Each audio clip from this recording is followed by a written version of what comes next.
There's something in the water. I feel it taking over me. It's slowly getting harder to breathe, breathe, breathe,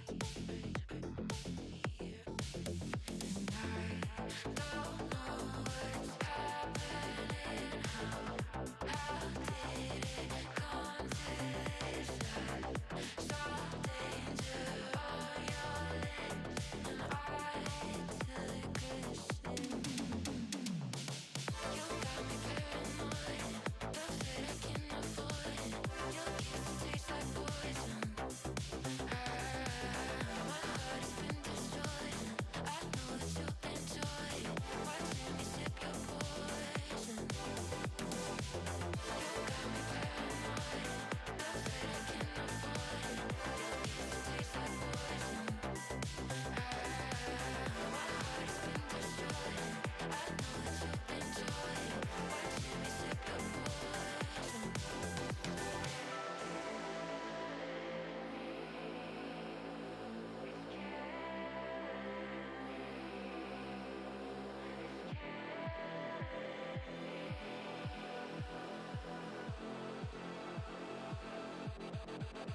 And I don't know what's happening. How did it come to this?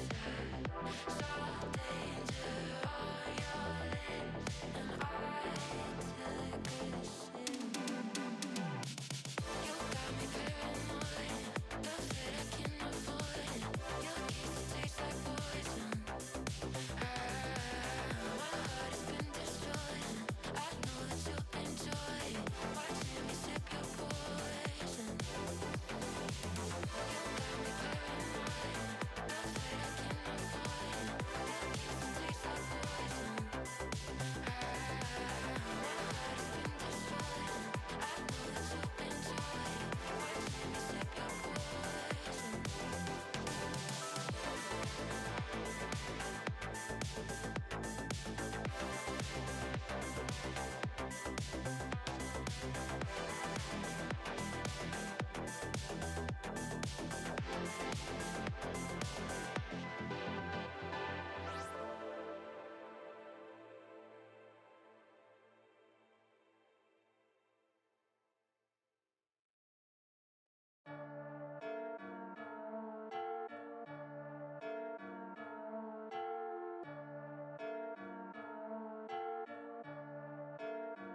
Yeah, feel like John Morant. Need a triple double. Told him check the stats. Yeah, I got a couple. I don't drop the ball. Now I never fumble. I'm the MVP. Now I feel like Russell. Feel like John Morant. Need a triple double. Told him check the stats. Yeah, I got a couple. I don't drop the ball. Now I never fumble. I'm the MVP. Now I feel like Russell. Yeah, I need it now. Told him on the lay. I've been moving dog. Yeah, I'm on the way. I don't hear the talk. Don't care what they say. I don't got no patience. I can't ever wait. I've been trying to get it. Running up all these digits. And I've been in the gym. I've been up doing minutes. I just put in that work. Told them it's strictly business. And I see through the face. They all just burning bridges. Feel like John Morant. Need a triple double. Told him check the stats. Yeah, I got a couple. I don't drop the ball. Now I never fumble. I'm the MVP. Now I feel like Russell. I feel like John Morant. Need a triple double. Told him check the stats. Yeah, I got a couple. I don't drop the ball. Now I never fumble. I'm the MVP. Now I feel like Russell. Yeah, they don't want it dog like I want it dog. Yeah, they say they want it, then they took the summer off. I've been going down the list, checking numbers off. I was checking on your numbers, told them something's off. I was at the bottom, now you know I'm climbing. Now they sending deals, they know I ain't signing. They been trying to sell it, they know I ain't buying. When they send a text, dog, I ain't replying. Feel like John Morant, need a triple double. Told him check the stats, yeah, I got a couple. I don't drop the ball, now I never fumble.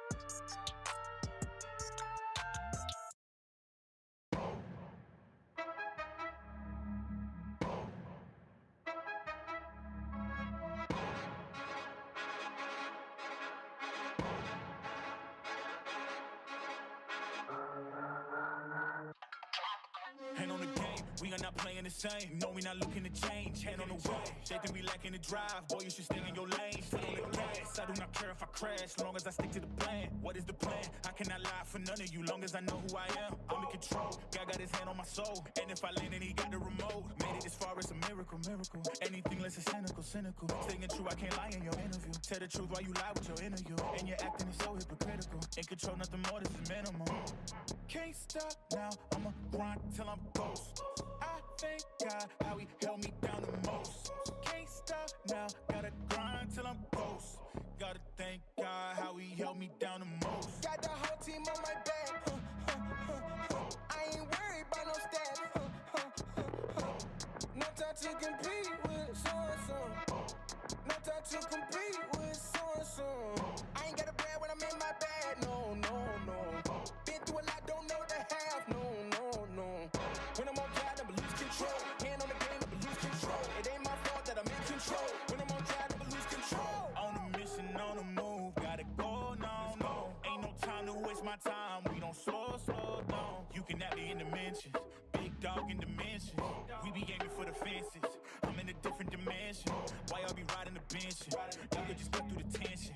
Graduated from the trenches, no cap and gone. I ain't never need a handout, on my 2 feet, I'ma stand out. I ain't never take a loss now, ain't gon' start now at the top now. And I know, can't stop now, I'ma grind till I'm ghost.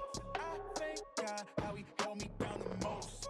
Can't stop now, gotta grind till I'm ghost. Gotta thank God how he held me down the most. Got the whole team on my back. I ain't worried about no stats. No time to compete with so-and-so. No time to compete with so-and-so. I ain't gotta brag when I'm in my bag. No, no, no. Been through a lot, don't know the half. No, no, no. When I'm on drive, never lose control. Hand on the game, never lose control. It ain't my fault that I'm in control. When I'm on drive, never lose control.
T, my friend, can you hear me? I think you can.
my dad's name.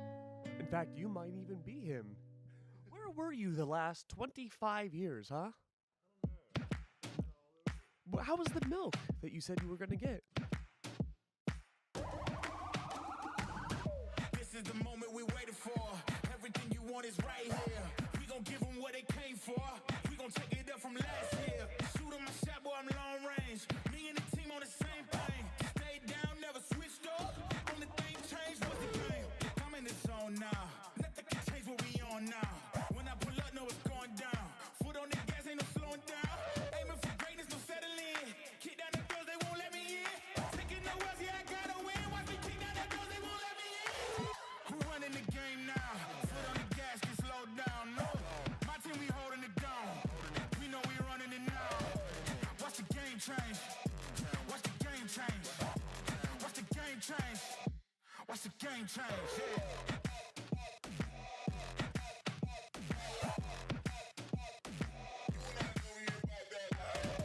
Watch the game change. Watch the game change. Watch the game change. Watch the game change. I do not gamble, but bet on me. Tell them that's like, yeah, it's a love it. I'm taking a shot for my enemies. I can't waste no more time on my energy. I know they know I got it on lock. Go against me, that's a long shot. Cause I'm counting wins all around the clock. Never doubt me, boy, I don't stop. Who do you feel when they make you the monster? I am not scared of none of you imposters. Taking the lead now while they watching. Think you should leave now while the odds. Taking no else, yeah, I gotta win. Watch me kick down the doors, they won't let me in. Who running the game now? Foot on the gas, can slow down. No, my team, we holding it down. We know we running it now. Watch the game change. Watch the game change. Watch the game change. Watch the game change.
vibe so sick, man, I'm all throw up. Take it in, don't rush, need 10 hours sleep, yeah, just woke up. Blessings on messenger, keep coming on at me high speed. Check out the positive man like it's Nike. Hottest headline of the festival, 100 racks for a piece of my schedule. They all thought I was delusional, but I'm a manifesto of miracles. Best dress, I'm on the list on the internet, upload a clip and hit me a lick. Oh my god, I'm so rich, couple milli just off of the clicks. Savage little baby and Fenty, baddest little bitty the century. Internet blow up, superstar don't touch. Showing off close in a frenzy, she leaving imprint in your memory. Energy focus, superstar glow up. Light, shine bright, superstar illuminate through the night. Yeah, light, shine bright, superstar. Yeah, one of a kind. Baby be shining bright like a diamond. Meditate daily, baby enlighten, baby make racks, baby spend cash, baby go get it and she don't gotta ask. Baby gon' run it up like an athlete, plays gold at the track meet. At the stadium show going super hard, cause baby a superstar. Just bought a crib out of lake, off of the grid and out of LA. Spirit awake, life is amazing, don't waste a day. Learn from the L's and mistakes. Baby so glowed up, baby focused, got my eyes on me. Baby made so much, feeling generous, 6 figs in a week. Savage little baby and Fenty, baddest little bitty the century. Internet blow up, superstar don't touch. Showing off close in a frenzy, she leaving imprint in your memory. Energy focus, superstar glow up. Light, shine bright, superstar illuminate through the night. Yeah, light, shine bright, superstar. Yeah, she one of a kind.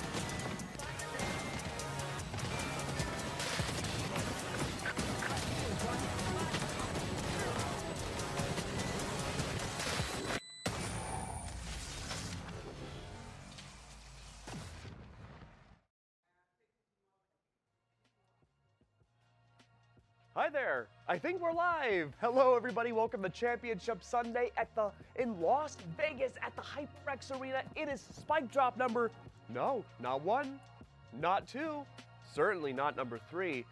Can you believe that we're on spike drop number 4? 4 already. My name is Keg. I'm joined by David. And of course, David, you were a great player so far in this tournament. We've seen a lot of action. Give us a lay of the land. It's been pretty interesting. There's a lot of really good players here and just incredible teams. There's so many talented players here. Oh yeah, so many talented teams. Of course, not every team can succeed and not every team can survive going the day number 3 of this amazing weekend. We only have 4 teams left, which means we'll be duking it out between the 2 semi-final best of 3s before we end everything in the grand finals later today with 1 more best of 3. Now, there is a bit of a divide between the 4 teams. I don't want to be playerist or anything, but 2 of these teams are in the upper echelons of the VCL Challengers, and 2 teams are not. Is that going to be a big difference maker today? It's really up to debate. Like, those 2 teams, both Blue Otter, Burger Boys, Landor, all of them, YDZX Berserkers, they're just incredible players all around. I don't think the Challengers label dictates how good they're going to play. Well, I'm glad you spelled it out for us because yesterday we did see some intense games. We're going to take a look at the bracket though and see which teams are left of those top 4. We already gave some minor spoilers that 2 of them are in VCL, but we have Landor, Blue Otter, YXB, X Berserkers, the greatest collab ever, and of course, last but not least, Burger Boys to round out the remaining teams of Spike Drop 4. So, on a scale of 1 to 10, how much of a Bob enjoyer are you? I'd say probably a good 10. A good 10? Everyone enjoys some Bob gameplay. A 10 out of 10, that's kind of low. I mean, Depends. I mean, a 10 out of 10 could be a perfect score. Depends how you view it. A perfect score, but that's not enough for Bob. You've got to be at least a 15 out of 10, Dave. Right. Can I call you Dave? Yes, you can. Dave is my father's name. we were already much more of a comfortable bond than I am with him. So we're already off to a good start for today on the analyst desk. But yeah, I mean, look, to get ahead a little bit, quick prediction for our first series. I believe it's Blue Otter versus YXZ first. I think, honestly, Blue Water might take this victory. Okay. I think it's going to be very close matches, very close games, but personally, I think Blue Water is just going to tip the edge in their favor. You know what else has a tip? An iceberg. And That's true. to put on my analyst cap for a second, I noticed that so far of these four teams, really the only team that has not had a clear, flawless run through so far this tournament has been Blue Water. They Right. lost one map, and that was Icebox. But that's not a challenger's map though. No, it's not the greatest map to like, test really how good a team is. A lot of teams despise Icebox. Really, why? Icebox it's so vastly different than the majority of the maps that are in Valorant. It's Oh. very vertically challenged, and it's very, very different. But it's been around for so long, you think surely that teams would adapt around it, right? Right. But there's been so many new agents since it last came into the pool, so a lot of things are different now. So do you think that really affected Blue Water's kind of attack structure going into the map? I think it has, yeah. It doesn't look to me like they had too much preparation going into it, and in all, it's just not one of their best maps. Now, you're much more of a Blue Otterologist than me, so I'm relying on you for this, David. The whole entire tournament relies on your analysis right now. If you are going up against Blue Otter, there's this weakness for Icebox. Do you think there was enough time from the last time they played it to now for them to correct those mistakes? I don't know if they could fully correct the mistakes, but they could definitely be way more prepared for them. I see. They're well more aware. They know what's going to happen, and they can be ready for it now. But does that mean now if there's hard bans that Blue Otter has for maps they might not be comfortable with, that they might have to let one of those maps slip by if they choose to ban Icebox? They might have to, but now playing Icebox and already having some experience on it in LAN, that's a huge difference maker. So what do you do here if you're them in the map vetoes? I think I would stick with the true bans and just not change it just for one map. Okay. So you think we might see Icebox again? I think we might see Icebox again, depending on how their opponent picks. I mean, I feel like that's such like a layup, right? Right. They kind of are just getting set up perfectly to play Icebox with how they recently performed, but you never know how it's going to be. Well, things are frigid and cold, of course, for Blue Otter. They are the only team so far that have lost a map so far of the four remaining teams left. Of course, we got to hear from Blue Otter themselves. We have a small interview with Sean Dex. Good morning, everybody. It is day 3. My name is Edu, and I'm joined by Sean Dex from Blue Otter. Sean Dex, how are we feeling today? We're feeling good. Good. And now you do have a stage match coming up here. We haven't seen you guys on the stage yet. Do you think it's going to be different than playing on those side PCs? Nah, it's gonna be the same, honestly. You excited for the walkout? Yeah. All right, then let's see that walkout. Let's see you guys on stage soon, okay? Thank you. All right, my name is Zoe, and I'm joined.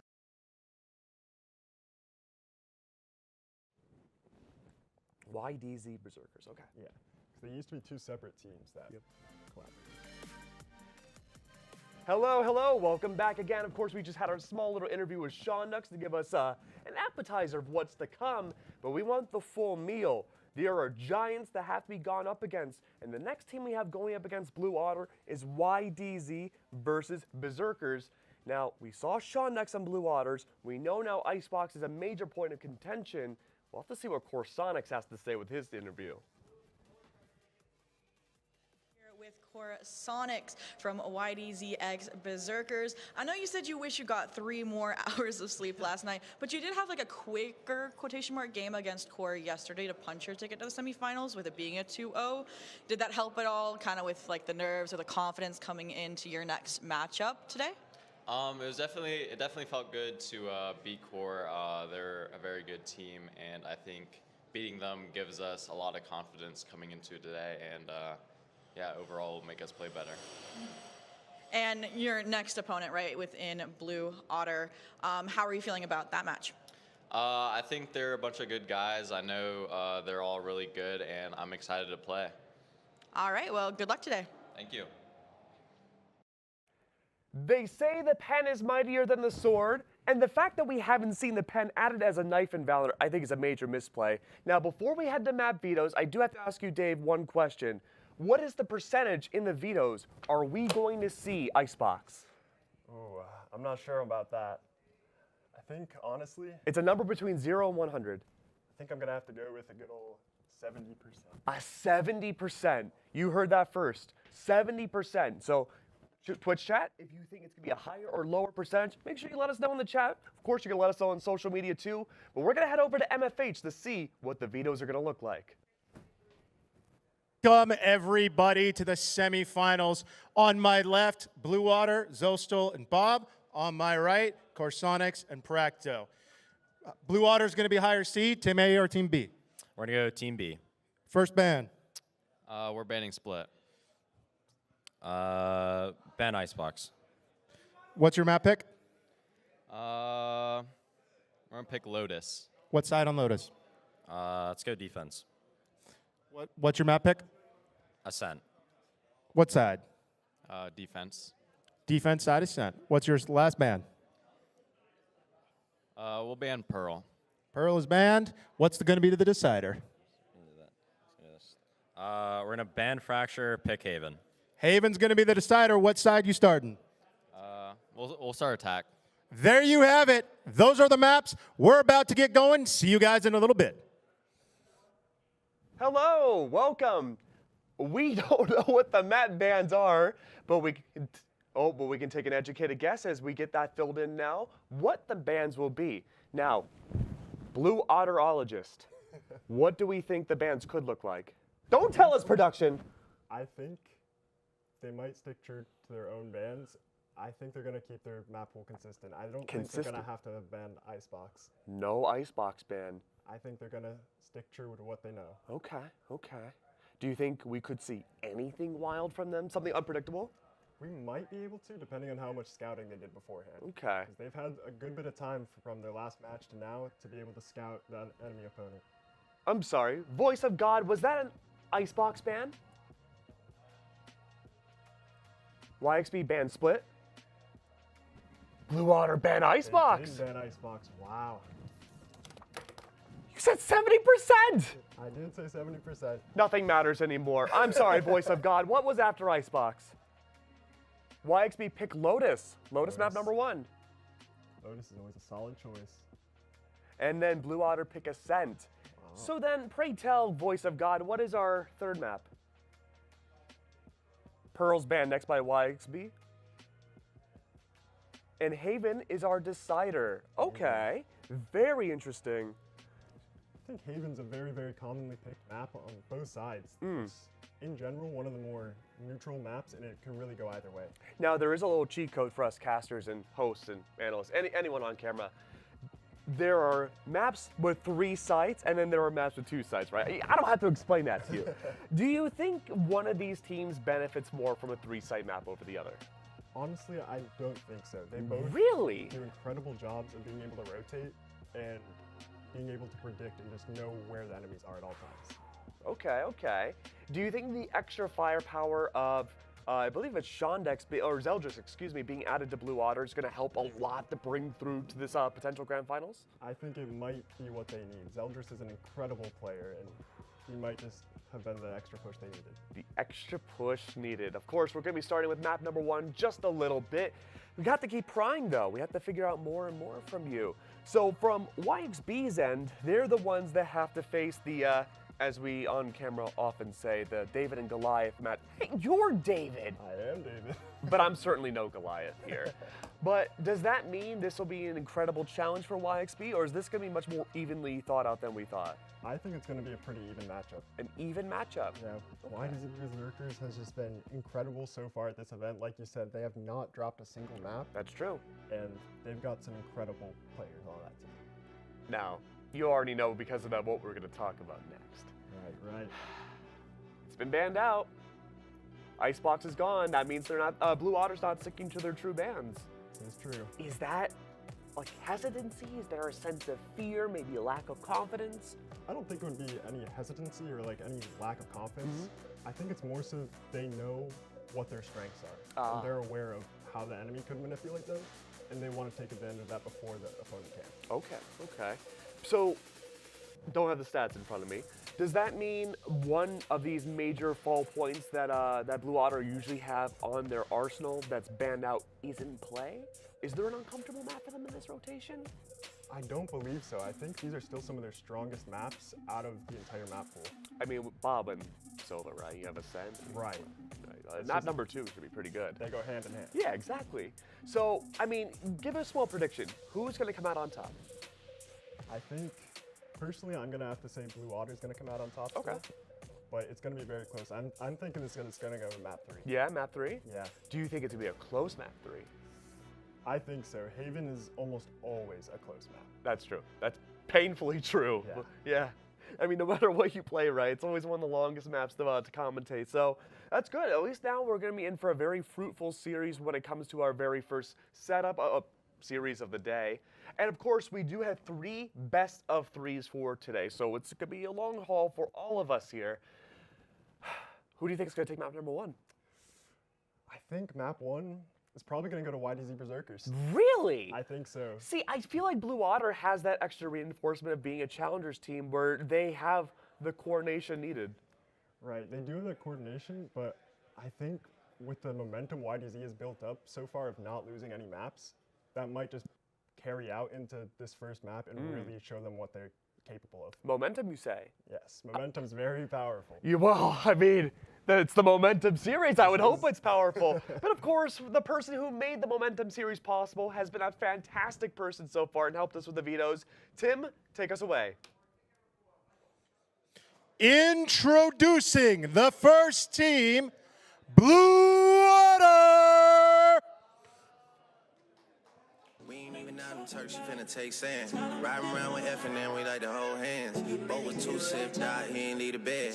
Then I did the pint of tech in a cold red. If I tell this bitch to pull her, she gon' moped it. My doggy don't smoke on shit unless it's unleaded. I don't back and forth over no net, so just gon' did it. See me when you see me, if it's smoke, doggy, unleash it. Did my rockin' bitch, it's my fave, I'ma gon' beat it. Looking in the mirror, kiss my face, I'm too conceited. Send a girl home, call another dog, I'm too slime. She ain't wanna eat it on the first day, it's her round. I don't fuck with drugs, poppin' X for the first time. That shit kicked in like a 2-time world champ. Booted up, that shit held up and down like a skate ramp. She vapid in my room, that shit lit up like a glow lamp. Who wants smoke? And Okay, their cool, let's stay opponents, no cap. Big shit, YDZX Berserkers!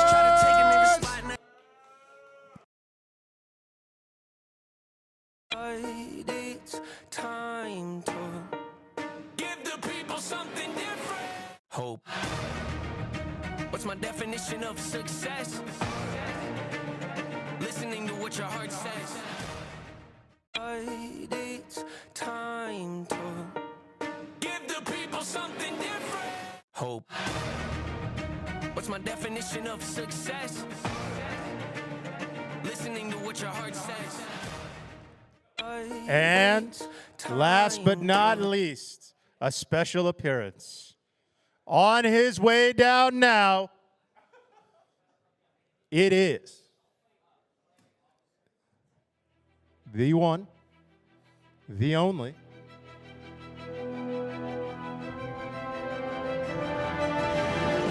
got his name.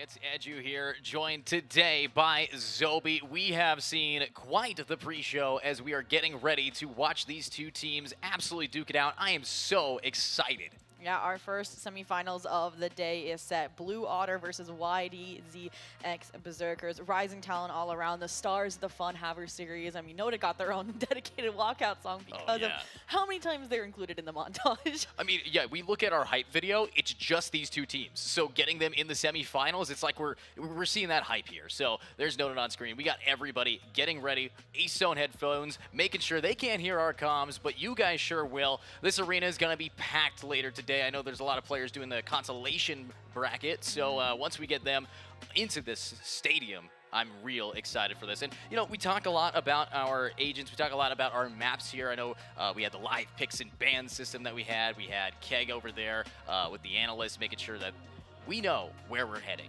We know what map we want. Lotus coming up is map number 1. I'm real excited. I mean, Lotus, Haven, Ascent, it seems to be just the default for esports right now. Yeah, I mean, to me, this map pool slightly favors Blue Otter just because we actually haven't seen Ascent from YDZX Berserkers in the forefront here at all. And aside from that, I think the desk kind of highlighted it, this idea around Icebox and picking into the weaknesses of each other's teams. Well, the only map YDZ dropped was Lotus, and they picked into it. It was an 11-13 during the playoffs. So I'm excited to see if they're going to be able to remedy those mistakes in such a quick turnaround and produce a result out the gate. Absolutely. Let's hopefully be able to see where they go. So as you said it, you know, had a 13-11 score line on Lotus last time, wants us to be here. So what is the idea? What's the game plan for them to re-hit it and try their best? Because honestly, Lotus is a map where if you have a close map like 13-11, you just got to run it back and see where you can fix those mistakes, especially when Lotus is almost a must-have here. But agents are ready. Let's see what we got going on soon, and they disappeared for me. I mean, it's pretty much what you are going to expect going into this match. I mean, Shondex is the Cypher legend. Zeldris and Bob, you know, this role swap that's happening with the introduction and integration of that new duelist into this system. Bob has become like this flex agent for this squad, and it's put her under a lot of pressure for performance, it feels like requiring that level of flexibility. So I'm hoping she's getting warmed up to the new roles, like the initiator, sometimes even on double controller. But this time it's that Tejo, which I think will help with the aggression. But YDZX Berserkers, what do you think of the deadlock over the Cypher pick? Well, it's very aggro. This is, I gotta show up on the attack. I have to also, the power of the, you know, stall here. One solid net, now on a timer with the refresh, you might be able to just absolutely combo people out early into the round and then have it back up for later. So, especially with the Tejo, if you have Tejo breach deadlock, you are gonna have to worry about those choke points here. So, as we are getting into round number 1, the pistol round, I am excited to see what Zeldris does with this Sheriff. Well, it looks like we're going to start off with a ritual A main brawl out the gate, minus some fake dumping of utility, mass info initiator utility over towards the C site, you know, the missiles, the breach stun, and, I mean, aside from that, look at these players. They're just funneling into these players that were never seen. Yeah, never seen, but the shots here from the Queen. Bob takes out Son of Car. Now, 3v4 does have Spike still in hand. What a pickup here. Kumi able to trade it out, but Zeke always on top of things. Unfortunately for this attack, they're down just to 1. It's all up to you. To Corsonics, the idea, and they are doing wonders here, but it still is not enough. Zostel, the reswing, the rebound to keep things under wrap here for Blue Otter on their pistol round. And I mean, I was expecting, like, we're set up, right? We had, you know, 3 players A main, we had 4 for Blue Otter. I'm like, okay, fair fight, everybody. Let's see what happens. And then Blue Otter never pushed through. They were more like a concealed threat that exploded all of a sudden. Yeah, but honestly, you know, we talked about the Sentinels early here. Seeing a Cypher set up on C, definitely your default, but it's why you pick Cypher. You know, this character does so much to just... One person can anchor everything down beautifully, but they're going to have to, this time joined with their smokes. Are they going to be able to find some picks through it? Because YXB on this C site take can try to cut distance real fast, and Fracto is ready to invest. Wait, they know Cypher's here. I mean, that's the Cypher's main set, at least in the early stages before adjustments come through. What you do is you couple it with an aggressive player like an Omen who can get out of dodge unscathed. And that's exactly what you got here. They're all going to go in simultaneously. Hopefully there's a pressure connect, but he doesn't. Shondex, Zeldris here, ready to find the refrags and completely shut out, snuff out any C attempt. Absolutely. Now, really just coming up to Practo here. Classic and gets one and taken out, but Kumi on the flank. Immediately red here by Zeke. A quick cleanup here, and that's the round for us as, honestly, a pretty standard attempt at an eco frag, trying to at least get onto site. But, you know, as we are looking at a little bit of a back and forth between these teams, the bye round's going to be coming up soon, but we are in a temporary tech pause right now to make sure that we have our overlay working properly and making sure these players are getting ready to play the game. And if you guys are here in the arena, I am excited to see how full we're going to get those stands. We had, what, 140 something players show up for this LAN, and they're here. And anybody who didn't make it all the way through, I hope is going to be watching, and hopefully they're going to tell us who they think is going to be taking the whole dang venue. Yeah, I mean, the bleachers are already filling up, and it's what, not even 11 a.m. yet, and like you mentioned, players are playing in the consolation bracket. That will conclude before we get to the main event of the grand finals, so I'm expecting a packed house here as well, but I gotta talk about what happened in these first two rounds just a little bit. It felt like we were seeing a standard game out of Blue Water, and I want to say YDZ Berserkers in my mind, overcooking a little bit. I don't want to say anything just yet, but like you're trying to sell a fake on a pistol, dumping most of your powerful initiative utility towards the C site while simultaneously fighting A. It shows that they're trying to outplay Blue Water while getting warmed up. And I don't know if you should just be not revealing your hand that soon. But aside from that, I mean, second round, not much to take away. You got a death ball into a site. They tried it. They failed to do so. But something else I wanted to point out. You mentioned it. The round is over. Cut to Queen Bobsta. She's in spawn. Yeah. So does that show that she's going to be pushing through A main a lot after taking that space late in the round? Well, with the way that Deadlock works as a Sentinel, obviously your backline's going to be a lot weaker than, let's say, a Cypher or KJ. You're going to get flanked here. You're going to have people wanting to get a lot more aggressive on you, and that's what that's what Queen is going to be doing. We're going to be seeing her getting in those spaces that are free to take. On a map as large as Lotus, you have to take advantage of the space where it's given, and when the agent select gives you a whole side of each map, the second you have a little bit of info, you got to take that. But as we are getting into this, I will say, you know, these first two rounds for YDZ, we know these players are just insane with mechanical skill. So yeah, they might try to dump some info for a little bit of a fake out, but at the end of the day, if we're watching Noted play, if we're watching Kumi play, it's once they get a Vandal that they just shut people down. And that's where, like, I think round 3 here, the bye coming out, we're going to be looking at real Valorant real soon. And I mean, these are gamers, right? Like, doors opened at 9 a.m. The game's, like, they were seated on the stage around 10. Like, they don't have time to do a full warm-up scrim, right? You maybe hit some death matches, maybe hit the range, those warm-up routines and rituals we've asked a lot of these players about, and then you got to get into the game. So I'm not expecting everyone to be at their peak immediately out the gate here. It's who's more awake, who didn't tear it up in Vegas last night before the most important day of the LAN, and then I think when we get to actually map 2, that's when it's going to be like everybody's at their peak. I can agree with that. I mean, just last night, I was looking over Kumi's shoulder while he was in a death match. He did not miss a shot. He was on like a 9-kill spree before he got shot in the back. I mean, it's this guy warms up. Definitely, we have a lot of players here who are night owls who, you know, aren't going to be waking up at 9 a.m. for a typical 9 to 5 today. They're here to play some games, and hopefully they got enough sleep last night. I mean, lots of things to do in Vegas to keep you up at night. So looking at what we got now, hopefully we're going to be seeing them slowly warm up or quickly warm up. The faster the better for us, as I love seeing YDZ in that kill feed because you know it's going to be hit into a montage. These guys hit the craziest multi-kills, but you look over at Blue Water and everyone on both of these teams, there's a reason this is our top 4. I mean, we saw some upsets in the bracket, you know, when you ask people, oh, where'd Core go? You know, oh, where's Prosperity Esports? You know, these are some teams that we thought might go pretty far, but as we are getting back into our game, as we're ready for this, it's now time to see, are these guys going to be warmed up? Are they going to prove why they got to stay? And I like this idea. I'm expecting maybe some aggression from this Cypher, from this Omen. That, or it's just to deploy a deeper Cypher cam, and then they're going to fall back a little bit. But when you're on an eco round like this, I mean, look, 4 Guardians and a sniper rifle, there's a really high odds of conversion here. And I think that's attributed to the fact that it was as clean of a second round as possible. And look, just through the smoke, try to get some lucky shots, some lucky stars to alone. And it's slow kind of from YXB, just making sure there's no pop aggressive play, right, like you get on a bonus. Yeah, I mean, the thing about YXB right now, they know they have weapon advantage in the range fight, so they don't want to really just swing corners yet. They want to take it a bit slow, and then it's about getting information, finding out where's the Omen, where's the Cypher, how can we shut these players down, and then execute a sight. But we are going to be taking a look, hopefully, at Son of Car here, who starts to get that launch out, and Zostal gets one, gets aggressive over by Mound. That's Practo returning it, and that's a huge net. That's why you bring it on the attack here for YXB. Noded's able to clean it up, but they don't have the spike. It is in a terrible position, and a flank is developing.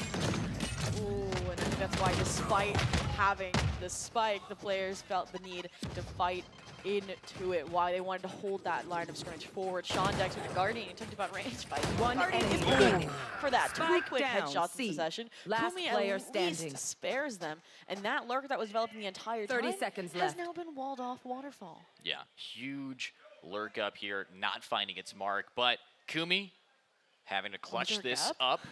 It's 1v1, 20 seconds. They have no real information. Where could Zeldris be? Kumi still has that net, but has to go for the bomb tap, and will try to bait Zeldris to swing early. Spots him, and what a wall bang from Zeldris, ending out the round, and a bonus one by a solid team answer. And I don't know if you saw what I saw on the minimap, but did you see that the barrier mesh was up in Waterfall? And somehow Zeldris just waltzes by it. I don't know if they went under it. I don't know if there was a tiny gap. I didn't hear any satchels, and clearly neither did the Deadlock. And as a result, there's the bonus conversion we talked about, the Guardians, range, wallbangs, you name it, it's there for you. And, I mean, now it's going to be a rough conversion for YXB. The economy essentially reset. Yeah, I mean, YDZ X Berserkers, this is a team that they know how to work with a loop. If we can see that flying Bucky, we might be able to find one, but Zeldris is already gearing up with the nade, cutting off the team, but look at this, bunny hops and counter, immediately answers with the showstopper against an eco. They're afraid of Son of Car's Bucky, but are they not afraid enough to keep on pushing? This is very aggro, and with the door starting to open, you have the Omen now locked over by C to find some picks. Yeah, it looked like they were going to follow through and try and pinch these players off the distraction from on the B side. But again, it is going to be this coordination between Zostal and Shondex, whether it's the utility or the players. And 3 kills, I mean, they look like they are the Sentinel here. And Queen Bobsta, she's waiting for some action over on the A side, just gets the cherry on top for that round. And Blue Otter starting to rally up these rounds.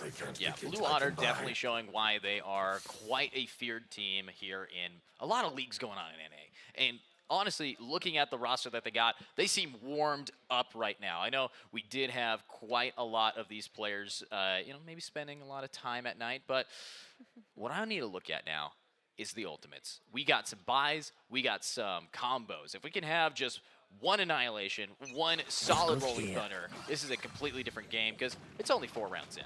Ooh.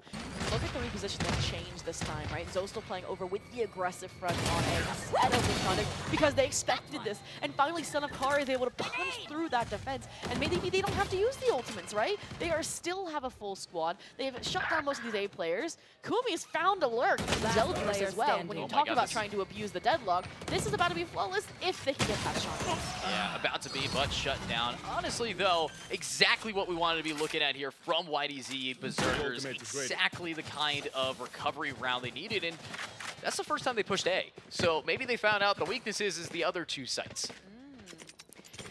You're not wrong. The C side's been difficult to deal with here, and that's where we're gonna again look towards Blue Otter. Okay, you lost the first round. I mean, you're up 4-0.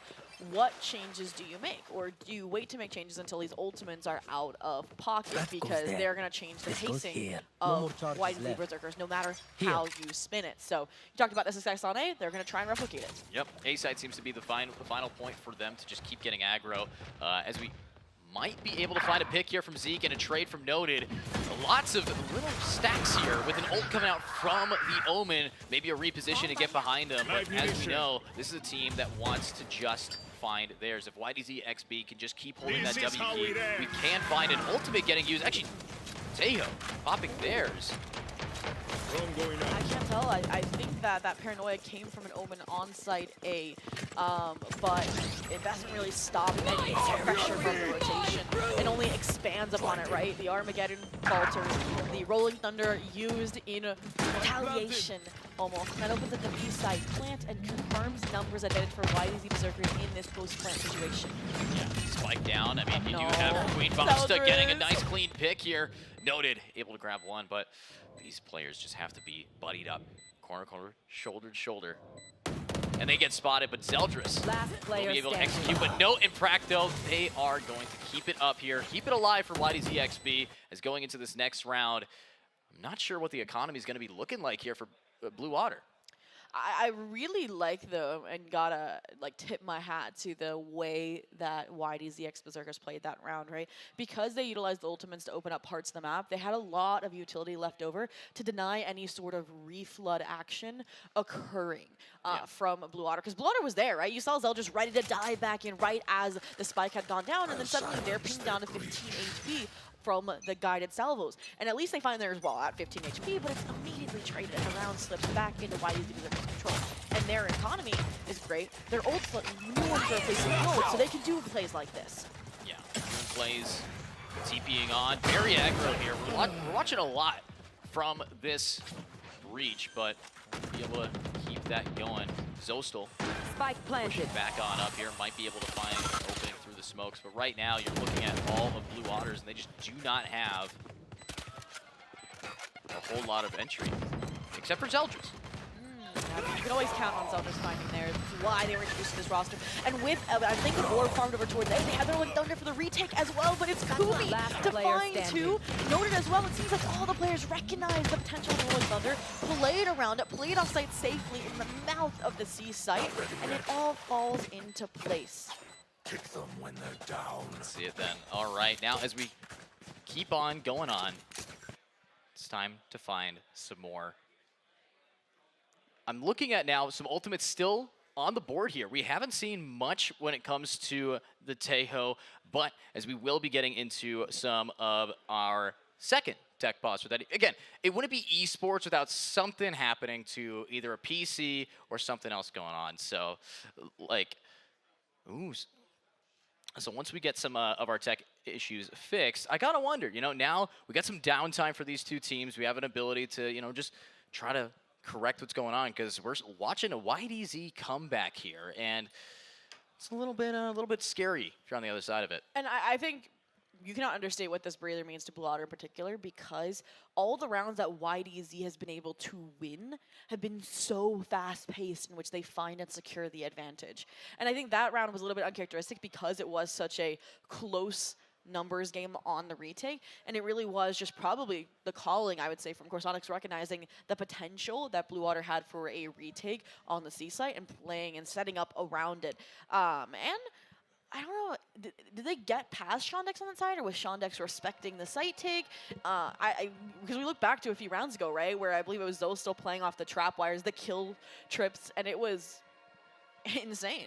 Yeah, honestly, what we're looking at right now is, as we kind of talked about, hit on earlier, it's getting used to being, on the stage. Both of these teams, first time being up here to kind of, showcase themselves to our audience, showcase ourselves to how that's a lot different. You got heat lights, lamps beating down on you. You have a lot of energy coming out. And, of course, the biggest change is now we're a couple rounds in, and you're learning what Blue Water is capable of, what strategies you can punish, perhaps, No longer are we having the days of Queen Bobsta getting behind you. So looking at this now, I think YDZXB has definitely figured out something, but it's what Blue Water can do to change this up. Ooh. I'm trying to think about it. 4-3. You haven't won a round. I think that the economy is going to be a little bit rough for the side of Blue Water. So if I want to see anything after this tech pause, I really, really want to see Zostal call a C-mount take, a pinch through B main, maybe even a 5-pillar rush. Because if you think about it, who's been solo lurking there? It's been Kumi. They're waiting for the Zeldris flank. They're waiting for that additional pressure. And when it comes, they deal with it. So when there's 5 players there, you get one down, you hand off a weapon to, say, Queen Bobster or to Zeldris and let them go farm. And hope that that hero can get you back on the right track with the Thrifty.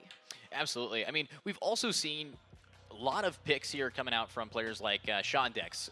We saw against that bonus round, the biggest play that came out was really Sean Dex with that Guardian. So we don't need Vandals, we don't need Phantoms or Ops or Odins, the big ticket buys to actually find some value here, especially when we are looking at, you know, everybody's got eyes at the back of their head, a looming threat of someone behind you. When you try to get aggressive, you're going up into this Cypher. So, as we know, with these tech pauses continuing to go through, we're going to send it back to desk real fast. And, yeah, back to us. Back to us. We're going to see our faces. Yeah, I mean, it's going to be what we said, either an aggressive pop play, but then you have to look at the longevity, right? This is an attack-sided map. You have a lead on the defense. That looks great. I think the one thing I've noticed as well from Blue Otter is that they're utilizing a lot of the utility over towards A main, but then not taking that space. Son of Car has always gotten ahead of it, right? Is always taking that rebel control pretty much uncontested. So I kind of want to see Zeldris, instead of the late round impact that he's been finding, right? I think he's clutched one round. He's always been a flank, sometimes taken out by Kumi. Maybe have Zeldris, you know, satcheling in. Maybe have Zostel in the center, you know, taking a little shrouded step onto the top of Rebel, and maybe plant your paint shell there and your guided salvos deep so that you can somehow disrupt that and claim that A main space, because I mean, the C rounds are getting closer and closer, so I do think YDZ Berserkers is going to lean back towards that side of the map. Yeah, I mean, I 100% agree that what we're looking at right now is that early round explosions that we've been watching here, especially for YDZXB. They've managed to punish a lot of any aggression that Blue Waters has been able to kind of pull through with. And you look over at Blue Waters' roster, it's very, or not roster, sorry, roles, their agent select that they've managed to pull through with us on Lotus. This is all about that early aggression. You know, the typical, hey, let's nade stack Rebel has been a strat since Lotus has dropped. So looking at, you know, Zeke here and Bobsta, I haven't seen a lot of that cohesion. You know, we look over at these two players, and a lot of their util isn't in tandem. It's used one at a time to stall for time. So, you know, it's a good strat, but we're not finding a lot of value from it. And I think that, again, goes back to, we got to talk with these teams, right, a lot over the weekend. And Zeldris, right, is just joining this Blue Water squad, right, late into the VCL split. And I think it was Zostel, actually, that talked about integrating this player into the system that Blue Water has built. So while you're waiting to do that, then you do need, like, not to have these duos as synergized. If you don't feel like you have the practice to, then you want to rely on what individual players are able to achieve. And, I mean, it's gotten them this far. They've only dropped one map, and most of their other ones have been stomps. So it's just a question of, will that work against a squad like YDZX Berserkers? Yeah, it's a big if, it's a big will they, won't they, and I'm glad that we're seeing that here in the semifinals. I'm glad that there's a lot more questions than answers when it comes to what happens next. I mean, edge of our seats for sure, edge of the stadium here in our balcony, but overall, the thing I need to see more, need to see more, is I just got to see those util kills, especially when you have the Tejo and Breach and Raze. Everything. From which side, or both? I need to see it more from the defensive side, because you have all these choke points that are going to force people in, and we're just not having a punish for that, especially because, you know, if you are on the other side of things, you're on YDZXB, oh, look, a choke point. Okay, Raise Satchel past it, all right? Oh, like, just teleport past it. Everybody has a way to avoid it, so we're not going to find a lot of that value, but when it comes down to an aim fight here, you have a lot of players on YDZXB that don't like to lose. Well, that's great, right? You laid out that you want them to find util kills. I laid out a possible way to do that on A main. Other ways to do that, then maybe set up some trap plays over towards C mound, because we mentioned the retake util dumping. It's just they're planning ahead of that. Like, YDX Berserkers is preparing for it. They're expecting it, right? They're running a comp very similar to yours in that aspect, minus, you know, like we said, the deadlock and the gravnet. And I want to select some trap plays, right? See, like, you're a player or two, get ready to hit the revolving door. You know, the rest of your, like, players on the C side, you have the Cypher set up there, so then there's running into a wall, and then just crunch. Yeah, and you know, we can talk about more of the util usage here. We talked a little bit earlier, or at least saw it. Round 4, won here by Blue Water against an eco, because they got their bonus down, and YDZXB walked in there with a Bucky, right? And we saw a lot of ultimates invested. We saw a showstopper to stop a Bucky player. You know, that level of commitment in that eco round, you're losing a lot of those. We saw an Armageddon or Annihilation here from a Tejo that really found no real movement. We didn't have any information before it was used. We just popped it. A lot of these ultimates aren't hitting their mark, and you're only going to get like 2 more in this half. Yeah, and I think the reason that Armageddon was utilized was because door gets broken, you expect them to funnel in and go fast. And like you mentioned, they just stopped outside of that, and there was no punishment, no follow-through to try and like, okay, they're running away from the Armageddon, and then you try and take a swing. Exactly. Which is exactly what I actually got to talk to one of the devs for Tejo said is the point, right? It's not damage to kill, it's damage to pressure you into taking a fight where you eventually will You die. got to get scared away, but nobody's getting punished from the scare. And that's the issue, is Queen Bob's like, she's insane aimer, right? She was playing duelist for this squad. She's like on the A site playing a little passive.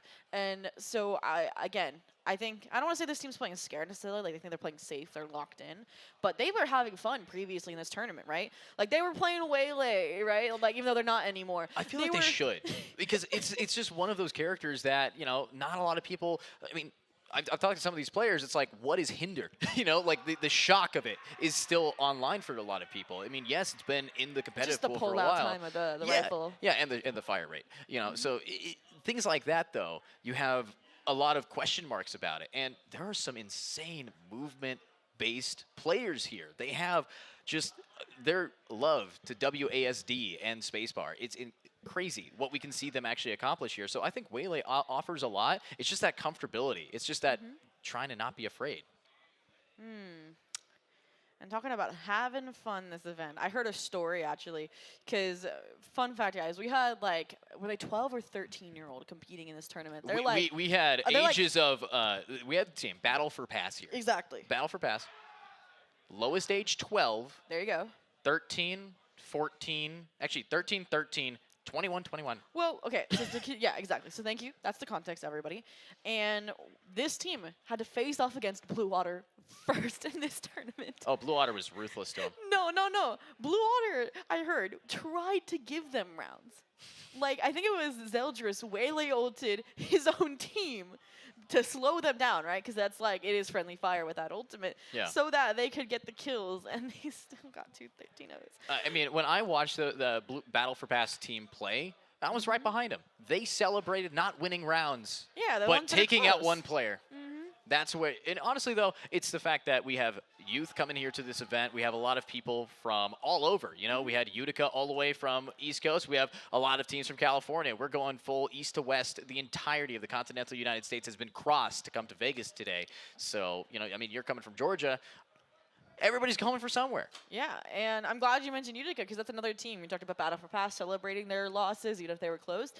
Utica, we talked with Joey yesterday. They were on the desk. They were happy to be here and be able to be on the desk. They explained they are just getting into full-on collegiate competition. And they were like, okay, our goal, not to take a map. Well, they would be happy with the map. Not to win against Landor. They're like, we want a 13-5. That's all we want. No, they said they want 1 map in 5 rounds. Well, they got the 5 rounds. And Joey, I was talking to him after the post-match interview yesterday. He was like, thanks for giving me the opportunity. He's like, we got our 5 rounds. And he was happy. I mean, these are big teams. Yeah, they weren't even expecting, I think, to make it into the playoffs. I know we talked like with Pristine, the players that were here last year at Spike Drop 03 for that team. And they're like, yeah, we really want to make it deeper into this tournament.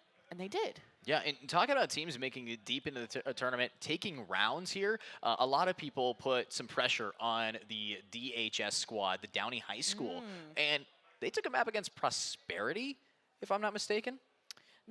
Or was that was Delita, I believe. Oh, Delita did. Downey took one against Warada, which Warada has some good coaching staff, some cracked aimers. I mean, Kyo just got signed to Cumberland, for example. And obviously they had the Prestige, like the Game Changers, sharing the same name that just won kickoff. But either way, it's a high school squad. And I saw them, like, even the day one that the LAN Center was open for this weekend event, scrimming in the back of the PCs. Oh, yeah. These guys, they were here last night to do, you know, little 10-mans, and they were ready for that. And, of course, having all of these teams constantly playing and playing and playing, some of them might need a break. So, with that being said, we are going to send it to a short break to figure out our techs.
is the moment we waited for. Everything you want is right here. We gon' give them what they came for.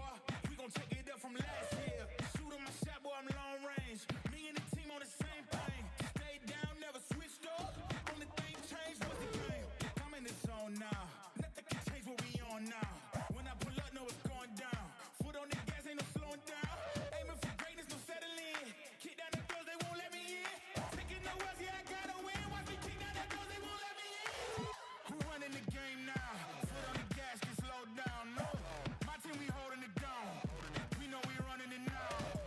Watch the game change. Watch the game change. Watch the game change. Watch the game change. Yeah.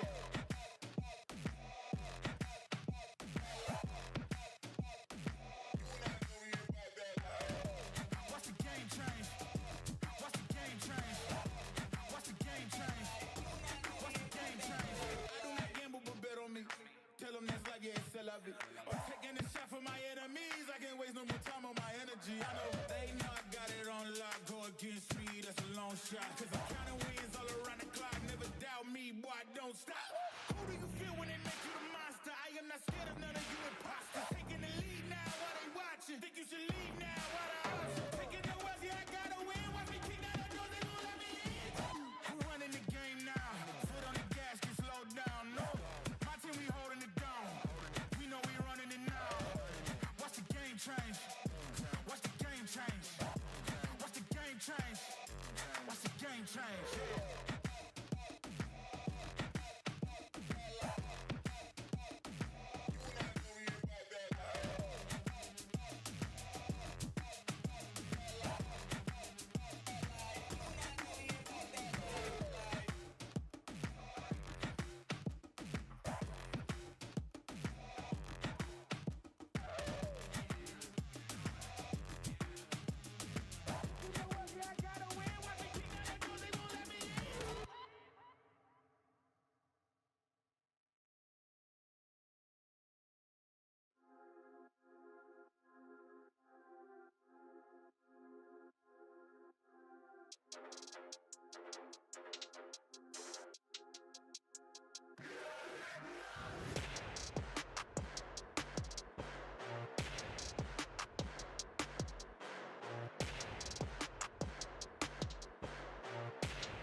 And welcome back, everybody. Thank you for your patience as we get ready to jump back into map 1 of Blue Otter versus YXB, or YDZ versus Berserkers. We were underway 4-3 on map 1 of Lotus for our first semifinals of the day. And we said this was going to be an important round, as I'm joined by Edu. And it's because Blue Otter broke.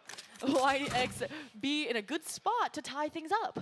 Yeah, unfortunately here for Blue Water, they've lost a lot of steam, and now with a few pauses coming in, that any little semblance of momentum has to be earned again, as we now jump on into Kumi with an Outlaw, and that's a scary prospect here as Spot's shoulder.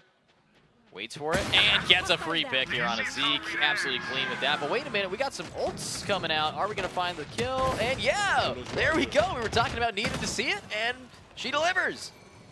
And I mean, thing is though, that was one player and all of that utility. Yep. Like, I wonder if they thought there was more than one, but I mean, take your kills where you find them and hope that you can retake now with only numbers disadvantage 8, 3, 4 here, and oh, the smoke. No, it's Fracto able to find kills, the rest tucked away on site. Here we go. Ooh, Stinger in the hands of Zostal. Now this could be deadly, could be dangerous, especially if you upgrade your weapon here to a Vandal. Big picks up coming out from the Omen, but as their teammates flanking, Bobsta on the triple kill, maybe it's worth all that util used if it actually finds the damage. Corsonics pushing and executes from Zostal, and that is exactly the kind of game plan that we need to be looking at here. I mean, how are you feeling after that round? Did we think that they could get that Thrifty off so cleanly? I mean, when you have a lot of time to sit on it and think at an individual level, I think you're going to be pretty fleshed out there. I was nervous when I saw the Armageddon get procced. I was like, not only is there only one person there, but it didn't seem like they're going to get the follow-up kill, but they get the job done. They were good to go. And I think they even collected the weapons so that when that rotation came through, like we talked about, even though some players were going out on their own to find the initial frags, and that's when YXB started finding kills. When the actual artillery got there, the players rotating from C, that's when things started coming together. So YXB fended off from tying things up. Blue Otter now back in control, reigns firmly in their grasp, and we'll get to see what happens when YXB is asked to respond. Ooh, that's not hot. Picking off, but uh-oh. Carr swinging out, gets a pick on his Eldris, might be able to find a second one. Zeke is gone, and that's going to be 3 for Son of Carr.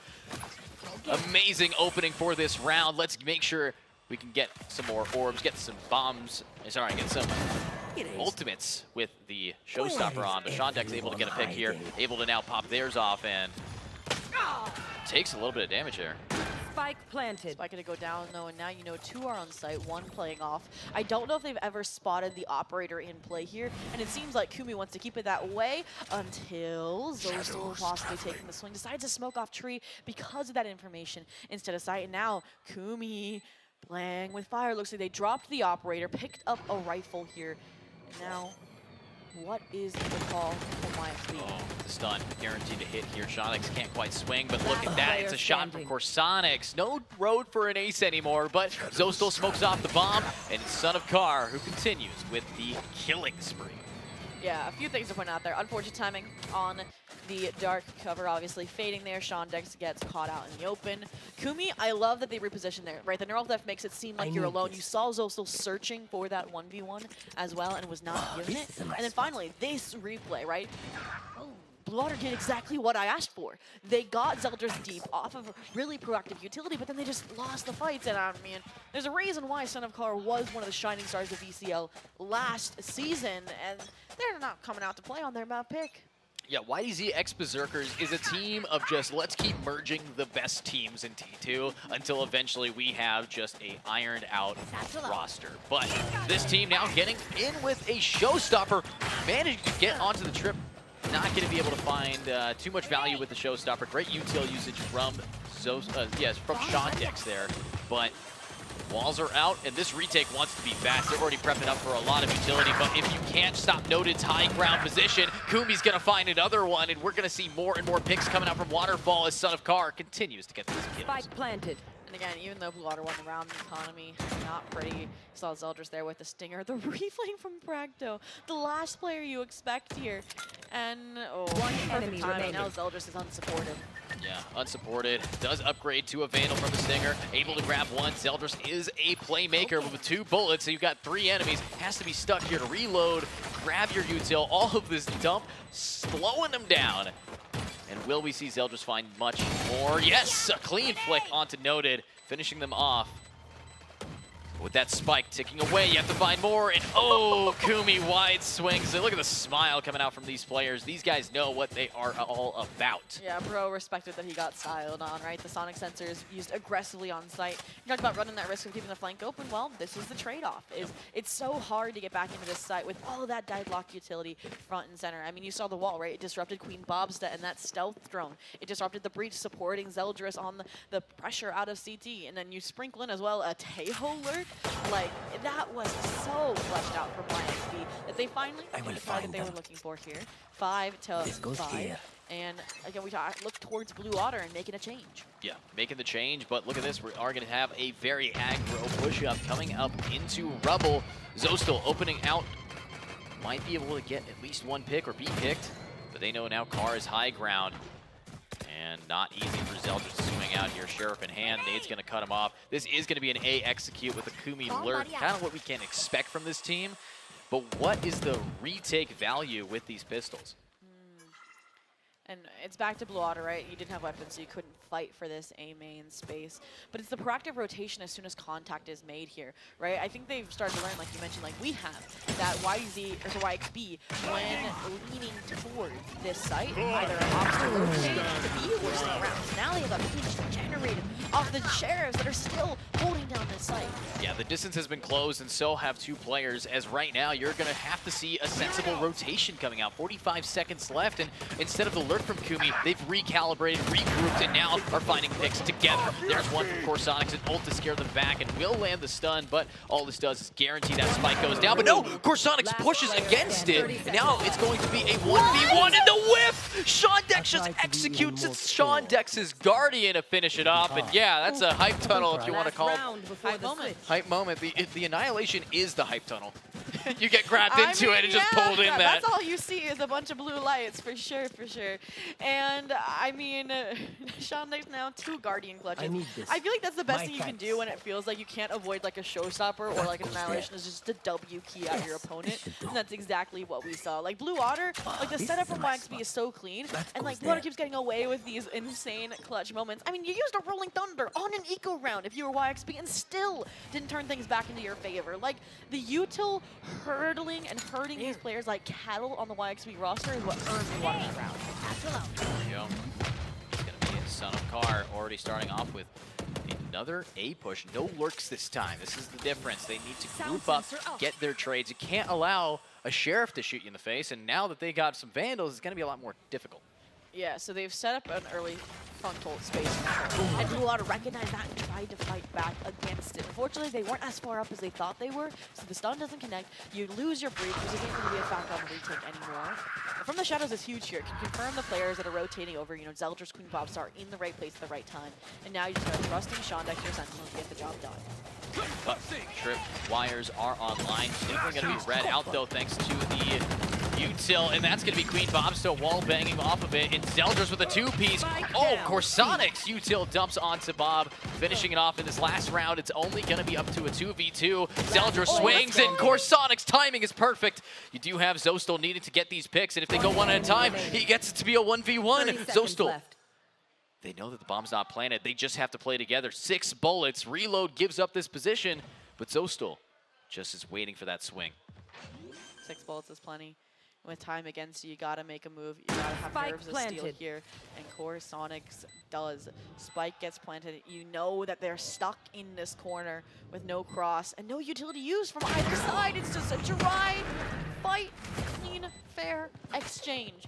And Corsonics walks away with the round victory, and we get a tied 6-6 half here on map 1 of Lotus. Yeah, Blue Otter here definitely coming on a lot stronger than we saw after before the pausing, and getting us tied there 6-6. Both of these teams have practically almost the same roster when it comes to the agents they walked in. The difference now, though, Kumi on defense versus Cypher on attack. This is where you might have to see, okay, we got the value out of our attacking deadlock.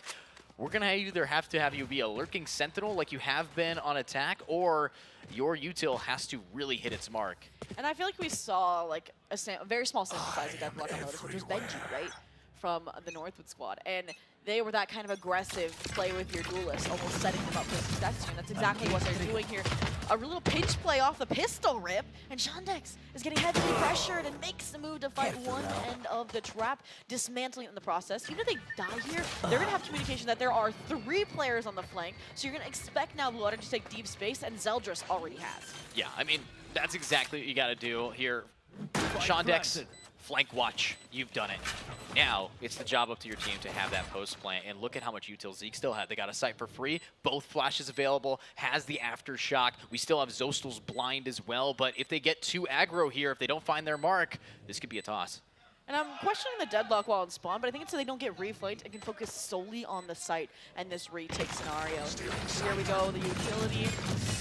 But the Tejo salvo is able to stall out even more. Sanakar, rare whip, still gets the job done. Fracto feeling the pressure, has to go through the aftershock. And it is a Christmas tree in the timeline, right? Sanakar enemy frag remaining. for frag, blow for blow, and Sanakar's on for the ace clutch. Ace clutch is going to be pretty tough. Oh, and there's he no gets it, time! but no time here. And that is the power of still having your breach util up in that round. But God, Carr looks defeated. All 5 kills in his name. And that's the difference between these two teams right now. I mean, it's a pistol. You don't have maximum utility, but we already saw how in tune the communication and layering has to be for Blue Otter when you don't have a deadlock that has, okay, sensors that self-trigger. You don't have a deadlock while on site to hold off these retake attempts. And I think that's where Blue Otter and the time this team has spent together, minus your new integrated duelist, is showing. No heroics. Yeah, and Follow now protocol. getting into our next half, again, if we want to see more of that aggressive defense play, it has to also come quickly. We lost on time for a reason there. They rotate, walled themselves off from the fastest way to get back onto the A site. Let's see if they're going to learn from that mistake, as now getting into this next round, they're hugging their corners. They got their pistols. They got their close quarter combat ready. Are they going to actually get that value, though? With that pistol round lost, YXB playing, you know, a little gamble heavy for Vegas. You know, they're grouping up over towards the C side. They were maybe trying to just cut noise, lure in an execution. And, I mean, you found the one player that forced weapon. You found the one player on the A site. Right there. And now it's a mad dash, realizing that your YDX Berserkers, you made the wrong decision. You placed your chips on the wrong roulette color. Yeah, I mean, it definitely put all on black, and now everything's looking red with the picks coming through. And unfortunately here, they don't have, wait, they managed to recover the Marshall. That doesn't do much. In close range. Yeah, in close range though. Zostel Spike planted. able to grab that pick. And now we got Corsonics here wanting to get theirs, but nah, Zeke is gonna execute it. But there's one Sheriff pick from Noted. Definitely a common shot up, but looking at Kumi just guarding for flank. This is a die to bomb strat. Yeah, no, for sure. On the attack half, we've seen the impact that those ults can have. Notice though, I think they recognized how strong the buy is, and they went one or two more. They've been granted that if player they shot standing. through the dark cover, they would have found another with how low HP. You know, we also saw Queen Bobsta, but looks like she'll live to keep her weapon in hand. The rest of the players also finding a safe exit strategy here. And Kumi left to their devices. Yeah, Kumi wants to die to bomb. Gift given, round ending, and that means it's now time for a full-blown buy here. And with that full buy, I'm hopeful that we can maybe just, as we kind of saw in that first half, YDZ X Berserkers needs these weapons to be there, especially when you have players like Zostel and Shondex on the enemy team that make those Guardians, make those Sheriffs do damage. So as we are going to have that rifle, I'm going to be hopeful that I need to see honestly, Kumi entry might be on the table for us. Ooh, a Kumi entry. That's interesting. I mean, they're on the defense, so I think I really like this again. How I wanted to be playing when I saw Benji was you group up with your own members. You can play it like a Cypher, and then they're just better like facilitating on the route. All missiles away. And look at this. Finally, we're going to see Blue Otter fight for the remain aggressively, win that space. Also, maybe Zeldris in a full entry since they're pinged down to 5 HP. And this is what I love about the bonus here. It had like every rifle ranged weapon, right? It had a Sheriff, it had a Stinger, it had a Guardian, it had a full spectrum. And Cage triggered. I mean, this, that's what you have to ask for from your Sentinel. Shondex find the frag, it opens up the rotation immediately. Yeah, and Bracto, though, finding theirs, Note finding another. Spike planted. Zeldris so very low, the TP online, but will you be able to get, no, you fake it out and get it! That's a cosmetic moment, and now it's just going to be a flick here for Zeldris, and one more Bracto needing to continue the killing spree, but Shondex and Zeldris, it's just too strong of a crossfire. Yeah, I mean, you got two targets, got to pick one and hope that the other one falls in the process. And I mean, first off, getting a breach ult in round 3 of the half. says something for Zeke of Blue Water. And number two, I mean, the fact that they're forced to utilize it on a bonus, or that they utilize it on a bonus, is also huge. It's kind of cementing themselves in this lead. You know, YXB probably wary that their map pick might be starting to slip away. I think if they lose the next rifle cycle, we're gonna have to see a timeout. Yeah, but you know, the timeout's really just a momentum stopper here. We've seen a lot of tech ones actually working in the favor of YXB, so I'm going to agree with you on that one here, Zobi. But looking at the defense, pushed up on Rubble, wants to find to cut the distance early. You put yourself on Rubble with a decent classic Sheriff combo, you might be able to find one or two, or maybe just one in a gun if you find a lurker. So looking at the C site, we will have a lot of util being used, trying to bait some rotations. We saw this on the second round gamble, right, where the mass is rotated on the side of YXB to the C site. And it looks like this time they're holding their cool, they're sensitive, and it's going to bite them in the back because players are, in fact, outside of house. They're trying to scale up. Not letting them slip through, though. The cage, not enough. Not going to slip by. And Kumi's saying, I can do the job of a sentinel without the utility. But Noted here playing his life, realizing that the players are here and then fighting in. Like, this is, you know, whittling away the masses a little bit until you have a beautiful wood carving. And hopefully it'll resemble that of a thrifty round, right? Yeah, let's carve out the words thrifty here from this log. And now it's time to hit A, but Practo practically clean with it, takes out Bobsta. That's going to be the Tejos battling it out. And what a flick from Zeldris. Might be able to find another one here for us if he just keeps getting that aggression. A one-way set up and not going to want to push it. 15 seconds is finally when the spike gets to get on the ground. With the spike now planted, let's see what blooms. The showstopper is what blooms. Sprung, and I mean, the chip damage found, but the kill not connecting, and I think it was a Rosa moment. So now it's just heyday for the players that had weapons in hand. You know, a few individual players popped off, found some Sheriff shots, but it is not enough. The buy round, Blue Otter still on coordination, the bait and switch to lock in double digits. Solid swing there, and you know, we were at a 6-6, now looking at a 10-6. That is 4 in a row that you kind of don't want to have happen. But remember, we had 0-4 in the first half. This is when YXB has turned it around. I need to see it. They have a buy. If not, you know, some people, I've asked a lot of teams here today, here in the LAN venue for the last 3 days, what do you guys think of timeouts? Over half of them say, I don't want to stop playing. Yeah, I mean, they never want to stop playing, right? They always are wanting to run that comp match, but aside from that, yeah. Noted. That's what I wanted to see from Blue Water last half. Noted takes my advice, and as a result, they find themselves facing the guided salvos and the grave of a trade. And, I mean, I think that's a fair exchange, right? Smokes for smokes? Yeah, smokes for smokes, fairly okay, but it definitely favors the attack side here a lot more. The stall that you get from an Omen no longer on the table, but Deadlock stall has been that wall already being popped here. Trying to buy some noise, maybe force some rotations, but B is where people want to play, and uh-oh, that's a crossfire high-low. And they recognize it. They've tracked these players. The drone only saw one, though, so I'm surprised they were prepared to fight 3 of Blue Water head-on. Cleans it. And that Zeke is able to get the refrag, not once, but twice, to keep Blue Otter in this game, or this round, even. I mean, even finding an advantage since they take control of the site. They should be good to secure the spike plant. And their players for YXB are divided. Yeah, divided up. Stuns will be coming out. And with spike planted, they have everything on their favor for time. Look at that read from Zeke. Knows Kumi's around that corner. Oh, Kumi executes it. You might know it, but you got to show up for it. And now it's just going to be Shondex. Flashed out. Not going to be too long of a duration. Tries to find these players, but what a flick! Unfortunately, not enough of the wrist mouse pad to actually flick back on the other guy. Yeah, and I mean, I don't want to say I'm confused, but I saw a spike cam, and I think it was B main.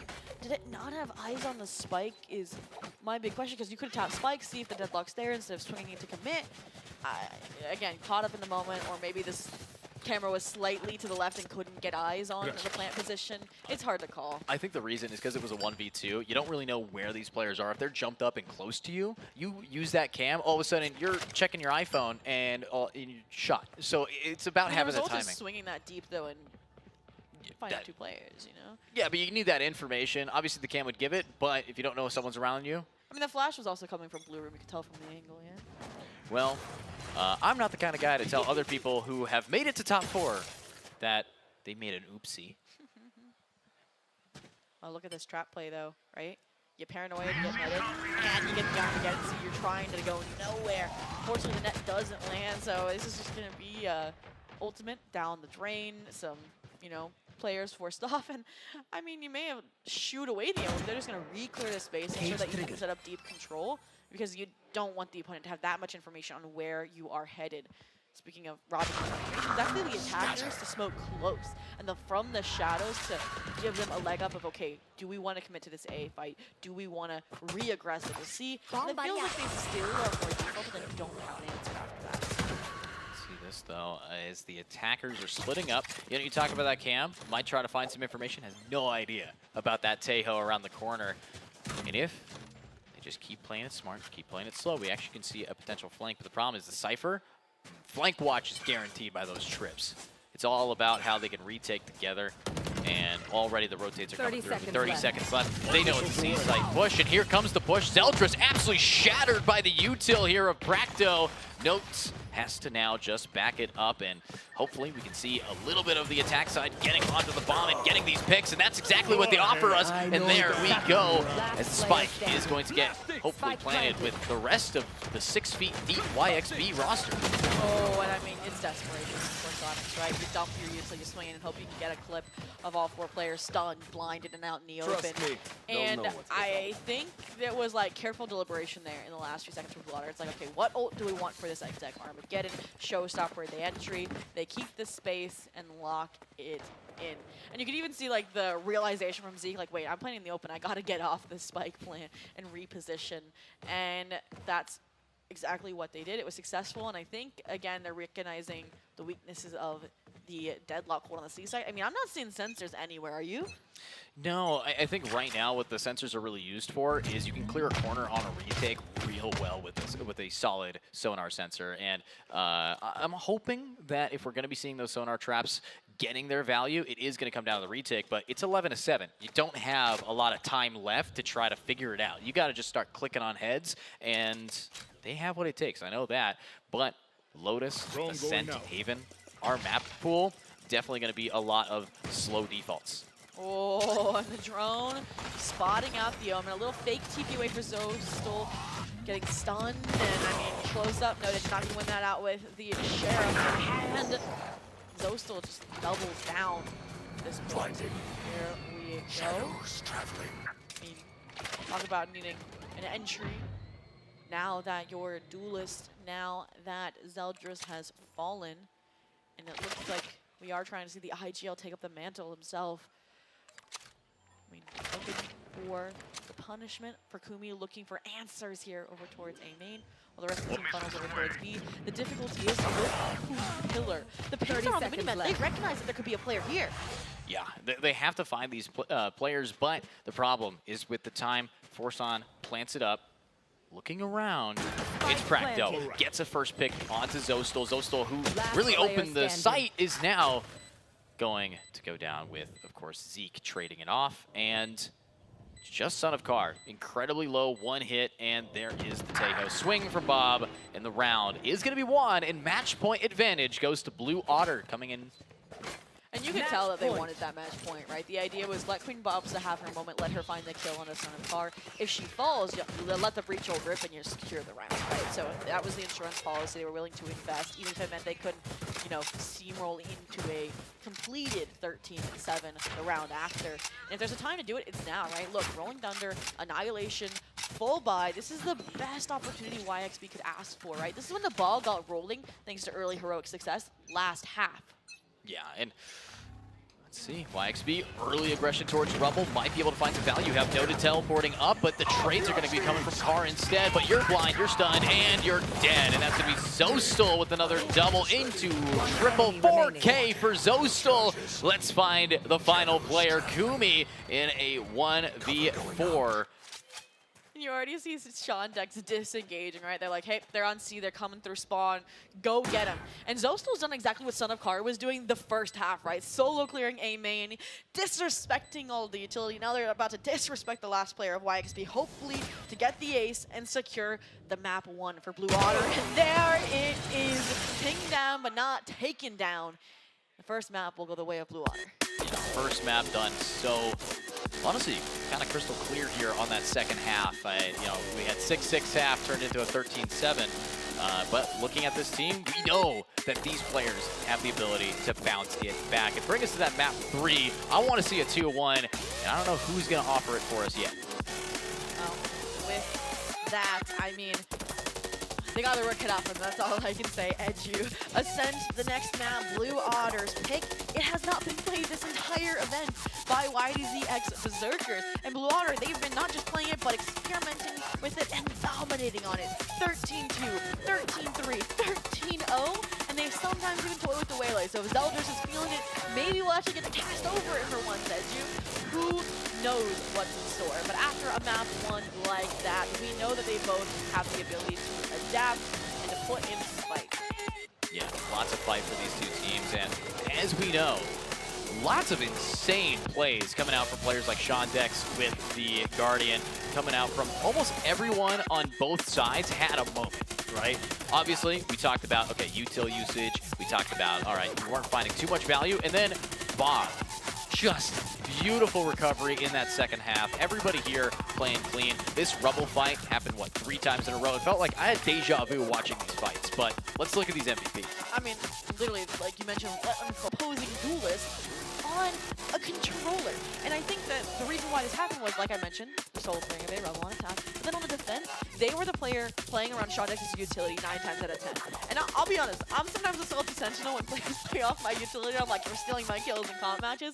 But this, like, Sean Dex has got to be happy. Like, that 3-piece off of the Trapwire Cage combo was killer to witness. Yeah, very killer. And now as we are continuing on with our series here, our semifinals number 1 heats up, and 6-6 at the first half. Now game number 2, I'm hoping is going to be just as close, if not closer, if not a complete turnaround. I need to see a map 3. I like Haven. I like these teams. I like the plays that we can see from them. And we've talked a lot about what they brought in that last game, but are we excited about what's going to be happening next?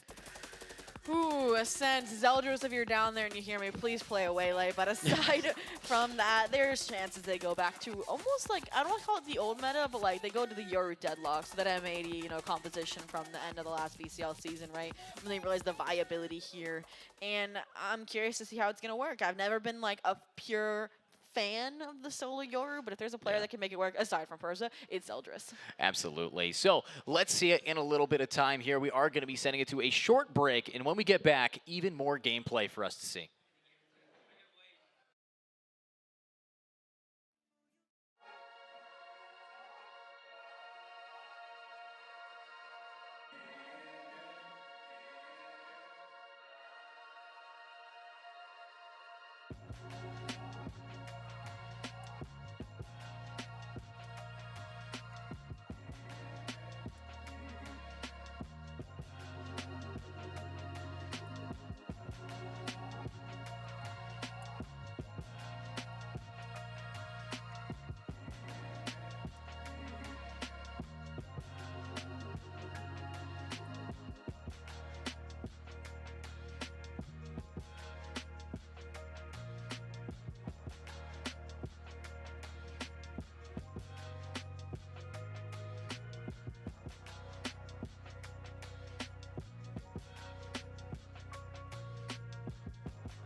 Waylay.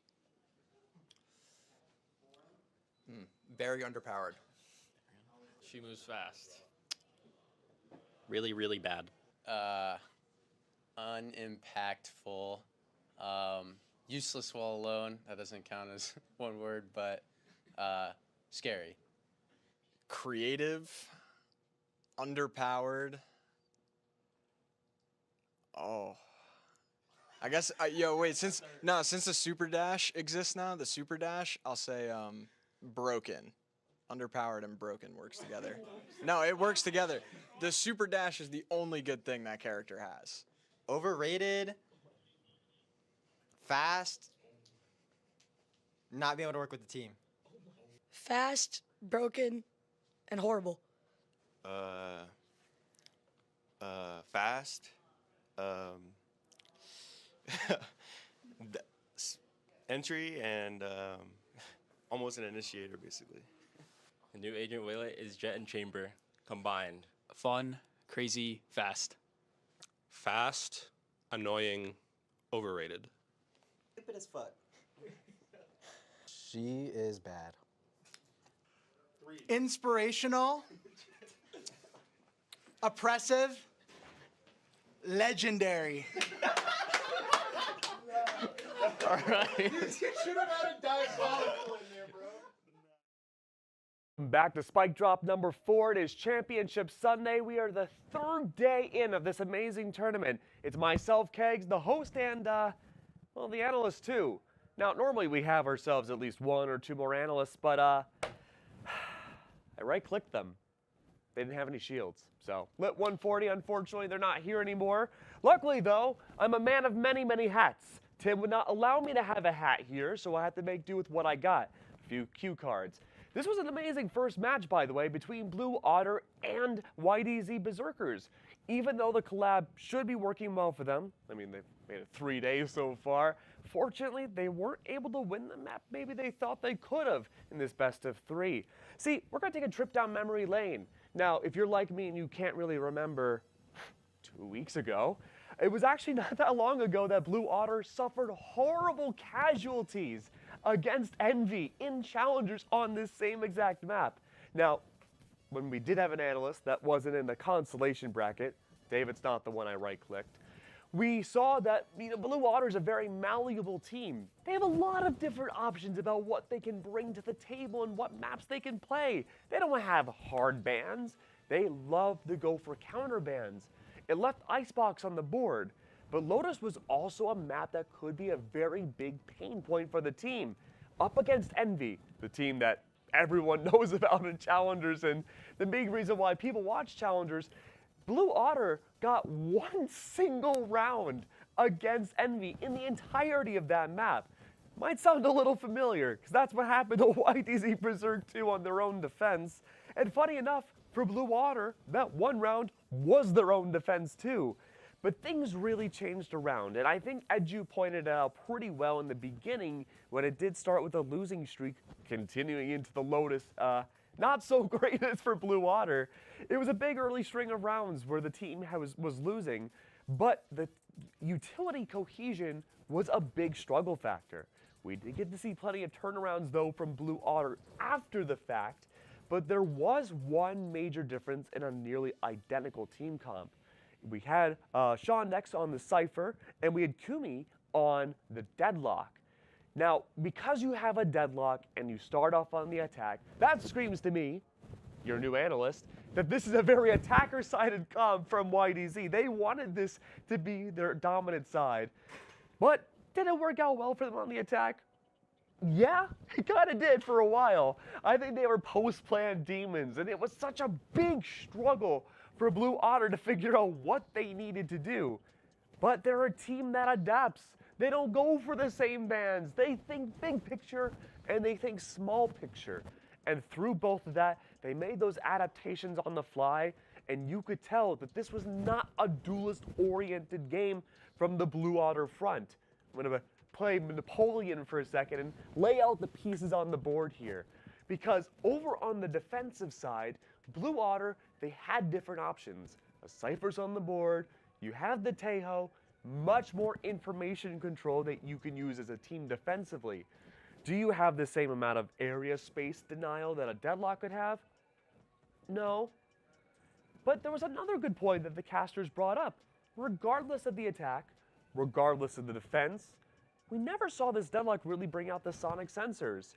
I'm sure we saw some grab nets or two, but really the big point of focus was the early walls that came down from YDZ's side, which is great, but if we fast track over to the attacking side for Blue Water, the problem arises that we saw this team go for a very slow default at the beginning of each round.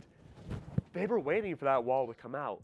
And yes, Deadlock has had some recent changes where her wall operates differently than it does now, but we see that even then, Deadlock hasn't changed a whole lot. It was still the same game plan from Blue Water. Dial it back, wait for the util, any sort of crumb of information to operate off of, boom! Allow Shondex to go for the boom, boom, boom, boom, boom. The rest of Blue Water, they go for a 4-person push through Rubble or B main or what have you because they had map control. Something that Blue Water did very well. Now, thank you, Voice of God. They have allotted me more time. More analysts to right click, I guess, right? But that was only one of the few points that we saw in the big picture for Blue Water in this first map. Bob, of course, if we want to stick on the Blue Otter front, is not on the Duelist anymore. Remember, Blue Otter had some major player swaps into this VCL season. She was dominating with Zoe for a while as this Duelist, right? I say this Duelist as in such a weird concept for Bob, but honestly, she's dominated on every role historically. But now that Zeldris is in, we see the return of Bob on the Initiator role, and it worked out well. Oh, but it looks like our time is almost up. I'm going to leave you with one last point. Icebox was banned out. Blue Otter, however, no distinct hard bans, but they don't like smaller maps. Bind was gone. Abyss has been gone. Fracture's not a small map, but that's been gone too historically. And of course, plenty of other maps like Pearl and Split have gone to the wayside too. Ascent's up next, and our casters, oh, they're teed up and ready to go. Let's see if this goes to map 3. Back to you, Edu and Zobi. Hey guys, welcome back everybody to the arena here with us on the booth. Of course, looking after that map number 1, Lotus was a little bit of a second half steamroll. I mean, you went from 6 to 6 to 13 to 7. So Zobi, now that we're getting into a map like Ascent, where a lot of people would say it's been solved. This is a map that hasn't had many changes. Oh no, we can't shoot through the wall anymore, and that's pretty much it. So what are we gonna be expecting here? Ooh, part of my heart wants like the confidence that carried over into that second half of Lotus to come through in the agent picks here with Zeldris Waylay. And we talked about like the stomps they had in the group stage, like against teams like the little children, where Zeldris was dropping like 400 something ACS on Waylay. Yeah. But I think again they're taking this seriously. Like they're representing an org. I mean, their org literally sends somebody else like to follow them around and film content for them. Like that's how serious this is. And I think that they're gonna play just the Deadlock Yoru composition. And my question then, Mark, is like, what is YDZX Berserkers going to play? Because I have no idea, because they haven't played at this tournament. They've played every other map. Like they played 5 out of the 7 maps, and Ascent is one of the 2 they haven't played. Yeah, I mean, Ascent right now, when we were talking with some of these players earlier, and why isn't Ascent what used to be a mainstay, a staple for these teams? Why isn't it now locked in almost every single game like it used to be? And the answer is because of that wall change. The way that the entirety of the B aggression gets treated, it's something that, why would you go into this venue? Why would you go into this series with a wild card like that recent update when you can get punished by things like that? Waylay especially being able to be explosive. You have a lot of just enough variables where Ascent is a little bit more risky than an Icebox. And I think also something to point out is because those changes haven't been massive, it's almost lagging behind in the meta in my mind compared to other maps, right? Like I'm glad we're finally departing, it feels like, away from, you know, the go-to of the Sova, KO, Jet, Omen, Killjoy, right? And that's great, but I still, like every other map, right? You're not going to run a Vice necessarily on Ascent, right? We see that, okay. And I think every other map, right, you're being rewarded for those more aggressive kind of compositions and styles, and Ascent's a map that you really don't get that on. Yeah, and honestly though, just the meta right now, it's welcome to Tejo and Breach. Every single map has to have it. Even Ascent, which is Sova's home, right? We still have actually been seeing Tejo Breach take over there. You know, for a hot minute, we saw the double Sentinel strategy with Cypher Vise, Cypher Deadlock, or even Cypher KJ occasionally. You know, double Sentinel definitely has its home here as well.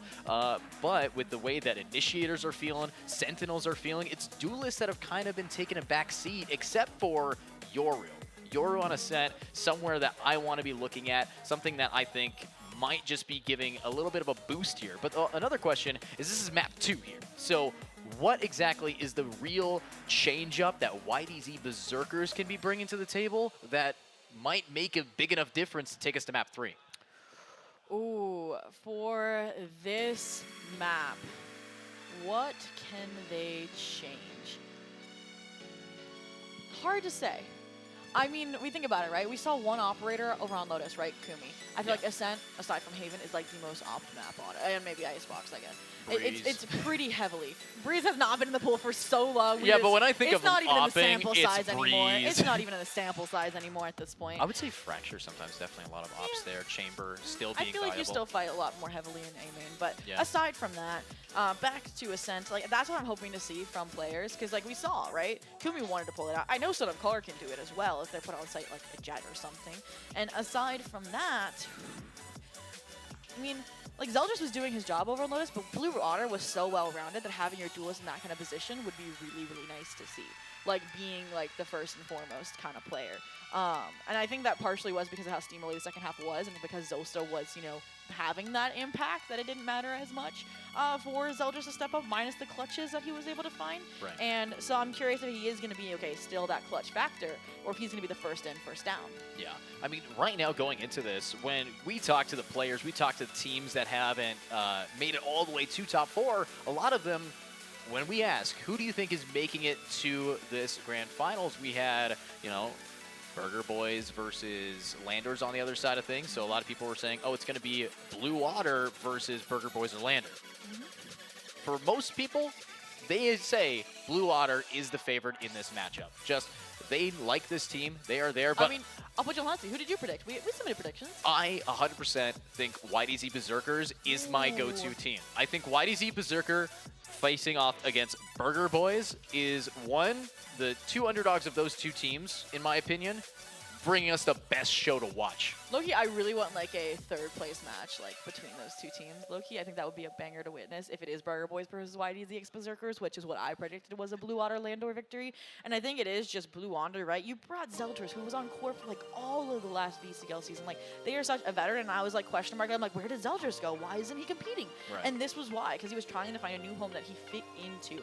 And I'm hoping that again, we saw the coordination, we saw it was pretty seamless on Lotus. Now can it elevate from a, you know, entry-level position into a, you know, superior one? I mean, the thing about Zeldris, he's been competing for a long time, even before Core.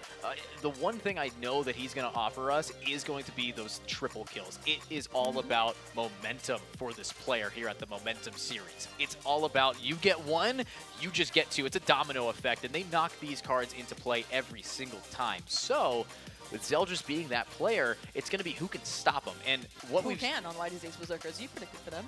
Honestly, if it comes down to who can stop a duelist on that team, it's Kumi. Kumi on a Sentinel, it's the one person that, okay, stops momentum. All right, if I'm a Killjoy, shoot you out of the sky. If I'm, you know, if I'm any of these guys, I isolate and I execute. A Sentinel's job, in my mind, is to lurk and shut down Zeldris.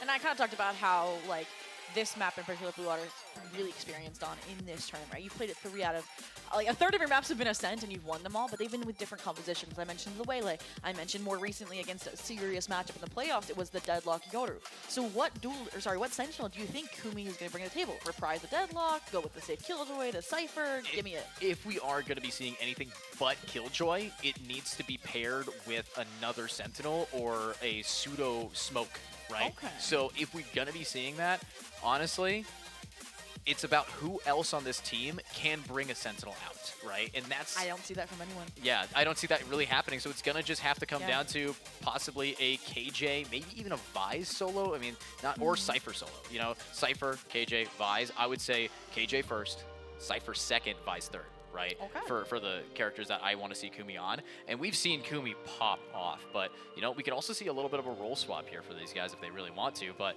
I think, you know, if it is solo, KJ against Taeho, even with the new changes, not going to be ideal. Yeah, well, I mean, we'll have to wait and see. I mean, okay, I agree with you. So KJ with Taeho, not ideal. You mean towards the Killjoy, right? I think that it's still a big enough of a nuisance that, okay, well... It doesn't destroy turret anymore. Doesn't destroy turret, but on a ascent. Let's talk about lane on that site, right? All of your trips, gone. All of your mollies gone. No. You put them in spots that the mollies won't destroy them. On site, you know, what is it called? I think it's called the Zelsis position for the molly, you know, and then you tuck it away near your switch and it'll still get like through the wall. I think it can survive that. I mean, it might be able to, but then you have to really lock it in, and if those are the only spots that they can stand, very easy to be read and avoided. You know, these teams have that game sense. They've watched the meta. They know what that setup is, but if you have a character like Cypher, you use util on that, you can just pick it back up. I agree with you that these players, like VOD Review, they watch like their scrims back and their opponent's scrims, but also Ascent's coming back in, right? Yeah. It's the first time it's back since Taeho came out. So they haven't played against Taeho on Ascent enough, I think, to realize like, oh, where is a seasoned Taeho, if we even get one, going to be playing against Killjoy? Yeah. So I think that learning curve is going to be like interesting to see for sure. It definitely comes down to comfort, in my opinion, for Sentinels. You know, Sentinel players, when you're on Cypher versus Killjoy, Killjoy is the easy option on this map. You got to kick your feet up, you know, sit back in CT, maybe perhaps sit in Clutch boat. a few rounds or two when you're rotating last alive to the A side. It's definitely the kind of a role where it's like, I don't want to leave yet. My turret might see somebody, so you're just sitting in garden half the time thinking about going A. It's one of those characters that if you are going to be locking it in, it's about that ultimate. It's about the lockdown that's ready. But we've been talking about all these predictions. It's probably going to be a Cypher anyways. Let's find out with our Agent Select now ready for us. With that, do we get any... So, you get your Taeho, and you get your Cypher, and I get my Deadlock Yoru combination. Now, this on the left, like I said, Emini comp, it's been, you know, run by a lot of teams now, is picked up, seen to be successful, tested. This right size one is like the old meta meeting the new meta, right? It's like the old new meta? Yeah, the right? rotating meta?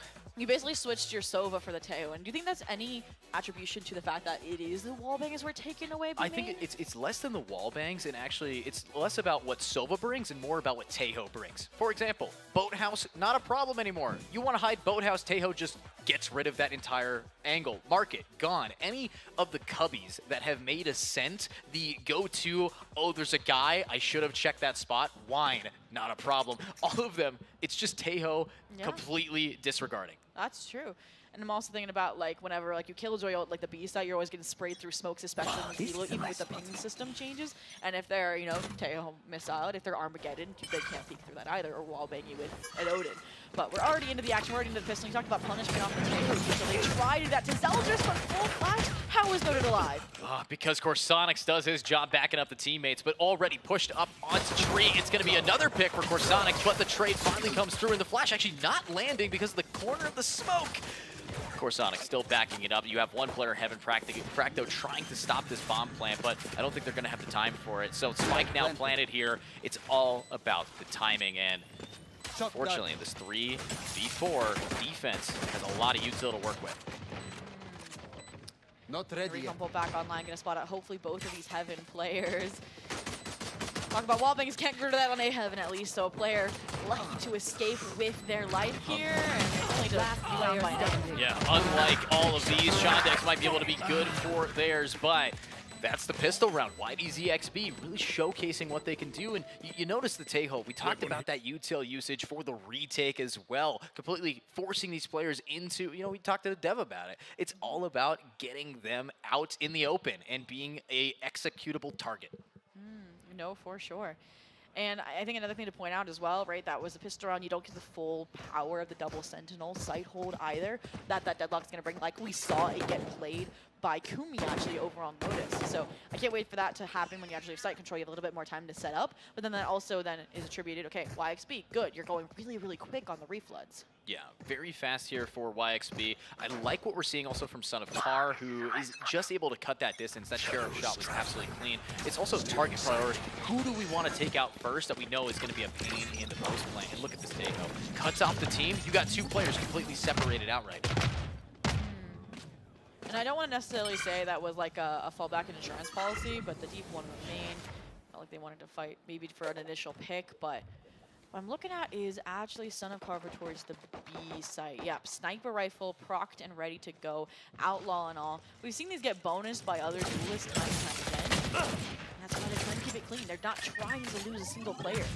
Yeah, little players here around the corner, and Shondex needs to find an opening, but the real opening pick is a very aggressive B play. Remember, without the wallbang spot, I even heard some players talking about, we could finally grab orb.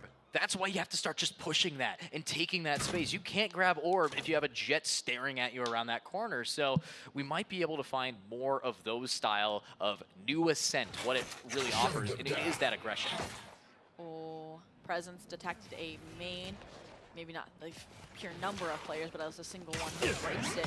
Here is the top of that. Like the counter, the timing is a perfection between the paranoia and the guided salvage. Doesn't matter because it's a double-headed take. Player 3 through, but it's noted anchoring down the site versus Shondex and the Sheriff Magic.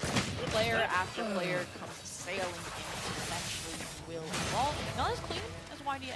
ZX Berserkers was looking for, but you still walk away with 3 of those weapons. You walk away with 4, actually. I think they only lost 1. If my overlay was right, which could have been wrong. But I also say no spike plan, no money for this team to get a little bit of more util here. So honestly, what we are going to be looking at is YXB looking pretty clean. Hopefully, we're going to be seeing more of our comms. We didn't get to have a listen in yet, but that's going to change here. This is a nice spot. Can't have to, man. Hit me. Nothing cat. But that in one. One moment. 2A. I'm an old A. I was 10, like a B. okay. Do you have full armor, Sean? You want one. Okay. Kill this outlaw then. He jumped. Kick out. Kick out. And right click a flash. Right click. Yeah. 2A. Cuts open. Sova your. On where Cypher is. 2B main. 65 Cypher. 2A main, 2B main. You're gonna see 2 spawn car. Okay. 65 Cypher. Close B door. Yeah, they are. Here. Oh, you're up cam. Campsite. Wow. Close. One enemy remaining. From mid, top. Top cam. One's out. 65 Cypher.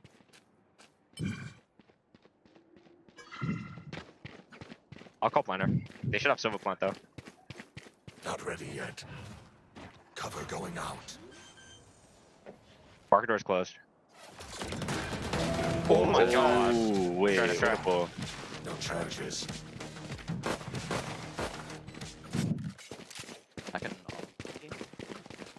Alrighty. And with that, we did get to take a listen in, right, into why we saw they were responding to information, but it ultimately kind of got the better of them, right? They detected the 2 heavy players, right, of a Yoru and a Sova towards A. Cypher starts rotating off Kumi, gets caught, and because you've taken down a Sentinel, you know, the demon on the B site, you quickly grab Spike, you scoop it up from top mid and rotate over, and they kept it really, really clean for that rifle round. Yeah, real clean here. Already, we're going to be looking at Blue Otter setting up for trying to answer to that aggression over on B, while still managing to take a lot of space here. Look at that mid presence coming out here from Zostal, wanting to maybe just find one, but they know they get spotted. Fracto, beautiful information gathered. Did they see 2 or only 1? The reason why they're fighting this is because they think there's going to be an operator in the mix. Look at what Son of God has. But if you just challenge it off of the cage like Zeldris does, it's a special delivery for a neural theft. Now you know the Cypher Kumi is on this site. You know how to counter them, how to pinch them. The question is, can they get the support of their teammates in time?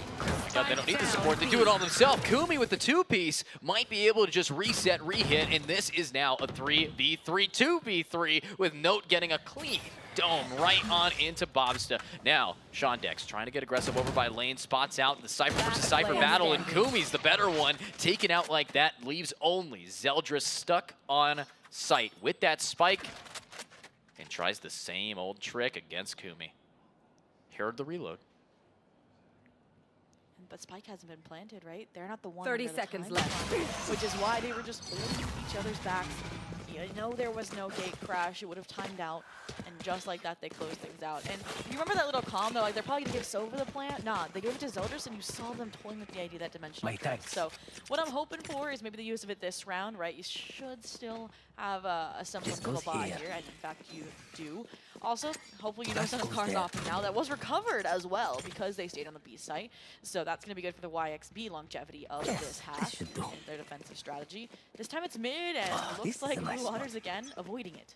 Yeah, a little bit of an avoiding, and Car pulling out the op while the dimensional drift takes B for free. It's all about the retake here, which not exactly going to be easy with Car's op, but it's Son of Car we're talking about. You can get close quarter combat with it, and it's a good read to take out one, but nobody's really going to get shut down. Spike need to get planted, except Zostal finds Kumi here.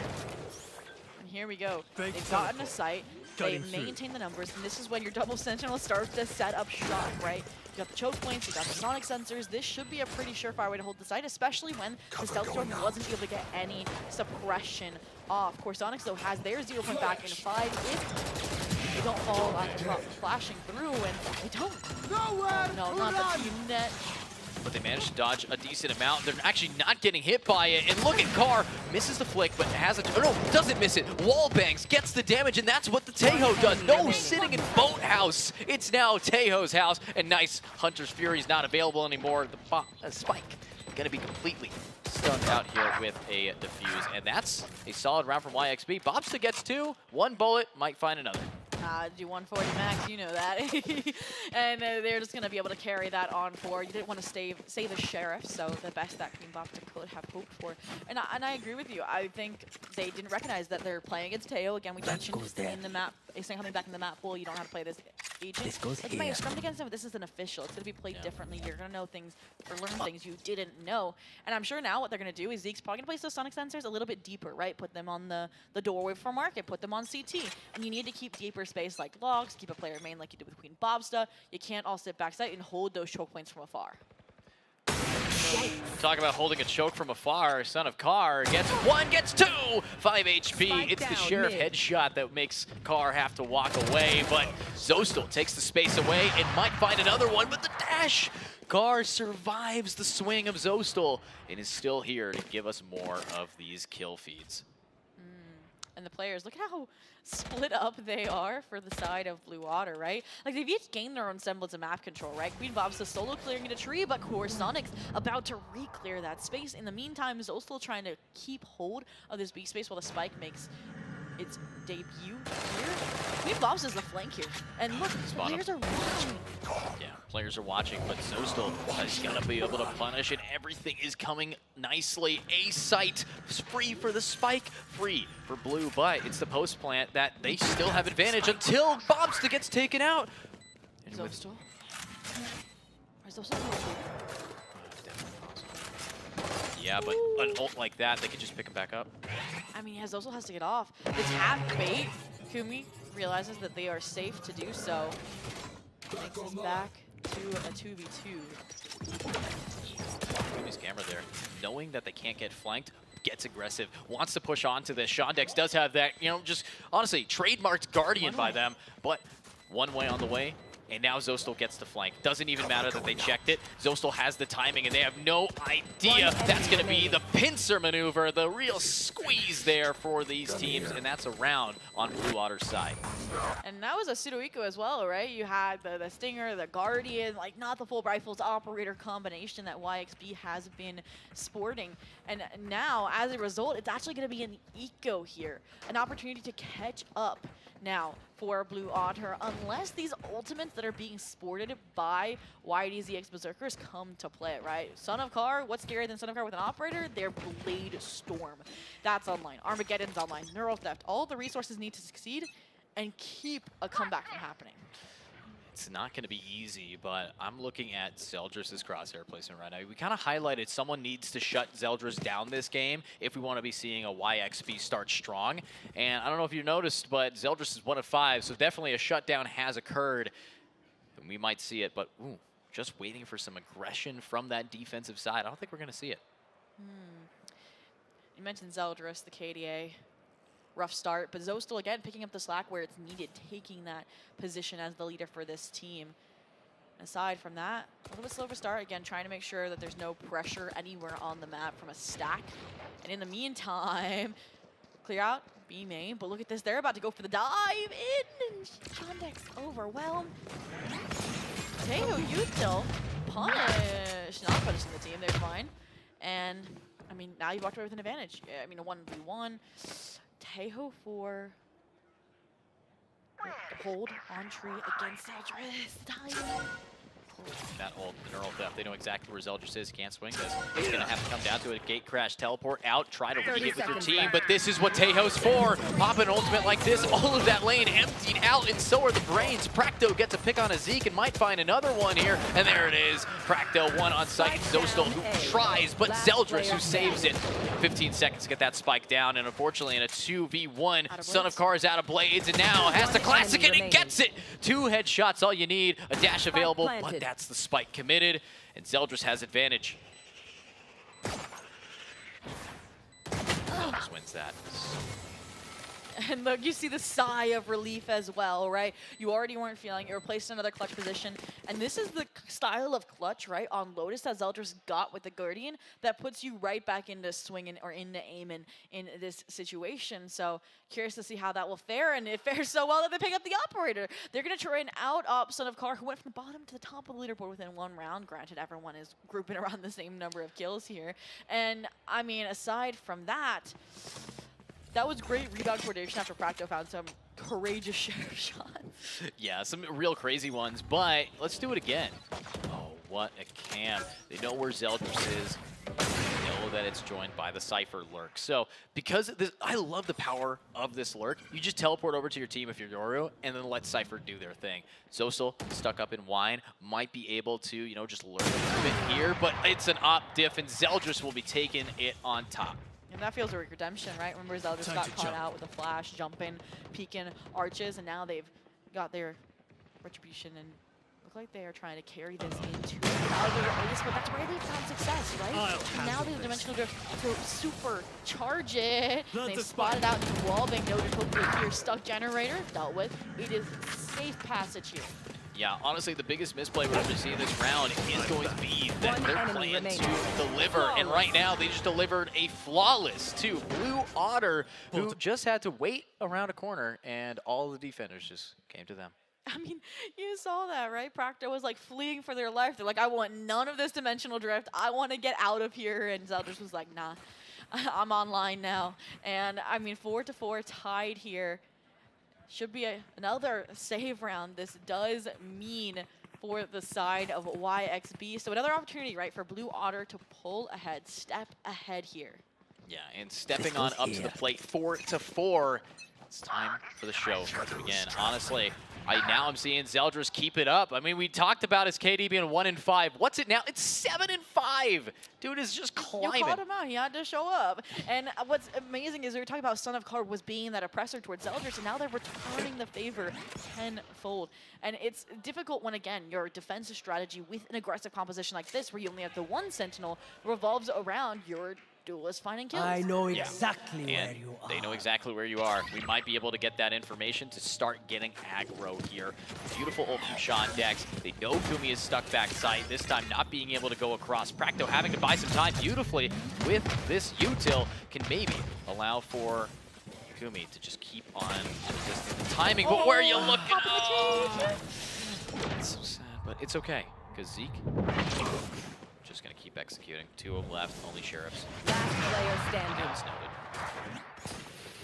noted. Noted for top-off montage moments, but wallbang and all, you can't remove that corner shot, and neither can you remove the 3 players power friendshipping their way into spawn, you know, foregoing the spike plant altogether, knowing that they can secure the round off the final pick and secure the lead in the process. Yeah, we're seeing a very secured round, and honestly, we're now back to a close matchup here. 4-5. Last time it was 6-6, and it went, unfortunately, in the favor of Blue Otter. And I say unfortunately, not because I want YDZ to win. I just want to see that map 3. I want this team to keep on cooking here. I signed up for 11 games, and I want to see it. 11 games, all casted by the same duo and played by the same players. You'd definitely be tired. But aside from that, I talked Spike You down didn't even A. see that, right? It was, I mean, with the from the shadow, or sorry, with the Hunter's Fury, Blue Eye thought they were going to jump on YXB, and it looks like, bro, okay, Noted stepping ahead of all of that, completely stalling out Blue Water in their tracks. Noda just wanted to shut this down, and that's exactly how they did it. Starting off strong, they have to still have that looming presence of Zeldris trying to get aggressive like that here, Zobi. It's to shut out the one first blood getter by getting your first yourself. And now, Zeldris staring at the corner, the pixel, his gun fading in and out of reality as it's about to maybe find another, but I think defense knows there's an op there. Let's not do that. Yeah, I mean, at this point, it's kind of going back to, again, Zeldris isn't always the entry player. They do find the first bloods a lot, and they're waiting for Shondex to be the one to find an opening kill. And then you rotate. And that's exactly now the deliberation is that both of those have come into play, right? Both find their kills. Now, which site do you opt into when you don't have the information? So you're going to still be working both avenues and see which one comes One up better. enemy remaining. It seems like it's the 30 B side. So seconds Sova left. making their way over. Zeldris also disengages, and now they got the information that they need. They know where the last player is. A site towards tree. Yeah, and I mean, think about this from the perspective of Noted. Noted sacrificed their team's smokes for these 2 kills, and it's the only ones that they got, crumbling over and over after the fact. And Spike is going to go down. Practo gets to save the op. So you look at that, and I'm hopeful that we're going to be seeing something. You know, this team, YXB, very solid on the comms, very solid on the mental, but every player knows how it feels to be the only one to do damage in a round. Yeah, it can definitely hurt. And I mean, that's the difficulty when you're playing this operator as well in deep heaven, is that somebody else has to like feign that aggression, so that it feels like, okay, after you peek that and you're running away, they're trying to follow you up, and it's like, oh, least you expected, there's an operator there. And I think also what was interesting we've seen is YXB consistently trying to generate these surprises, right? I think we saw, for example, Son of Car playing on the Cypher site. Usually it's like, right, you're leaning the stack away. Ooh, no op save. Shondex. I mean, the 3K, that's what needs to happen. Yeah, and Shondex, take it on the other side being able to just completely locked in here. Just so clean. Mm-hmm. And at this point, you've entered, right, purgatory in the economic department for this side of YDZX Berserkers, right? It's buy, save, buy, save. This is when, again, I look towards them and want them to take a time out, right? Give Corsonics an opportunity just to breathe, think through what they should be doing, because, like, look at this. 5 rounds in a row. And we've seen when Blue Eye falls again. Time to jump. I will say, you still have that aggressive style, but Double Sentinel, they're killing it on attack. Now, setting on up, Kumi stuck, and Zeldris executes. Notes, teleports away, might be able to find him, and look at Zeldris is just target Bryo, being able to go, and gone is the rest of YXB. Son of Car, last player, does have a buy, and phantom moment. They didn't even buy that gun. If you saw a player push into CT and Cinnacar finds the frag, finds the gun upgrade, it was like a lease on life, and unfortunately it's soon snuffed out in return. But I completely agree, the double sentinel, right? We're like, okay, it's going to be really nice because once you get onto a site, you can set up in the post plant, but then you're weaker in actually breaking through that mold. And I think Zeldris is doing great. Like, now they're meeting Shondex, like you're working 2 parts of the map simultaneously. You have one that's trying to sneakily find the opening kill, and one that's like, hey, look at me, I'm going to find the opening kill. And it's working in both departments. Absolutely. Now, 7-5, definitely a doable side, but Zeldris is blind. Didn't see that someone has gotten behind them.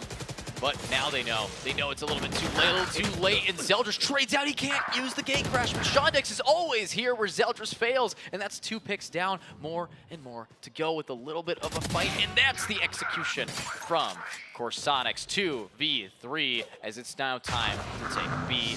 Zostal pops over to Boathouse as the rest of their team kind of left alone, and the swing is executed beautifully by both Bobsta and Zeke. Kumi, the Sentinel. This is what happens on Ascent. You leave your Sentinel on one site, it's time to clean up. It's that kind of walk of shame. Like, you don't want to make noise. You want an element of surprise here in order to retake the sites. And remember how I said, like, they were going to change their sonic sensors from, like, lane and stairs to CT and, like, either market or main? That's exactly what they did. Yes, the Teo's dead, but it's more like you're learning now to, like, condition yourself to do it in the future. And aside from that, Shondex and Zeldris still did what we said, right? Shondex actually punished the 2 players that were trying to pinch when the mid pressure was mounting, right? They were trying to surround them, and they couldn't. But yet, the refresh got 2. Speaking of getting Kumi, it was a sonic sensor. It kind of gave it a little half second of second guessing their positioning there that they couldn't focus on that shot. And Kumi knocked out like that. Such a clean round here, but that means 8-4. We wanted a close game. Last time 6-6 half. Let's give 2 over to the other side. Again, I mean, when this is your go-to map for this team and YDZXB is playing it, you know, for the first time this tournament, there's going to be a learning curve, and you're also playing against, again, an older composition. The map just ran to the pool. There's so many factors here working towards Blue Otter. And, I mean, if you're going to overcome odds, it's going to be in the semifinals of the HyperX Momentum Series LAN. So YXB, what you got? It's got to start with the pistol round. It's got to start with the pistol. It has to start with YXB's Son of Car to be able to get that aggression. And joined with a KO, they have that entry locked in. And here comes a full 5A. They have the bot from Tejo. This is another thing. Tejo gets so much information. And honestly, I like the bot more than a recon does dart sometimes. As Zostul is going to be suppressed, going to have to back up. But Kumi has found their way to Caterpillar in the site. Zeke gets in, gets out like a thief in the night with the kills at their side. It's not that raw, no retake, no spike plant. It's going to come down to kills, bloodied and battled. And here we go. Door now fallen. Recon dart spotted, and the spike needed to get planted. The shock dart, the recon. It's not going to land anything. Unfortunately, Hanzo's not here with us today. It's Bob. Trying to just find a shot, and there's one. Nah, not going to be able to spot him, but knows they're stuck down there. This is a trap. They have been just put into the cage here. Can they fight their way out? One. Oh my god, it was so close for Corsonics. That's the round. Zeke got some cheeky kills that round, right? Yeah. The first one on the Kumi, and then that shot, that trade as well to cap off the round, and maybe the hopes as well of the YDZX Berserkers squad. I mean, are you going to force? I mean, I might be contemplating a force. I know it's like, this is like the borderline of like, you might be crazy to do it, but I think they need that momentum shift. Because also, we've now seen that Blue Otter like to buy up heavy in order to start converting later rounds. I mean, you have a Judge, a Bulldog, an Outlaw. It's going to be dicey. Yeah, and I'm just looking at the scoreboard here. They haven't lost a round since round 5. Yeah. It was a defuse at the just wits end of that round. And no, Blue Otter, they're just riding the high. Momentum series proven why it's called that. Well, Spike is so deep in the spawn, right? Finally sending Corsonics on a recovery mission, grouping up with the masses, but you didn't even break down the deadlock while they main. You just shot presence, and now you've even lost your entry duelist to Zeldris and the Outlaw.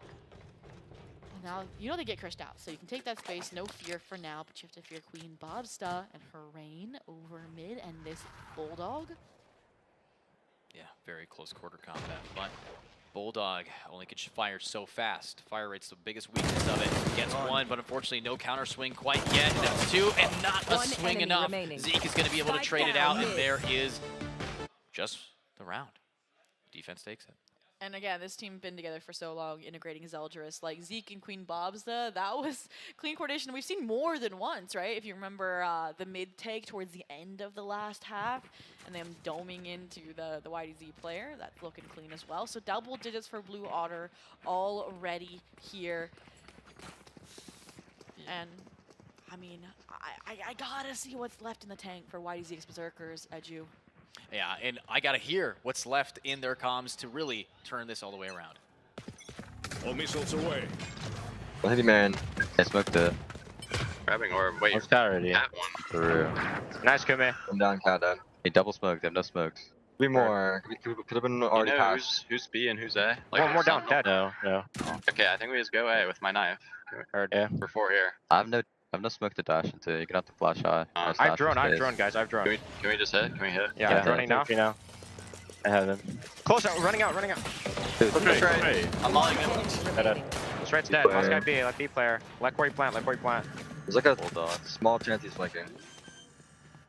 I'm jumping up heaven. I need a gun. Spawn, he's spawn. Nice, Kumi. No, the Judge. Only. Car? I'm looking for gun. We can trade. Take my man. A clean dissection of the A side crossfire, and again attributed to the double suppression that this composition brings, right? You have an Omen, you have Zostel, you know they like to get up close and personal, you know they like to take these early fights, and suddenly they don't have to get out of jail free card, no shrouded step, they're stuck in a corner, and I mean, Queen Bobsta cannot help them escape. Yeah, and that's going to stop the spree here from this team, and the momentum is gone, but doesn't mean that they aren't still 5 rounds up. They have that advantage. They want to get into this next round with some style, and they're splitting up, searching for clues to do it. Here we go. You know the deadlock's leaning towards A. They netted off the rip. But do they know they redeposited Zeldris on the same line or are nearby to support C once the jiggle contact is made? It seems slow. Zeldris about to feel it, but there's no command block right after the wall drop. It doesn't matter. He's just so good. He's so strong with it. And that's going to be the trade-off for Shondex as well. And the lurk executed by Bobsta, knowing that Kumi was having a little vacation, a little staycation over here in the tiles area. Now, with only a 2v3, retake Omen, retake Sova. They need that info first. I mean, you have the 0 point. I think you're just waiting until the first makes contact to see if both are coming heaven. And that's exactly what I expect out of Corsonics here. They may, for the last rotate, because Queen Bobsta got the kill over tiles. It was going to take her a while to get here. There you remaining. Their hand the Tejo. And Corsonics, the IGL on for the ace here. You can see the Tejo util. Practo trying to set them up for it. Can they finish the job? Oh, bang. Oh, my. Close. Pixel. Perfect. Timing. Ding some, but no. No, they're not going to let him get the ace. Bobsta, the chance at it was shot away. And honestly, though, Corsonics, entry KO, love seeing it. No, that was very, very clean. And, I mean, the speed in which also they dislodge the deadlock wall. They don't let that defense get built up by that squad. And aside from that, I mean, I think Queen Bobsta was smart there, right? You're trying to keep the players there. We're toying them in with the ego ace. But I liked the ability, the humbleness to get out because you need to keep those weapons, right? You have a road to recover here. You needed 4 rounds. You know, 1 alt cycle instead of Blue Otter is probably sitting on map and series point, punching their ticket to the grand finals. Yeah, but YXB, 2 in a row. Momentum series, here we go. It's time now for just this Cypher. Set up on B, the 4 stack on A, not hitting its mark. Unfortunately, might have to go for a fast rotate with a lurk potential for the flank. And now, we have the Tejo. And, uh-oh, you're hiding in Boathouse? Is that what I'm seeing here? Well, guess what? In come the guided salvos themselves. Look, they're being forced to peek out, but there was no tagline, right? The sites don't protect them. They play their life here, and now they have the support from offside. They find theirs, and the flood comes in as well, but one enemy remaining. Better weapons doing their job. Those spikes planted. Can this get find any more? And Kumi wins it out with the classic. Free gun, by the way, beats out an $1,100 SMG. So, what a game. And you look at this team, they want to bring it back. Right now, they have now mirrored the score they had in game number 1. And if they want to do better than Lotus, it has to come down to this next round. 7 to 10, you mentioned the rifle round. I mean, look at the ults that are already online. Neural Theft, Armageddon. I'll have to see how those come into factor here. And I think that's going to be the biggest obstacle. Maybe this round, I think it's more next round that we'll see the Blue Otter work of ultimates to work with here. We'll see. I mean, look at those trying to get ahead, trying to get blocked again up under screen. We've seen this before. Yeah, I mean, absolutely clean for Bobsta, being able to just lock it down. That's what she's supposed to do if that is an early pop. And now, let's see if there's an early rotation, a new reset, or a re-hit on A. And if you remember last time they tried to do a strategy like that on the defense, right? Take aggressive space off the Hunter's Fury. It was stopped by Noted getting ahead of it all. This time, it got the surprise element. It got the frag. We talked about important practice ways for clearing a lot of these corners upon entry, simplifying what your duelist, what the rest of your team has to do in order to secure the objective.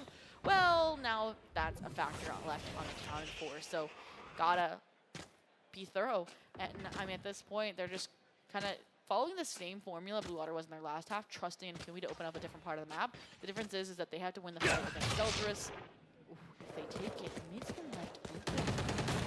Yeah, mid has been left fairly open, but they still have to commit here. Now Zeldris is in a position to stop that mid push. Look at the high ground, though. This is scary. Zeke gets it anyways, but there's the round, and this could be the stop. I might have cursed it. I mean, you have to get more than 7. I need more.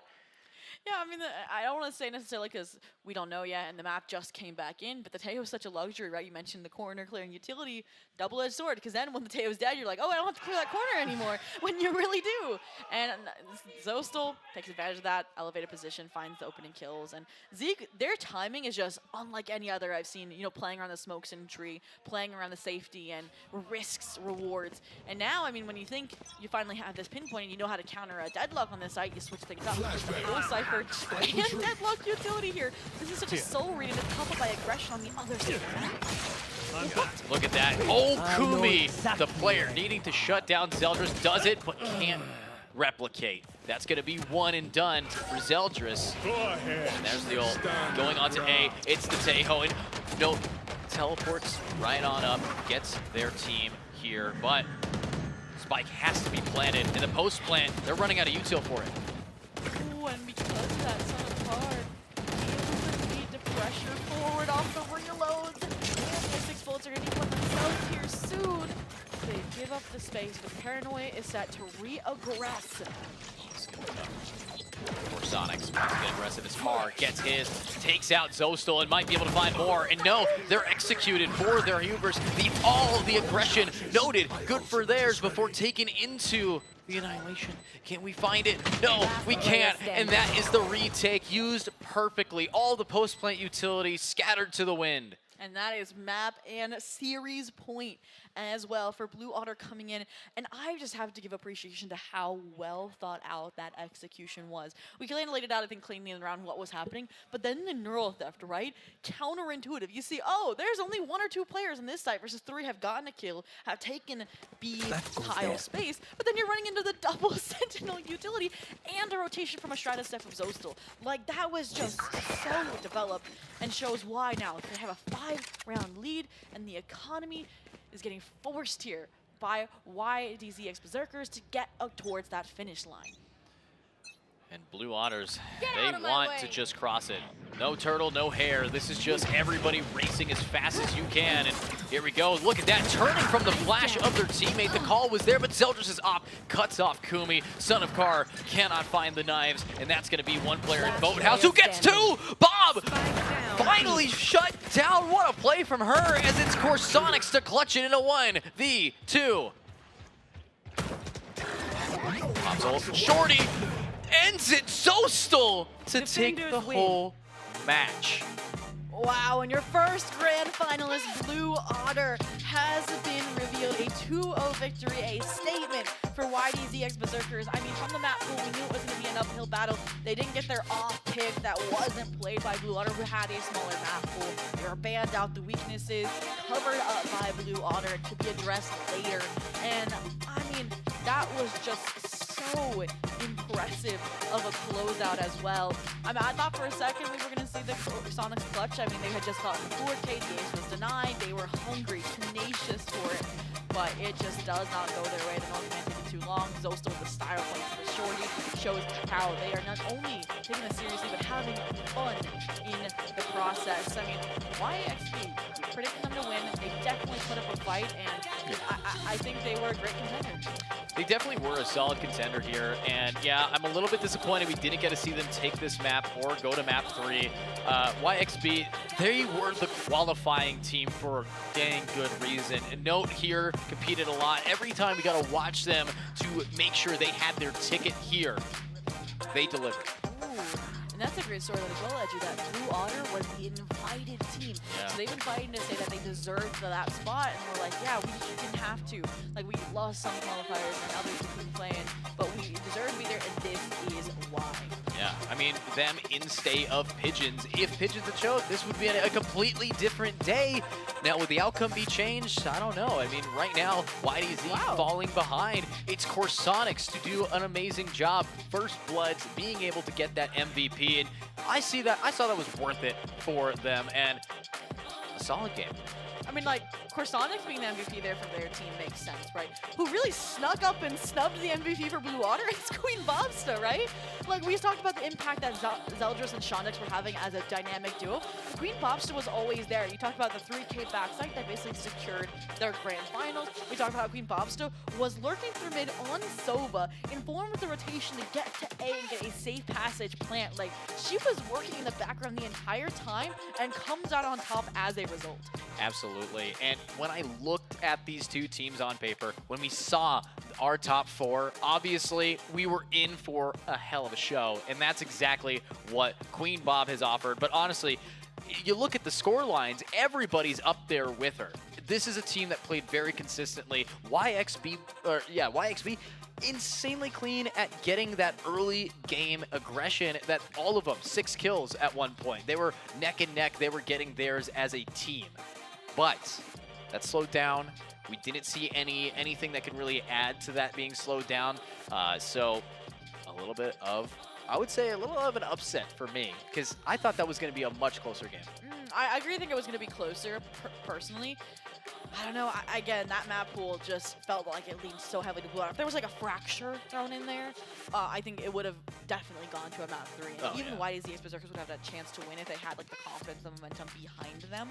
But just picking the Lotus was like a middle ground, a risky territory, and I think that's where it all started to go wrong. Absolutely. And also, Yoru.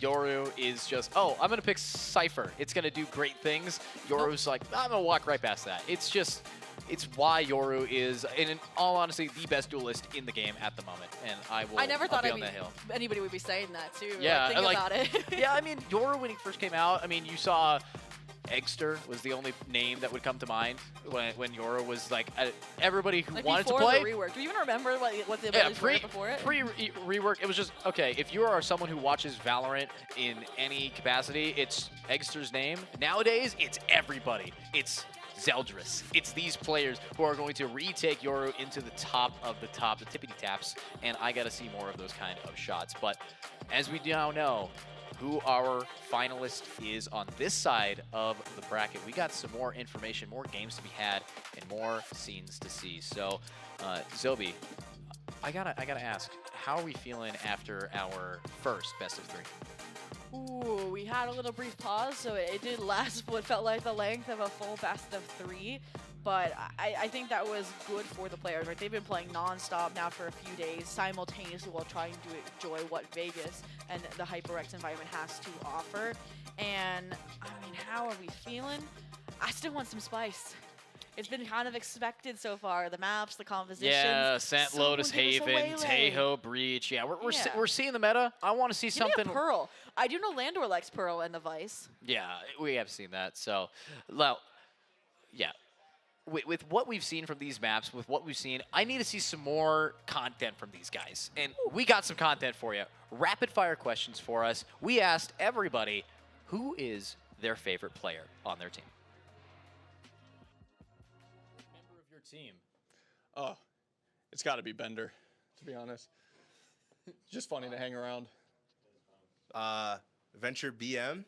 That's my dog. That's an OG of mine. Known him for a couple years now, and he's still a beast, even though he retired. Probably Enzo, because he's like really funny and like not very good at the game. That's not fair. I've been noted the longest, so noted. I would say Alvin Boy, because he always wants to share a room with me. My favorite member of my team would have to be Chase. I think he's really like holds the team together like glue. And then maybe second favorite runner-up. I don't think there's even could really be a runner-up. So who's my favorite team member? I love them all equally. Probably Shoss. Why? He's cool. Bro, I don't. It's got to be Zach. He's really cute. No comment. Honestly, I would probably say Pristine. I've known him the longest. I'm best friends with the guy. Tootsie, because he's my hype man. My favorite team member is Benji. Me, because I love myself. That's really it. Perfect. And honestly, with everybody here having their favorite player, if you guys are watching at home, let us know who your favorite player is. And if anyone wants to change their answers right now, come up to the caster. I'm kidding. No. You're my favorite player. Oh, I'm not even my own favorite player. On my team, I'm not. Like, we're a team, like, you know, the Yeah. casters. Let's go. Yeah, casting team. And if you guys are watching, thank you for that. But as we know, we have a post-match interview getting set up right now. Keg's going to be on stage here. And I got to get in the heads of some of these players here. Zobi, if there's anybody you could interview, who would you want to interview from Blue Water? Ooh, I mean, the Vibe Merchant himself right now has been Zeldris. I mean, you saw the aura and the walkout pose, like, defying gravity. We talked to Shondex. We've talked to Zostal, right? We got to see what the newest member is thinking, but I could go for anyone. I mean, you got to talk with Shondex earlier today. What were the vibes like? Very, I would say, short and sweet. Wanted to get in that game. Confidence and short and sweet. That was Shondex. Kind of matches what poloed out, right? Yeah. Like from the 6-6 half to steamrolling it at the 13-7 to an 8-4 and then closing it out pretty seamlessly as well, minus a few rounds here and there. Like, I think that defines what we saw to a T. Yeah, absolutely. And now knowing Blue Water is going to that finals, you know, that realization sets. You have to go up against either Burger Boys. Fingers crossed for them, I would assume, versus Landor. I mean, underdogs coming up here. They managed to do a solid job against YDZXB. Landor has been in a lot of players' heads. And I think for me, I'm like, I don't want a prediction of who we think is going to win that game. Who do we think would be a better opponent for Blue Otter? Honestly, that might be a good question for Keg to ask, because I know we do have our inner. It's going to be with Keg and Zostal down on the stage. We'll see you guys down there. Oh, hello. Welcome back, everybody. Spike Job number 4, Championship Sunday. We are here at the HyperX Dam being built by our top beavers on the scene. I got into contact with the lead engineering beaver, Zostal here. Congratulations on your win. Thank you. Absolutely. So Blue Water, easily one of the most interesting teams, not only in this tournament, but of course in North American Valor in general right now. There's been a lot of changes on your roster. There's been a lot of momentum having, but you have been a duo with Bob for quite some time. It's one of the longest duos in Tier 2 Valorant. I'm curious to know more about that. I mean, me and Bob just have really good chemistry together. We talk a lot about the game outside of the game, so it works really well, and we normally fit in with whoever we're playing with really well. We kind of build around them. So, yeah, we just have really good chemistry, so we just kind of keep it going. Well, see, the chemistry part's very interesting because historically speaking, Bob has always been an initiator. You came in, you home-wrecked away the duelist role, brought Bob Initiator to life, but now that things have changed, Zeldris is on Blue Otter, you brought Bob back into that Initiator role. How's that momentum shift gone? I mean, it's been really good. I mean, I think Bob, like, especially on the Initiator, not only the Initiator, but Teo in general is what we normally have her on, and she's just incredible. She's really deliberate with her U-tones like that, and her chemistry with the rest of our U-tools, like, absolutely incredible. So it's worked out really well, having her on the Initiator, and more specifically the Teo. Absolutely, and look, it has to be very good in order to reach Grand Finals. You've done so well in BCL so far. Another big question, though, is that we saw recently the Envy match between you and Blue Water. It wasn't the best showcase in the world. Icebox, of course, was another map in this showcase that was looking a little shaky going into the semifinals. There have been some holes when it comes to the maps. Talk to us about losing out on these kinds of matchups and what it takes to correct it going into the next match. Yeah, I mean, it's kind of difficult. Sometimes, you know, like, the issues are too big to fix in between maps. So, like, today, for example, we just kind of banned Icebox away. We weren't feeling it. But in general, like the Envy match like that, like we made a lot of mistakes. We talk them over, we go over in VODs like that. We hopefully fix the gaps, fill the holes, whatever, and move on. There weren't a lot of mistakes with your matchups here today, but I will say each map so far did start a little slow for your team. It was usually the first 4 or 5 rounds that didn't go your way, but then seemingly out of nowhere, there's a click that happens and you start winning almost flawlessly. How does that happen?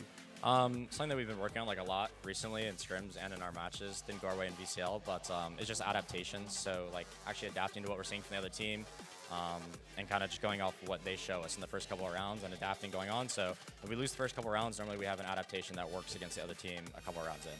That's incredible. Now, of course, Zostal, there is still another semifinals best of 3 that needs to be played out before we figure out who you're facing in the grand finals.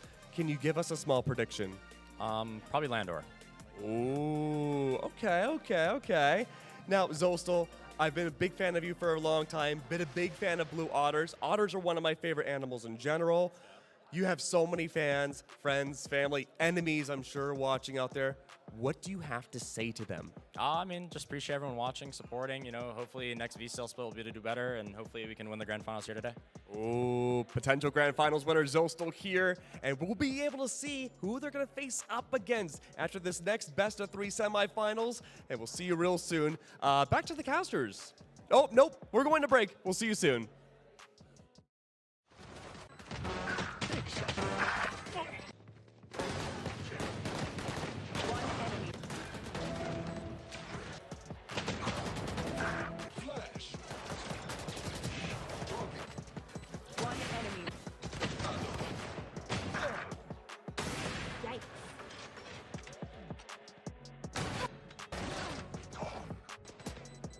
One enemy remaining. One enemy remaining. One enemy remaining. One enemy remaining. One enemy One enemy remaining. One flawless. One enemy remaining. One enemy remaining.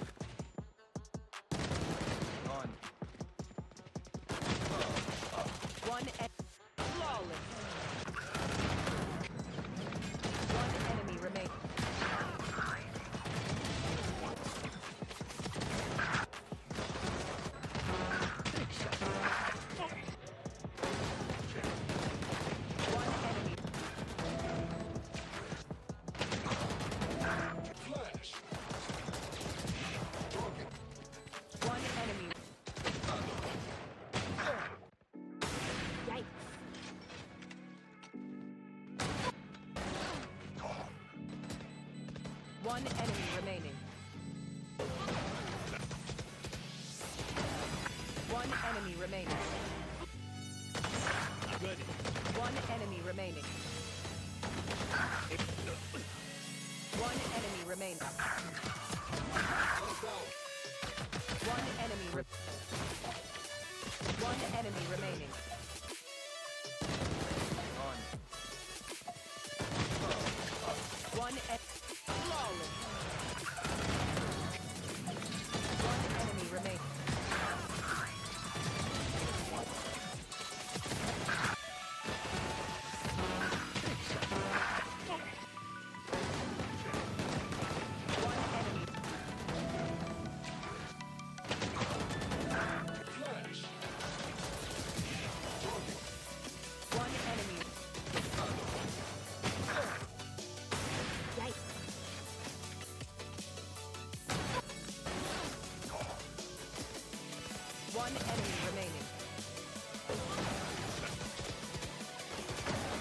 One enemy remaining. One enemy remaining. One enemy remaining. One enemy One enemy remaining.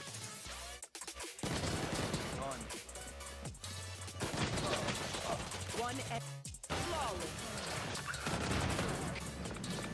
One enemy remaining.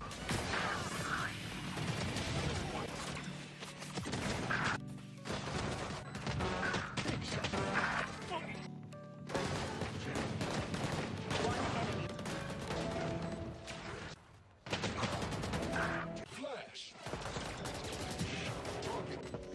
One enemy. Yikes.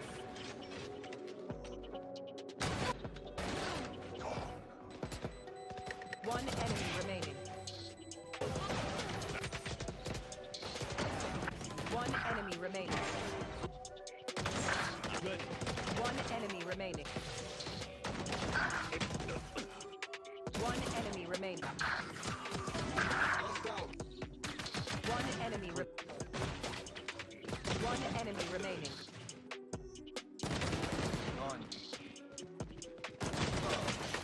One flawless. One enemy remaining.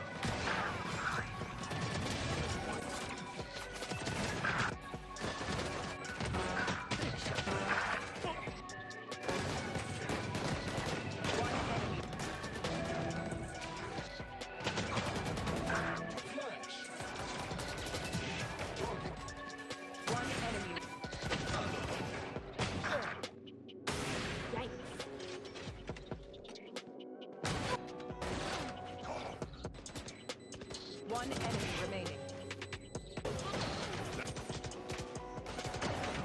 One enemy remaining.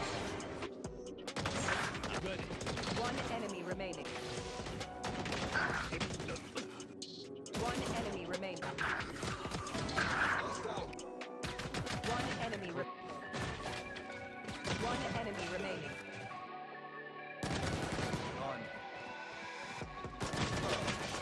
One flawless. One enemy remaining.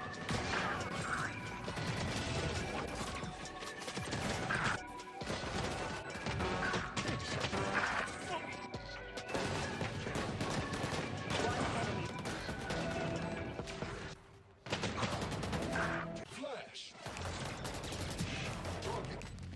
One enemy.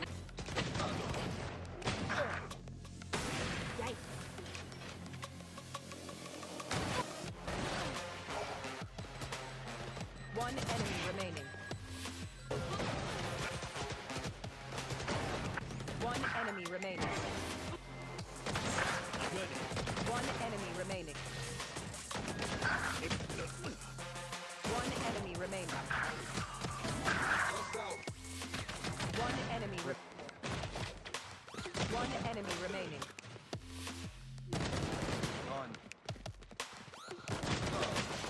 One flawless. One enemy remaining.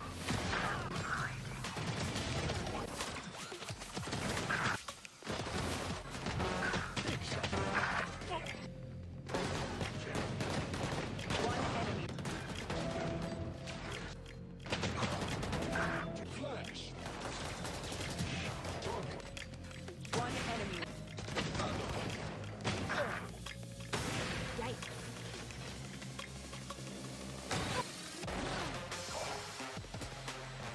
One enemy remaining.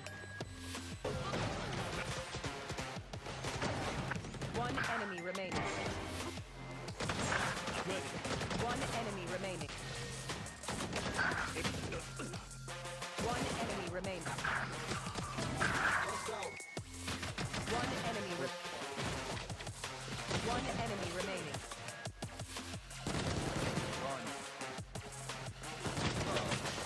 One flawless. One enemy remaining.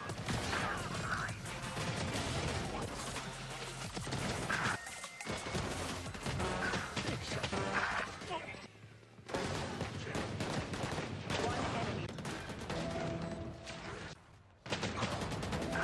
Flash. One enemy.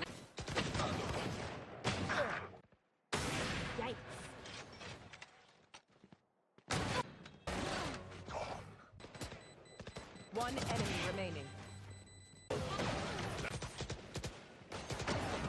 One enemy remaining. Good. One enemy remaining. One enemy remaining. One enemy One enemy remaining.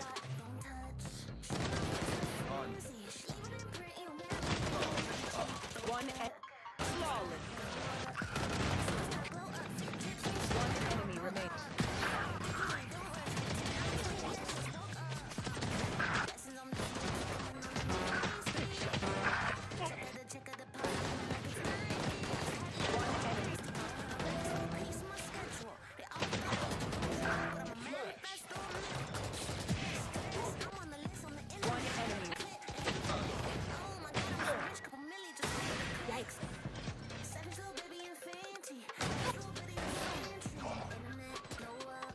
One enemy remaining.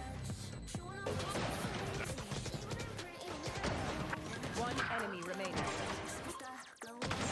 Good. One enemy remaining. One enemy remaining. One enemy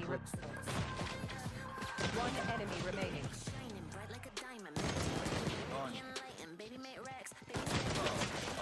One flawless. One enemy remaining.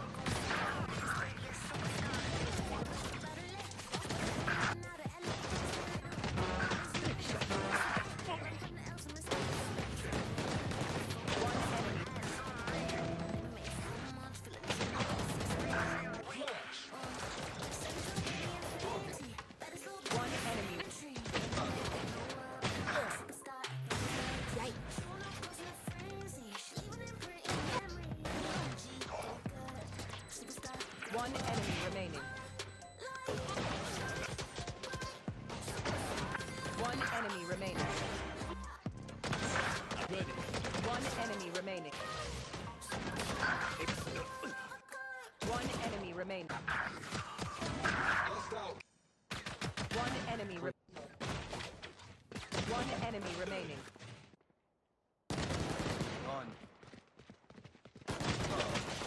One flawless. One enemy remaining.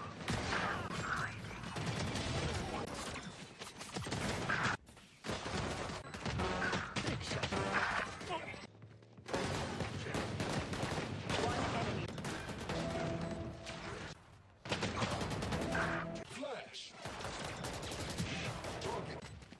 One enemy. Yikes.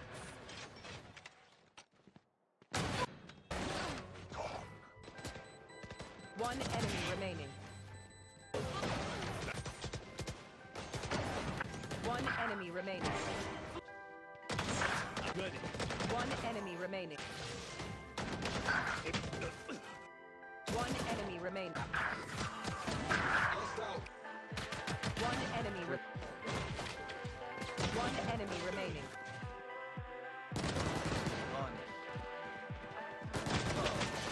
One flawless. One enemy remaining.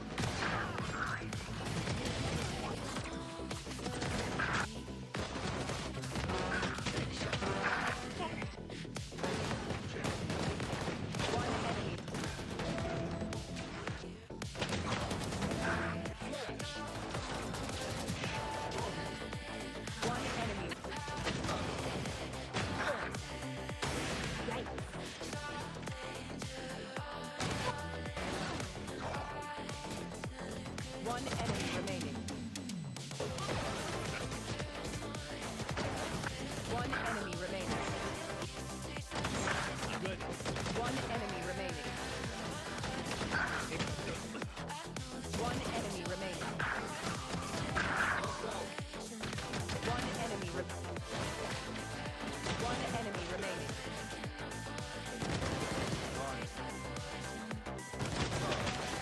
One flawless. One enemy remaining.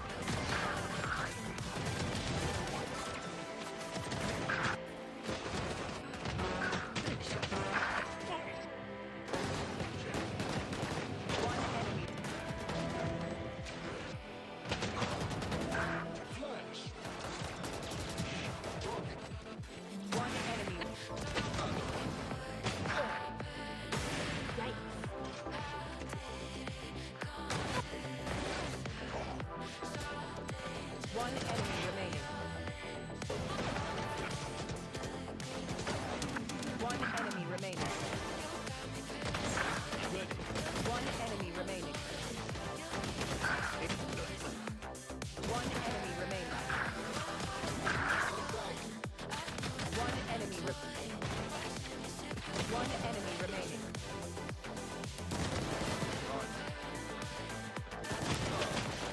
One flawless. One enemy remaining.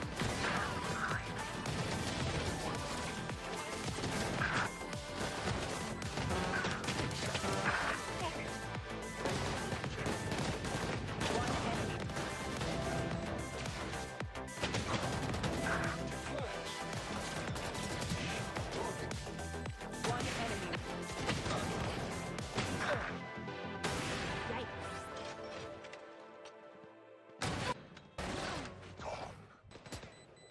One enemy remaining. One enemy remaining. Good. One enemy remaining. One enemy remaining. One enemy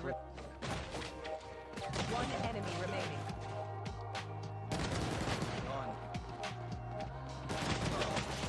One flawless.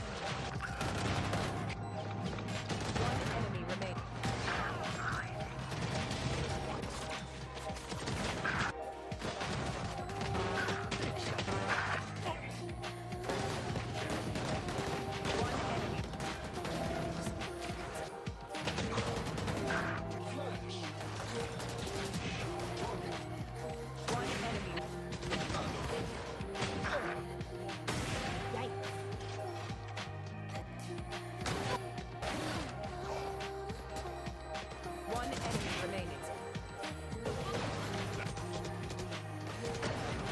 One enemy remaining.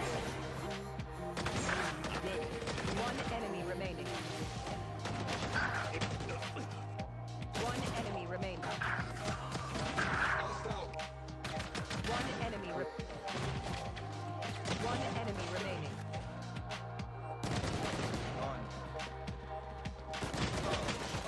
One flawless. One enemy remaining.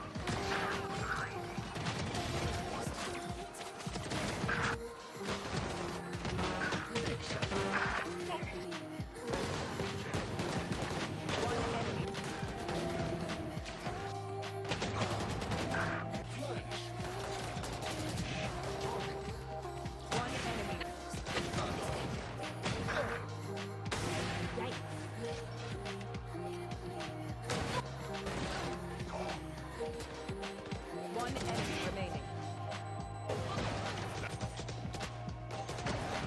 One enemy remaining. One enemy remaining. One enemy remaining. One enemy One enemy remaining.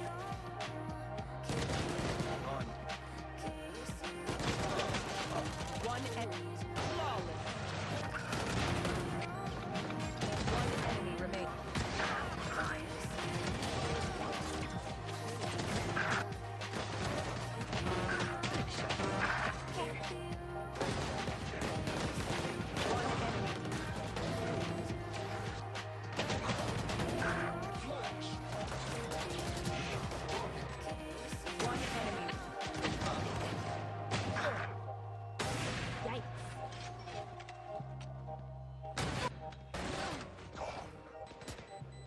One enemy remaining. One enemy remaining. One enemy remaining. One enemy remaining. One enemy One enemy remaining.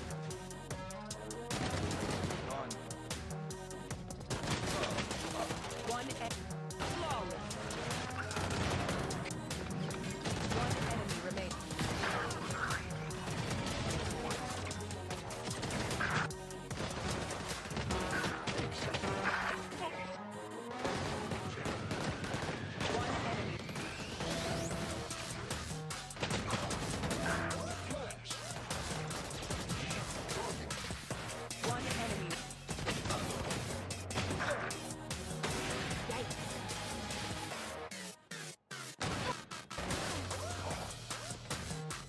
One enemy remaining. One enemy remaining. One enemy remaining. One enemy remaining. One enemy One enemy remaining.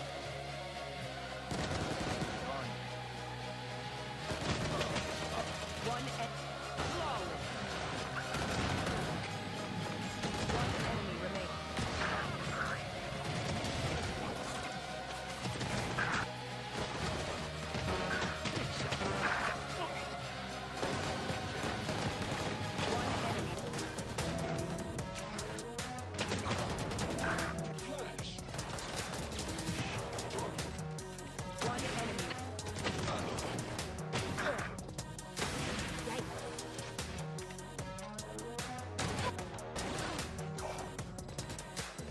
One enemy remaining.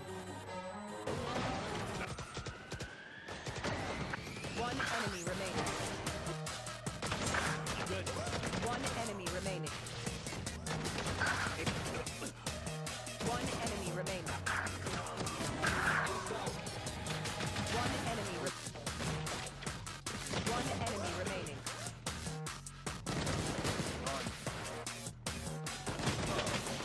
One flawless.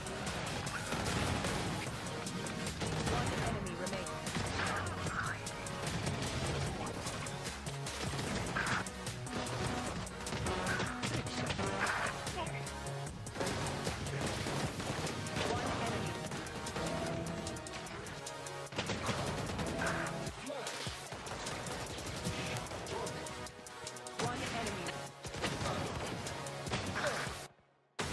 One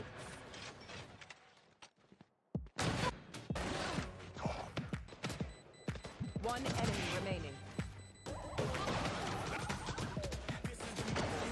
One enemy remaining. One enemy remaining. One enemy remaining. One enemy remaining.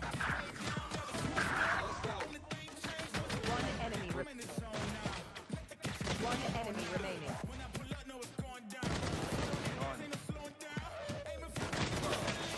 One flawless. One enemy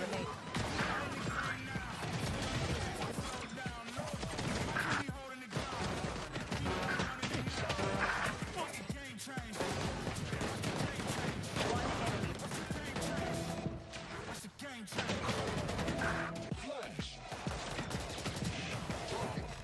One enemy.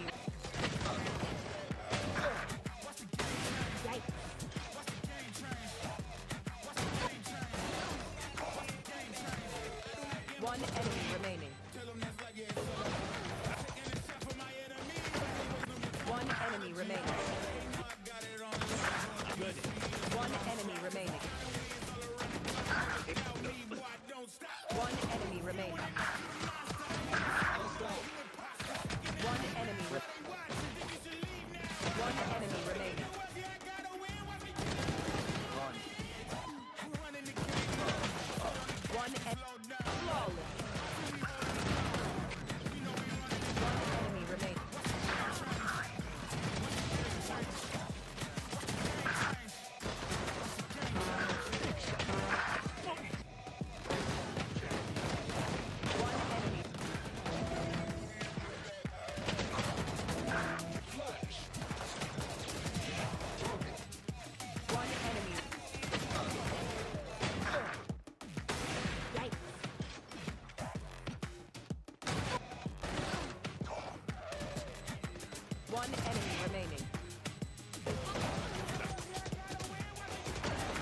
One enemy remaining. Good. One enemy remaining. One enemy remaining. One enemy One enemy remaining.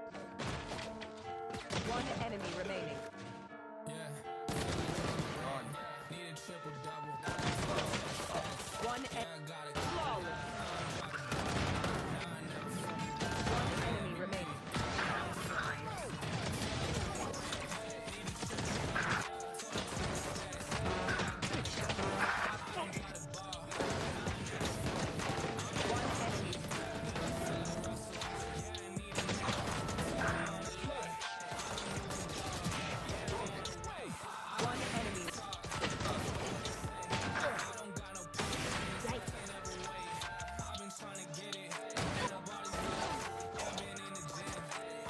One enemy remaining. One enemy remaining. One enemy remaining. One enemy remaining. One enemy One enemy remaining.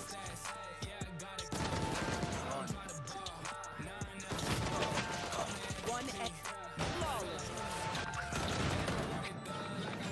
One enemy remaining.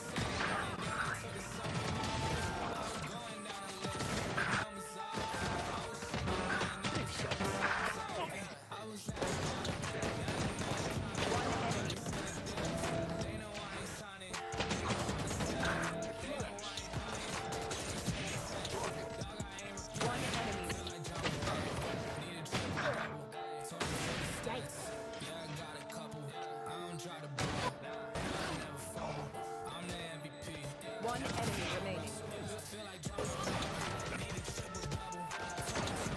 One enemy remaining. One enemy remaining. One enemy remaining. One enemy One enemy remaining.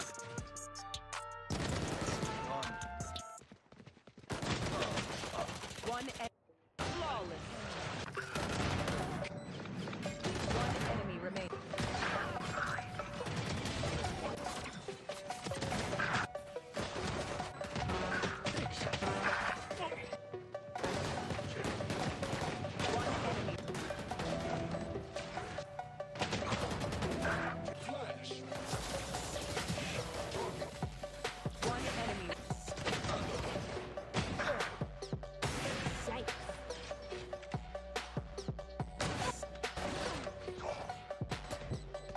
One enemy remaining.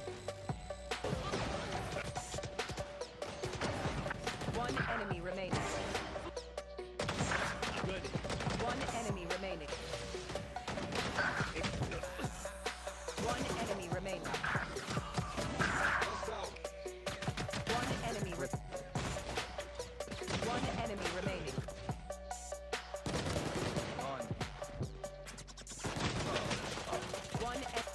Flawless. One enemy remaining.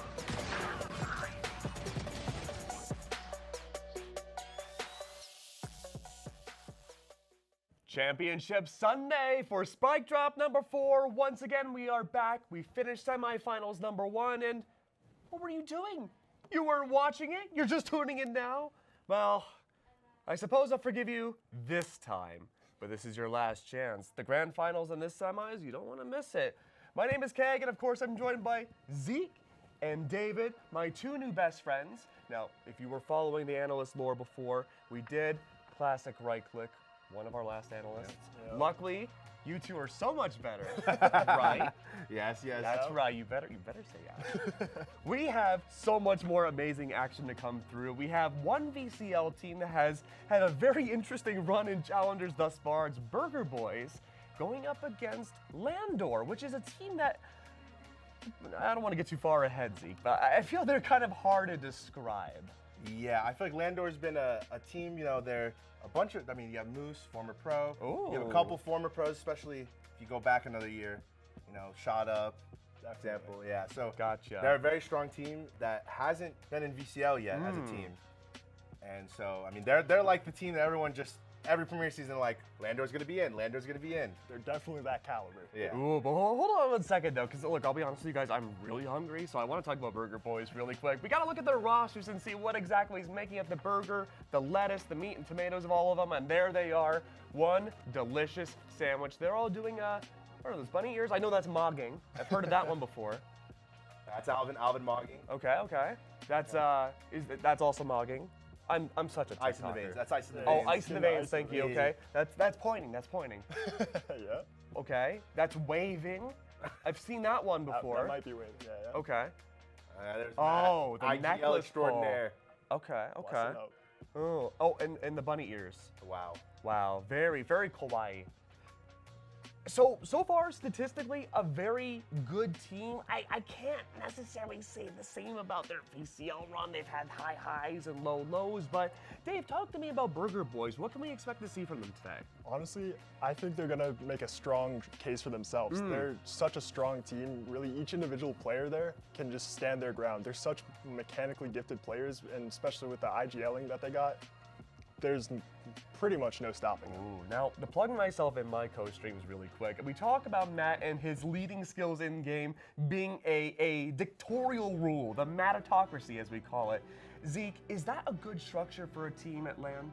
I think so, and I think you like dictatorship? Oh, I think on LAN it is important that an IGL has a firm grasp on the team, right? Gotcha. It's a stressful environment. I mean, you don't really get to like just mute your mic and, you know, like scream. Yeah, do whatever you need to do. Like, you have no time. You have a crowd looking at you 24/7. Oh yes. You got a lot of pressure. So I think There's a lot an of pressure. IGL who's confident, who's willing to just like take over moments that need to be taken over, extremely important. They have some X Factor players too. They do. Bonnie, Alvin. Everyone loves Alvin, Yeah. you know, but Bonnie really is.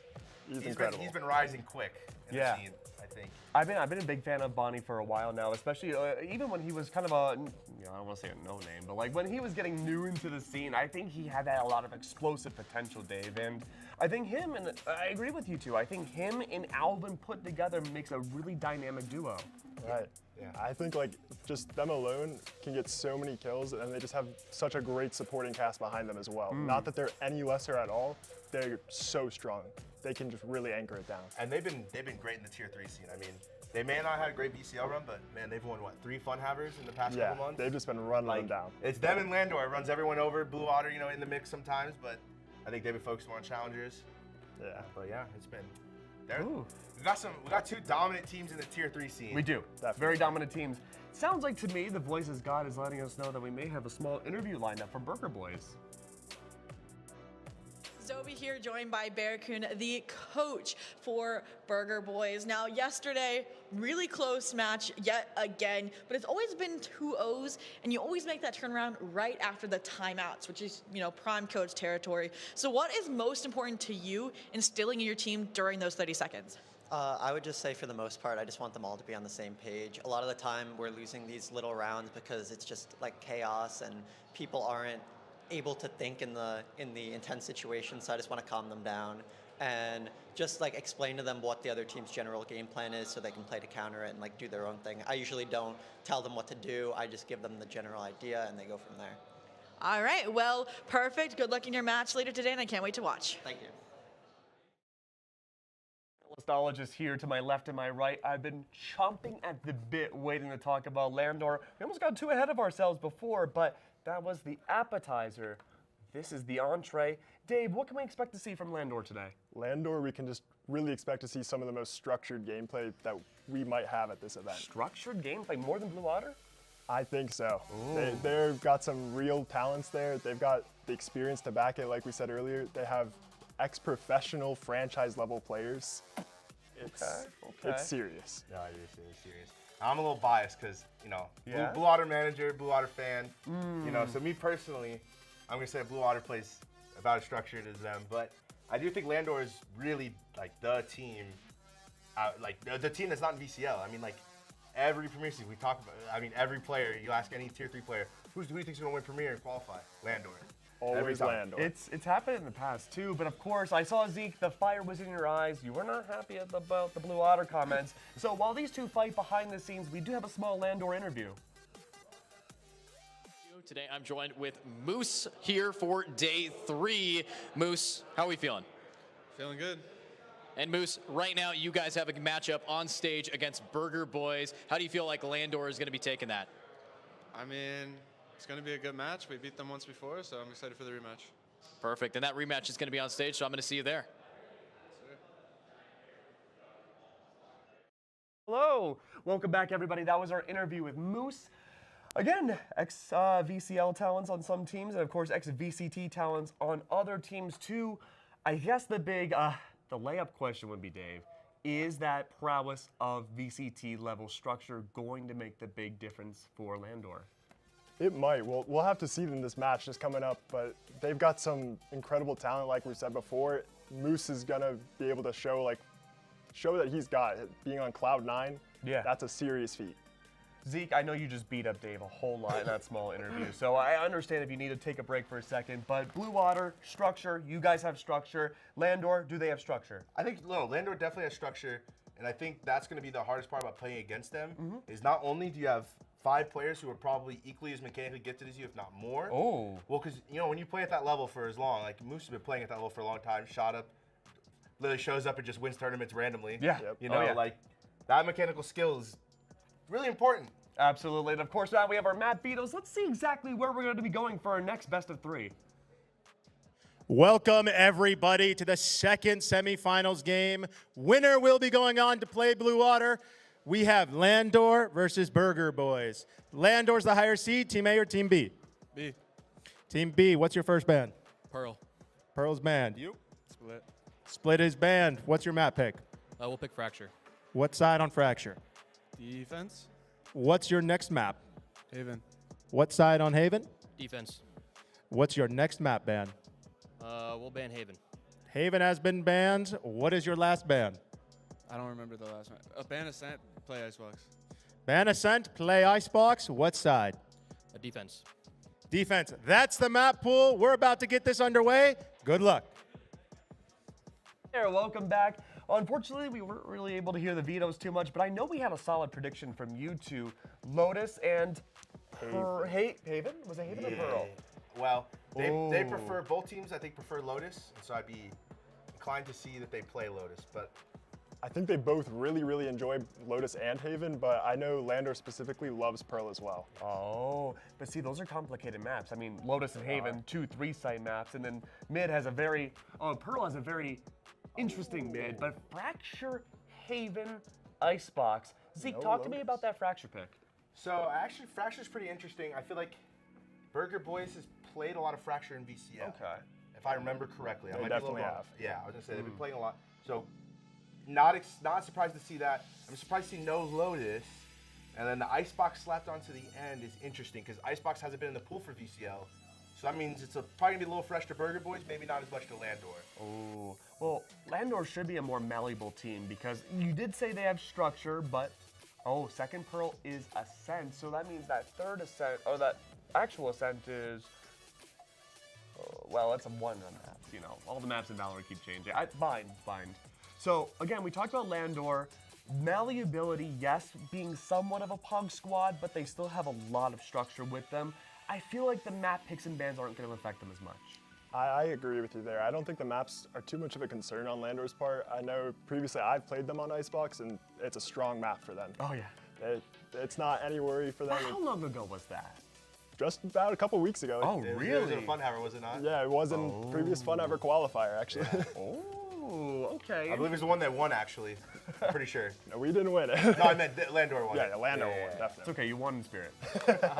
you won the desk roll. Right. Oh. But that being said, though, we talked about Fracture. That's going to be a very weird map because you do need a lot of big structured plays, and that has been that sink or swim moment for VCL teams thus far. A lot of prominent teams have not looked as prominent when you expand the map to 4 lanes like you do on Fracture. Is this still going to go to map 3? I would wager it's probably not going to go to map 3. I think Landor has a very strong advantage in the series, and I do think it will come down to who wins Fracture. Okay. So Burger Boys, get to crush their map pick. I think that opens up the door for map 3. It's going to be tough for Burger Boys to 2-0. But I would welcome it. I'd welcome it. I'd have to agree with you there. I think really if Fracture goes to Burger Boys, I think it's going to go map 3. Otherwise, I think it might be a 2-0 for Landor. Ooh. Now, is that going to come down to a small head-to-head between, say, Alvin and Moose, the smoke players, or is that going to be more of a team effort? I think Fracture is a little bit more of a team map. It's there's some lurk opportunities, some timing opportunities, but I think it's more about what your pack's doing, more about the space you're getting. I think it's going to rely heavily on Bones, actually. He's going to have to take a lot of space, and it might be up to him here. Bones are needed to make a skeleton. This is true. It's true. Very true, very true. Well, I mean, the skeleton of the team is always super important. I believe map number 2, correct me if I'm wrong, was Haven, right? Is that going to be, regardless of the second map? Yes. So it is Haven. We go from Fracture, very quirky map. Haven, also quirky in its own right to be 3 sites. Is that going to be another big difference maker? I don't think it's going to be that big of a difference maker. Not compared to Fracture. Yeah, definitely not as much as Fracture. Fracture's got so many different changes to it, where Haven, I think, has been around for so long, and it's been in the pool for a while now as well. I think both teams are well accustomed to it. He's had very small changes too. I mean, Yeah. they changed maybe 2 things over the past like 3 years. Yeah. Just be sorry. They changed a little bit, but I thought that would be enough to change things up for Blue Otter too. It wasn't. I was really worried about Bob going into that series because again, Bob, the Sova, the Boba, right? Like it just makes sense. Right. But we saw the Tejo instead. It was different. Actually, no, I apologize. We did see the Sova, but even then, it wasn't that B main prowess. Are we going to see fundamental changes on other maps if we see the Ascent return for these teams in Grands? Well, I mean, obviously Blue Otters, they dominated on Ascent for how many months now? That's like their This map. is the new Ascent too. Yeah, and the new Ascent does change a little bit, but it doesn't really change how like your Senti plays. Okay. And I think Ascent always comes down to how dominant your Senti is on B. Right. If you can't hit B, I feel like that map is just it's hard. Yeah. And they have good. Yeah. Okay, Yeah. you don't want to give away we'll leave too it at much. that. We'll leave it at that. We have insider knowledge over here, so I gotta be very careful. We're treading fine water before Grands. I'm picking up what you're putting down. So again, we harken back over to Haven, right? Senti plays are important, the smokes. Every role imaginable is super important. But we've seen a lot of teams benefit a lot from very slow defaults at the beginning from attack. They try to ramp up a site, they dial back for a reset, and then they end the round. 20 seconds left on the clock, and they hit a site super fast. Is that going to be a viable strat for either one of these teams? I think definitely. That's just really the core of how Haven, but especially just in 3-site maps in general, you have to manipulate these rotates. Oh. If you're not doing that, it's going to be near impossible to take the sites. Yeah, and that's that's the name of the game. A lot of times you'll see a lot of opening picks on one site, and you'll see everyone just run to the opposite side of the map. It's the name of the game. Yeah. Really, on Haven. So. But if you bring a Yoru, that might not be the case. It's Definitely. True. And Yoru is probably what? I'd say the most popular duelist right now? Definitely. I think definitely about in time. terms of I wouldn't be surprised to see a Yoru ISO. I haven't really watched Burger Boys as much in VCL. And so, I mean, Yoru ISO, I feel like a lot of teams are just really hinging on. So we're seeing the 2024 SAD Esports comp? Yeah, pretty much. Pretty much, yeah. It's very prominent now. Yeah. I feel like ever since Kane Zera special. Fnatic played it for that little bit. I think they're still on it. Yeah, they are. And then it just took off, as you know, as it happens. Yeah. I mean, have we seen, and I wasn't here the first 2 days, did we see ISO at all? Yes, I believe so we did. Oh. Yeah. On day 1 we did for sure. But I know there's some stream issues on day 1, so I'm not sure if it got streamed. And I don't remember yesterday in round of 16 if we did. I believe we did between Delita Esports, actually. I remember they played ISO. Oh, did they win? I think they did. Yeah, that they map. did win. And then they went to quarters, played Blue Otter, went map 3, and it was a close one. It was very close. Did they also play ISO? I don't think they got a chance to play Haven. So. Man. So what I'm hearing is, last time we had you write down a piece of paper, right? But we don't have time. Percentage chance that we see ISO in Haven? I'd say like a solid 50. 50. I'm going to go with 60. 60? Yeah, Oh, together that makes 110, so we're guaranteed to see that. But guess what, everybody? We are done vamping. We have so much more action to go through. We're only one best of 3 of 3 done today. But don't worry, map number 1 is just about to start. We're heading over with Edu and Zobi. Oh, never mind. We're still vamping. Well, that's okay. So, want to talk about Icebox Decider? Sure, yes. Icebox. So Icebox was a struggle map for Blue Otter. Did not go well for them in the past. There could be some corrections being made this time around. Is this going to be a struggle map for every team? I feel like the VCL teams are always going to struggle on Icebox because, you know, you spend 4 hours a day, server, scrim, VOD, you know, everything, and you're practicing the map pool that's in front of you because VCL, I mean, that's I mean, that's everyone what's most plays important. to get there, and then you play to get to Ascension. Right. So I think the VCL teams are going to have a heavy disadvantage on Icebox unless they were a strong Icebox team prior, which I don't think Burger Boys were a particularly like crazy Icebox team before. I don't believe so either, because I don't think Icebox was in the pool when they started competing. Oh, that's true, but they've had a couple iterations to the roster. So I feel like Icebox isn't the worst pick ever for them, but I feel like Landor is totally fine. I mean, they've been practicing for Funhaver for the whole time. They've been playing every single Funhaver that's around. Top tier having fun. But guess what? Sorry, Edu Zobi, it's not your turn just yet, but we do have our player walkouts, so you should check those out. Introducing the last team to qualify, but by no means the least team, Burger Boys!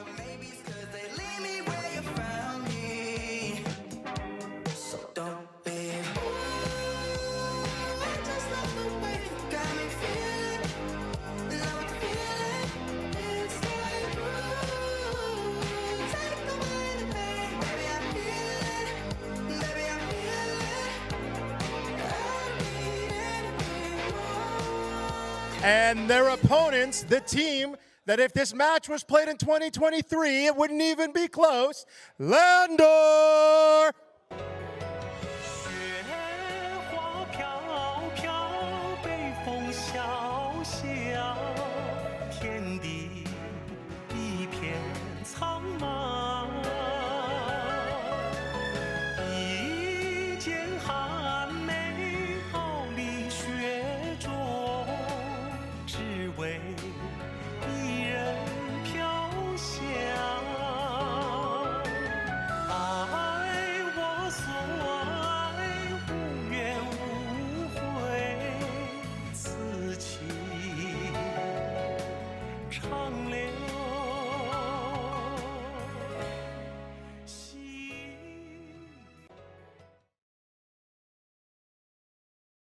And welcome back, everybody, to the Momentum Series. As we've had Tim announce these walkouts with these teams sitting down at the stages, it's now time to get into these games. My name is Edu, yet again, joined on the desk with Zobi. We're going to be here a while, Zobi, so let's talk about what we have witnessed in these picks. And of course, the map's looking interesting. I mean, I think it made a lot of sense. Pearl, Landor's best map, banned out by Burger Boys. Split, the insta-ban for Landor, the only map they have not played this entire tournament. They've played all other 6. So then it just boils down to, okay, which do you think is your best map that's left? And you pick those out. Now, if we make it to Icebox, I think that's going to be the interesting decider grounds, but we have to see if we even make it that far. But what stands out to me more than the map picks and bans, Edu, is the performance between these two teams previously in the tournament compared to our semifinals, right? The last 2 teams that we saw face off, Blue Otter versus YDZ's Berserkers, they each dropped a map, right? They took some damage. They took some damage on their way up. But these 2 teams have not, actually. Yeah, undefeated, but close for 1. Yes, exactly. Landor was not challenged at all up until finding Funhavers in the quarterfinals. The most before that any team took off them was 6 rounds. Wow. And so I'm hoping that Burger Boys will finally be that challenge. They are the comeback kings. Like, yes, they haven't dropped a map, but they were always close to double-digit affairs, overtimes. I mean, literally, the last 4 maps that they have played in the round of 16 and in the quarterfinals played at least 24 rounds. Yeah, lots of rounds here. I mean, what we have noticed as well is the fact that when it comes down to Burger Boys, these guys, they kind of troll a little bit, and I think we all know why. It's a lot more fun to, make it close. It's fun for these teams, and as a caster, as people watching at home, people watching in the audience right now, we want a close match. We want these players to be able to show up and show out, and it's not really gonna be easy if Lander just only lets them drop 6. I want closeness, okay? We just watched the semifinals. Highest score on the opposing side was 7. I want at least 8. And I do think this is the matchup that's going to give that to you, Edu. And I think that both these teams are also like on the sillier end because Landor, Pug Squad, obviously, and Burger Boys, we saw it yesterday, right? And Matt even confirmed it, right? Towards the end of their matchup when they were starting to come back, even though it was close, Retro was like, I'm Jet now, even though they're on Taeho playing like perfect post plants. Suddenly they're like, I pick up an op, I go kill, it's over. And I'm hoping that we get to see that here on maps that are spicier than the ones we've gotten to cover so far. Oh yeah, we're not looking at your typical Ascent and Ascent, Lotus, Haven. We're looking for Fracture, Icebox, Pearl. Like, not that we're gonna get Pearl, but those are the maps that really are fun. They're enjoyable to see the difference in the meta, especially since everybody's watched a game of Pearl before, or a game of Haven before. Yeah. Everybody's seen Lotus. Everybody's seen Ascent. And that's what's interesting is because even if we're going to see Haven, you're going to see something spicy like a Clove from Moose. And the other thing about Haven is we haven't seen Burger Boys play it, right? So they could also pull out a question mark composition. My expectation for them is go with something safe, something that you know your way around fairly easily. But aside from that, I mean, talk about Fracture a little bit and what we expect to see. I think we were talking a lot about it, like the differences between the Taeho, Killjoy nerf, so what Sentinel you go with. You said you're a player and a coach. What Sentinel do you choose for your team? For Fracture? For Fracture. Vise. Vise. All right. Vise is so fucking strong. It's so good. Like, almost any time, it's either you go Vise or you go KJ for lockdown. And so why do you go the Vise? You go the Vise because right now, it's already splitting up the team in a dramatic fashion. You know, let's talk about the B site, for example. You just have one solid wall. The Razor Vines slow down so many of these duelist players. The flash initiation, there's a lot of corners to turn on a map that's made out of circles, all right? It's a lot of constantly retaking and re-hitting a site, so you need that entry. Vise is the only Sentinel that offers that for us, you know? And then you have that wall. If you are on the defense here for Vise, being able to say, nice entry, here's a wall, you're cut off from it, that's exactly what I want to see. And Vise's ultimate, it's just a free site unless somebody with the Sheriff or Shorty says, Well, I see your Vice, and I see that that's likely what we're going to see out of Landor.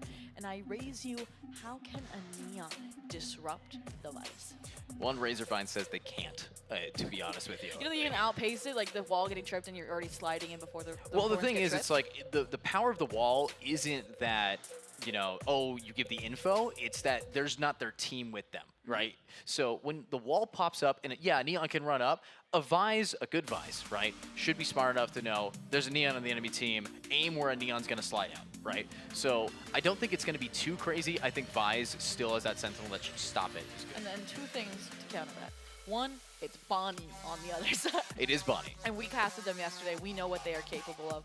Number two, you talked about the importance and why like maybe a Vice ult is just as powerful, say as a Killjoy lockdown for like retakes. I mean, you're not taking the Finger Blaster away, are you? I mean, you're not taking the Finger Blaster away, but let's say that you were taking a site because you've been pushed off because of the Vise, right? Oh, look, a rope. I can't use my Finger Blaster. Oh, look, all this verticality. I can't take tower with that. It's like, that's the thing. It's like Neon, it's about that explosive angles outside of sand, outside of ramp, outside of those. That's what we need to be looking at. Well, this is all speculation, obviously, based on their previous map choice and composition choices. And I will say that I'm not even sure, like 100%, that Bonnie would be playing the Neon. Just because that one loss was actually, or sorry, that really close matchup was actually a 14-12 victory against F5 Esports to close out the group stage. And that was on Fracture. It was a 14-12. So I thought maybe like they're going to be like, okay, we're testing out the Neon, see if we like it, and maybe swap it out. But we'll have to wait and see. Like, I don't think that was a meme pick at all. Like, we've seen, like we said, waylays, and everyone's like focused up and not picking it. But I don't think that it's exactly necessarily a meme pick. It's just a really big gamble. But we're in Vegas. Big gambles are what we're about. When there's Yoru, Raze, Jets in this game, ISO even, very powerful on Fracture. When you have all these current meta duelists and Neon after nerfs is currently like being in the contender for it, that's where you go, okay, you have to have that confidence pick. It's not comfort, it's confidence. It's about getting Bonnie on a character that can frag out, you know, and that's what Bonnie offers us for us. So, but when you're facing off against Landor, you're not only confident, you are just insanely with the gamble. You've owned the entire vibe of Vegas. No, for sure. And going back to the conversation of the Vice and the Neon dynamic, if we get it, it's going to be Moose on the Vice. And we already highlighted that on Haven, their pick. Probably going to see the Clove, which is, again, a power-hungry agent, like looking for kills, looking for first bloods. I think it was Blank previously that went for that mentality. And I think that if there's any player that can track a Neon is used to playing is tenured, it is Moose, right? One of the tier 1 player, like I think one of the only tier 1 players we have, like I will say, right now, there has been, you know, some people in high-level controllers. Controllers need to take a lot of space in this game. And you can do double controller strats, you can do single controller, you can have an Astra, you can have Brimstone. Brimstone's still amazing on this map, kind of like how Brimstone is a must-have on most PUG games for Bind. But for Fracture, Brimstone's here. Now, Neon and the Brimstone, that makes it so the Vise is not nearly as much as a problem. Now, if the Vise wants to be aggro, a lot of things I have noticed from Vise players here, or people playing against the Vise, is, oh, look, a Razor Vine. I'm just going to walk through it, take the damage. Oh, look, a Viper Molly. I'm just going to walk through the Snake Bite, take some damage. So it's really how much of the gamble is this team willing to take here? I think the other thing that we're starting to see, though, as well, with the Tejo come in, is we're like, okay, the Razor Vine's going to be there. Yeah. But at this point, Vice has become so mainstream that that's kind of going back to talking about, oh, we know where Killjoy Mollies are in Ascent, we can destroy them. You can do that with Vice util. Yeah. And with the Tejo nerfs, right, it just applies more so to Killjoy utility, not to Vice utility. It still destroys the Thorns. True, and lots of things can destroy it, but we've been talking a lot, if you guys didn't know, tech pause right now, but it's just over. We're gonna lift the screen and let's get a look at our agent select. Let's find out, have we been rambling or do we know our stuff? We got Moose here on the Vise, we got Bonnie on the Neon. That's the kind of game plan I gotta look for. So honestly, what do you think about the double smoke here? Double controller, less initiate, or actually a lot of initiation. No Sentinel is Burger Boys' answer. Which is interesting. It's not the only map that, like, Alvin Boy plays the Omen on. I think that's literally the idea here, is that on other controller maps, right, you have a player like Nanners playing the controller, and then otherwise it's an Omen map, it's Alvin, and they are usually playing the Sentinel maps like Icebox. And actually, wait a minute. You're right, that's a change. They were on Cypher before on Fracture, so they switched over to the Omen. I'm wondering if they wanted that extra ability to fight forward, if that makes sense, right? You wanted your paranoia, or also in this map, it's so hard to have smokes when you're in the controller's eyes and you're trying to rotate later into the round. And here comes the round. Already starting off. Look at that minimap. Look at the flank developed. You want to start taking A, and it's about what's behind you right here. All of Spawn pushed in. We got Bones, Sheriffs, a whole lot of Sheriffs here for defense. Right? 3 of them. So it's all about the aim. And yep, they do hear him. They turn around on it. And the util dump from Matt. Clean for the first pick. That's going to scare out everybody. All this util. This is why you lock it in. But somehow Bones is able to get one. And now they're pushing out of their smokes to get absolutely punished for it. Matt with the 3K having to ace this if his teammate falls. But this is the crossfire that they need. And that's Nanners with 2. And that's the round. Just the speed of the communication and the utter flip from, you know, trying to push through. And I was worried because we saw that Vice utility set up on the choke point. I'm like, they're going to get trapped here, right? The delay of the Razor Vines is going to set them up for success. But also, it's interesting, right? I liked the dedication from Burger Boys. Even on pistol stability, you leave like a singular player right over B main just to comp any util that was invested. But if that happened, they would have gotten overwhelmed, shut down. And now Burger Boys start things out right on their map pick. As we head into the bye round, we have Spectres and a Guardian and maybe Retro. This is what I said. You leave a player over here to see the utility usage. Absolutely. And remember what Retro can do with snipers is actually just pull out a shorty and take a sight by himself. It's crazy. So we saw that yesterday. I want to see more of that from Retro, but we're going to be taking it nice and slow here on Fracture. There's a lot of orbs for these defensive teams to actually start picking up. I mean, you look over at Jonah, already halfway to Tahoe ultimate. That's another thing about Fracture that's really slept on is, oh, we get a whole lot of ults. Yeah, and I think that's what has inspired this. You have to fight somewhere out on the map unless you don't have weapons. And that's why you can see Landor, what do? They push down Dish. They clear out all of Ridgeside. So they basically know that all these players are coming out of B main. They can send a needle to the retake. Great shots through that smoke. Alvin Boy is going to be able to grab off one, and half the HP taken away already. You do have some players on the flank, and off the Vise. Our Moose is now hunted, leaving us with a 3v5 with not the best weapons to go for a retake. And I guess the goal, die to bomb. That's why they're kind of getting close, try to get at least a couple picks here. You mentioned it, ult's important. Jonah, right? If they find these kills, which I'm surprised I haven't sent them hunting necessarily here. Like, that's your player that you would want to go for kills right now. Low key. And unfortunately, they're gonna fall. I mean, that's still good though. You want them to die. One enemy remaining. Yeah, you're getting the ult orbs, and you actually might be just finishing it up. This could be a flawless. Alvin Boy locks it in like that. Flawless round coming out from Burger Boys. Landor, they are so close to having a 3rd round ultimate here on Tahoe. So, Fracture, retake, good luck. But so is Matt. Look, 4 off from the Rolling Thunder. They even force up the Vandal for Bonnie, hand off the Guardian. So there is a really good chance at a 3rd round conversion here versus these rifles and these potential ultimates for Landor. Yeah, and now let's see if those ultimates, if those conversions are going to be found. But let's see what Burger Boys is thinking in their bonus. I'm ready to pistol. Can I he's pushing on me, he's pushing on me. Nice. You stop him, stop him.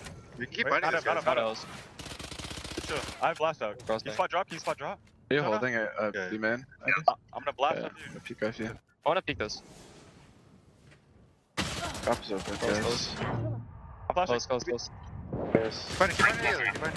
Almost left me, off me. Down A. Off me, That's both, I'm holding. Do they have bomb or do we have bomb? Whoa. Oh, that's both. I got flash. Breach is hit 120, bro. Are they speeding? I'm about to just open. No, not speeding.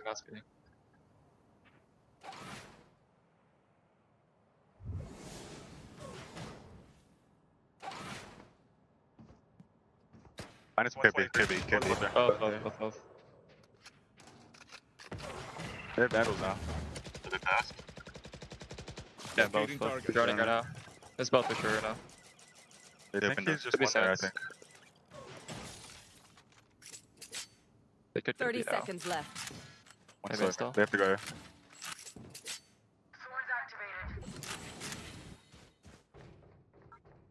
Weapon here. Coming A. One's A, man. All missiles away. Both. There. 10 seconds left. Last Nice. standing. I whiffed, but it's all good. I should have turned that flash. Warming up. And while we thought we were going to be getting a listen in with Burger Boys, I'm glad that that was a Landor listen-in instead, right? We got to see the coordination in the A main space, taking that they tried, right, previously and failed to do so. We got to see the thought process of, okay, when it wheels down to a 2v2, how do you not take risks? And it's your Vice, moves, rotates over, plays hand in hand with Shot up there to figure out, okay, where is Spike going to go down? Let's fight this together or rotate, retake, because they had the Vice flash on B. They have the info there. And it worked out in their favor. They denied the bonus conversion, but it was costly. So Burger Boys, rifles in hand, a chance to expand this lead. All right, Bonnie, let's see what you can do with it. Now Suppress, you're just a normal person now. Can you run on up with these picks? And Matt is going to be the first blood finder. Burger Boys now at a huge advantage, not having to worry about Bones as Yade, all of this, and it's going to be Bonnie not turning around in time, and Bofa gets the pick. That's Shot up, cleaning it up. Still alive here. Like, at least your duelist did your job. They made the space for you. This deposit retro, your secondary duelist, we call them now, that they like the jet mentality. And look at this. If the smoke stays in line, they can get in before the Armageddon gets procced. And now what they're going to do instead is special delivery, so you can't punish off of that movement, off of that get off your feet mentality. Yeah, off your feet. It's going to be Alvin Boy able to get us kill through that smoke now. Hopefully, we can find another chance at a re-hit as it's all the smoke's fading all the time, getting ticked down. And here comes the big push and no ammo. It's going to be Matt with the double down. Beautiful teamwork from them and Nanners, but that means that no real round conversion here. In Landor, they're on their toes for the first time this LAN. Yeah, my heart sunk there for a sec when Alvin Boy runs out of bullets. I thought Matt was for sure about to get traded out. But what I saw, what we kind of highlighted, was this coordination between the Armageddon and the Rolling Thunder coming on in tandem between these two teams. And look, the same exact thing is about to happen, but in reverse. Retro, 2 off from Armageddon, Neptune, 3 off from the Rolling Thunder. So you talked about, okay, is Landor going to find their way out of it? They can use it next round when they have guns. I think they can. Let's hope that they're going to be able to find some damage with these pistols. Anyways, a fat stack over by Dish. They want to get aggressive, but they got the info. They know that these players are chilling over here in Arcade. They want to try to now cut it off, and they did manage to leave a Vise all alone. Here's Moose, one of the most seasoned players. And they push their B main as well, so they know there's an alert player in spawn, and the drone's going to confirm it. Oh, that re-swing. A little bit biting off more than you can chew, but you need to find a pick for your team, especially as this is going to be a pretty tough site to try to hold. I mean, again, we're in a position where a lot of the players are here. They clear a lot of space out. Take this, gotta go. They're thorough. Look at this. They're re-clearing main, so not only are you going to be able to find Bone, but you should be able to find Jonah, who's also pushing through spawn, unless they don't clear it out secondarily. Nanners protecting Alvin, who was fully stunned here. A Judge in the smoke. Jonah. Uh-oh. Missing some of those shots. Not exactly ideal, but at the end of the day, it's just movement diff here and Alvin Boy to be able to get that pick. But, I mean, we asked, what is the Neon going to be able to bring? And right now, it has been the fancy footwork, all right? This is exactly what Alvin Boy is doing. They're kind of styling on the team that has terrified the bracket. And I'm curious, I guess, like, the thought process there from Landor, was it to fight forward and hopefully take a fight Dish, and that's why they fell back up there, they got the info? Because we saw on the pistol, right, they would like follow, or like on the secondary round, they would follow through and take that space, and I think if they did, like maybe they would be able to get one there, and then the other would run, because then they're alone Arcade, and the B split would fall apart. But ultimately, this is the round we're looking at. Ults for both about to come online. Weapons, this is where Burger Boys can solidify their lead, or at least a safety net, or Landor can turn things around and bring us a bit closer. I think it's crazy we have an attacking Judge here that is finding value. And now it's Moose who isn't finding value. Bonnie absolutely shutting down the only character I thought would shut him down. A complete no-you, really solid opener for us. But it's about Landor's attempt at recovery. They do have the showstopper. They want to try to maybe get one of these players out of these corners with that AoE. But note that this, a huge ultimate here as Neptune's going to be able to get one. Matt gets another. It's a big trade, and the showstopper not going to quite land. And now they have to push out through main together. Retro turns that flash. Nice flash. Luckily, Bones is there to back you up after you blind yourself, and Bones does it again with the double down, leaving it. What a play for aggression, and what a round from Bones. Yeah, the clean sweeper coming in through A main. I was nervous in how fast I conceded space. I thought they had a good counter with Nanners and the orbital strike, right? So that they couldn't showstopper, and then you still evade it with some hops. But the idea to quickly and speedily realize that nobody was sand after they saw a lot of players main when Moose falls, so they push the revolving door and immediately flip the map essentially. And you are denied the spike plant, and it just falls apart. And I think Bonnie there, I don't say they got ahead of themselves, but they didn't confirm how many players were there, I think. So they slide into one, or maybe they knew and just took the gamble, and it didn't pay off. I mean, that's the play. Today, it's about gambling. And, of course, with 10K on the line, that's the pot has reached $10,000. Let's see it. It's now time for these guys. Burger Boys, they still had a lot of cash after winning quite a few rounds. Landor having to prove themselves consistently is going to be going into this with a Guardian for Neptune. So the Rolling Thunder online. And that's not going to hit. Oh, they're going to have to back up, but re-hitting this. They're inviting a fight. There's so many players here, too. And now they're starting to group up again, trusting in Moose and their fold over the A side of the map. We've got to see a breakthrough here, and they're hoping to get it from Retro and the stealth drone. Players outside, the sky smokes get infested. Bonnie is in. The retaliation is immediate. Yeah, and here comes the retaliation with Matt with the double down, and there's Jonah from the tower with the power to get shut down by Bonnie, leaving us now with only Moose in a 1v3. Ultimate is available, but it comes down to can they make this a 1v2? And look at that. Bonnie, so solid, and immediately it's the steel cage to go online. Might be able to find one, and yes, cleans up another, and Moose is going to be able to keep this going. Finds the players in tower, knows that it's planted for it, but the Rolling Thunder is online. The fingers are ready to zap, and it's up to Matt to just keep it going, and the timing is perfect, and that's going to be the pick for Matt. Yeah, I mean, that's the benefit of the Steel Guardian, is it strips the guns away, but that time period, that timeline is so expedited. They had to take space, and I think the re-wrap there would have been great from Bonnie, even if they didn't, you know, win the fight off the full stun from the Rolling Thunder. We've seen that a lot, and they know how to play a round of ice at this point. Aside from that, I like the positioning from Jonah, right? Tape deep arcade space, know when to concede it. I think what was the shining moment there is, I think Nanner popped the incendiary right outside of Canteen, so they couldn't push in off of the Rolling Thunder.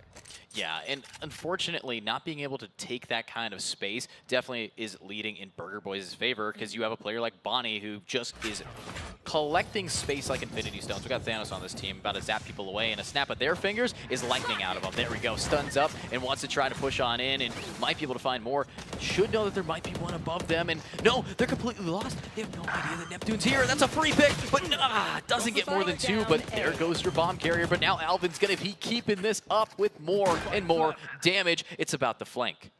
Ooh, no hold here either when you sacrifice your Cypher, sacrifice your Sentinel, but you can not take the Sentinel out of Alvin Boy. The mentality, holding the flank is there. The first and almost the second kill. The three-piece though, the chip damage achieved, position known. What can Moose do? Right now, Moose does have that Guardian, so distance-wise should be able to get one or two, but we'll just have to keep taking this slow. Unfortunately, hasn't really found a weapon to upgrade in this, so the odds of Moose going for a save, we know he's a solid player, but all of this util is just dumping him through, and now here's a dump shot right into the head of Matt, but there's not a lot of time. Finds the Phantom, finds an exit. I love that as soon as Nanners falls, as soon as Matt falls, Bonnie's like, nope, I'm out, I'm low HP, we ain't throwing this round, we want to keep the weapon as well. You want to set yourself up for these last few rounds and a half. I mean, you've already gotten the 61 advantage, you have ults, it's all coming together, and you don't want to throw that away. And I think my big question mark there is, Moose on that retake had all of his utility as well. So, well, I mean, the Sentinel, yeah, gets to be able to pick it up and move on, but didn't even place it at the start? No, the wall wasn't placed. The Thorns, you can't pick them up after the round starts. Oh, yeah, the Thorns, too, yeah. So going into that, I guess, really just said... Like, now it's out. I think it's worth it that he didn't, because that's a good read. They're not pushing the site that he was holding. Okay. Well, now, full setup on the B site. A little bit drier around in terms of ultimates, minus that Orbital Strike. Maybe... I'm just lying. The Armageddon. You got the overdrive. Are they going to use them? No, it doesn't seem to be the case. Bonnie says, I don't need it. Bonnie? Okay, just kills everybody. Both of them able to grab Nanners. That's going to be a little bit of a brim diff here, but luckily with the double controller strat, you have more smoke still available. But, oh my god, Bonnie, this aggression, so aggressive with it and so valuable. 3 kills down, wants an ace here. Now it's up to Shot Up, who's pushing close. Bonnie hears it. This is when we see the fingers and executes immediately. That was anticlimactic. I mean, yeah, they did more without the ultimate. And now, all right, the Retro Volt has returned. Stay outside, play safe, play your ult, and they might have to, right? The 2v2, the Orbital Strike still in contention here. No time, though, to save. Wow. And that means Burger Boys is guaranteed a lead at the half. It is their map pick, but we said we need this team to get the ball rolling, which is uncharacteristic for them, right? Like every single map they have won in the playoffs, they have started down and out and then had to work, claw their way back up. So against the hardest team they faced probably in this tournament so far, this is refreshing. Yeah, I mean, you talk stats. Average for how many rounds are taking against Landor has been surpassed already, and we're now 9 rounds deep. This is a big change of pace for them, and right now, when you have a big change of pace, your momentum is skewed here at the Momentum Series. Most teams have opted for that timeout just to maybe see if their mental's okay, just to maybe see if we know how to slow this team down. But right now, Landor's strat shoot him in the face a little bit more, and I think that can definitely be had as long as they set themselves up well early. Well, it's another forced buy, but lots of ultimates to work with. I think is their reasoning for it, right? Bones, one off the showstopper. You have also a Judge who get close up in their face off of it. Orbital Strike, Armageddon. It's like, this is a nice either really aggressive or retake heavy setup, which I think why now that they've relinquished the initial pressure, they're keeping the safe post-plant players like the Orbital Strike and the Armageddon away from danger towards A. And it's the Ray is ready as soon as the wall is tripped, perhaps, to take Bonnie out of the equation, if possible. I mean, taking them out of the equation, definitely going to be, you know, priority number 1. But I'm also looking at all of these ultimates that are available for them. They have this Armageddon. And if they can use that, it's a free post play. If they can shut these players down, it's a free site. And if it's a free half for Burger Boys, Landor's going to be going into this with a huge frown on their face. But all the rotates, the mini-map shifting around, a site now aggressive. Ooh. And I mean, at this point, right, like, we haven't even had contact on contact at this point. And it's all going to come crashing down. Armageddon sprung. Site, to say they kind of delayed it, and now it's just more of a beacon in the sky. The rotations come through for Landor. But here's Bones with the Judge, absolutely clean with it. Pops the showstopper, but their show gets stopped. Retro getting 2 pieces down. Nanners wants to find theirs, but can they get the bomb on the site in time? Is the spike gonna fall? Yes, just in time for Moose to be again our 1v3 clutch haver. Will they find it here as they have to start inching up again? Here we go. Moose. Again, in a clutch position. A hard obstacle. And again, the regeneration of utility. It's just, you'd rather cut your losses. You'd rather give yourself later hope here. So they're toying with the idea of the save because Burger Boys isn't even giving him an inch. And now, I mean, look at this, who's following through. Nanners 2 off the ult again. You want the kill here, and unfortunately, you aren't going to find it. Moose, good for the save. Probably not going to meet these 2 players running through spawn, hopefully before the spike expires, but yeah. I mean, if you know esports, you know the biggest claim to fame for Moose here is the phrase, the moose is loose. But right now, it feels like he's the one trapped in his in his own steel cage. We haven't seen him be able to leave his sights properly, or at least fast enough for his team to get the value of that Vise. And it's really just, if they find out Vise is on this site, we're going somewhere else. I think the biggest success that we've seen for sure was that 2v2 clutch. But even then, that was on a bonus round for Burger Boys. So, I mean, I feel like if I'm Moose, I'd be frustrated, right? You're playing outside and Bonnie's chasing you down. You're playing outside, you're getting caught out and killed off the bat anyways. So how do you win is what he's trying to find a balance of here. But aside from that, look look at this. A little Taeho All utility missiles faked away. out towards B. They recognize maybe the fast rotations, but Landor's not going to fall for it. They cleared out all of this A main space. Maybe they are going to fall for it and think all the players are right outside this smoke B main, but... Wait, Zip. Look at the Zip. Where is Retro going? Come on, this is like an inverse of the greatest Fracture moment. Might be able to get right on behind him. They have no idea, but the timing swings out and gets one at least. Okay, good, but dang, that was so unfortunate here for Retro. All right, and there we go. I mean, I would call that a win regardless, right? The Taeho for Taeho trade. You got immense information that the players are likely going to rebound and come back to main. So what do? You set up your duelist and their initiator support, Matt, Bonnie, ready to face it on. It's a repeat of the pistol. Yeah, a repeat of the pistol here. And now with the spike planted, the retake's not going to be easy, but Neptune needs to find that opportunity. You do have Burger Boys looking for something, looking around.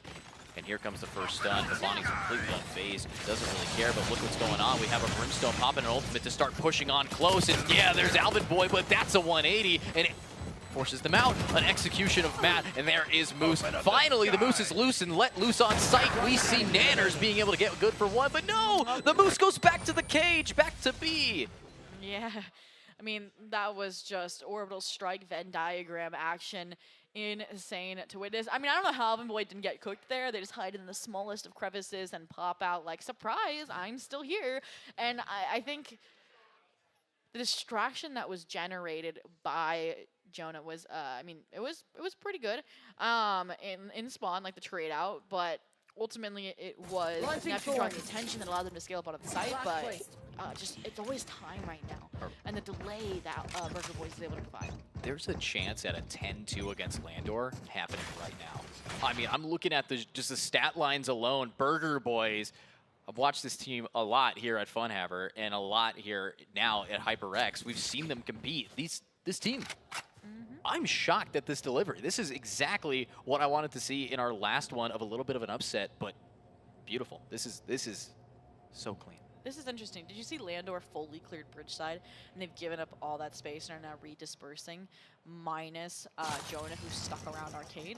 This is interesting. I mean, it makes you know that they're confined to their own spawn for now. The stealth drone makes it seem like they're leaning towards the A site. And I feel like the change here, and this is what I was waiting for, was how do you implement the Vice so they can hold down their site? Introduce a breach with the stun, right? Brim has stun power on their own. But when, again, you're getting flushed out by utility, so difficult not to let Bonnie through.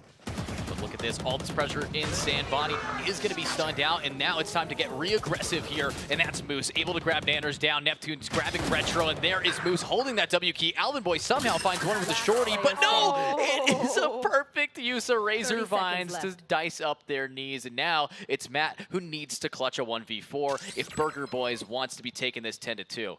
I mean, the temptation was there to go for the ult orb, I'm sure. But then, I mean, they would have swung through door, and now they are going to swing through door once I would assume the sheer wall goes off. But they don't. 10 seconds left. 10 seconds. Yet again, it's the last start of the half, and Burger Boys not going to find double digits if Landor can stop it. Yeah, but, I mean, for us to say Burger Boys finding double digits nearly in the first half, I mean, come on, this is Landor. These guys were... I mean, some teams said, oh, they're nothing. Well, those teams aren't here anymore. Burger Boys is here to show up, and right now, they are. But as we are going to be getting into that switch of half, this is Fracture. A half switch means a whole lot. Yeah, I mean, with these compositions, I mean, double smokes, no Sentinel on the defense. It's a scary prospect, but...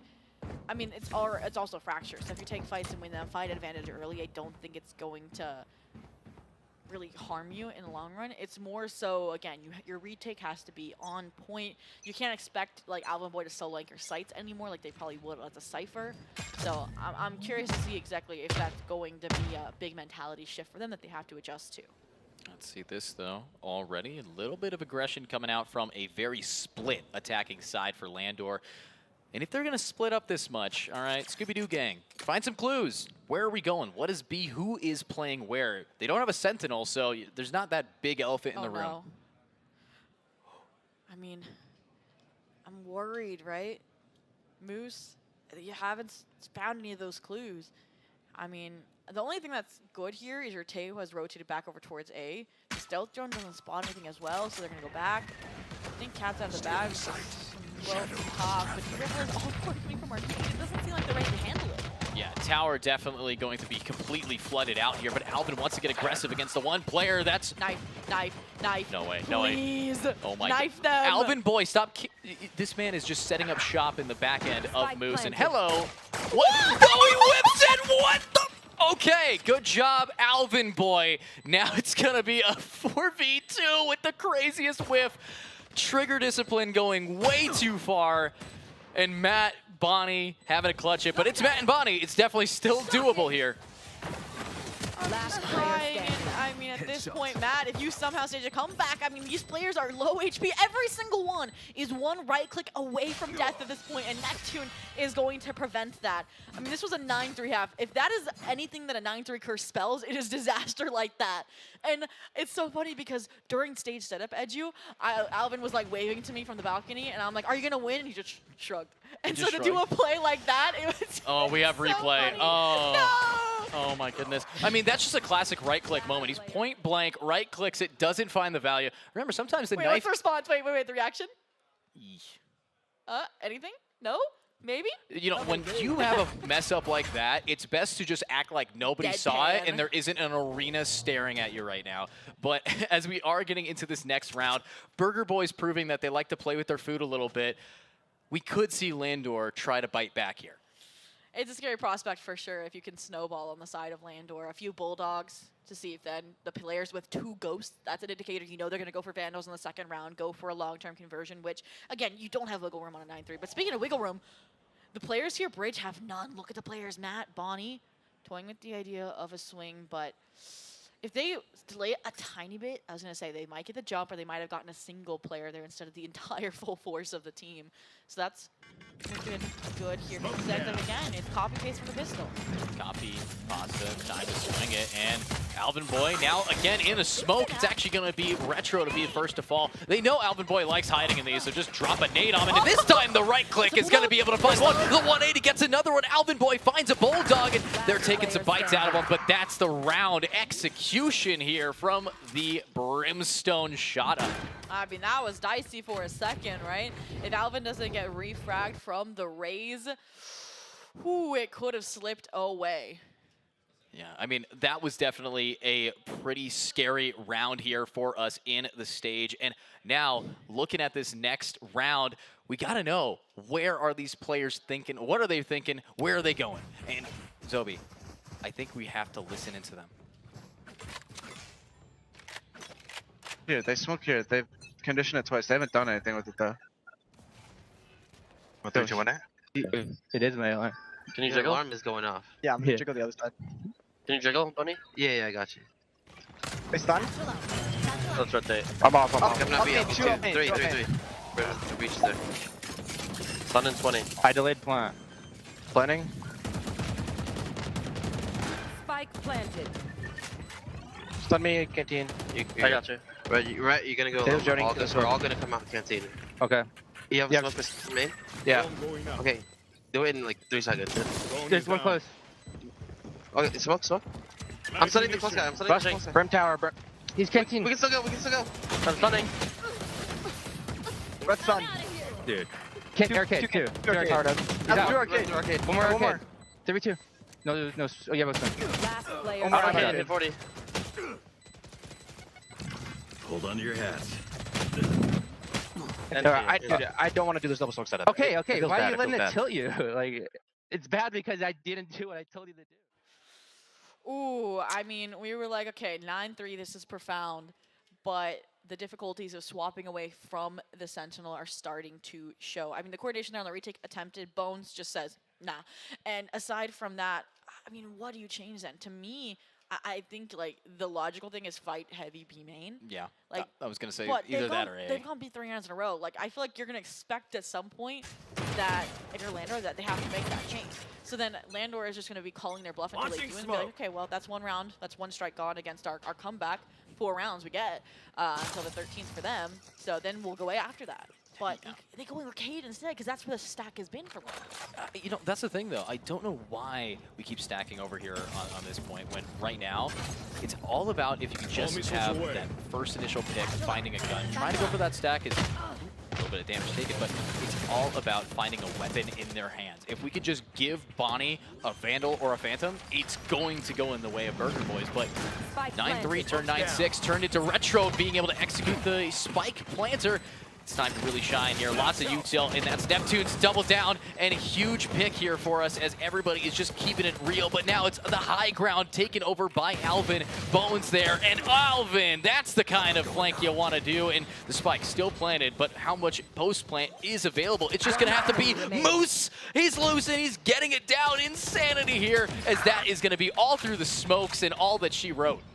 Oh, the smile there too on the player cam. I mean, from the Thorns Incendiary combo, denying a retake.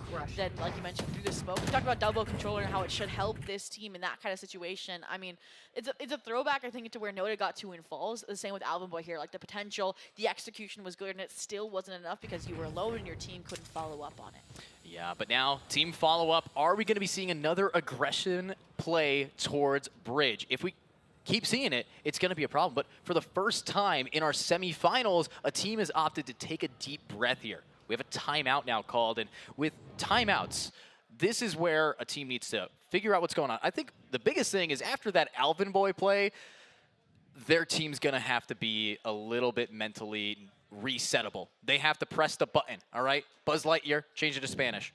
And we were fortunate, right? Our rival interview for this team was with Bearcoon, the coach. And what he said was he usually doesn't have too much input during these timeouts. It's more like he's like, okay, guys, you need to figure something out. And that's their breather. That's their time to talk. And he usually trusts in what they're able to do. Like, he might make suggestions, but ultimately it's their decision, which is true for any coach. But it's that more kind of laid-back approach, which I do like for this squad in particular, because we did see them make changes, progress already. It's just, I feel like the responses right now are really, really good. And the turnaround as well from Moose has been really good. Like, the impact we mentioned, he was getting steamrolled by Bonnie on the first half, always on the site where you were ice-decking. This half, though, he's lurking, he's getting info, and they're calling off of it. Yeah, and talking about calling off, they called off the timeout. 6 seconds is up. It's time to play. It's time to game. It's time to jump right on into this as Bones wants to be that entry. And, oh, that is a perfect drone. Lots of information, and the showstopper is actually not going to be shot off quite yet. Bones taking their time with that trigger discipline. Unfortunately, has to eventually send it off, and it doesn't find that much value, but a good read from this team. And now a pincer maneuver from Alvin Boy might be able to be enough, but one good blind scares him back. I mean, do they know how many are hurdling towards them? Like, even if Alvin Boy gets out, the Brimstone is there too. Are they going to get a clear day? Oh, but it doesn't matter. Tanner looking for kills, finds the first, finds the second, and somehow, I mean, finally you get the trade for shot up, but at this point you've made enough noise, you've seen enough players that the rest of Burger Boys can commit to a rotate. And here we go. Spike planted, the pick down here for shot up. Now it's going to be that 2v2 and an ultimate. Lots of utility, scare these players away from Jen. Another one down. Both of the attackers have used up all they got. Might be able to just keep it going. Arcade. Free tower. What's Bonnie up to in here? This could be the opportune moment. You just have to have the timing, a little bit of noise created, but no, the crosshair placement slightly off, and that's an execution of shot up, and that is now one away from a tied game.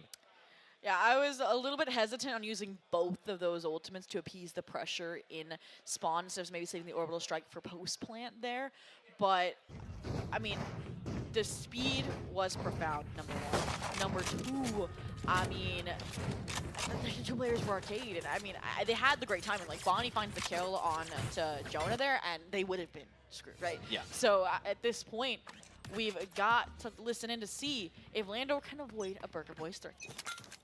Listen, I'm gonna need a push. They stunned him and it's Smoke deep, smoke deep. I might have to. Come back, Come back. I'm gonna stun all of them. Come back. They have tail ult, guys. Yeah, try to get a good plan. I have breach ult too. Yeah, just smoke spawn when you get here. Try to plant close, like on the angle right here. Plant right here. Yo, they have no smokes. I'm gonna hold my death. I opened him. I got dash. Spike can leave one site. On the table. Yo, hold the cross for Jason. Jiggle the cross for Jason. So I got it. I mean, I'm gonna try to you don't need to ult. Maybe ult. One on me, I think. Matt army down, bro. Matt army down. Every call chasing. Their carry's down. Raid boss down. Gonna go for kills. They're gonna go for kills. Both spawn. Looking for kills. They're both spawn. Looking for kills. Yeah. Both spawn. In the missiles. Wait, move on. I'm looking for clues. There's on the left. One enemy remaining. Nice. They have 4 ults. Alright, I took out Matt army. Now we're gonna be tied. I mean, listening alone, we know that this comms, we compare it to that first listening that we had with Landor. These guys are locked in, all right? You can't just come into this thinking, I got this. No lounging anymore. We got to sit up straight. Monitors close, and now the game's closer. 9-9 here, Zobi. Yeah, and I think what this is from the side of Burger Boys was an attempt to pick a map that's weaker for Orlando, right? 13-11 against Fun Havers. It was close. And now they're struggling because of the adaptation they tried to make after the F5 Esports match, right? Alvin Boy switching away from the Sentinel is wreaking havoc here, so what do? You pick up something like Operator to patch the holes and put a Sentinel on. Here we go. Big Rolling Thunder to try to get aggressive. Counter Rolling Thunder to stun you back on. And now Matt is going to be absolutely stuck out by most of this util. But primary jam doesn't matter to a free gun. Classic moment here, but Bones is still in the kill feed, taking out Retro. And that's going to be another one for Bones. And Retro is here with Nanners to get these picks. And that's going to be Bonnie able to clean up another one. Just Neptune here has to try to get the bomb as his teammate lurking up in Arcade has already made it back. And Bonnie's been making this look like prime Neon sometimes. Whenever a player is identified, it's like target locked, dash in, find the kill, unless there's more than one like we saw A main last half. And this was an interesting call, right? They relinquished spike control. They let it get recovered by Moose here. And I don't think they know if he's going A or B yet. I mean, the thing is, though, this is the play that needed to be different. They're buddied up right now. You can't keep giving Moose their ones because this guy wins his twos more than his ones. This guy knows how to play this round out. And with that flash up setup and the high ground position, this is not going to be easy unless we see that pixel-perfect precision from Nanners and Bonnie that we have come accustomed to. So, are we going to be seeing them hit this well? I mean, Spike's planning for drop. You got beautiful delay, double delay, because you don't expect the second layer of Thorns to be there that late after all the ultimates that we saw sprawled out on the B site, right? This is just bloody. Arcros destroyed. Bonnie! Not the whiff. That was so early to swing, too. I mean, Moose a little bit upset there, nearly taking the headphones off. I mean, this is now a time for this team to just have a deep breath. But to be honest with you, Burger Boys finally back on the scoreboard. How many did they allow Landor to take in a row? 6. Jesus. I mean, better late than never before you lose the lead, right? And again, that's all it takes for Burger Boys, just one round. That's how they've come back 9-1 scores. So we'll see if they can close it out or if they'll be a victim to a comeback that's similar to what they've committed against other teams. And Bonnie has ultimate here. Retro needs a gun, maybe. I think what they're going to do, Bonnie's been the first fragger. Bonnie goes in, tries to get some information, maybe even a pick, comes back out, pops ultimate, trades with Retro. This could be this play that really sets him up. And opposite sides of the map. Well, they're going to make it work. We know that Bonnie, he can easily get to the other side and do a pick. Like, come on, Bonnie. This character's supposed to be nerfed. I mean, they were nerfed not only initially, but even by the stuns, right? Double stun by the special delivery and the aftershock, and you're still able to kind of slide your way away and slip into your team smokes. The double smokes has definitely been great. Like the side smokes, this, just to keep you alive, buy you time, and unfortunately, time cannot escape death. The trade found. Yeah, trade found out, but they've done their damage. They've taken out the smokes, the solo smokes. This team ain't got an omen here. But if they get too aggro, they need to get only information and not bullets inside of them. Wait, Moose just inching up with an outlaw. Hold up. Are they going to find any value from that? We still have a breach stuck here on the B site to defend it. And with only about 35 seconds left, it's time to get aggro. Also, shout out to Alpha, still anchoring on the opposite side of the map. They're just playing this so perfectly. 30 seconds left. Sentinel tendencies, you know? Yeah. But speaking of Sentinel tendencies, Moose alone. Are they trying to buy out the timer here? There's only 20 seconds left. Nanners just swung tower. They know where Spike is. Now the last player is known. Neptune is stuck, and Retro trying to rush in, and 1-2 for Neptune, but Alvin 11 survives, and you're good to go, right? Oh, 8 seconds in the Oh, the Molly perfect here from Nanners, and wait. Plant money? Wait, that Yeah. was 4, wasn't it? Hasn't Oh! been. 1 second. Alvin, stay where you are. Thank God Alvin was on A for the entirety of this round. Oh my gosh, like you're nasty for finding that first shot on the Nanners after they basically robbed you of the round with the incendiary. But Alvin, the smile on their face, they're like, yes, guys, I may have thrown around, but don't worry, I clutched one up for us, and an important one at that. 1 round away now from map point on their pick. And I would say 1 round away from breaking the economy for Landor. No, Landor's still like rich, bro. You won 6 in a row. I gotta say though, this is a team with no Sentinel, was able to bully this team until time expired. That's a crazy feat here, and Burger Boy's doing it. It was Bonnie. They were scared of him. Bonnie just puts the fear of any. He's a Bucky. This is the your overdrive round. Oh yeah, overdrive round. I don't think Alvin Boy or Bonnie Boy Bonnie doesn't need to pop it if they have that Bucky. I'm not gonna lie. I mean, we'll see. If you're playing retake on A, I think you might need it unless you're like dashing through like the doorway. But Drone, not going to spot anybody on the site, trying to clear out even the Showstopper in. I think this was coordinated. They didn't want anybody to die. Oh my God, he walked past him. Alvin, stop doing it in this one. This time he gets it. He's not going to whiff those ones. Taking out this player. It's Moose still in the kill feed. Shutting down Alvin Boy. No way. And that's going to be the spike trying to get planted. Now it's just up to Nanners versus Moose. And look at this. A little bit of BM goes a long way, but will we find a pick? Will we find them to shut this down? And yeah, 1, 2, hold up, wait, you're getting too aggro, run back to site. You have to, you're forgetting that's Nanners there. Moose just attempted a pop flash with a bite. I mean, it worked, but they just didn't hit the shots. That's what's giving Nanners this opportunity, but with time ticking, the incendiary still active. I mean, I'm wondering, Jonas should have the night salvos back too, right? Yeah, like, this is a guaranteed post plant, but yeah. The fact that they just realized, wait a minute, we're pushing Nanners, and then had to run at Mach 8 is hilarious to me, because I think Nanners, they have enough money that they are okay with just trying to take out as many guns as possible. And that seems to be the case, and you were on the exit route as well. I mean, you had your orbital strike up line, I think.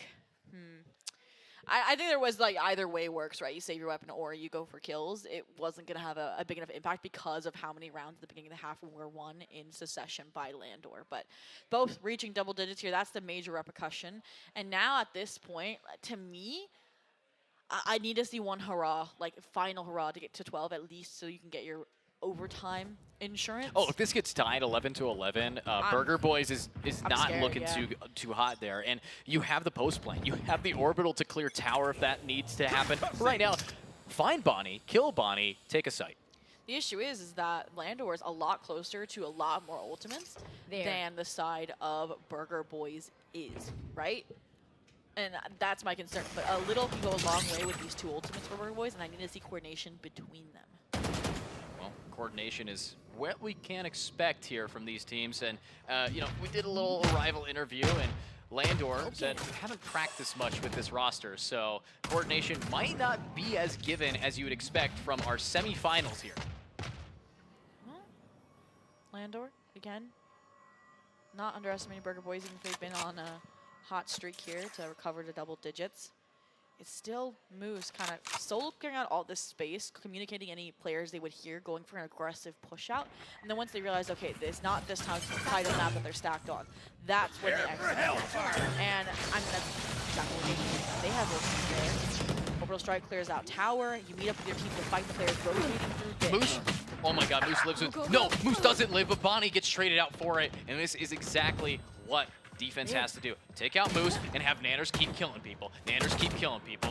And Nanners keep killing people with, there we go, finding that pick. And now one player over in tower going to be just pushed in, but you push shot up towards you, and he's going to shoot you up with only now 2 players here to clutch this going. It's now, again, shot up's time to shine. Retro knows how to hold these angles, but it's the post plant moment. We can get it halved. You can easily get that at half and leave, but the molly, is it going to land in time? Are we going to be seeing the picks? And that's one. Jonah having to shoot through the smoke, and the bomb is defused. Barely. That is a crazy amount of time. I mean, not only did they get the defuse, but Retro gets the cherry on top kill on to Jonah. So I talked about the pacing. I talked about how there were enough ultimates to go around for Landor to get them to that finish line. And they just utilized 2 big ones without results. Yeah, not...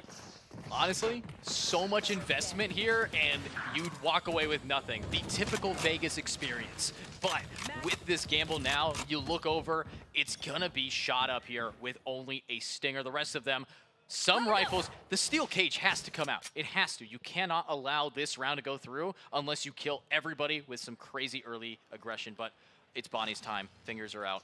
Yeah, I mean, they've had, like, the shotguns every round. They've been planning on using it every round. This will be the time that they have that sheer garden pop. Looking at Bonnie with that judge. They got a lot of information. All of the temporary cooldowns now resetting. Shot up, wanting to rotate over to their team as Moose just constantly, a Moose lurking underneath the ground here.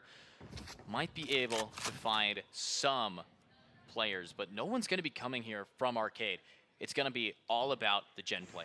If you pop the sheer garden here, it'll cover all of this B side. But I feel like they want to use it for the post, right? Like when the retake is in full swing. No, here we go. Maybe. It's early, yeah. And that covers even spawn. So players get out. Maybe one gets their gun stripped away. And here comes the answer for Burger Boys. If you can even. Look at Jonah. Spike planted. Able to get nanners like that. That's one of the smokes down. And unfortunately, for Bonnie's sake, no stim pack. I mean, how fast is Bonnie being able to just blitz around when that ultimate gets popped? This retake not exactly going to be easy. Burger Boys also knows money's tight right now, and they're already at match point advantage. They could try to play for this for OT if they really had to. We saw how this post was interrupted. That's not a big enough gap this time for you. At least you got your incendiary out. They've taken sight. They've gotten the sight smokes, and Alvin Boy with the judge this time is not going to be able to find their impact because of Bones. Bones, that's going to be 2, and now it's just going to be tap the bomb, find it. But no, instead they find themselves 6 feet down and a 12-11 scoreline. This could be a guaranteed OT if we see a similar outcome. And Bones, Stoneface, even after a heroic 3K like that, they know the job's not done yet. They know they need one more round. But look at the buy here from the side of Burger Boys. They put everything into the last round, minus big ticket ultimates. Bonnie, if there was ever a time for the overdrive, you've been sitting on the entire half. It is now, you know, a certified neon moment, and suddenly you are up 1-0 against Landor. The thing about it, if Bonnie pops that overdrive, everybody on this team is just going to stop moving and wait. And then it's going to be a firing squad against the neon. But it's the Bucky stun here. Oh my, 1, 2, all the chunking of the damage, and that's going to be a counter ultimate to scare them back, and it does. No, Retro just grabs him here with it. Huge play coming out from the defense, now swinging it on. Moose wants to find the trade-offs, and that's going to be Neptune to start us off. But no! Again, we finally see Bonnie pop it, but they get popped instead, and that is now Spike still down, but they're going in this with the Thrifty to prevent OT. 1, Retro, high ground, Retro, that's 3, come on, 1 more, and they get it in the Thrifty! Defenders win. Wow, Sheriffs and all. Just the trades, the wall bangs. What a map, and what a way to close it out. You saw it, they fought together, they funneled the orb there into Retro to set up that trap play off the Armageddon. And while Bonnie maybe gets ahead of themselves with the overdrive there before it's fully procced, the team is there to have their back. The trades, and makes you wonder, should Landor have doubled down like they did? Because now they've busted. Yeah, I mean, that is the kind of game plan, gameplay for an undefeated team. Both sides of this entire matchup. Landor here, they were stat-wise cleanest ever, just got absolutely dirtied on. All right, we see none of that cleanliness that we wanted to see them do, and I love it. I like the change of pace here. I like that Burger Boys coming out here from all of the practice they've had at every single fun haver ever, being able to, outside of Alvin whiffing, clean up this game with style. I mean, it shows that they're still having fun. And like you mentioned, I feel like for this team, they've always been working from a hole in the ground, right? Because it's always come back. It plays at the mental. So, I mean, when you're up that far against a team like this, I'm hoping that confidence carries over and you try to forget about the fact that there was a 6-round comeback. Like, you almost lost the 9-3 advantage. And aside from that, I mean, we talked about the roll of difficulties, right? The adjustments that were made last minute, probably in response to Landor. And I'm hoping that Haven, it won't be the same case. Yeah, and you know, I was thinking in my head right now, we saw a lot of Neptune, a lot of Shot Up, and a lot of Bones here when it came to the high energy impact frags for us. But the real MVP that slips through the cracks here is the 22-13 player Moose, who with the lurks, with the consistent pressure in your backline inside of where you would not anticipate someone, that execution allowed what seemingly was not a lot of impact frags to take King over as many kills as possible. And to me, Burger Boys, like, I don't want to necessarily say there is an MVP. Like, yes, Nanners is up there, but that was a lot of eco frags, right? And that's what made up the kill department. Impact-wise, they were all so close, right? Yeah. Alvin Boy, yes, you whiff, but playing around the smokes, playing for delay was insane, time and time again. Bonnie, we saw how many moments they had, how fundamental they were, how they consistently broke through Moose's defenses on the Vice, like every attempt. Absolutely, and of course, we could break it down for you guys, but we have a better team for that. We got some analysts with us, joined by Keg. We're going to be sending it to their desk. To say the very least, you know what? It could have gone either way. Fair thing to say, but to end that last round on an eco, Dave, what happened? I have no clue what happened, honestly. Those were some incredible shots out of Retro there. Like, those are just well played to them. Oh, yeah. That's all I can say. That was also Alvin Boy, just absolutely doing... Just putting in those numbers with that bucky. Yeah, no, getting the bucky and then also still staying there and then that was just crazy round. It was that chaos. was an insane round. Yeah. Absolutely. I mean, chaos is the name of the game when it came to fracture between both teams, right? We saw Burger Boys not even bring a Sentinel at all, double smokes instead. Their entire goal was to push up and take fights, but Moose and Bones were like, nah, dude, we're not gonna let that happen. Yeah. I mean, that was just a crazy game because there were so many times where someone was swinging out of smoke, get two somehow, or like when they pushed out into main, Alvin got picked and Nanners got two there when he Fracture only got one. That was just a crazy game. That was crazy, and they come back the whole time. It was hero play after hero play, literally. and it was something to watch. That's for sure. Yeah. I'm remembering the classic right click that didn't finish. The incident. Yeah. The incident. That'll be the LAN incident here. But it worked out really well. I gotta ask though, you know, leading into the second map, right, you can't just rely on two players. I mean, you could argue maybe for Burger Boys, Utility was a very big prospect. But I want to circle back to Bones and Moose. It really felt like they were stealing the show in terms of frags, Dave. Yeah, it really was. Bones was just putting on a show, and Moose really, like, with the amount of clutches he had and just kill opportunities, he was killing it, quite literally. Oh, yeah. Yeah, no, I think, yeah, I mean, it was all around. I mean, Burger Boy just played great. Bonnie had a lot of really good moments where getting more than I ever thought he would. And then Matt had a good show, too. I mean, he was getting all of his trades, getting a little extra every round. Yeah. It was good. Just all around good from Burger Boys. Except for the 6 rounds they lost in a row. Well, you know. They brought it back. Yeah, let's act like that didn't happen. It really did feel like both teams had those long string of rounds that they couldn't end up finding anything. And though they were both on the defense, right? One team had a Senti, the other team had double smokes, which kind of acts like a Sentinel. Hopefully going in the map 2, we don't see anything like that. I think we need a more well-balanced breakfast.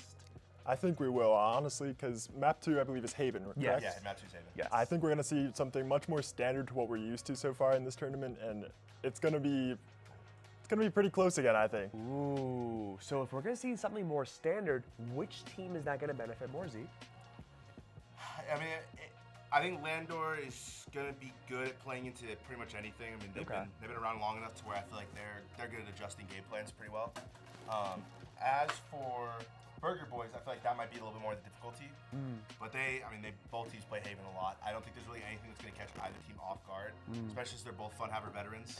They play every week. They're used to having fun. Yeah. No, they're used to seeing every comp in the universe, from bad teams to good teams. Painfully true. But I mean, to be fair though, Burger Boys started off really, really hot too over Landor, and I think that caught a lot of people by surprise. No, I mean, we both predicted Yeah. Landor to go. Now, I will say that if this momentum carries and they secure, they don't drop 6 rounds in a row in the middle of the map, I think this could be a Burger Boys 2-0. You know what I mean? Well, you were so confident it was going to be a 3-mapper. Well, I said Fracture's the decider. So, But the way Burger Boys are playing, I haven't seen them play like this in a while. Okay. They're just playing full confidence. Were you also a 3-mapper? I still think it's going to be map 3.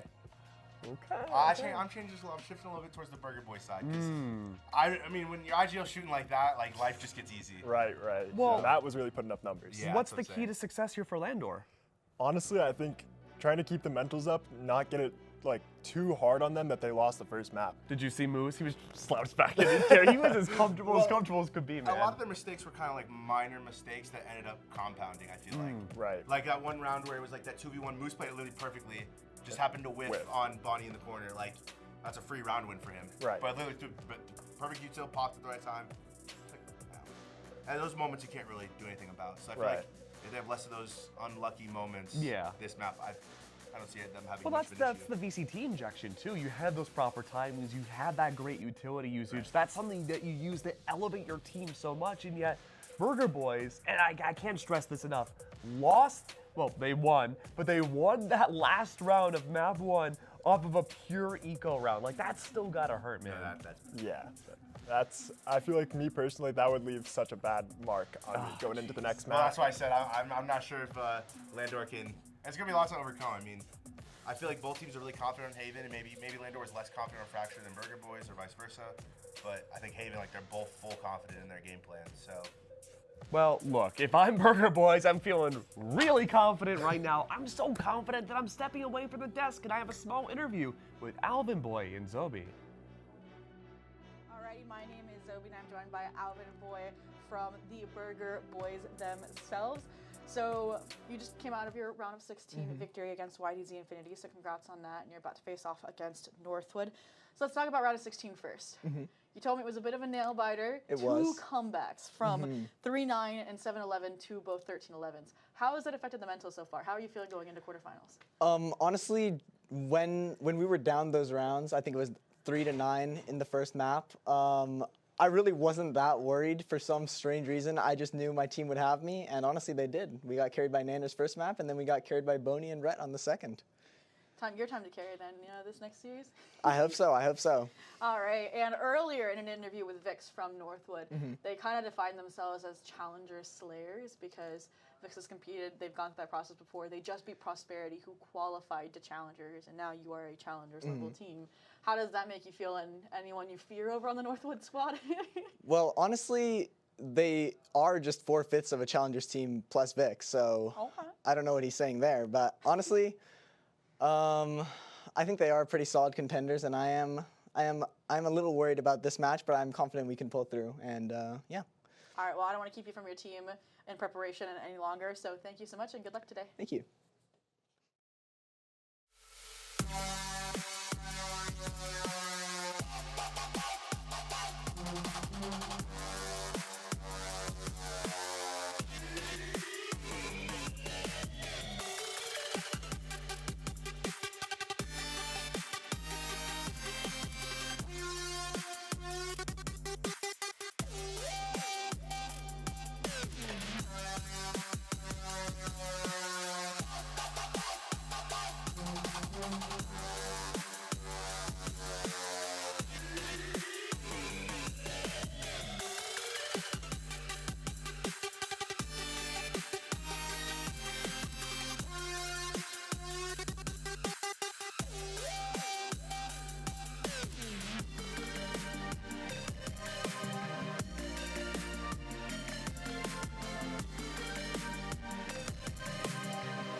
Momentum just keeps going. In fact, that's probably the biggest strength that we saw both teams have going into map 1. Fracture won by a hair, a razor thin hair. Look, if your hair's that thin, you just shave it off at that point. But my name is Kag. I'm joined once again by Zeke and Dave. We have amazing teams happening right now. It's Burger Boys of VCL versus Landor of VCL and VCT Prestige. Zeke, Haven. It's a map as old as my grandma. We've all played it so long. It's not Fracture. Can we still see a map 3? I think it's possible to see a map 3. I feel like Burger Boys is pretty confident going into this map. Yes. Both teams are already confident on the map as the game plan, like I said before. I do think we could see a map 3, but I'm kind of getting convinced that Burger Boys could take it home on this one. You've been harder to convince. I have been a bit harder to convince. I mean, the momentum that we've seen from Burger Boys, it's hard to not see it. But at the same time, Landor's stats prove otherwise. Their Haven is incredible.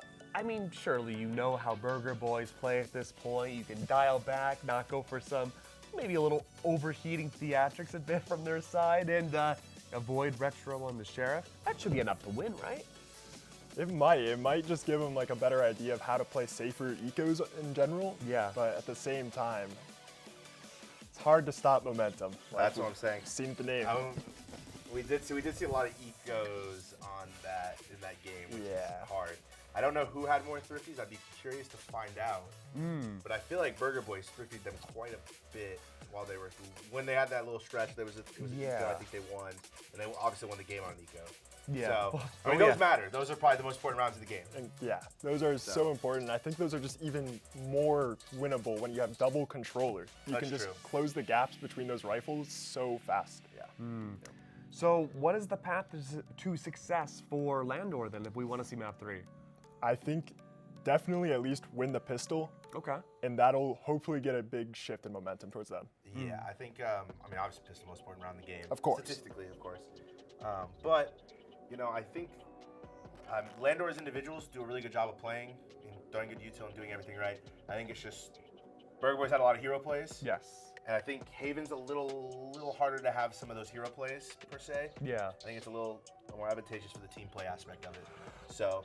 Yes, I do think Burger Boys played the map a little bit better than Landor, at least in terms of the defense. I think this could be a big strength for Burger Boys going into Haven 2, where they may not overheat or rotate a lot more, and they might be able to stretch themselves more thin to allow more defense wins. Yeah, that definitely could happen. I'm not sure how their rotates have looked in the past on the map, but I know it's going to be hard to not over-rotate with some of their fakes. Yes, that's true. They've been pretty good fakers so far, but speaking of fakers, are we going to see, well, we're not going to see the real faker. Are we going to see Yoru? We might. I wish I would have looked during the downtime of what comps have been played by both teams in the past. Because I haven't watched Landor. I haven't got a chance to watch more of Landor because they're playing in Fun Havers. Yeah. And where I see Burger Boys and Challengers, every week. Oh, yeah. I believe Bonnie does play Yoru. I mean, Bonnie definitely does play Yoru. I'm pretty sure he's played it in their Challengers matches. Ooh. So. Yeah. Now, there was one thing I did look up in between matches, too, and I have my trusty device here. 34 series wins in a row. I'm not a very good counter. Maybe 33, maybe 35, maybe even 40. But that's so many series won by Landor in a row. That's what I was talking about before, where they just kind of show up and dominate every Fun Haver. They do. And very rarely do they go to a map 3 doing it. The last major loss they've had was unfortunately not making it in the Challengers. And of course, you could say they redeemed themselves by winning 35 series in a row after. But maybe this is the moment they can truly redeem themselves. I mean, keeping up that streak is definitely, it's something. It says it for itself. Oh, yeah. I think, I mean, obviously they've been dominant. I think when they lost their premiere, 2 weeks ago? Yeah, I believe 2 weeks ago. Break. Yeah, so 2 weeks ago, I think that probably hit them pretty hard. And so maybe it's time to lock in. Because I feel like when you're one of those players that's coming down from, an upper league, like VCT, you're back down to tier 3, it's a very different environment. Yeah. And so I think a lot of times you kind of expect to get just the free wins. Right. But now I think they realize they got to lock in and really earn those. It is a different environment, too. I think this is Landor's first LAN together as well. That would be probably. Yeah, I believe so. I'm sure they've all played together at some point, over the years. Yeah. But but very different chemistry hold. And you know, playing on LAN, it definitely changes the chemistry a lot than online. Right. We've never played on LAN before, and things are a little different. Yeah. Oh boy. But I mean, it's definitely fun as a team to experience. So I'd imagine Landor's, they're getting through it. Well, and, you know, I think the VCT stage, I'd wager, is a little harder than the. Definitely. You know, I mean, from the games we've seen so far, they feel like VCT level sometimes from the difficulty. But here we are. We have Landor walking down now. Give themselves a time to recoup, think about things, not get 3K sheriffed. It's just a matter of now of wondering how things are going to go into map number 2. Zeke, I'll give you one last chance to say that we go to map 3. You know what? I think we could go to map 3, but also, you know, actually, I'd like to see go map 3 because I think Blue Water's played Burger Boys probably like 5 to 7 times. Yeah. But Blue Water and Burger Boys have played a lot in Fun Haver. Definitely. And so it'd be kind of boring if we just get a same old rematch, but Landor, a little mix-up, could be fun. It would be very fun to watch. Absolutely. I'm going to throw you the percentage again, though, Dave. Do you think, what are the chances of map 3? I'd say, you're the numbers honestly, guy. probably like a 40%. 40%. That was one of my grades in high school. Oh yes, that's why I'm here. I'd like for a map 3, but with the amount of just speed that Burger Boys is playing at, I don't know if it's gonna be possible to stop that. All right, we're just about ready to send it over to the casters. One final point, Zeke. What do you have? Oh. What's gonna happen? I think life advice. I'm gonna call it 13-7 Burger Boys. 13-7. Wow. I'm gonna say it's gonna be pretty close. 14-12. 14-12 OT. This will be our first OT today. Oh, it will be. Yeah. I think, like we were saying earlier, Haven almost always goes to OT. Haven's such a long map. That's true. It's a hard map too. It's a very It's the best map to cast. All right, Edu, Zobi, I'm very excited to see if we do go to that map 3. Haven's a very different map from Fracture. There's a lot of different lanes and truncated lanes at the same time. Plenty of fakes and rotates, but there's nothing fake about the performances we're about to see from these teams. Edu, Zobi, take it away. Thanks, Keg. Honestly, when we do look at these two teams, your question of are we going to see that map 3 is in our minds, in the arena's mind. Now, I did talk to some of the players here. I even talked to you know, the people that unfortunately aren't making it to the finals, YDZ X Berserkers. I asked them, who do you think is going to take it? And you know, they genuinely think Landor is going to be able to bring it back and reverse sweep this. So, do you agree? Ooh, I believe like in the official predictions that we submitted as talent, I said Landor, but like Burger Boys knows that like we have a history of like if I pred for them, they lose now, and if I pred against them, they win. Yeah. Because they earned me as a fan like when I was doing VCL watch party. Yeah. The one thing. So it's like heart Burger Boys, mind Landor, Yeah. and that's the vibe. You know, the thing is, I have managed to convince Tim that the caster curse is real, because when he wants to go to bed, I say, no, we're doing this qualifier until 1, because I said, hey, I think this might be a 2-0.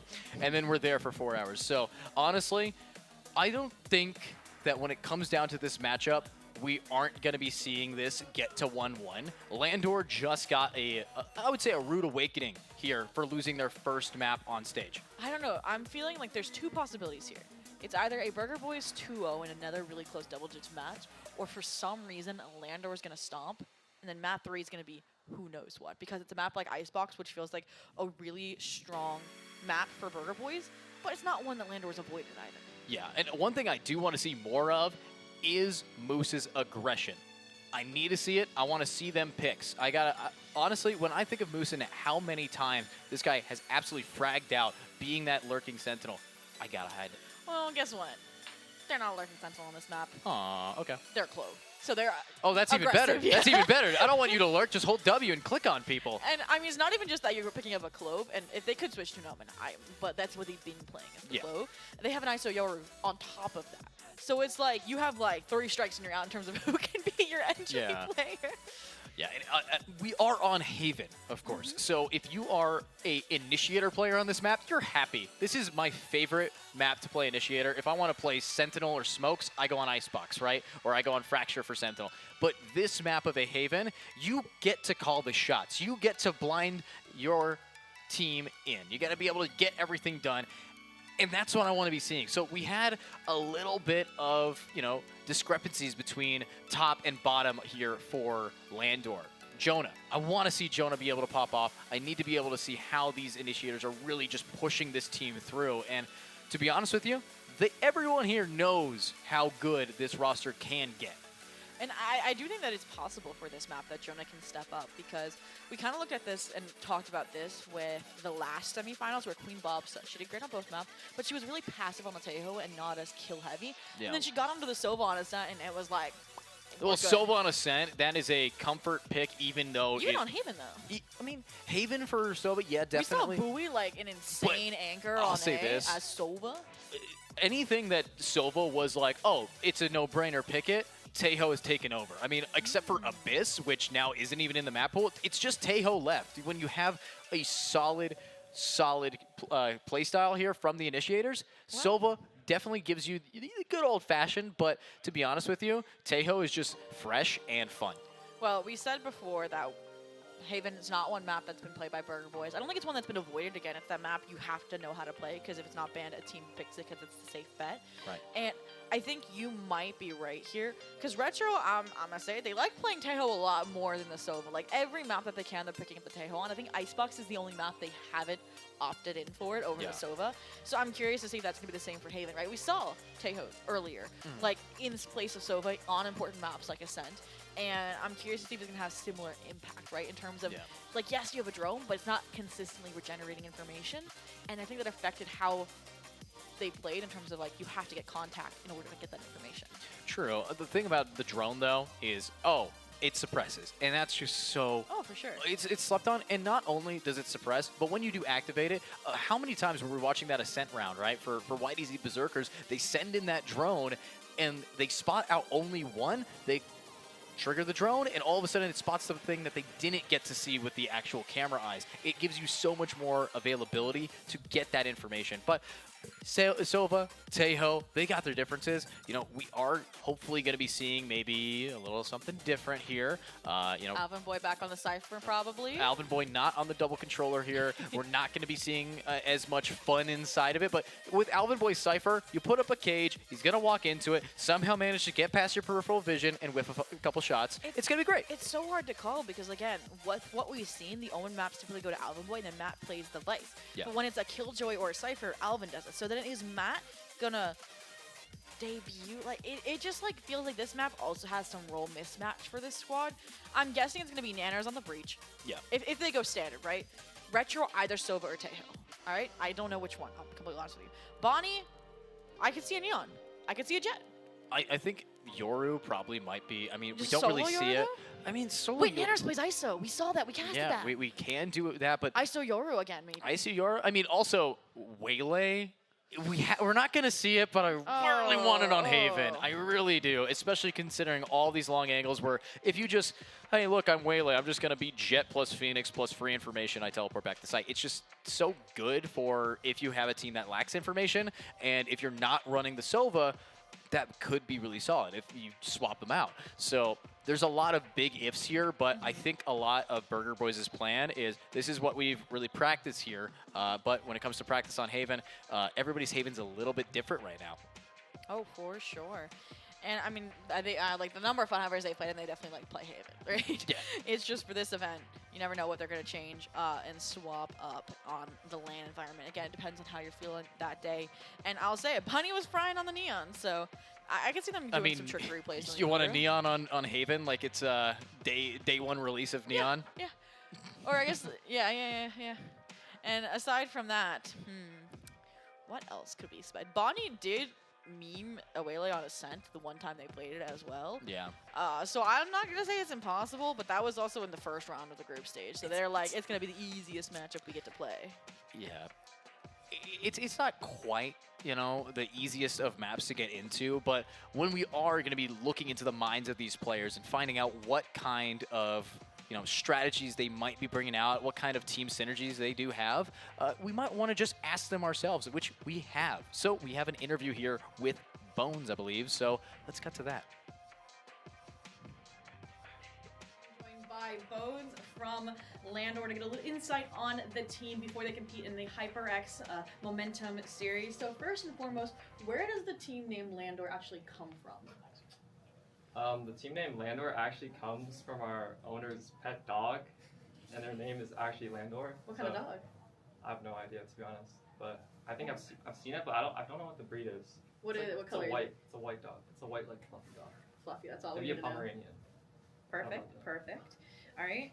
And I know Landor is like craft players, kind of in a pug style environment. So how intensive has your preparation and practice been for this LAN? If any. Our preparation has been like, we've been extremely hard on ourselves. You know, we've been practicing really hard to win this LAN, and you know, we just hope that hard work pays off. Because we really put our blood, sweat, and tears to win this LAN. Oh, okay. We'll see it on the stage, I'm sure. And then for you personally, is this your first time competing at a LAN? This is my third time. Okay. What were the other two LANs, and how did those go? The first one was at Fullerton, California, and then the second was NSG Philly. And I think the first couple LANs for me, like it didn't end well, but I think it really built up my experience for this one. So I hope I can show that in this LAN. Perfect. And I know Landor did try to compete for VCL qualification, went out a little bit earlier in the open qualifier round of 16. Is there a future for Landor competing again to try and get back to Tier 2? Yeah, there definitely is a future for Landor to compete. Maybe we're gonna have to wait a little bit longer, but I think next time we won't let it slip from us. Okay. And then what are your goals and as a team for this LAN? I know you said for you it's just building that experience into success, but our goals for this LAN, I think, is obviously to win, but I think it's just to have fun and just play together as a team and just have a good time and also try to win. But main thing is we just like have fun, I think. All right, and the last question is, who do you think your biggest opponent is then on that path to victory? I think our biggest opponent on our path to victory is probably QOR. All right. They're looking solid. There we go. You heard it here first from Bones of Landor. Good luck in the event. Thank you. And with that, I gotta say, they better bring their mascot next time they come to a LAN. I gotta meet this dog that Landor is named after. But aside from that, Bones feels confident. I feel like they've always been with this kind of squad, right? And it was like Moose was this later pickup, and they're integrating them into the squad. I want to ask Moose after, like, do you plan to stay with this squad, right? Yeah. I know they played in the Challengers qualifiers, but I think it was with a slightly different roster, and they went out kind of early as well. So this feels like redemption. Yeah, and you know, it's funny that you say Moose now joining up on the squad. Way back in the day when I first started casting, well, not really first, but if you guys remember MCT Premiership, that old event, right? Moose was still a franchise player and actually had a guest appearance on that matchup there. So the first time I got to cast Moose was all the way back in, what was like, 2022, 2023? And now seeing him back here at the LAN, very excited to see the gameplay that they're going to be able to pull through with. Honestly, everyone in this arena has kind of lent themselves their opinions on how much they have to keep in mind Moose's gameplay, right? Now that we're coming down to our last three teams here, I mean, I gotta see it. I gotta see the players that I have fallen in love with while watching the qualifiers, and I have to see more and more of this gameplay. So if it's a 2-0 for both semifinals, how close do you think the finals is gonna be? Ooh, Blue Water versus one of these two teams. I don't know. Blue Water feels like they're on a tear, right? Yeah. Like just getting eliminated from playoffs and challengers. You know, they're the like last playoffs team for challengers remaining, right? Because Burger Boys didn't relegate. They're still in the league, but they didn't make it this deep run. And aside from that, it's definitely like hard to say what exactly we can expect from these two it's teams. Nanners. Nanners is like, I'm on screen, oh my gosh. And that's the only thing you get from a LAN environment, right? Yeah, you get to be on camera, you get to be here, you get to be just in front of, honestly, the LAN environment, it's not just about being on stage. It's about after you get off stage, getting one, fist bumped by Sexy Christian after you do your walkout, and of course, being able to just network and have fun with everybody here. I mean, personally, I got to meet a lot of amazing talent that, you know, a lot of the time we get our ideas of people based on what they say on Twitter in esports. And it's nice to not have to do that today. And two things for me. One, I was vibing to the walkout music. We were dancing on the desk before cams and then got all serious. And I've seen players doing the same thing down there. And then I completely agree with you. Meeting the players is the best part, right? You see these names and you're like, wonder what they look like. And then you get to see. And I was literally, we had like all our headshots and I was like just trying to memorize these headshots essentially. Yeah. So that I could remember what these players look like. And also remember like players that have been at both lands, right? You met some of them back in Dallas and you're like, I've met you before, haven't I? And you're like, yeah, blah, blah, blah. And you're like, oh, yeah, we follow each other. Yeah, it's really nice to see. But, you know, talking about putting names to faces like we have, as a caster, I get to put names to faces of agents here. So let's get into Agent Select. Let's find out where we're going to be locking this in. And to be honest, when I think of half the players I meet, I still just like have an overlay of what agent they lock in most of the time. Even with my own team, if I ever see them playing something else, I just assume that it's a different person. And with this Agent Select, I'd say our research is pretty good. I think we got like an 85 to 90% on the test, right? The Alvin Boy, though, that's was interesting, because I said, like, Omen maps typically go to Alvin Boy, but they're also the Sentinel player for KJ and Cypher. It's the Vice that goes to Matt. So seeing Matt on the Cypher, Alvin Boy on the Omen, I mean, they were playing like they were an Omen main from day one, like they were over on Fracture. So I think this is better for, again, matching the vibes of the day. And we were right on the Tejo call for Retro. They prefer it over the Sova. Yeah, and now getting this locked in, locked out, it's time to see more from these players. We talked about what duelists we wanted to be seeing. ISO is online and somehow managing to survive. That is the power. That's the power of it. Almost got immediately taken out here. It's the Yoru and ISO combo that I think is really going to be giving us the most flashy plays for Twitter. And then we also have, of course, the Cloak. But they're keeping them apart right now, right? It's ISO lurking Bones, right? And the rest were trying to apply pressure to the C site, right? They destroyed some of the Cypher utility off the Sova, and they forced a rotation as well. But now if they head back towards the A site, because Bones was paying so low off of those Guided Salvos, they didn't feel confident enough to push forward and make some space on their own. So, I don't know what exactly they've been able to do. Yeah, well, it's now time to show what you can do. You're the low player. You got to go first. You know, you are the sacrificial lamb for this A site take. And now, Bonnie, not on the Neon. Boom, one headshot here. One there, and that's Bonnie. Triple killing it up, and now it's time to find the final two. Doesn't need to Neon slide into a shot. The Tailwind active right after it speaks volumes here. Pistol Demon, and now one enemy remaining. Shut them down, Last player standing. Okay, No Matt. way. Oh, the stage. Did you hear that stage eruption here? I mean, that's the kind of play that we need to be seeing here. And funny story, it's going to actually be a solid pickup for this team that they need more like that. They need more rounds like this. And Burger Boys, people say they're the underdogs. The gameplay I'm looking is the top dog. For sure, and I think partially that big celebration is because, right, they've been historically in the playoffs so far, being that team that starts down 0-4. like they're getting the first round here. It's like, oh my god, we can let out a sigh of relief. We don't have to worry about getting the first. And look at this buy-up. Ghost, so Matt's gonna go Vandal probably. You have two sniper rifles, and Bonnie with that three-piece forcing a rifle. They don't just want to get their, they want to decimate in the next. Let's see it. Matt, readied up. They love playing in these smokes, and they're going to find that headshot. Matt with one, Alvin Boy with two. Might be able to find a third, but execution is going to be a very fast round here. What a play. And that's when baiting your teammates is, you know, defendable. Like, you're low HP, you have a Ghost, they have, I think it was a sniper rifle or a worse weapon. So when they're coming in to swing off of you, you make that contact, and you are good to go. They keep a lot of weapons online. And like I mentioned, Matt, you're going to go for the Vandal. I was expecting you to, are you not? Maybe. But here we are now, round number 3. We're going to be taking a look at this aggressive side. I need to be seeing Landor getting these comms. I'm going to dart a short to blue flash. You took that, They didn't. Okay. Let's go, PD. Make sure everything out loud. Copy. You have a line back? Can you line back one of the sides? Yeah, I'm going to grab it. Wait, it's not just though. Perfect trip. My flag, guys, my flag. Can you give me the bomb? Get in, guys. Yeah. Drop me bomb. I'm gonna drone into A-Link, guys. I'm droning into A-Link. Nice. I'm droning into A-Link. He's in the smoke. Yeah, he might run through. 2. He's ran in. He's in. 2. In the corner. I have one shock. I'm gonna try. It's okay, Link. Can you double hold this? Come in. I don't have a smoke for 15. There's 3 A-Link. Dash in. I'm playing bomb now. 2 A-Link. Vulnerable. One more A-Link. C-Link. I'm Nice. You scanning ahead.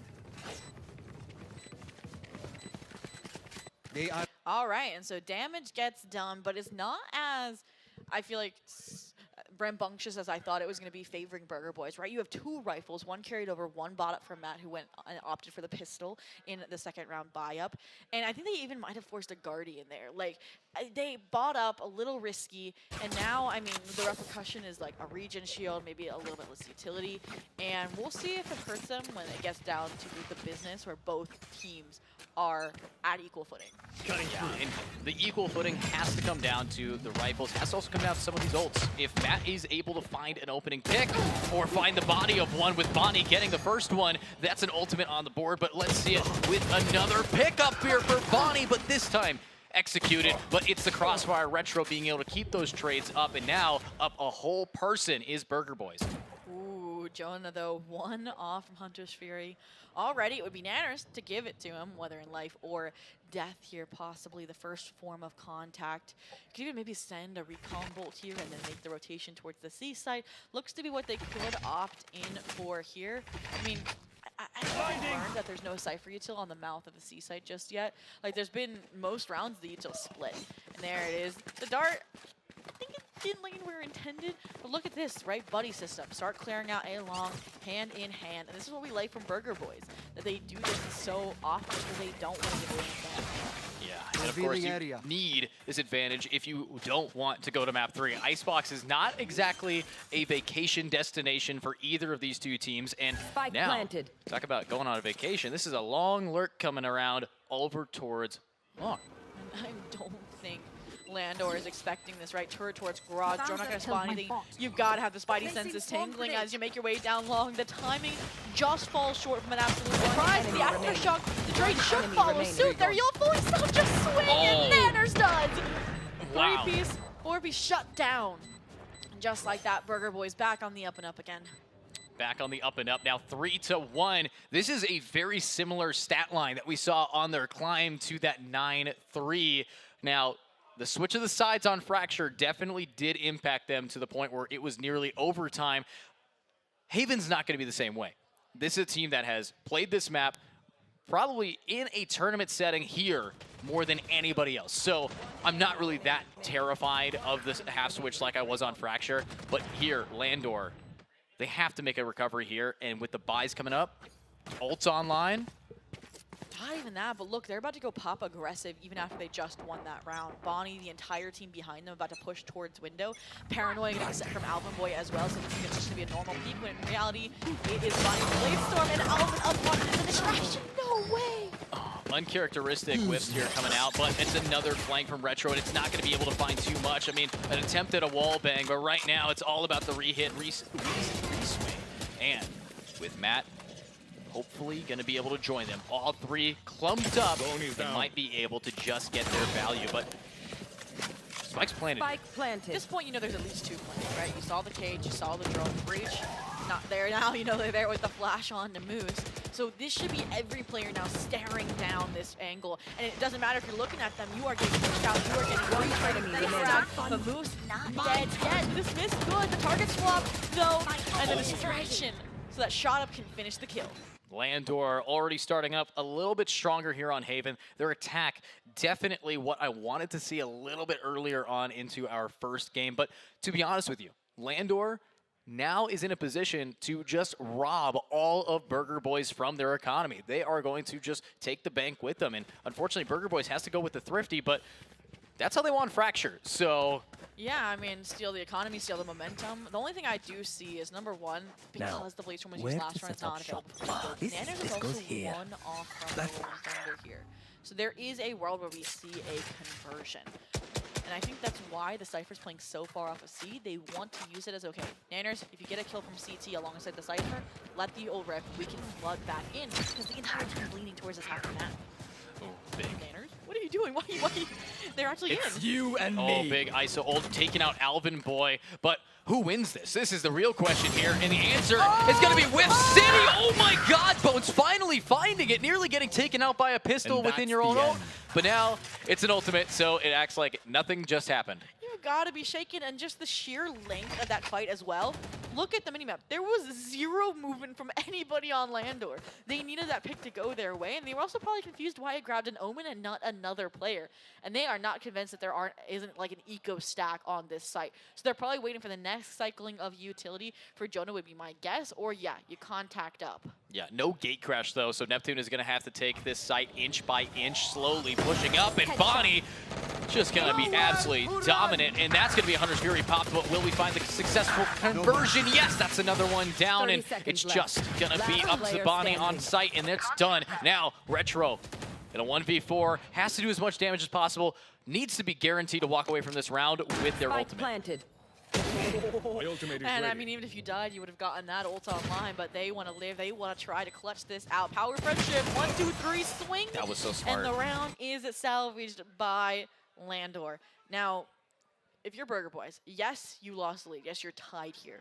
But you got 2 ults online. You took 2 ults on an eco round away from Landor. And, I mean, you need a confident ISO, and I think that confidence can't be swimming after Alvin Boy and their antics in that gulag. Yeah, lots of ultimates on the board. You can see all of the little icons getting ready for this defensive team to probably just set up for a very potent retake. Now, if you are Landor, recognizing they got 4 ultimates, A site's the retake site, we got to go anywhere but there right now. And might be seeing the first mid to B push that we've seen so far. We saw it on the rifle round for Landor. Oh, you're right. But it was uncharacteristic, you know, like, you know the other team's bonusing, but they still pulled it out.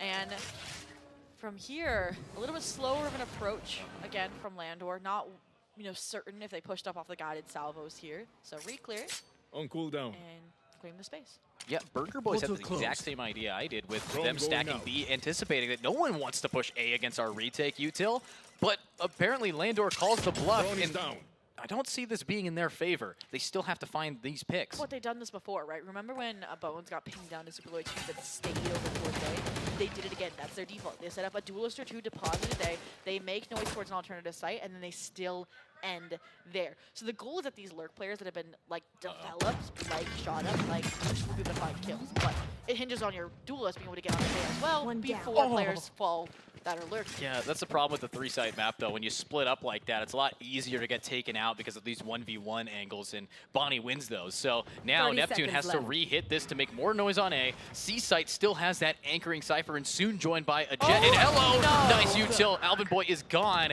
trying to get their ultimate to rotate, and 20 seconds is remaining. The bomb has to get on to A. Can we see that spike site planted? I mean, Neptune walked onto this site. He's now towards CT. The Armageddon not even on the default plan, so Jonah should be set here. No way to counter. The lurk from Moose has paid off. This is suddenly starting to dip towards Landor's way, but it's still a 3v2. Someone has to be heroic, and Neptune is trying to. You gotta be a hero, managing to not get hit by the Rolling Thunder. They have no idea. Turn around. The trigger discipline allows Neptune to get one, but now Neptune's all alone. He's given up the spot, and the blind is perfect. Now a 1v1 against Bonnie. Neptune versus Bonnie to end it, but the spike still tapping away. It's time to try to fake a gate crash, but no, it's about the aim. You can't fake it out, but you can surely shoot him in the face. And I am in utter awe, right? Like, that was played so well by Burger Boys, but again, they invested so many ultimates. Small mistakes slipped through, like Alvin Boy getting caught in the smoke, ulting from an unsafe position, not clearing a corner after you're rolling under the site. Like, those are things that cannot be happening against a tenured squad like this. I mean, they shut down all the development work that Landor had done. Like, yes, Moose finds one, but gets traded. Shot up Slurk also shut down. They had full information on what Landor was doing up until the play succeeded. Let's see this new round. Burger Boys losing their lead, losing their money, but not losing Alvin Boy. Unfortunately, he's going to only be good for one, and that is a lot of trades here. Matt wanting to go for this lurk. The bot cutting him off, and Retro has the timing, and unfortunately, Bonnie does not. Right? Just buying time, but Retro not focused together with this team. It's a little bit disconjointed, and now Matt gave up the position long and has to manage to get at least a pick here. Yeah, that Cypher kind of gives the way that you push down C long, right?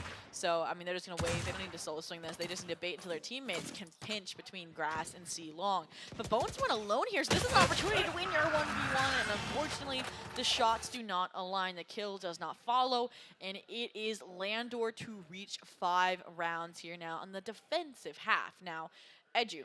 Yes. Look at the ults. Yes. This is Landor in a beautiful position. Money, you know, power. Oh, they should be able to secure a 6, if not more. And Burger Boys, low-key, this is where I would have taken a proactive timeout. Yeah, a proactive timeout possibly, but the thing is right now, they still have that momentum of last game.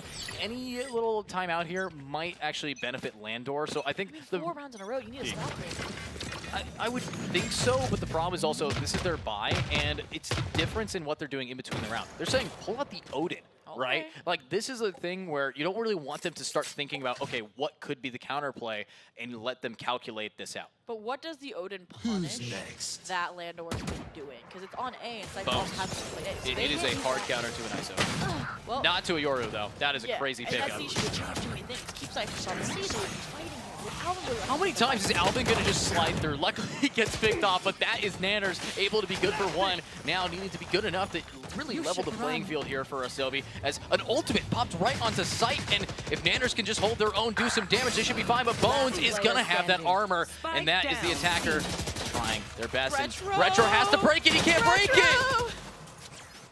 He just tried so hard and nothing happened. I mean, the panic sets in. You know, there's a player on the opposite side of the Radiant Knight box on default. Like, you were out of options there, and desperation was calling. But so is a Landor lead, 1 round off from that guarantee at the half. They utilized half the ults there to get the job done. They have the rest to try and secure it. It's another eco round for Burger Boys.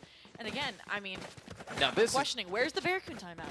I mean, at this point, when it comes down to it, I think at the end of the day, this is a team that just knows, I want to play. I want to keep on trying. And might not be the strat, but I mean, I think it, but it's you and me. Oh, Retro versus a double tapped up Bones. Yeah, that's just execution. There's no whiff that time around like the classic against Alvin Boy. I've heard that from a lot of players, right? The mental game of being up against a worse weapon, you lose the duel. And look at this, a cheeky little shield break on Bones, so less qualified for the entry. There's players here. Look at this. Bonnie has a shorty. Oh, standing. That's exactly what Bonnie has to do, but unfortunately, they've done the damage with the 4 players that have fallen. They've taken out Neptune, taken out Moose, and leaves Matt in a position to do some more. And with that spike planted, Matt's inching up. You don't want to give Jonah the kill, though, and Jonah is the one that has line of sight here. That'll be Hunter's Fury for the last 2 rounds of the half. But they could still do it. Graffiti, swing out, and no, we're not going to be getting the Hunter's Fury here. We're still going to be able to keep these, you know, ults sort of at bay, but it's Haven. They're going to be able to find an orb or a pick somehow. This is true, but hopefully you can stop it, right? You have aggressive ults. We've seen Bonnie get super aggressive, and I feel like we haven't had that again since the last time it worked out towards mid, towards grass, and I really, really want to see it. Yeah, and if we want to see this, it does come down to timing and precision. If we can have this long-distance player, Alvin Boy, be able to get it, but a Phantom, not going to be too easy to get that kind of pickup. And we do see a lot of aggression towards Garage, towards C. It's time for them to try to hit it, but Bonnie's here, and Bonnie wants to punish. And Landor looking to expand the lead they've already established. Look at this, Bonnie in the hot seat. You look away at the wrong time. Silently jumping away, though. It's just been a quiet climation of space. Moves through the updraft, saves them. Retro! Like I never Huge left. pick here. Now having to pop the ultimate. It's Moose to try to keep this team alive. And look at all that util scaring them back. And you just have to keep Moose at bay with all of this util. Do not let him get a pick. And the Moose is gone. No loose Moose today. And unfortunately, Bonnie got to stay alive. That is 2 picks down. But Bones is still here on that ISO. And the rotate has finally landed onto the A site. Are we going to be seeing that spike planted as Bones is executed by Alvin? Alvin now finding an ultimate here to try to relocate to the team. But instead, you got to use your legs, and you're going to find some picks with Retro getting another one and shut down by Shot Up. Finally, the spike has found its home. 30 seconds left. And with 2 players versus 2 players, the retake comes down to whatever little util's left. And one of it was going to be the Hunter's Fury, and that's a big was. Bofa just trying to use their utility, use the swarm grenades here to buy time for the reposition, to set the seed of doubt within these players about if they're long, if they're short, and it seems to have worked. They're trying to buddy system, double clear the side of short. Shada calls the bluff. The dart covers out, but Bonnie's so low. They don't want to stick. So instead, they just commit to the fight. Alvin wins off the 3K, and just like that, 7-4. And Matt, like, yeah. The Thankfully, stress. we got that round. Okay. Yeah, you got to wipe the sweat off your brow after that one. This is an anxiety-inducing round here for Burger Boys, because if you allow Landor to get that second map momentum, they take this whole series. You cannot let them take it back with the reverse sweep, and we know they're capable of it. The fact is, they took out Jonah, and Jonah was the insurance policy. They were able to say, hey, you get the bomb, get the spike down, we have the Fury. We have the Hunters available for us, and it's now last round, so we better be seeing it. For sure, and aside from that, it's going to be really Burger Boys in a great position to get the 7-5, right? You already have Bonnie with the blades procced. You have a lot of utility, especially if they go to a cramped site like B. That Armageddon's going to cover the majority of it. The Blade Storms get some verticality. Like, this default, I'm hoping, does not end there. Let's hope not, as right now, already no picks, not a whole lot of information outside of where people aren't. And now we see some shots being fired here from Link, but it's not going to hit their marks quite yet. And still, the spike has to get planted somewhere, but look at how aggressive two players are compared to everyone else. And oh my god, that's done. Bonnie wants to try to punish for it and manages to spot out one. The flick is not real, and the right click does not come through, but the shots sure do. That's going to be one player down, and with Bones fallen, the person who's been making the most amount of space early in these rounds, gone. Yeah, Bonnie does not need the Blade Storms to find their open skill to find that first blood. Wait, and we talked about the Hunter's Fury. This is the retaliation. It's going to open up the C site, but Bonnie challenges it head on. Oh my god, challenges with the two-piece, and then dodging it, the flick from Bonnie. It's just one player remaining, Jonah. And look at the wall bang. The util's unreal, but it's Teho to force you into this corner, and Retro will execute it from Garage. 5-7. Not a 9-3, but this is exactly what Burger Boys needs to turn it around. It is devastating that it wasn't an ace. Again, that recon just too strong. You know, the wall bangs connect, but I agree with you. That's the mental shift you need when you secure a 7-5 half. And, I mean, it's an attack-sided map in theory, right? 3 sides? I mean, this comp too? With this comp, it's anytime Bonnie's on attack, it's attack-sided. That's how it works because of how just devastating they are around these corners. The team synergy of being able to just flash out and do your damage. That's the whole point around this roster and why they didn't need to bring out Haven until the semifinals. Well, let's see if they can win another pistol to get that kicked off to tie us out the game pretty early on at 7 apiece. Shock dart. You gotta be expecting that, right? Especially in a pistol. It just makes you start so much lower. It's such a disadvantage here in taking these fights and instigating on the A site. But oh, the stuff hit. Bonnie, no fear, just gonna dash out. Even with all the damage taken from the electricity, it's electric how Alvin Boy is able to execute Neptune, and Matt, trying to be the flank watch, knows where the last two are. Now all of attack has to just deal with this backline. As long as we have one player up in heaven, Spike definitely gonna be here, and boom, what a pick here. The post plant absolutely going clean to make this a 1v3, but it is shot up. He might be able to, never mind, gets shot up. And if anybody has stepped up this map in my mind already, it's Alvin Boy. Oh yeah, Like, I mean, just today. Like the sit down that I had with them like days ago, they were like, yeah, that matchup was really hard, our 13-11s versus YDZ Infinity. I was getting carried by everyone on my team, and I made the joke, I'm like, hey, you'll get your time to do the same, and this is that time. Look, 12-11, that was like 3K to 3K in the last few rounds alone. Like Bonnie, yeah, you almost got the ace, took the spotlight there, but they have been the one waiting then for Bonnie to come online, and now that the side swap, now that Bonnie's in the zone, that was a really clean exec.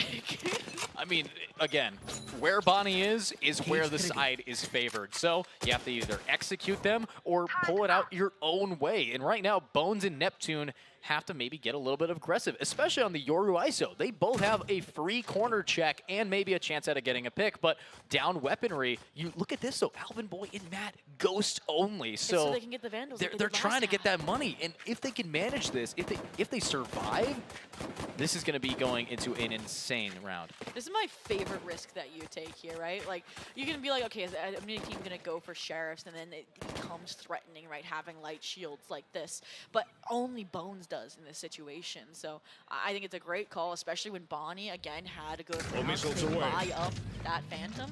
They should be able to pick up the slack, no problem. Get 3 rifles on a bonus. Yeah, and jumping up, it's actually just going to be glorified flashbang retro to get around the corner and allow Nanners to get these picks. But the wall bangs are still definitely doable, but we're down on time. We're already at about 35 seconds left, and it's not about the noise made on C, the picks that they're claiming. It's the A site left free here, except for Neptune, 30 seconds who, left. just with the classic, has to find some damage. Yeah, we're planning to give it back for sure. Ooh, at this point, Jesus. Jonah, who had it, dropped it. Neptune. Time to jump. But 10 HP.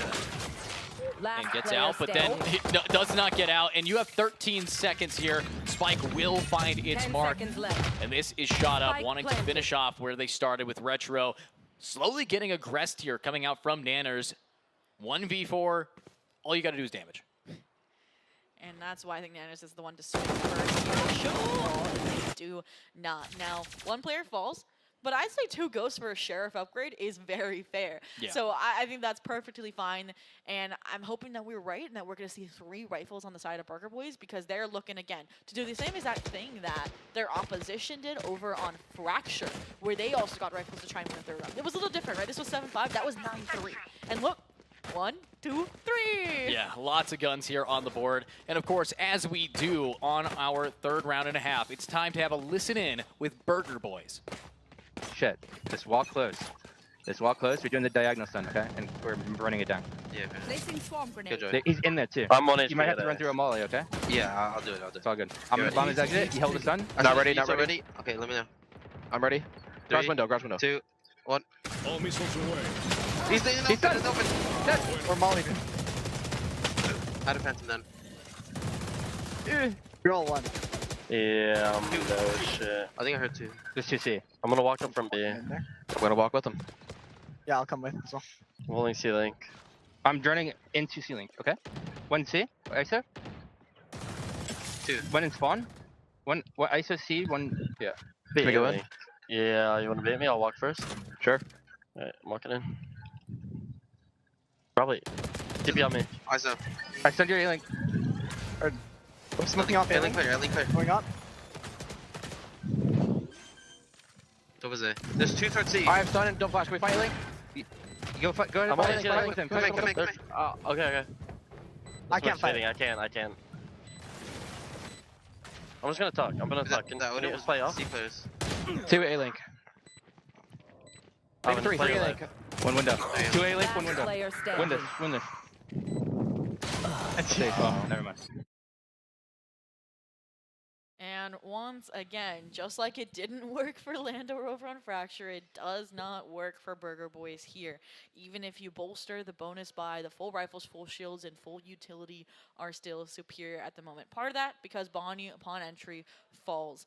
And you kind of saw like Retro struggling with, okay, what's the call here as the ideal? Like, they wanted to be the player that stepped up. The wallbangs, you saw them, the desperation at 18 HP to find the kill to open up the map for their team. And they made the safe rotation, the safe call to go towards B.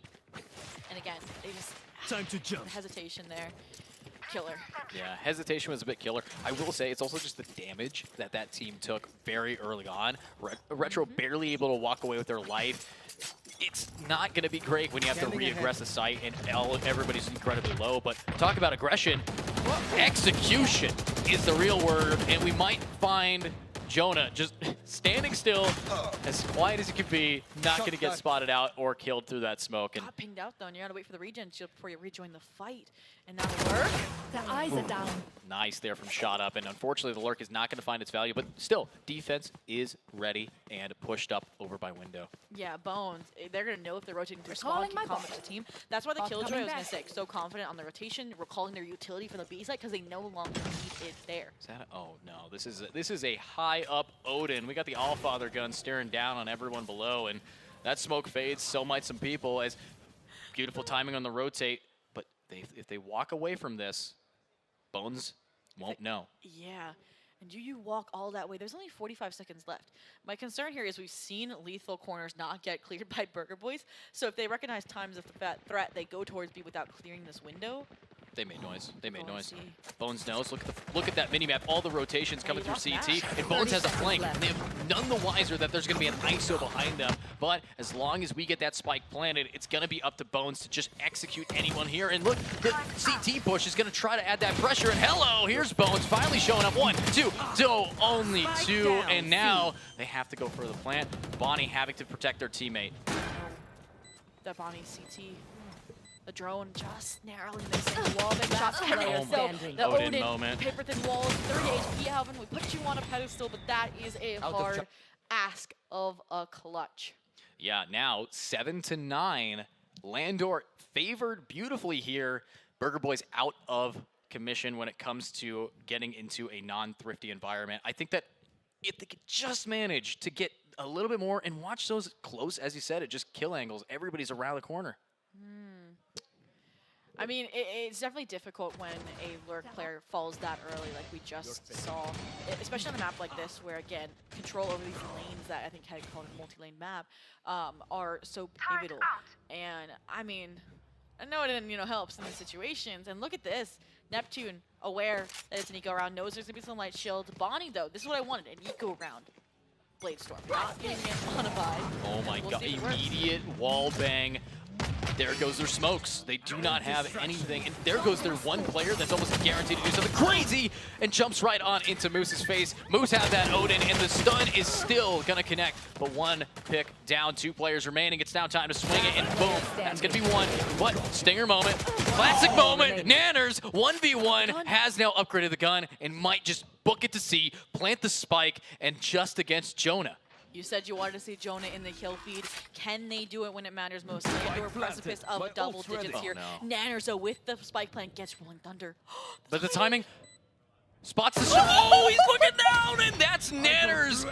Insane clutch for us, and that is going to keep Burger Boys alive. The thrifty, the semi-eco just cooking up. And that deserves a fist bump. That deserves the smiles on their faces, right? This is the team, like we said, that the advantage early on in Fracture uncharacteristic. They know what to do in the throes of a comeback.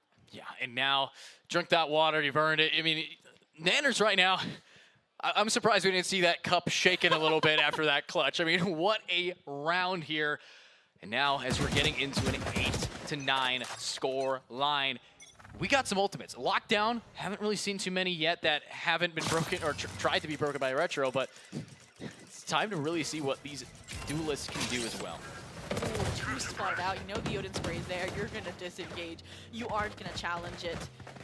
And, I mean, the difficulty here is they haven't seen the Killjoy utility yet. So you haven't broken any of it in Garage. You don't know if they're holed up on the A site.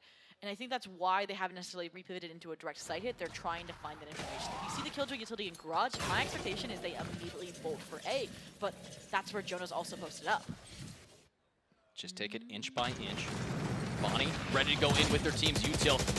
What a decay, though, stops everybody. And against an Odin, they're all so low, just 1 pixel off, but no one is going to get punished here except for Moose, who gets absolutely annihilated here by all of the Cubby spam. And now, Alvin with that advantage, 44 seconds left. They have to keep pushing up, but wait a minute, there's a Sova trying to lurk here, and everyone's getting pressured out. And Jonah, it's your time to shine. Will we see it? 2, he gets the 2, that's even it up. It's now 3-3. And one of the players you found had the Rolling Thunder online with Nanners. I mean, you behind you. Backs him off. Spike down A. What a trade. You wanted a lockdown. 20 seconds, they can't plant. From the shadows, the perfect counter towards the C site. Spike, good. Safety, attained. And this has been chaotic from the get-go. Everybody just going around. The lockdown forcing a teleport. Ultimates flying everywhere. 9-9 or 8-10. It's going to be up to Bones, who's on another flank. Come on, we can't be seeing Bones every time behind you. And Alvin Boy is none the wiser. Execution 1. Now it's just up to Bonnie, knowing that they're spotted. Season 1. Gets 1. Looking for the other in the swing from Logs. It's a 9. No, an 8-10, and Landor ends off beautifully. Yeah, what we see is Bones doesn't mess around with trigger discipline like Alvin Boy does. Just takes the kill, continues business, and like we said, that's what they do. They're stoic-faced, just job's not done yet until we punch our ticket to Grand Finals and win this LAN. And aside from that, I mean, economy not utilized just yet for this squad, but this play, that was insanity. Especially after they found such a profound advantage with the C site, the call to head towards A and right into Jonah. They finally delivered like you asked for. What else is brewing here? I mean, you have 2 hero rifles, 1 from the Rolling Thunder perhaps. I think they're going to go for a Stark exit. You don't even have a lurk player this round. Yeah, you don't have to lurk here if you just manage to stay close, get somebody a gun. And Hunter's Fury, Jonah gets 2! Matt and Retro are gone, and that's what we need to be seeing from a Silva on Haven. The classic moment of a starting round, but they still have the hero rifle, they still have the Rolling Thunder, and they still want to take this A site. I think we need numbers to use it personally. Unless you get the spike down, unless you get some Deagle shots from Bonnie first, and that just doesn't seem the case here. Alvin, okay, just right out the smoke and right out the gate takes out Bones, but unfortunately they're still down 2 players. Spike will get planted, they're here for the money. They're here to try to fix their bank, and that's gonna be Moose running and gunning and getting 1, 2, Nanners with 2, Nanners with 3, Nanners knows that one's ulting, and it's Jonah to shut it down. An amazing attempt here from the breach. I was like, there's no way they do it again, right? Especially against Jonah. And I'm surprised also that Moose didn't rip the ultimate. I saw little butterflies. I saw the potential to come back to life, but they trust in their teammate, and it's redemption this time around. They used it. They did? They popped it immediately to try to... Oh, they just missed immediately. They wasted it then. Yeah, and then they died, so they didn't get to keep a gun. That's crazy. Yeah, unfortunately, Moose did fall there, and now, no ultimates left. You look over, we still have the Rolling Thunder, but Landor has the round advantage where it might not matter most, but it's really going to be Bones as the last ult to see. Yeah, 1 off from the kill contract here. Looks like they're setting up again to deny a main space early on. They literally send that suppression out every round. It's conditioned here. The Killjoy is always playing offside on C as well. We haven't really gotten to see like a full 5-on-5 retake here, and I'm wondering if this is the round. Oh my god, look at this flank watch coming out from Matt. If Matt is able to just pincer through, 3 players in Garage, but oh my god, they're all turned around. The Odin needing to find 1, and oh, what a flick, but it is going to allow the opening for a nice clean ult from the ISO. Neptune's in the kill feed as we're watching a 1v1 get whiffed away, and Alvin is going to still stay alive until they push. And no way, it's Matt again, finally finishing up with their lurk. And they just smoked off the bomb. But no, Jonah! Great game sense. If any player knows their way around wallbangs or through the smoke shots, it's going to be your Infonet, your Sova player. They even recovered the Odin to hand back off to Moose. You know, we said they were having a rough game. They haven't been since they picked up this weapon. It has wrought fear within the Burger Boys. And now map point here, the Icebox starting to come in to the forefront. And 4 rounds to go for overtime. I mean, they've done a 1-9 comeback. Burger Boys, what's left in the tank for these 4 rounds to overtime? Let's see it. I mean, if we can get this to OT, it is going to be a big correction, and honestly in the favor of Burger Boys, because they're not going to have to worry about their money. They've been struggling in the econ game, but now they're struggling to find their opening picks here as all of this util is scaring them away from A and back onto C. And every time they've gone C, it's because Alvin Boy gets a pick like this. The teleport able to just absolutely lock down 1 and needs to find some more, but should know that there are people pushing him and needs to get to his team. And I love that, right? They don't overheat. They almost did, but they smoke it off. They re-clear CT to make sure nobody wriggled their way in, kind of like Bones did when they reflanked the grab. And now, I mean, your Cypher spotted out too. So your team should be able to respond proactively around this, right? Nanners, Rolling Thunder for the post plant, Retro, 1 off from Armageddon. Matt, trust in your Sentinel to handle the flank. And then if they find the kill, they could have wrapped the rod. Now, it's becoming dicey. You're going to get pinched here sooner rather than later. Yeah, the pinch will be coming out, but it's really going to be Jonah who's back on it. Gets another clean pick, but Alvin Boy finally shuts down after taking out Bones, and that's going to be Bonnie still alive. You forgot that Bonnie has to die, but Jonah is still cooking up with a clean flick. What a shot. Bonnie left all alone. Time. And that's it. There's no time. Oh my god, they're still in it, even with a near ace from Jonah. Wow. The hype insane in the arena. I mean, we even tricked the the lighting here, and that it was a possible victory, but nope, no defuse. We're good to go.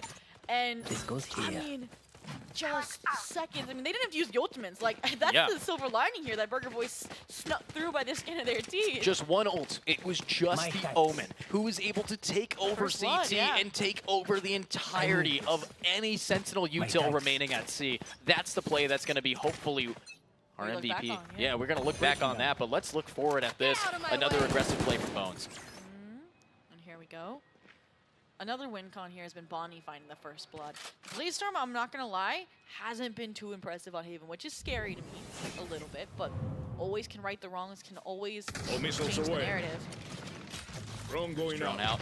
Might be able to spot out, not one, but two. Bomb grenade out. Yep, broken up. Knows that one's there. Great rotate here. We don't want Shot Up to get shot up again. We can't have him be the first blood giver.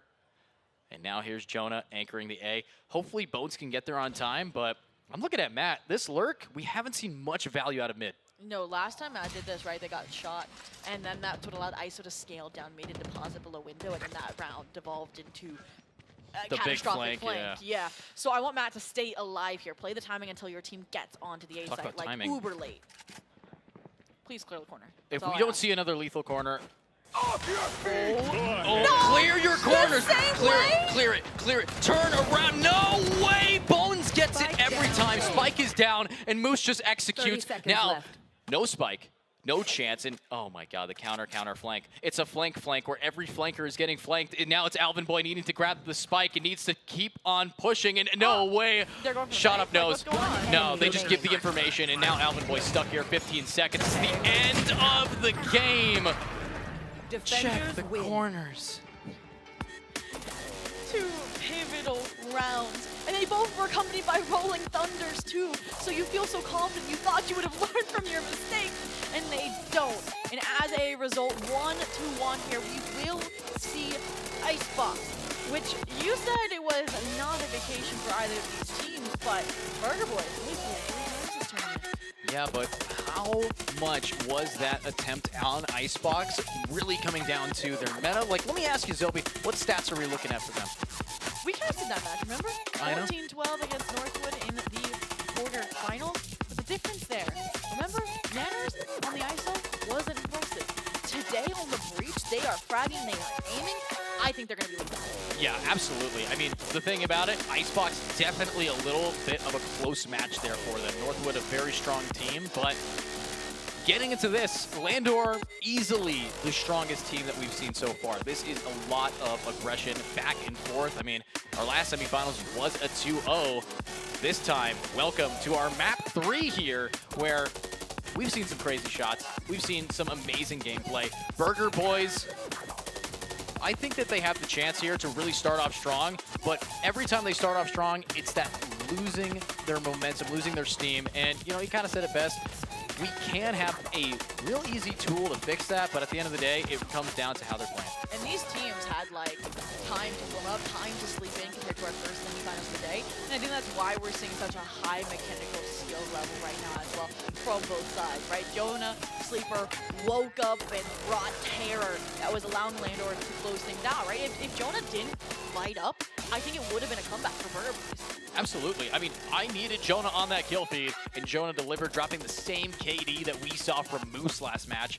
And that's exactly what you want from a Sova on Haven. The ultimates were clean. Everybody was doing their job. And now we have a new job for them, and that's to either end it out to get us to the grand finals here. And it's not going to be easy.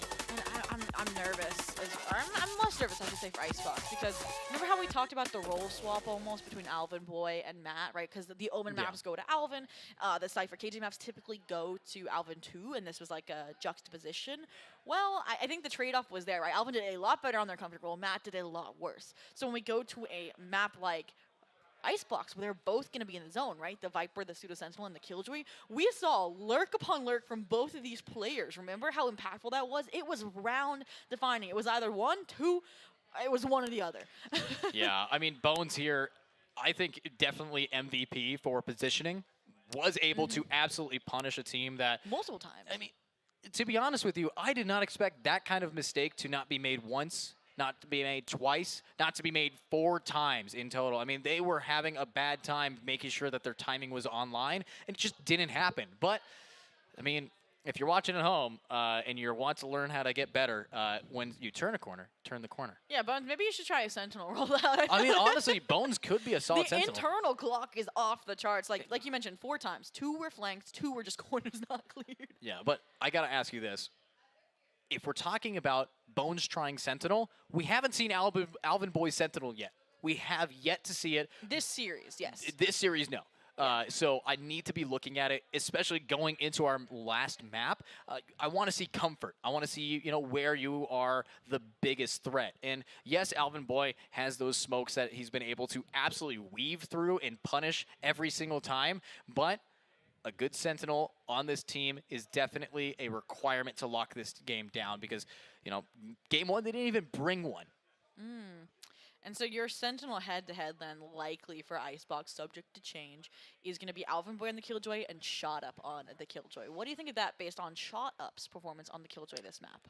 I mean, Alvin Boy on Omen versus that Killjoy on this map was just executing and unfortunately reading Shot Up like a book. Like, we saw one of the biggest rounds from Alvin Boy, that teleport immediately taking out that player, and it consistently happened. That KJ, Shot Up, not really finding too much value outside of the occasional ultimate or util stall. But to be honest with you, it will come down to, if it is a KJ versus KJ, when are they ulting? When are they going to be making our Venn diagrams to death? And I think my concern here, and I don't know if it's going to be then Shot Up gets a chance to leverage this because he was doing a good job at it, or if because he couldn't achieve it, it's going to struggle. Notice how he was never playing on site as the Killjoy. It was almost always this garage position. It was always off site. It wasn't as site anchor. That's how a Killjoy is played, textbook on Icebox, though, right? They are the master of mid-control. Your Viper, you facilitate them on the site, and I think that they could be good at that because they were playing like that on Haven. But also, like you mentioned, they were getting overwhelmed by Alvin, and Alvin's going to be that player consistently pressuring mid. Yeah, talking about an overwhelming playstyle, though, what did we see on map 1 that carried Burger Boys all the way through? It was that Neon. And Neon on Icebox against the KJ, any util, dash right past it. I mean, if it's Killjoy, Neon, ISO. They're a Jet, though. They do the Jet ISO combo, so you're going to see the op probably from Bonnie, which so we we're thinking that seen. Nanners is going to be on ISO as well? Yeah, that's what they did last time. Well, I mean, if you're bringing something to LAN, you got to have more tricks up your sleeve. If you're 3-0 on the map, I think you're good. Yeah, well, that might change. We're in the semifinals and a lot of pressure here for them. But, I mean, I'm hopeful that we do know our stuff and that we're going to be getting into this game with same old from these two teams. But at the end of the day, I think maybe they need to realize that a team has done their research and they are getting punished for it. Well, it's hard to say, right? The success that Landor found on Icebox was a 13-1 against WoW's Little Pug Stars in their round robin. So not much of a challenge versus, right, the Icebox that we've seen were later in the bracket for the team of Burger Boys. So I feel like they have gotten the reps in. Yeah, definitely a lot of reps in, but we are going to have to see our final rep of the semifinals after this short break. So stick around, everybody. We got more games.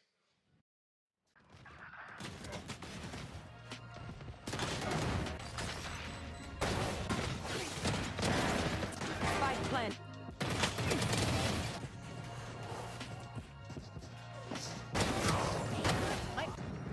One enemy. One enemy remaining.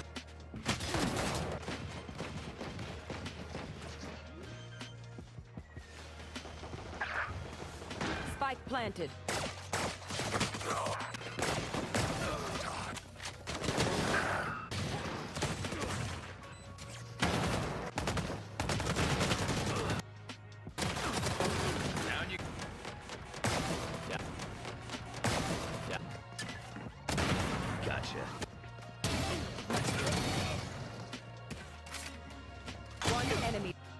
One enemy remaining.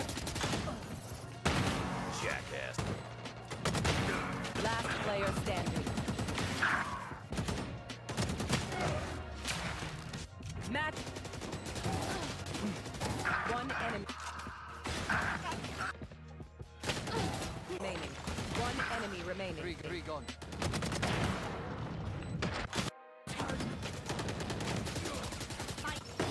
Planted. One.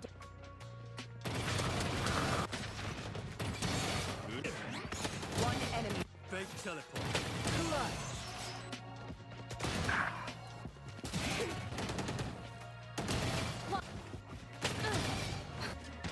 One enemy remaining.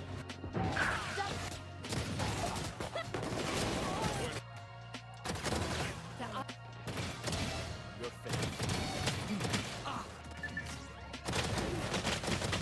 Ending. One enemy remaining.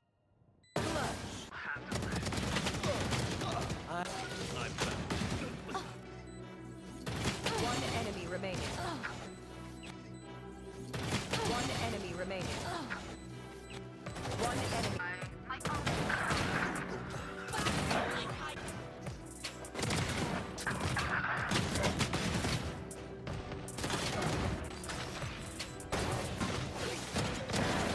Spike plant.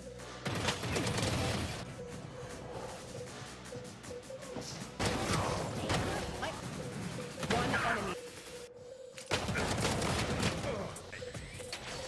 One enemy remaining.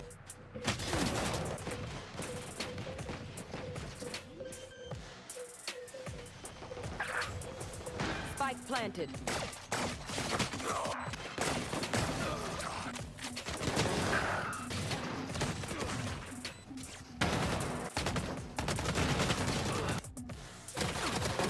Down you go. Yeah. Gotcha.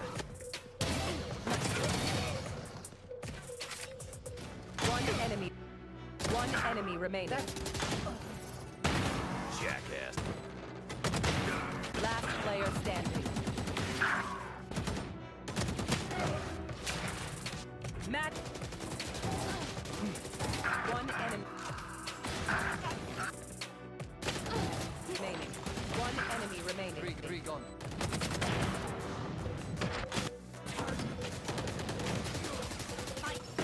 Planted. One.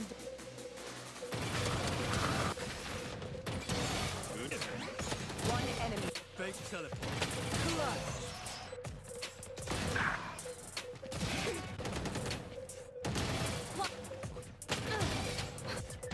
One enemy remaining.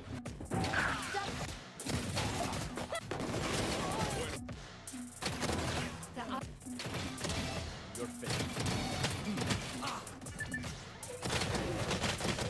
Ending. One enemy remaining.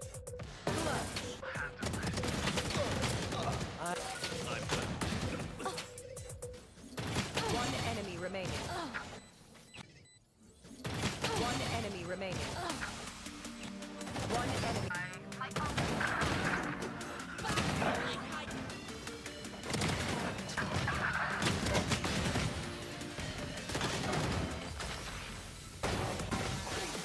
Spike plant.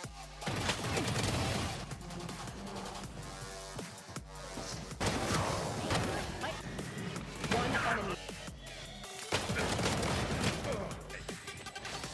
One enemy remaining.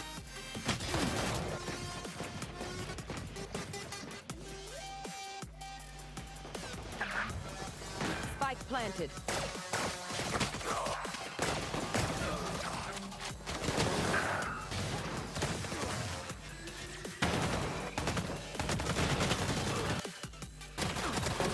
Down you go. Yeah. Yeah.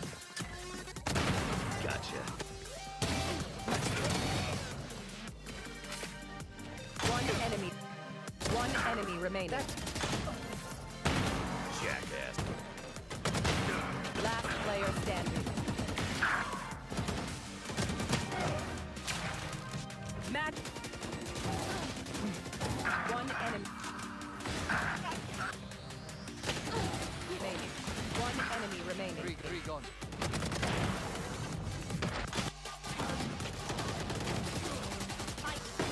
Planted. One.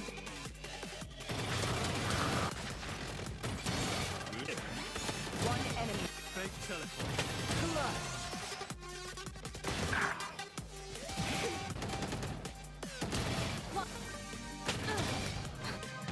One enemy remaining.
Spike planted.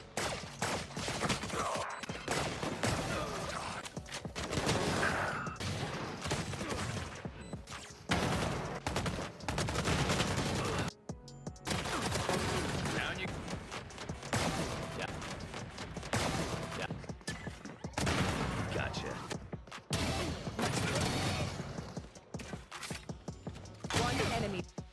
One enemy remaining. Jackass. Last player standing. Match. One enemy remaining. One enemy remaining. Three gone.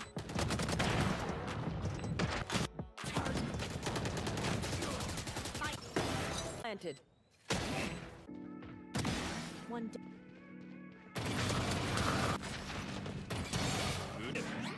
One enemy. Fake teleport.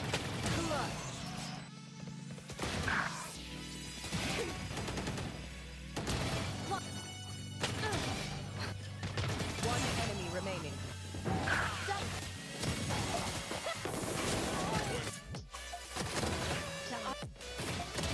Your face.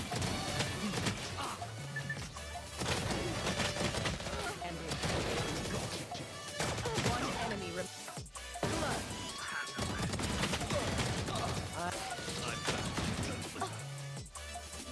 One enemy remaining. One enemy remaining. One enemy.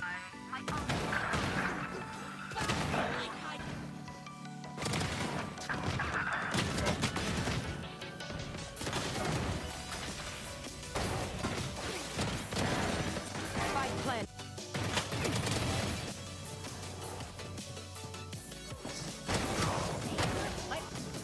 One enemy. One enemy remaining.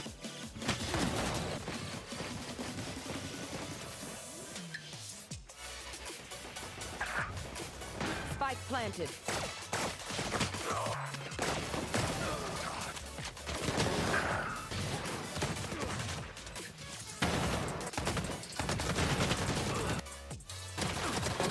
Down you. Yeah. Yeah. Gotcha. One enemy. One enemy remaining. Jackass. Last player standing. Match. One enemy remaining. One enemy remaining. Three gone.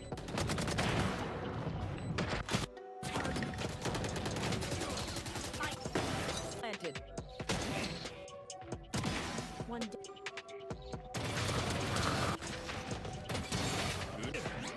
One enemy. Fake teleport.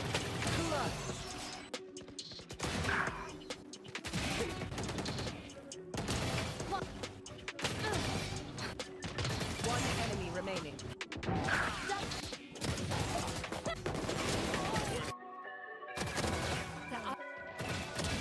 Your face.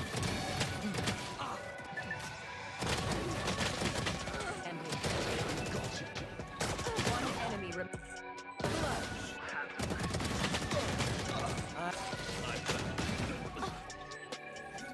One enemy remaining. One enemy remaining. One enemy.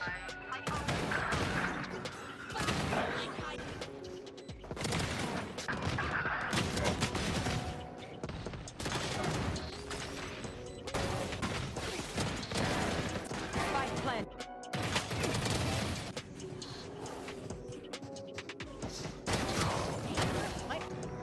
One enemy. One enemy remaining.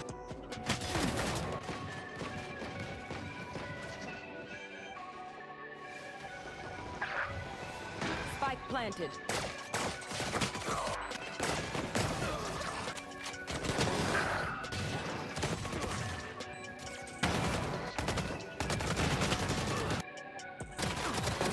Down you.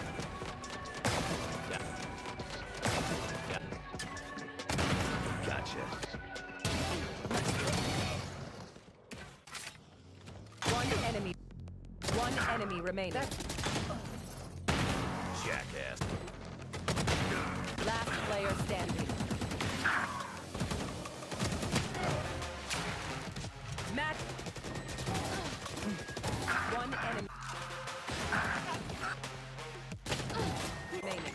One enemy remaining. Three guns.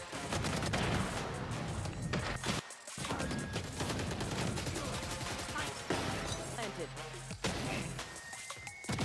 One.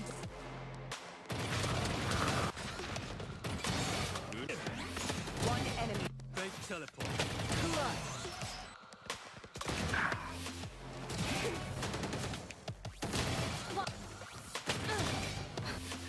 One enemy remaining.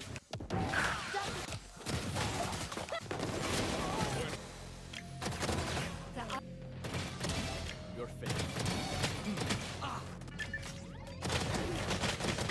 Ending. One enemy remaining.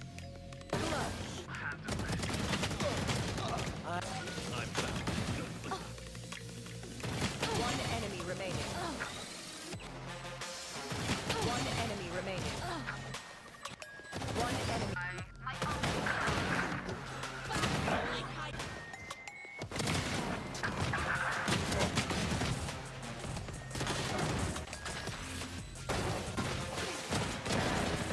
Spike plant.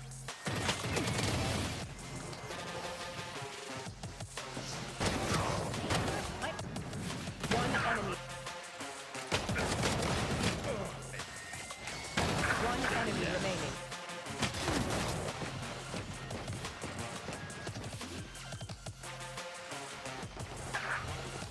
Spike planted.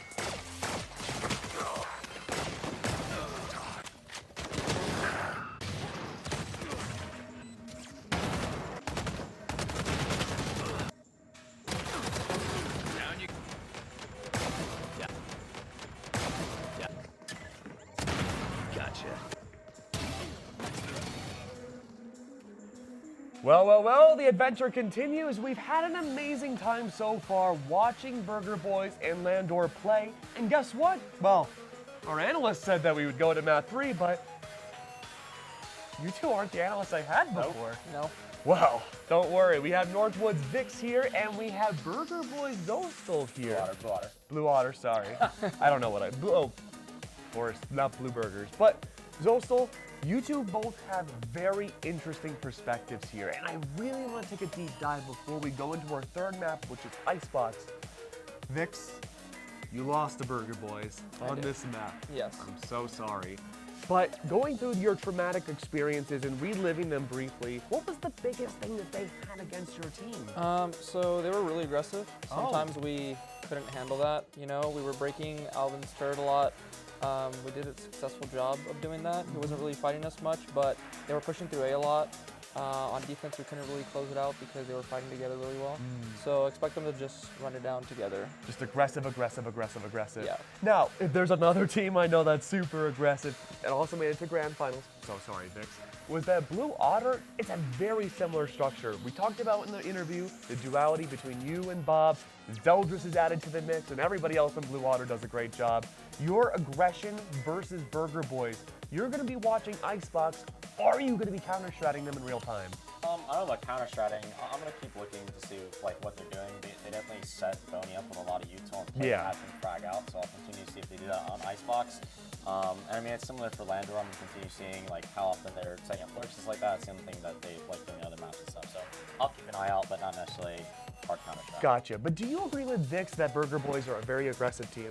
Yeah, they're pretty aggressive. I think they try to set Boney up with a lot of util, especially, and set him up to take a lot of duels, and then they have Matt really playing for like deep lurks and stuff like that a lot. But So the bigger question then is, which of the two teams left before they head into grand finals is the more aggressive team? I'd say Burger Boys is more aggressive. Landor has like maybe a little bit slower. Moose is playing a lot of those lurks and stuff like that, so they like to go back to him a lot, let him activate his lurks. But I'd say overall aggression is probably Burger Boys. I think Edju brought up a really good point back on Haven that we saw lurks beginning on the attacking side for Burger Boys, but it didn't really amount to a lot. And oftentimes we would see Burger Boys not clear very, very important corners. Was this something too that they did a lot back against your matchup in Northwood? So I think their struggles with their lurks on Haven has to do with them moving Matt and Alvin. So Alvin's not primarily a smokes player, so I think that's why their lurk struggled a lot. They weren't really lurking much against us. Maybe that role swap did them a little bit dirty. That's very interesting. And this role swap is pretty new too, right? Yeah. Oh, I mean, that might be reconfigure everything in your head, right? Maybe, a little bit. I mean, what's to expect, right? You bring out new players. Again, I go back to Bob, right? She went to, from Initiator Duelist back to Initiator. You have a bunch of role swaps. Now you have to expect in your mind going to what could very well be Grand. Yep. You know, does Alvin changing to that smoking role change things for you? I mean, maybe a little bit. I mean, we're probably just gonna run like our game plans. We don't focus too much on like other teams, like their role swaps like that. We try not to worry too much about that. We do our game plans, we do our own thing, and then we adapt in real time. So you don't worry about counter-stratting that much at all? I mean, like we do some counter strats. Like if teams have very obvious tells and stuff like that, like we'll pick up on them, but we won't do any super in-depth like whatever stuff. We'll adapt in real time. See, to me that's interesting because one question I didn't get to ask you in the interview was that your team has a lot of different map bans per series. And to me, I'm thinking, okay, that must be hard bans about against which teams prefer which maps the most and what their best performing maps are. And you get rid of them. That's not the case? I mean, we normally, I mean, it's kind of swaps up. Like I said, it's like kind of adapted. It's kind of whatever we're feeling that like week or couple of days. It sometimes depends on the other team. It kind of swaps day to day. We don't have like a consistent structure. Oh, interesting. Interesting. Okay. Now, Vix, talk to me real quick. Who do you think is going to win this next map? And it's a tough one. I didn't get a chance to look at Landor's comp, but if they are able to shut down Boney and manage their aggression, I think I can see Landor winning easily. Is Boney the key to success? I believe so, yeah. Especially on Icebox. You know, they like to push through A lot, set him up with 2 other people, primarily Sova, and I forget who else they were with, but they had a 3-man strong A setup. So they let Alvin handle mid alone. So he's definitely their win. That's what happened a lot back on Haven too, is that you would have a double defense setup with the Sentinels, right? And then the other sites, or the primary other site, would be all the defensive players, like a 3-stack, pushing out very aggressively. That shouldn't change a whole lot. I don't think so. I think Landor, if they tighten up and just peek together, play tight, they should be able to handle it. Okay, very interesting. And now we're going to go into uncomfortable territory for you. Nah, it's totally fine. This was not a map that went well for Blue Water earlier this tournament. No. Did not go well. Does it keep you up at night? No, it doesn't. We won the series. You know, it wasn't our best map, but we learned from it, we move on. Very good PR answer. But talk to me really, Zosel. Yeah. If you have to go back to this map again for Grands, are you ready? Yeah, we're ready. We have a different game plan. We already talked about like our mistakes like from the map. Like that's why it doesn't really keep me up at night or anything like that. We talked about our mistakes. We made the adjustments we need to make. We have a new game plan going in. We should be fine. Pretty good answer. I've got nothing for that. Well, it looks like we should be going to map number 3 pretty soon. I'm still waiting on word to see when we can head back over to our casters. But one last question is, who do you think is going to go to Grand Finals? I think Blue Water's going to be facing off against Landor. Ooh, Landor, really? Yeah. Okay, I mean, they did have a slow map 1. Yes. They warmed up for map number 2. And you still think they can take map number 3? I think once they got the juices flowing, you know, a lot of people aren't very strong map 1 players. It takes a little bit to get into your rhythm of calming with your team and flowing the energy, idea making, shooting back, you know. So I think after that strong win on Haven, you know, they were kind of crumbling. They're crumbling? Yeah. Ooh. Not Landor, the Burger Boys, right? Yeah. I hate it when my burgers crumble. It sucks, dude. I mean, especially when they're extra soggy, but I will say Burger Boys did look a little soggy towards the end. They've looked a lot better. What about you, Zosel? Oh, actually, I'm going to ask you a 2-parter. Okay. Which team do you think is going to make it to Grands? Which team do you want to face the Grands? It's the same answer for both. I think Landor will probably win. I think that they're the better team when it comes to like lurks like that. I think that Burger Boys have a good chance. Like if their A hit is really strong and they can use A on Icebox attack, then they definitely have a solid chance of winning. But I think overall Landor is going to be better on this map, better overall. And then I also want to play Landor just because we haven't really played them.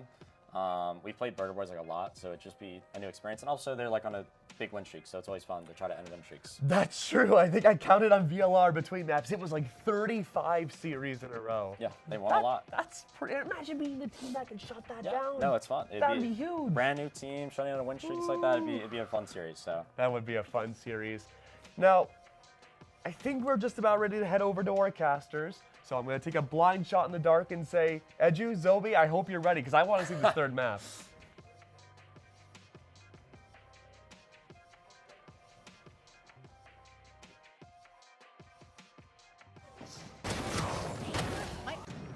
One enemy. One enemy remaining.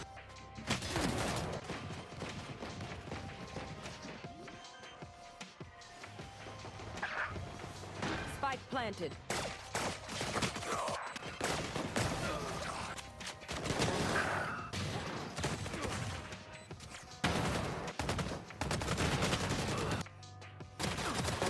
Down you. Yeah. Yeah. Gotcha.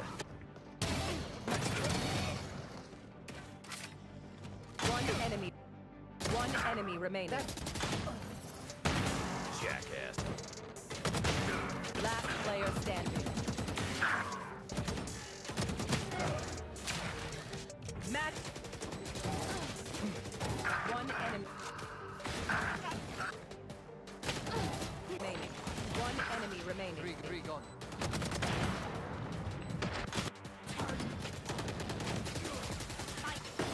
Planted. One.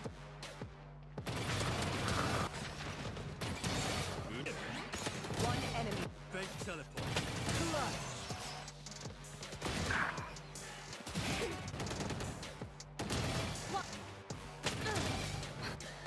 One enemy remaining.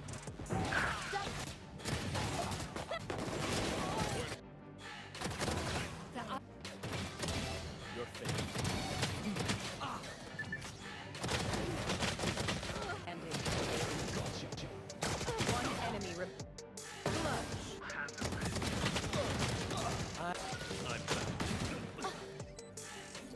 One enemy remaining. One enemy remaining. One enemy.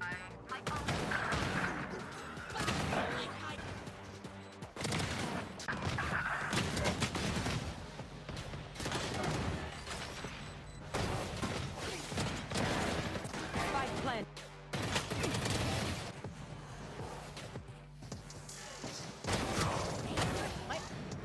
One enemy. One enemy remaining.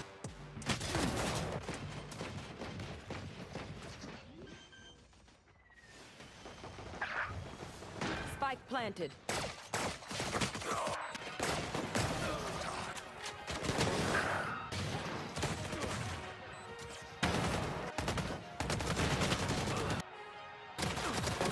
Down you. Yeah. Yeah. Gotcha. One enemy. One enemy remaining. Jackass. Last player standing. Match. One enemy remaining. One enemy remaining. Three gone.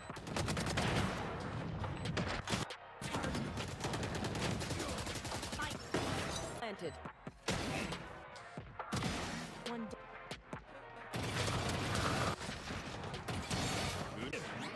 One enemy. Fake teleport.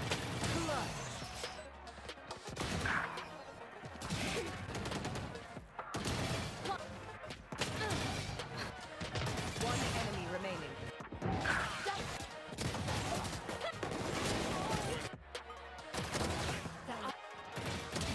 Your face. Ending. One enemy remaining.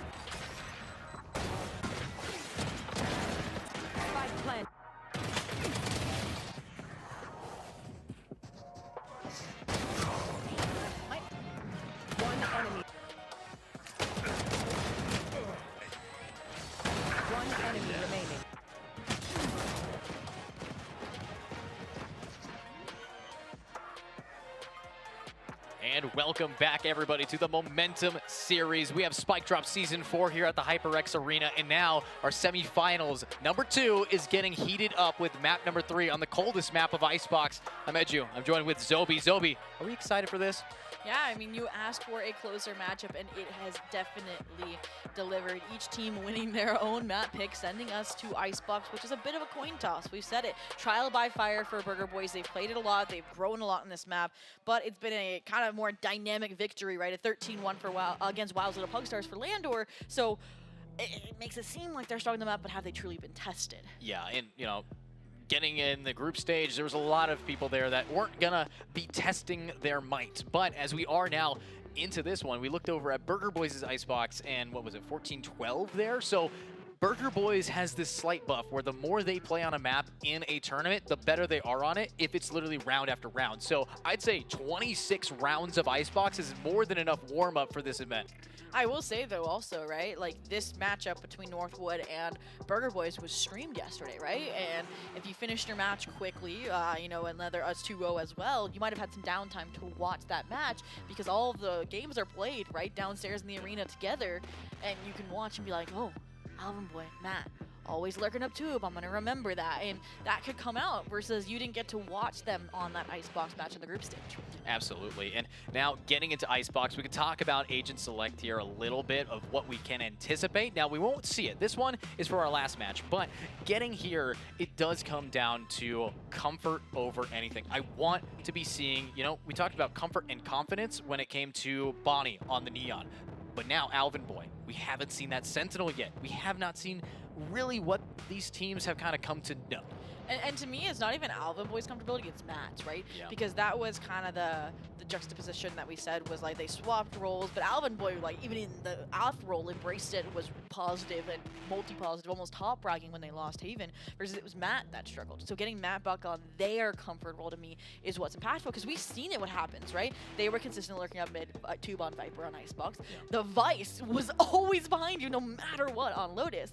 So I think that, again, this is that what's going to remedy the Haven difficulties is the map pick of Icebox. Yeah, absolutely. And now in this map pick, of course, it's going to be a lot of pressure here. They know that on the opposite side, coming out of this tunnel might lead you into a new hole, which is going to be against Blue Otter. And Blue Otter, they have the benefit of already having their game done. They're watching this right now being like, oh, so they do that. Okay, this is a strat we can counterplay. Blue Otter winning that first set already has a huge advantage of, we don't have to VOD review, we do it live. Well, I mean, I agree with that, but there is like a common sense when we were talking to some of the staff about it. Like, players know, like, at this point, you gotta ban Ascent against them. You know they're gonna ban Icebox. Like, I feel like the maps that we saw here today, or here, probably aren't gonna get, or at least like this Icebox not gonna get played. I think it's more about the character and play style changes. So if you know that there's gonna be a lurker in Moose, if Landor makes it through, if you know that there's gonna be a fast swinging duelist like Bonnie, you know how to play around that, and that's what really matters in watching these games here live and being able to be on our stage, to be able to see everything from our, honestly, beautiful venue. Well, I mean, we've laid out kind of which players we want to see improve, and they have improved, right? Moves from first half to second half on Fracture. Jonah throughout Haven, right? Stepping up and basically close out the map for Landor. And for Burger Boys, right? Nanners, we said it. They were, you know, not the most impressive on the ISO last time on Icebox, but they are aiming today. They were clutching rounds on the breach. So put them back on their selfish role of the ISO. I think they're going to do a lot better today. Yeah, I mean, I want selfish. I want frags. I want to be able to have this entire arena erupt when something crazy happens, when something that shouldn't happens, when people need to check corners, all right? Because you either check it yourself or you get wrecked by bones. What is a lethal corner does not go cleared? Heaven on the A near, you know, Belt, that's probably the most lethal I think I would say. A main, the close corner left, I would say. But also, I mean, I think Burger Boys could do some damage in these corners, right? We know Alvin has an affinity for a Judge, you know, tuck away over towards main. Matt, the same off of your Viper Orb, your one-way.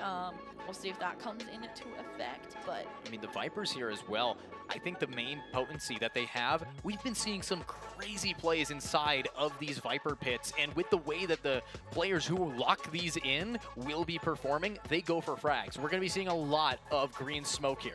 And that's what scares me, right? It's Matt on the Viper, we've seen that, unless they change it, which you were like hoping they might make a change, spice things up, versus Landor, who has Moose usually on the Viper.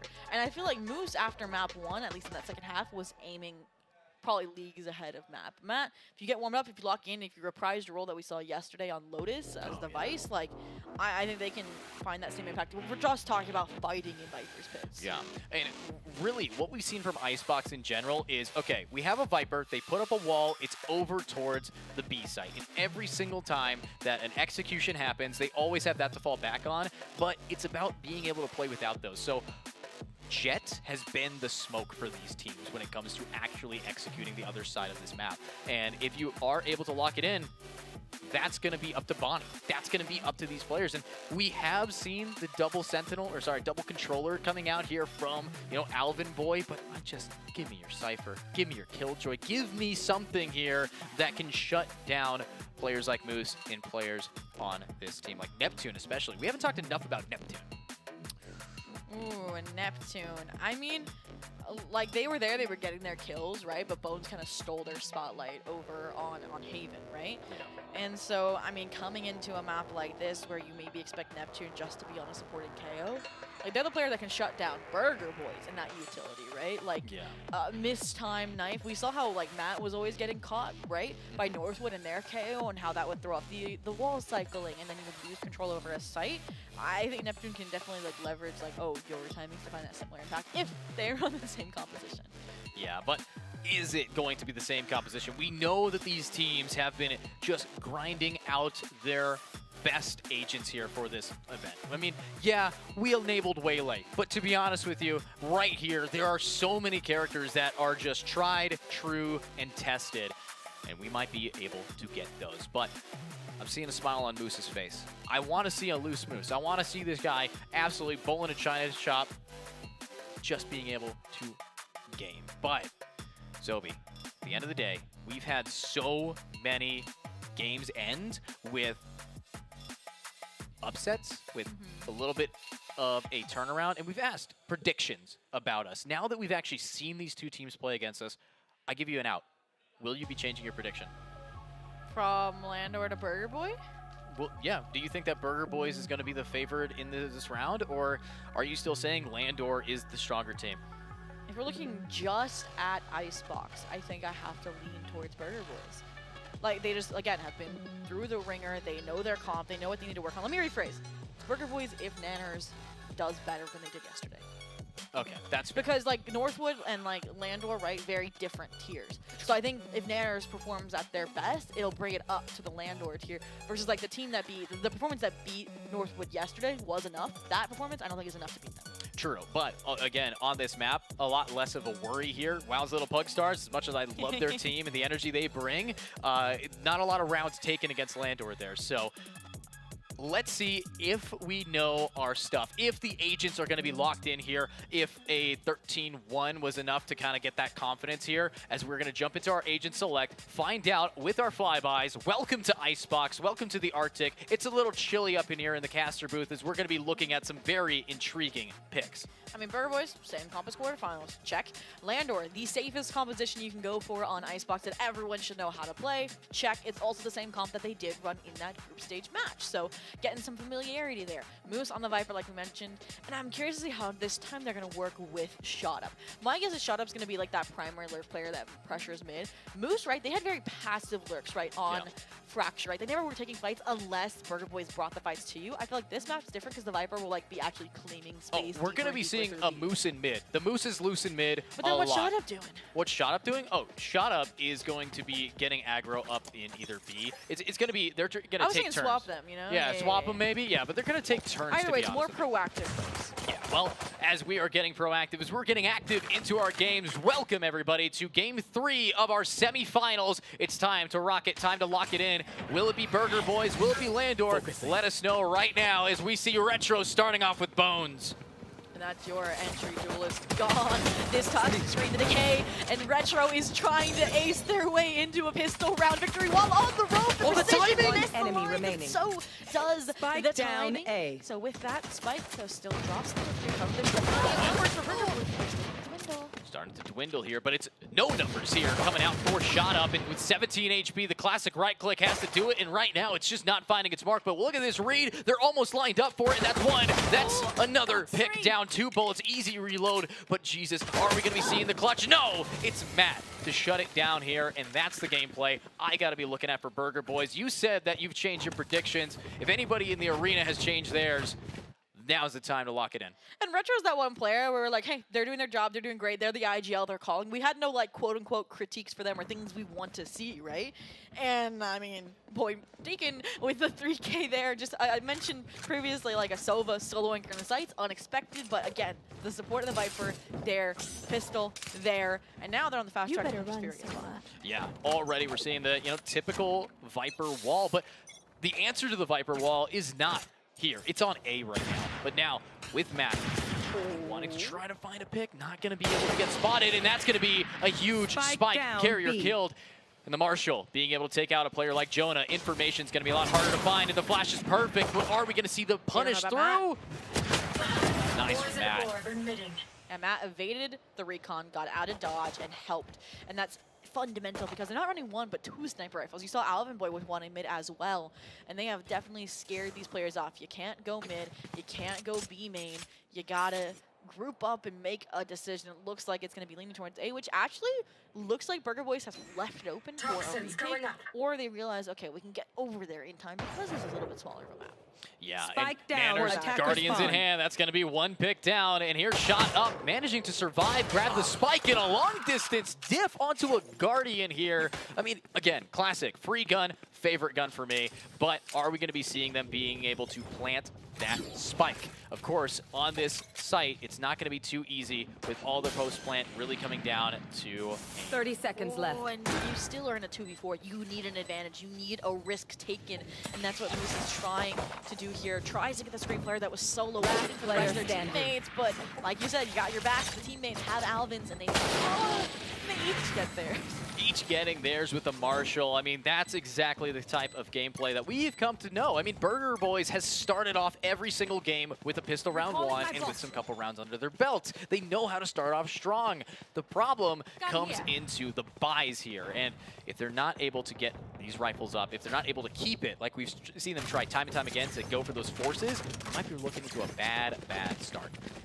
I just saw Alvin Boy drop his sniper rifle or drop a rifle to somebody. I'm not quite sure which alternative that was, but either way, they are forcing up. And we've seen them do this quite a few maps here, perhaps. I'm curious if we're finally going to see them successful. No, it's a weapon upgrade. That's what I was saying, yeah, dropping over the Marshall and making sure to hide it so no one has the advantage in that long spot. But let's get a listen in here with Landor. What's their plan? I got it. I got my dark close. Panic, just drop. Yeah, what Watch out 5, sir. Can you drone in the site? You just bait it. I'm a drone. You do 5. Close right, peek Close it, right, top close right. Two, close right. He's stuck gen, guys, stuck gen. Show, getting all close. Yeah, all. We get pets. Are you ulting? All. Yes. You should run. Yeah, I'm turret flag. We get rid of all peak, right? Yeah. Ready, I'm ready. They're gonna flood after. They're gonna flood Can we go after. early? Can we go early? Can we go a little early? After now. Hold my after, guys. You guys need a hold my after. I have a flash back there. Hold my right. There's plenty for Bill. We can play it if we need. I can flash you in front of you. I'm flashing in front of you, Jonah. Go. 3, 2, 1, pop. Yeah. He's marshalling around. What if I screen? I have double mollies. I have double mollies. 5 for screens. Don't peek after. I'm fighting screen. I'm like after. Close. 3 screen. Play off me screen for Defeated. One more screen. I got next. One issue, guys. Good shot. Okay, I wish. Recall it. Auto charges. That easy. Guns up, but. And while Matt may be 1 HP, they take a few down with them. 3 kills on the board. And we were talking about during that, the fact that the lockdown was invested on a bonus. It's become expectation at this point that they're going to have a few rifles and you don't want to trifle with it. But you were pointing out the communication was still in sync. It was perfect. there, and so was the utility usage, right? Absolutely. I think right now it does come down to the communication and that 3, 2, 1, go. As now we are now into round number 4. Rifles on the board for both. Burger Boys, learning from the mistakes from the past 2 rounds, knows that that bonus is not going to be winnable against this team, has the buys. And this is where we're going to be seeing them use it. But no, they lose it. 2 players have already fallen early enough. And now the retake is going to come down to Nanners here. The ISO we've been highlighting. We know we're going to be seeing it here. The shock darts not quite doing enough damage to really scare Neptune, but it's the double tap that keeps him alive. And now Bones might be able to get a nice clean spray. It's now only 2 players remaining. Make it 1 more. Moose in the mid.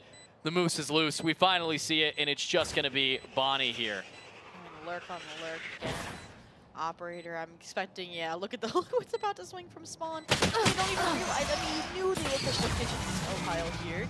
Finally, we get a smile out of Bones this late into the semifinals, but that's difficult, right? You talked about finally getting the money right. You got the operator online, which is key on this map to a defense, and you lose it. So you talked about it. As soon as rifles come in hand, it gets tied. It's, you know, making up for lost rounds on the side of Landor.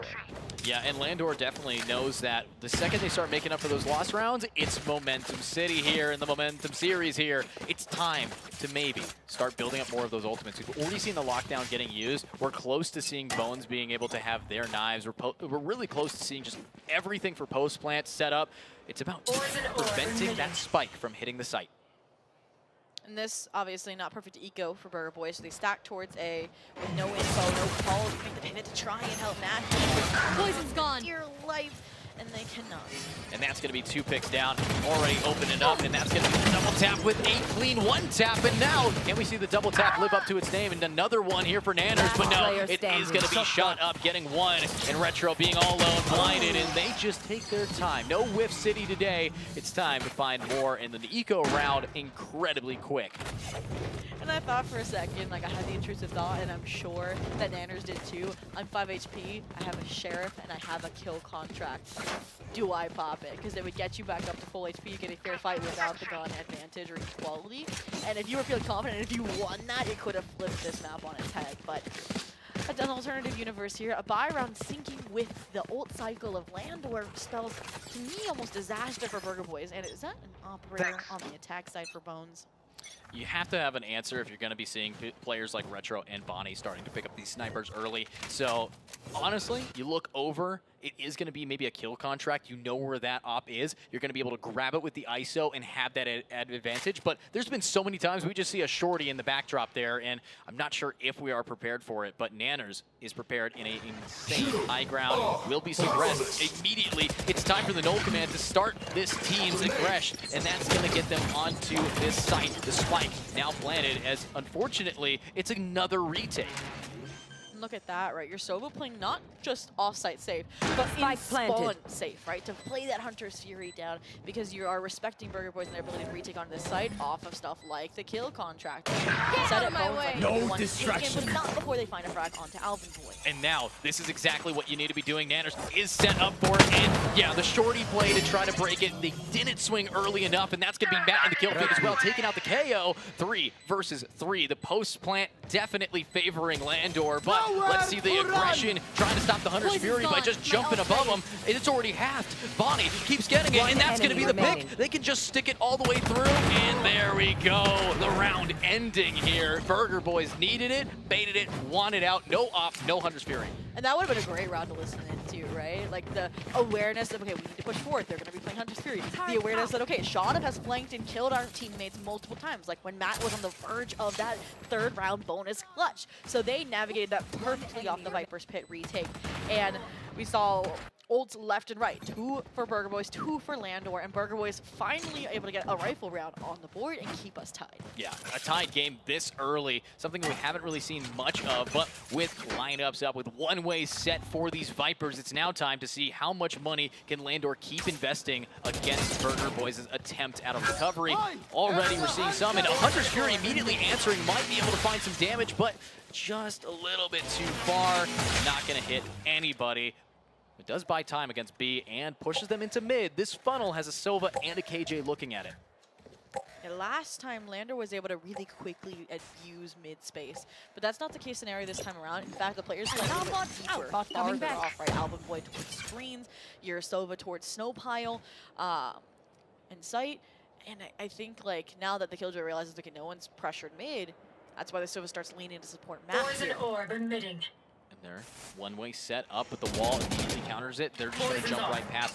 If we can see that spike on the site, we might be able to have that post plant. Unfortunately, we gotta have those shock darts. We have to have boosts on it, but 40 seconds remaining, and I'm seeing a lot of players backing, looking for a potential lurk, but Alvin Boy's already here, and Moose still has full mid control. I mean, he's probably going to pop the orb when he wants 30 to seconds cross left. over would be my expectation here. But I wish Alvin would tell someone could waltz. Yeah, waltz through the smoke with a shot like that. Now the high ground executed. Alvin Boy managing to find their value, but again, Spike has to hit the ground here, and Alvin Boy is finally finding more to do it too. And there is the double tap active 2v2 online here for us as Matt needs to start inching up, and unfortunately leaves their player alone. It's just going to be shot up to get one, and Matt looks up 3 HP. Spike in the full possession of Jonah. One shock dart. You can get grazed by a recon dart and fall here. Jonah has one exactly, and it's playing in the corner as well, so there's no real evasion, no escaping it. I mean, at this point, they're not gonna, okay, yeah, there we go. And Very good attempt from Matt. I mean, the goal there, try to stick it. You don't got much information. You're assuming that they've already used both of those shock darts. At the end of the day, an amazing attempt at a clutch from Matt. But as we are getting into this, it's now going to be 3-4. Landor completely taking away the money. And, I mean, hero guardian for Alvin. It's been the Killjoys trying to put up numbers, put up frags here, like, immensely. Look at that. Shot up 8 and 4 right now. Some of them from the clutch attempt on the pistol, but still, they're finding the impactful frags that tip the scales in the favor of Landor in these post-plant scenarios. And if they keep it up, I think it's going to be a good match. Ooh, Nanners, we've seen this play before, trying to get that orb, needs to build up that kill. And if they can just get that ultimate, it's a free pick here for Nanners. But Bonnie popping the knives and popping the heads. That's the kind of pick on a bone that matters most. But close quarter combat against the KJ, re-swinging this is going to be difficult. But no, gets it executed anyways. And that is the numbers advantage over to Burger, even though they're at the weapon disadvantage. But the right click, it's the picks. And that's going to shut out another one here. Spike back on the site in the Viper pit, getting ready to guarantee this. Spike planted. But how do you do it against Alvin Boy? Initiated. This is the Miko route. This is when you know you have confidence, when you know there's ability of a conversion here, and you are going to make it a reality. Doesn't kick him out. Yeah, it went, that Viper's going all the way to jail here. But you're going to know in the corner that they're still in the pit, so you can combine them to a very, very small area since they were not detained. Snakebite on the choke point here, so you can take the deeper space, but someone's got to get on. Yeah, gotta tap that bomb. Oh my god, what is that from Jonah? But Alvin Boy just goes right through it, executing too. Even with the jumping classic, it's this player right here to get their entire team screaming right now. Talk about writing the script. We laid out the Killjoy head-to-head, and we're like, what can we expect from these players? And they're not even doing their jobs, they're doing the jobs of other teammates. The retake, the first bloods, all going to them. And it's in important rounds as well to keep us head-to-head, 4-4. We talked about how, again, each time the economy's in shambles, they win around they shouldn't. Yeah, and honestly, this is just welcome to the Grand Finals with how much this team has been kind of bred for this matchup. This is exciting, and this now comes down to rifle versus rifle yet again. But, Matt, lots of utility, is going to get recon down. This time joined by the Sova up close and personal, and the Pixel Perfect Peek is not going to quite find much value from it, but they still have their numbers, and they're not cowering in fear this time. The quick rotation as well from Nanners, proactive. You trust in Alvin Boy again with this mid-hold, but look, Moose is snuck at least into tube, just snugly waiting. Knows there's going to be a turret kitchen awaiting. And like early kill contract onto the KO that had this spike. Yeah, and the double tap makes it almost free, or then free, as now Hunter's Fury is going to rain through. Sova's voice echoing across Yellow and across Snowman, wanting to find its mark. It does not find the damage, and 50 seconds left on the clock. They have to get that spike down, but unfortunately for this team, they still have to wait for Moose to push up. Yeah, they look like they were trying to cash in on that insurance policy, but look, who is gonna be there Jonah to open up the options. I don't even know where they found the kill on to Matt. Snowman. That's Crazy from Snowman. It's just I mean, but look at the kill 30 seconds left. Alvin never let this angle. That's what I asked of them a few rounds prior. Perfect. Absolutely perfect. You know that Moose is going to try to take that space with 20 seconds. Bonnie just playing smart. Not going to get spotted here. Stop the bomb play, but oh, they're all together. Where are you looking? That's why you check corners. A little bit of a no-you from what we witnessed there. 12 seconds. Spike needed to go plant it, but Jonah has to just kill people first. And can't do it. Huge. Try harder. Exploding on the site here. Look at that energy in the studio today. Not only does Bunny win the round, we know he the does drill. it with style Stick to your and roles with and we'll a crush it. vengeance. We talked about catastrophic corners. That one's not one you see every day. And man, oh man. Like you don't even see it in your peripheral while planting or you realize it too late. But every like small mistake, anything that could have been exploited there was by Burger Boys. And Landor, if that's going to define the rest of this half, it's going to be cautious. Yeah, but that round really came down to trusting your util landing. Jonah there, a pixel off on that recon dart, sees everything. But now, look at the Bonnie, wanting to get aggressive, will be dashing up, but Nanners is also here. The spot doesn't stop Bonnie, able to grab another pick here. Bones is just getting diffed when it comes to the jet fights. And I think this is something we actually see improvement from the quarterfinals. Nanners and Bonnie fighting and playing together. This is what I asked for and didn't receive. And it's helping them tenfold. Absolutely. Now, slowly pushing up. The orb's still available, trying to maybe fight for it, maybe getting an ultimate on the board, but Bonnie's going to be sitting backside. You're going to have to take your time. You still have one up top, and that's going to just do enough damage. But that's why Alvin Boy is here, angering these corners, grabbing a pick like that. Unfortunately, 3 players are still available, but that is Moose finally finding his mark, but Retro punishes it with his counter flank, and now it's a little bit of a rotation. 40 seconds left. You got more than enough time to hit B. But what can you do once you get there? Retro was just a bystander rotating to the A side and says, wait a minute, and somehow saves the day, right? Such low 30 seconds HP left for both of these players, actually.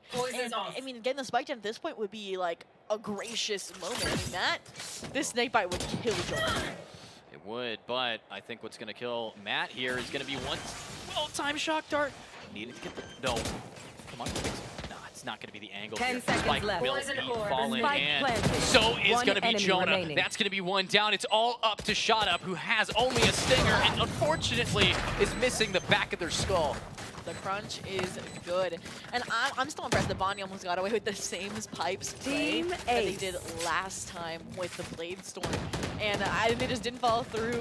They fall off. And I think you mentioned that they were trying to claim the space. They were just trying to make sure Bonnie wasn't there in maze. So again, keeping the team guessing, pushing them away from your sights. Like Burger Boys up 6-4, can sit pretty for the rest of the half, and it will be looking for more. And you know, looking at the scoreline here, Burger Boys and Landor, they were trading blows. Rock'em Sock'em Robots, who's next gonna pop here, as every single time we saw them go back and forth. Unfortunately, Burger Boys just said, stop that, and we're gonna lock it down, and Landor doesn't have a lot of options remaining here. We don't see too many ultimates that can really set them up, and 2 more rounds to tap. And this time, look at the angle Nanners has set Bonnie up on. It's so reminiscent because Nanners also plays Breach. It's just this duo is a recipe for success. Spike down Bonnie, A. stop doing it like that. It's just so clean. So clean. Might be able to find another. No, just gets out. Re-swinging this. Definitely a bold play, but if you can get another one, Neptune gone. Bonnie. 9 HP, inching up. Spot somebody, but it's the high ground here from Moose. Hold on, still alive, but unfortunately, it's going to be trades finally coming through. 3 versus 3. The regen armor keeping someone alive to at least take 1 body shot. But at the end of the day, that is 1 HP if I've ever seen it. And it doesn't matter. You could be low, but it's about who you are above on that kill feed. Another one here for Shot Up and Retro. You know some of them are low. And you spot one. You fall, you get one, but the spray transfer ain't quite there, and Landor finally stops the spree. And that was strong for Burger Boys for a second. Last round in the half. Nanners, the trade for Nanners, Alvin. But then once Alvin disengaged and they tried to refight in, that's when things started looking into Landor's favor. They started winning their ones. They get the spike. in position, and then I like the call to cancel for Moose and double swing because there was a world where somehow through the box we get to see a retro clutch in the brewing. Yeah, and now with this here, with what we got, it's the last round of the half. It's all gonna come down to the aim we've witnessed from Bonnie. I mean, truth be told, trying to get aggro again, this time spotted out. Not quite there yet, but spots him and immediately starts getting aggressive. You have to cut off Bonnie before they get their back up, and that's gonna be Bones. Knives out, and that's Moose looking up, grabbing their pick. Alvin Boy's always good for theirs, but the timing, somehow they walk away from their bot just in time for Moose to get behind them. And oh my god, spots out one, Moose on the flank with two, make it a triple in total. Can we just find your final player? Matt, will we see this Viper fight end in a 4K? Oh, I mean, they're such low HP. They're just trying to play for the back execution, and they find it. I mean, I said it had to be proactive blur plays and to finish off the half with one is a statement out of Moose, and a little gesture as well. There on the player cam, like, it was nothing. But aside from that 6-6 here, going back to what we saw in a closer affair in the semifinals previously, and all right, similar comps, but it's the double duelist versus the double initiator. How is this going to fare on the attack? Honestly, a double duelist definitely going to be favoring Burger Boys. I mean, yeah, we have double initiator. If it was double sentinel, I feel like it would definitely be towards Landor, but it's Icebox. Double sentinel hasn't been a thing for like 6 months, all right? We got to just get on into this game now. And Nanners is doing what I asked, having a better performance, but it's not necessarily in the kill department, it's setting up the team. And I think, again, it was how they played the defense. It's varied slightly in a way that was a lot more effective. So now that they are a secondary entry alongside Bonnie, I like that they're kind of pretty, you are the shield, not just for yourself, but for your teammate. Oh yeah, this is just a straight stalwart shield going forward, trying to lock this in. Now, if they can activate that double tap and try to bait out some information, the one thing about double duelists, you get a lot less of it. So getting this space, pushing in together, boom. That's the kind of pick we need, and that's the opening that they have, but Neptune executing before you even touch the floor. Bones keeping it going, and Nanner's able to grab 1 and 2. Nanner's keeping it up with 3. Nanner's gonna try to keep this momentum, but with double tap active, the best thing you can do if you are Moose is wait it out. And he does it, he swings, and now he's down to nothing.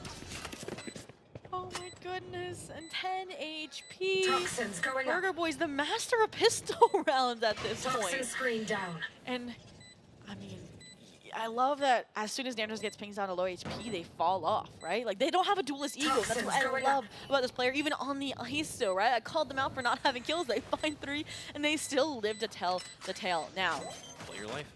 I mean, you got the toxic screen. You got the toxic screen, but we have the toxic game. That's 1, but that's done. Alvin Boy on top of 410 to finish off the 10 HP player. Yeah, the right click finally lands.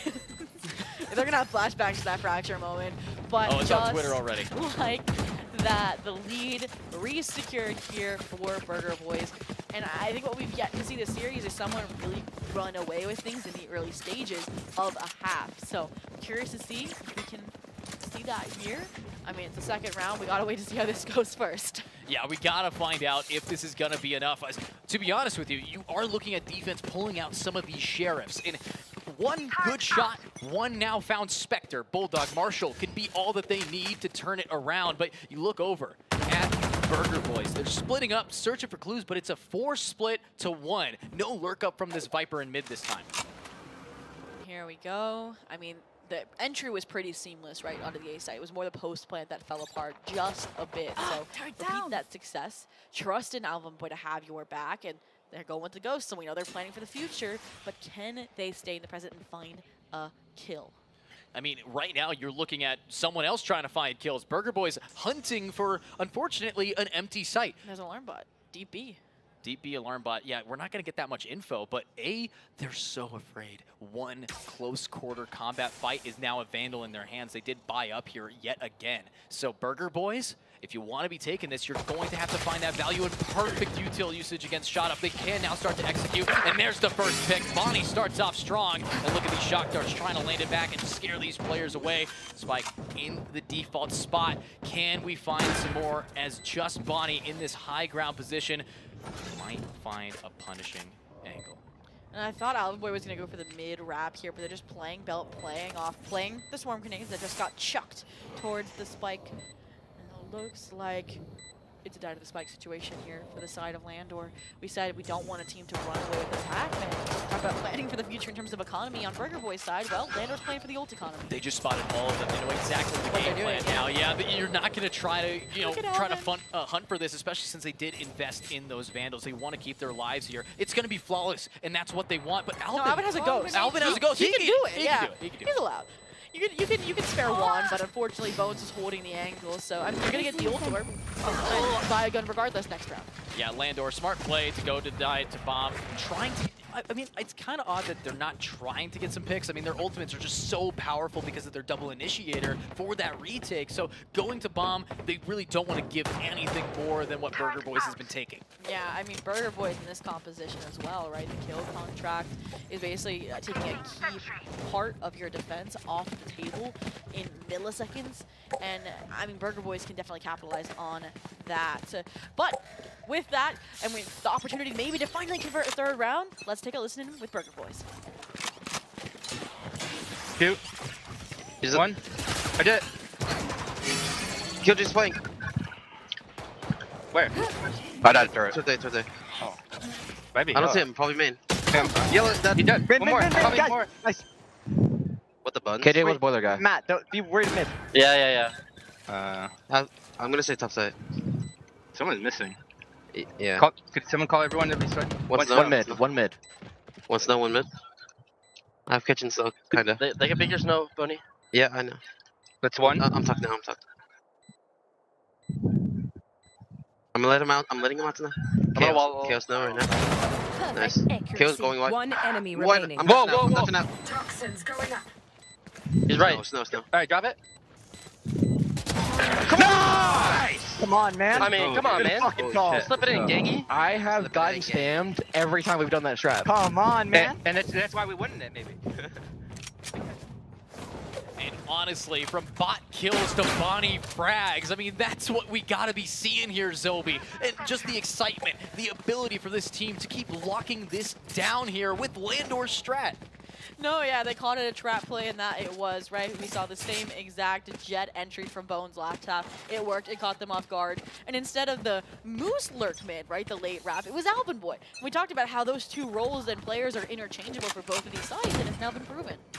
And now an orb getting grabbed by Jonah. The Hunter's Fury, we know, is almost always good for one here, as this team needs to find some value. They need to get these ult online. Because they saved that one round, died to the spike, they're not going to be able to have that advantage here.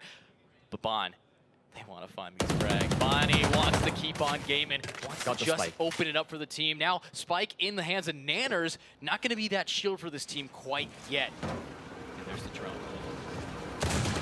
Bones now taking plays out of Bonnie's book, right? Trying to get ahead of the info initiator utility, but Bonnie's not going to have any of it. And neither is Alvin Boy. Stop.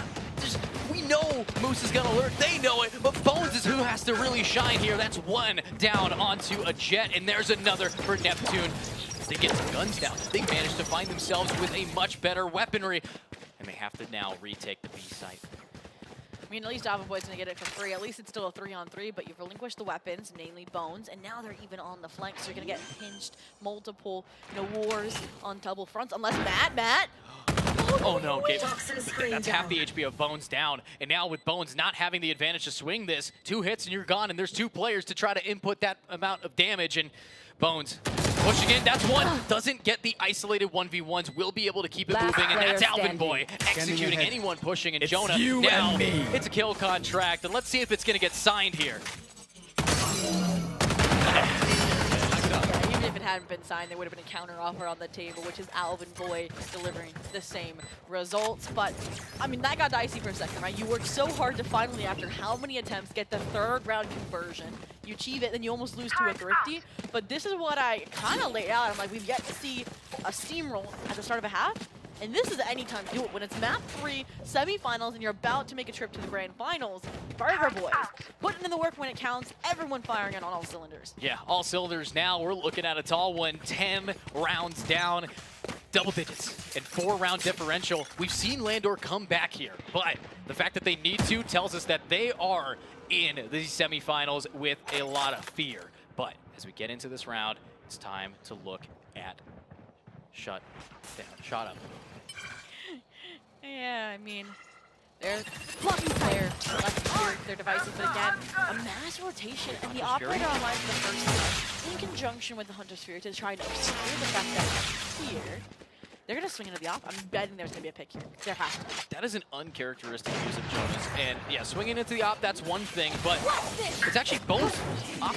Might be able to find one, but no! Retro gone down to the util. They're finding theirs, but Nanners still having that double tap, dodges it, but the 9-op combo, and that's a drop here. As this team might be able to find more. Dashing out, Alvin Boy, that's going to be able to get one, and let's see that. Oh, Neptune able to just end out the round. So we're not quite done for Lander. They still have the abilities. Yeah, the attract and awareness was there, but a difficult clutch nonetheless. And I saw the panic in Alvin Boy, right? There's no great anxiety than being a lurking sentinel and realizing your entire team is falling on the opposite side. You saw them start speeding up mid without wanting to give up the advantage, and just it was too late. But novelty factor of the operator gone for Bones. I talked about this prize element, and I'm like, they're going to get one guaranteed. Wall drops. Boom. And it sucks that it was on to Bonnie, who's consistently prodding forward and disrupting these styles of retakes, because then it was easy peasy for Landor. I'm just looking at the kill feed, and not the kill feed, the scoreboard right now. Both of these teams have pretty much the same distribution. This is a lot closer in stats than in rounds. It does come down to those post-spike moments. And now Bonnie has a dash, is going to use it to go right into the knife. A little bit mistime, but oh, Bones. Oh, Opper. Let's see if you're proper. Let's see if you're going to be able to make someone up with the phone. You know the operator's here. And I mean, you challenge on Raptors anyways. What happened to the snake bite combos we were seeing? It was such a clean exec strategy last time. So maybe, again, in a long day, they're starting to slip. But speaking of slips, Matt trying to push through B, but Killjoy utility thorough. They left Bonnie on a lurk, but it's pinged out too. It makes people stay here. Bonnie is distracting too, and one of those players is Moose, and that's all you have to do to keep your team afloat. Push on to B. They have what it takes. You trust your team, but what can Bonnie offer us? Wants to swing it, spots it, and gets it. That's what we're talking about from Bonnie, and immediately dashing out of there. They're gone, and their team needs to hit this, but Bonnie, 30 seconds left. Can we see it? They know. Oh, so smart. They knew the op was here. They know that the rotate is going to come through, and they're just distracting. And that's a shot. Now they have to run because of the lockdown. Their teammates able to tandem, but it's going to be shot up to shut down. And now, will we find more? Retro being able to back it up. Gets the spike planted. Spike planted. Split up here. One snowman. No, they're offing the timing on the wall. Just mismatched. Shot player standing on the flank, though. It's all down to Bones. Bones wants to try to just stick it to half. Stick it to half with no more smokes. It's too much of the delays, too much of the decays. Trying to keep them at bay. And now taps it. Thinks that they could bait someone to swing, but they're smarter than that. But, oh, the bait outshot. We know that that was a wall bang, and what a flick. Bones, no! Finally shut down by Alvin. The operator not pulled out fast enough, unlike the quick draw, the quick flick on to Matt. I mean, the rotation setup there, like you mentioned, the attention draw of Bonnie consistently from start to finish. It was all perfect. And without that added layer of security for the lockdown, I don't think it would have gone Burger Boy's ways. So great allocation. God, oh my, it's just so clean. And unfortunately, it's on the team that needs a lot more of them. Because right now, 11-7 here. We've talked a lot about the comebacks from this spot, but it's Burger Boys who takes those. And now, it's an aggressive play. Bones, yet again, armed to the teeth with the snipers in hand, but will we find the value from it? Boom! Beautiful read. Bonnie taking out Bones like that. We're not going to be seeing any more flicks. We're not going to be seeing any more picks from Bones. More Bonnie, though. Trade. But look at that. What a shot up pick here from Moose. Taking out Nanners like this. We do have now a re-hit, but 3 versus 4, they're going to have to open up B, and it comes down to what we talked about earlier. It's the KJ difference. It's going to be Alvin Boy to be our boy to maybe, just maybe, shut down Shot Up's hold. And I mean, at this point, I'm like hoping, maybe if you had some shock dart left, you could just shock dart the alarm bot, go in a little bit quicker here, so they don't have time to react. I mean, Shot Up, I'm guessing gonna be playing his life here, right? Your entire team stacked towards the A side instead, so you're just here for info. I mean, they still have a lot of util to try to burn them off the spike, try to push them away, and Retro going for the plant, alarm bot triggered. And you get it, but the spike, it's still planted, it doesn't even matter. And that is now 2 down, but these are the 2 post-plant characters you want every single time, and these are the 2 players that know how to aim, and that's gonna be 1 player. Corner checking it over by Snowman. Matt has that high advantage, but he can be high and dry, or will he find the pick? And oh, that's 1 for Alvin Boy. And there's another for Alvin Boy! Huge double down! It's just a player on spike, and unfortunately, there's so much util burning him away. Landor, they had all of the advantage, but it's nothing to Alvin. Last player Shut standing. down, shot up, 1 more. And that's the round match point advantage. Wow, everyone in the arena just fell silent, even us. We wanted that anticipation. We wanted just to see what happened. I mean, we thought for sure, like, luck was gone, right? And you can see, yeah, Burger Boys definitely about to send these players packing 1 round away. It'll take 5 to get to overtime here for Landor. I don't even want to look at the bye here, because I think for Landor fans, it may be disappointing. I mean, they still have buys. They still have some vandals. Yeah, they had like a stinger. It was like a half buy last round. Yeah, they can do this. Information, they're good for it. They have what they need, but remember, this is all for who goes to finals, and Burger Boys has the momentum, the advantage, the energy. I can feel it radiating off the stage right now as they are slowly inching towards the Radianite site. It's time for A. I mean, if they can win a round with Nanners and Bonnie eliminated seconds into the round, that's telling how strong, how locked in this team is. Alvin Boy, we waited for them to be back on their roll, and this is what happens. But this is different. You've crept up this far without making noise, without contact being made. 410 knows where they are, but are they going to be able to get the jump down onto Moose? Bonnie looking for someone in this position. It's Matt who finds 1. Bonnie gets another execution. Another 1 for Bonnie. It's all up to Bones. You want to go to the grand finals? Then clutch an ace. Let's see it. Spike planted. Wow. And their first challenger, Alvin Boy, maybe what would have been the hardest player to win against. Knife out! Are you giving up? What's going on? The Hunter's Fury comes in! Nanners hunting through it! And that's it. Bonnie's the one that finishes it off. When it's a 5 versus 1, the only thing you can say is, I am done. And that is the case. Burger Boys versus Blue Otter coming on up here. What a play. Honestly, people were ruling out Burger Boys. I mean, respect shown, earned here, and now they are going to be going up against Blue Otter in the grand finals. I mean, you saw the celebrations on stage. You saw the players, eliminated players, rooting on this team in the audience. And I love that Jason, the first thing he does when he finishes is goes and daps up a teammate. Yeah, you got to dap them up. You got to be able to say, good job today. I know, I'm guessing they're going to go handshakes too. Like, yeah, fist bumps. I mean, that was the toughest series we've seen today for like damn good reason.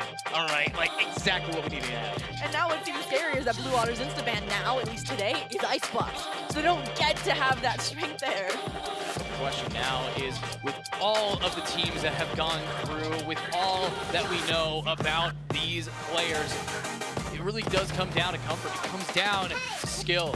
And let me ask you guys, if you're watching from home, if you're watching in the arena, please let us know. I want to find the predictions out. Who is the favored team here? Who are we having the betting odds for here in Vegas? Who is putting it all on Burger Boys? It's all on Blue Otter or all on Burger Boys? A team that earned their qualification spot through one of the online events. A team that was invited, that has proven their prestige through the Challengers League, is going to be an all-out VCL brawl for our grand finals. But we're not done. We got to see what allowed this to happen. Which players in your mind, as you truly stepped up for this team to level up from beating a team like Northwood, very close, OT, to beating a team like Lander? Okay, first off, Alvin Boy right there. Yeah. Alvin Boy cleaning it up.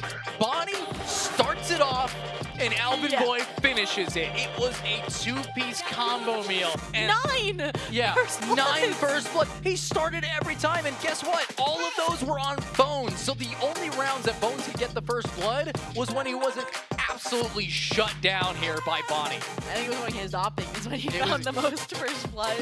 But aside from that, if Bonnie, like, it always looked effortless, right? It's either they were shut down or they were, like, stunned. And that just says volumes about the vibes on this team, the mental going into the grand finals, which have been made into a best of 3 now. A best of 3, not a best of 5, but we're going to be seeing the best of Valorant here in Vegas. There's no other event that's going to give us this level of competition currently attending. Let's see if these players are going to be able to step it up and two challenger teams challenging themselves again here at the Funhaver X HyperX Arena Momentum Series Season 4 Spike Drop. And you know what's even better is, if I remember correctly, right, during a lot of these interviews, like, they named each other. Like, Burger Boys was naming Blue Otter as the consistent threat. Now they get to prove that they are the opponent worth facing off against.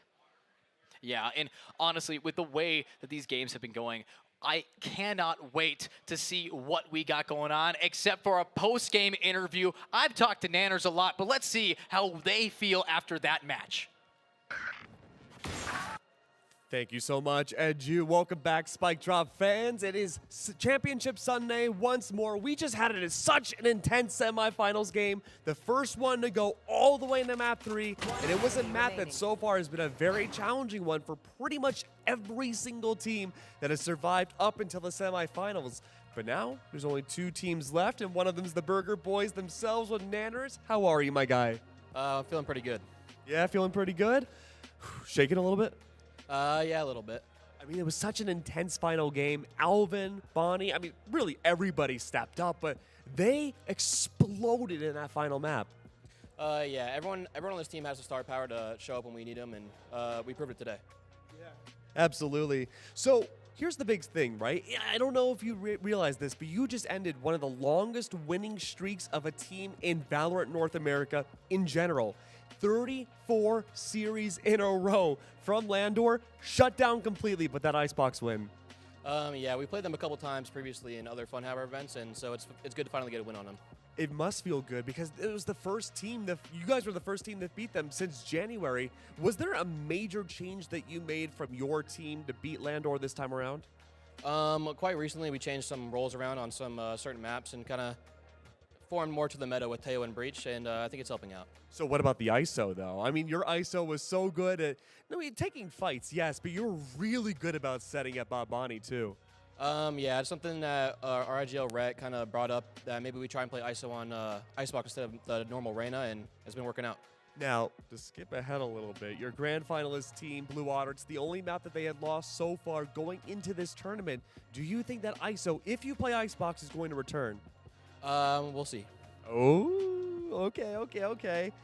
So grand finals is going to be VCL team versus VCL team. A lot of people had doubts about whether or not both the challengers teams would be able to make it up to snuff to be in grand finals. I always had faith, but there was a lot of doubters there too. How do you feel about that? Yeah, I mean, it's kind of expected for us to be doubted. We were doubted all Challenger Season 2. We weren't able to perform during the season, but we're feeling better now. That's amazing. And of course, this is a team in VCL that you have faced plenty of times before, even outside of VCL before that. Long historical matchups. It's you, Burger Boys, versus Blue Otter once more. Do you have anything special up your sleeves that maybe you could tell us beforehand? I don't think I have anything special, but it'll be fun to play them again. They beat us the last couple times, kind of like Landor, so we're ready to end the streak this time.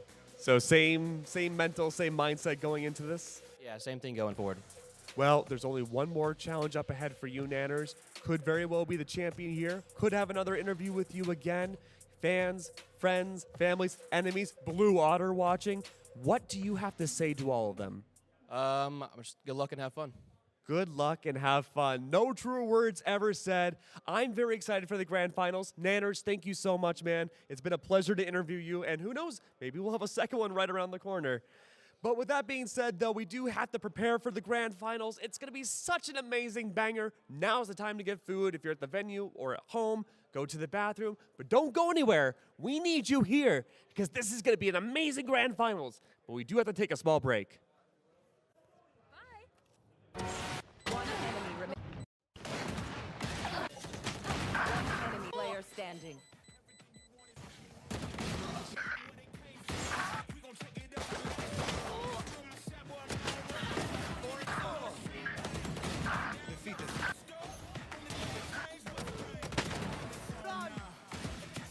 One enemy remaining.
Man, I'm all throw up.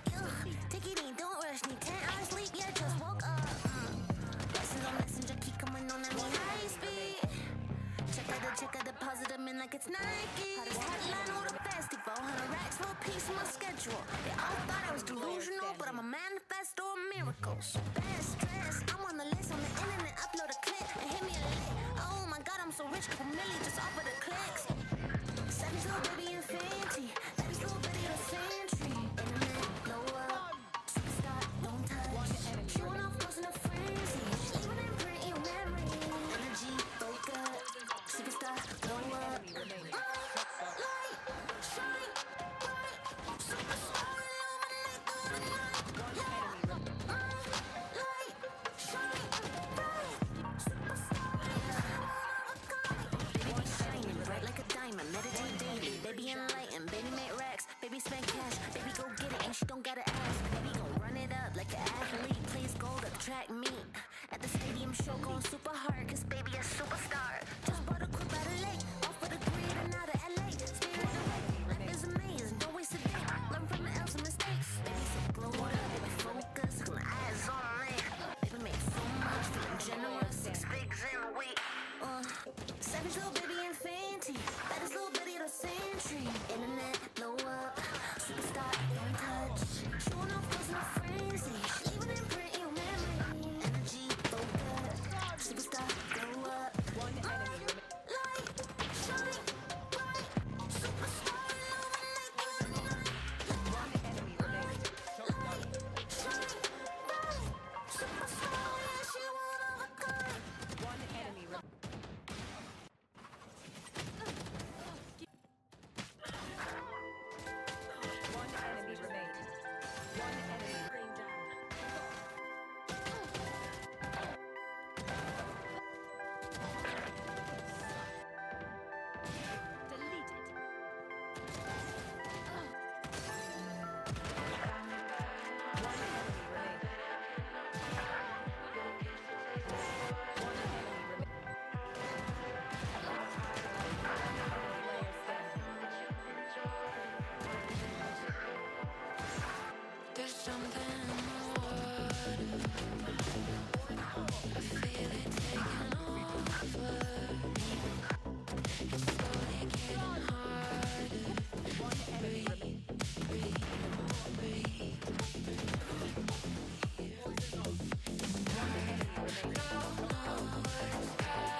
Deleted.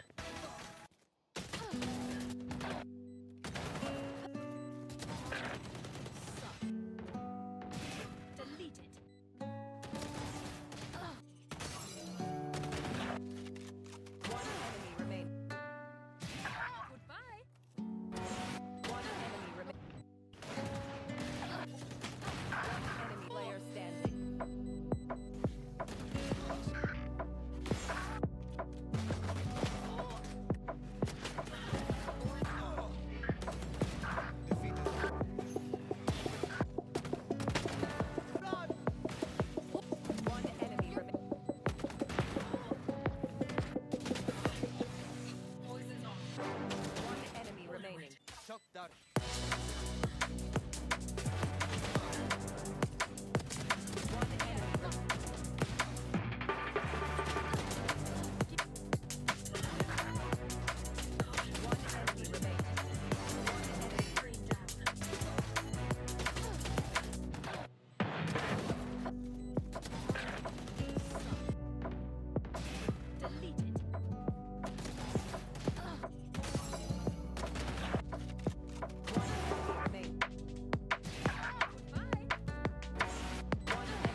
One enemy remaining.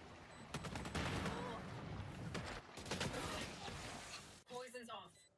One enemy remaining. Shut down.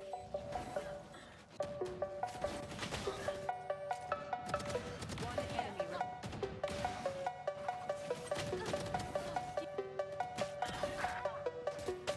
One enemy remaining. One enemy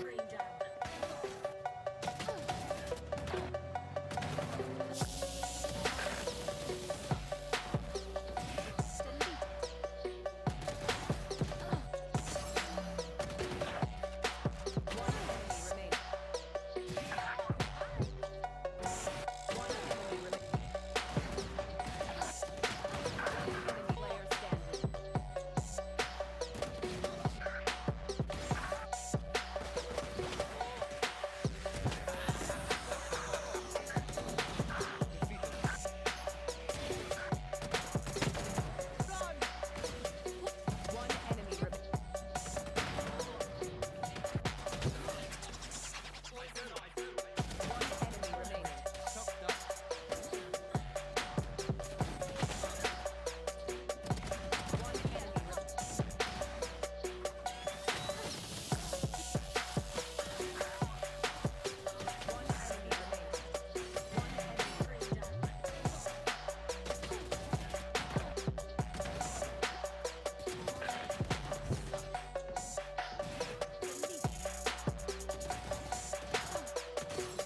One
enemy remaining.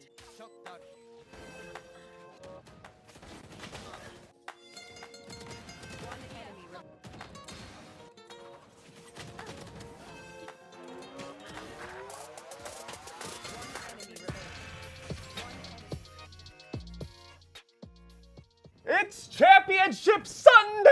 The Grand Finals is here! It took 8,000 years and we're finally here. We get to see the two teams which, don't worry, we're gonna get into it, highly contested to be into the Grand Finals, finally make their mark and see which one could come out as a LAN winner. My name is Keg. I'm joined by Style, I'm joined by Raccoon, and we have a lot to talk about. But first things first, we gotta know. Two Challengers teams, two sets of predictions, and a lot to say. Style, you have done everything in Valorant, and right now you're one of the most analytical coaches and analysts I've seen around. Who's gonna take it? You know, I gotta stay true to my boys here, and I think Blue Water takes it 2-0. Okay. I think depending on how the map vetoes go, you could easily see this going either way. 2-0 Blue Otter sounds great. Burger Boys are a team that are phenomenal at playing that sniping type of team comp. They run the Jet ISO. They're able to really disrupt team play. And I think if they float Icebox towards the end or even get the Icebox pick, depending on the vetoes, You could easily see it go 2-1 towards Burger Boys. Ooh, Blue Otter and Burger Boys. I like Blue Otters because I think their logo's cooler. I like Bob. I think everybody there is really cool. But Icebox has been that big point of contention. And to give a bit of a spoiler, we were really curious about what the vetoes looked like because Icebox, whether or not it gets picked or banned, might be the deciding factor of the entire Grand Final style. Yeah, I think that is kind of the question, right? I talked to Matt, I talked to Zostal, they're both great friends of mine, and I talked to Mitch and I was like, are you guys gonna let Icebox through? And he's like, we have a plan. He said, we have a plan. And I was like, you're gonna let Icebox through? And Burger Boys have been dominating on Icebox for a year now. They were dominating on Icebox with Logan back in the day with the Gecko and the 100 Thieves comp, and they're still doing it at this event. I don't think they've lost it yet. Wow. Well, I have good news because we're about to find out whether or not Icebox does go through because Tim is ready for the vetoes. Welcome everybody to the grand finals of the HyperX X Fun Average GG Momentum Series. We have Blue Otter versus Burger Boys, the last team to qualify and one of the first teams to technically qualify. Due to seed stealing rules, Burger Boys is going to have the #1 seed. So, Burger Boys, Team A or B? Team B. Team B, what's your first ban, Blue Otter? We're going to ban Fracture. Fracture is gone. Ban Pearl. Pearl is gone. What's your map? We're going to pick Ascent. Ascent, what side? Big defense. Defense side, Ascent. What's your next map? Pick Icebox. Ooh, who saw that coming? What side? Attack Icebox. Oh, they've got a plan. Alrighty, now, what is your last ban? What's left, bro?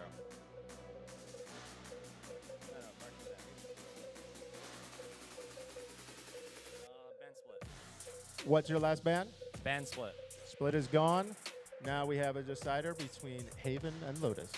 Ban Haven, play Lotus. Lotus is going to be the decider. What side are you starting? We're going to go CT Lotus. CT Lotus.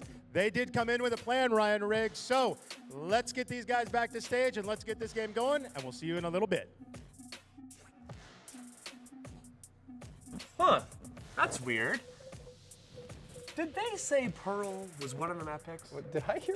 I don't know if I heard Pearl. Are we looking at the stats? I'm looking right now. Have you they sure? played? They've played Pearl twice. It was Pearl actually Just picked? I can't tell. We couldn't hear it that well from back here. But if Pearl was picked, they've played it twice for the Burger Boys, and they're 0-2 on the map. 0-2. I know Blue Water played it last week in Challengers. They played Core, and they were pretty dominant. They have a weird comp. They're not running flashes. I think it's Jet, Teo, Sova as the main core of the roster. And I'm just confused. I'm confused Pearl too. was not in my list. I was expecting Ascent, Haven, and Icebox. And but you were worried about Icebox being the floating map too. Oh, Pearl was banned. Icebox. Okay, so we have Ascent, Icebox, Lotus. So Ascent, I think that this actually is good for Burger Boys. Okay. Because Ascent, and I'm the ex-Blue Water coach, Ascent was a map that we were really, really, really, really good at. We were really good at it. They were good today too. But we would randomly lose it. And one of the players that we would always randomly lose it to was Nanners. He would play with these pug rosters. He played with Son of Kar, he played with Kumi. And they would just do these little things that he knew were gaps in our strategy, and they would just beat us on it. It was the only time we would lose it. We would always beat real teams, full structured squads, teams better than us. But I mean, Ascent's always been a map that's been known for upsets. A lot of teams that come in well structured, a lot of teams come in with new ideas. It's been like a tale as old as time map where people always run the old standard comps. We always see Blue Water running the new Cypher Deadlock comp. It would be interesting to see if they switch it up, but they've been super dominant on that comp. Like I said, and going it with Burger Boys, they play a comp that is very good at sniping into those cores, picking through the defense, taking away vital components, giving their lurkers the time to play the chess match. And then they go right into Icebox, which is arguably definitely one of their best maps, and gives them solid momentum for a third map. They didn't pick it? Burger Boys didn't pick it. This is like Blue Water this is like an aura thing or something. Blue Water picked it into them. So both teams picked each other's arguable best maps. Huh. Yeah, and Lotus is I think Lotus is a map for Blue Water. So okay. So my original thing was if this goes 3 maps, Burger Boys will win. If this goes 3 maps, I think 100% I'm confident in Blue Water. Wow. because I don't think they'd lose Lotus. Super interesting. I can't believe we see them pick almost each other's map. Yeah, I wonder, do you think that was intentional? It almost feels like they want to play into each other's most played maps. Obviously, you get the most amount of research, you get the most amount of VOD. And then going into a map like Lotus, where it's kind of the new it's almost like New Haven, where it's almost everyone's favorite map. People are loving it. It's back in the pool, and there's new and old comps, new ideas that a lot of teams are running.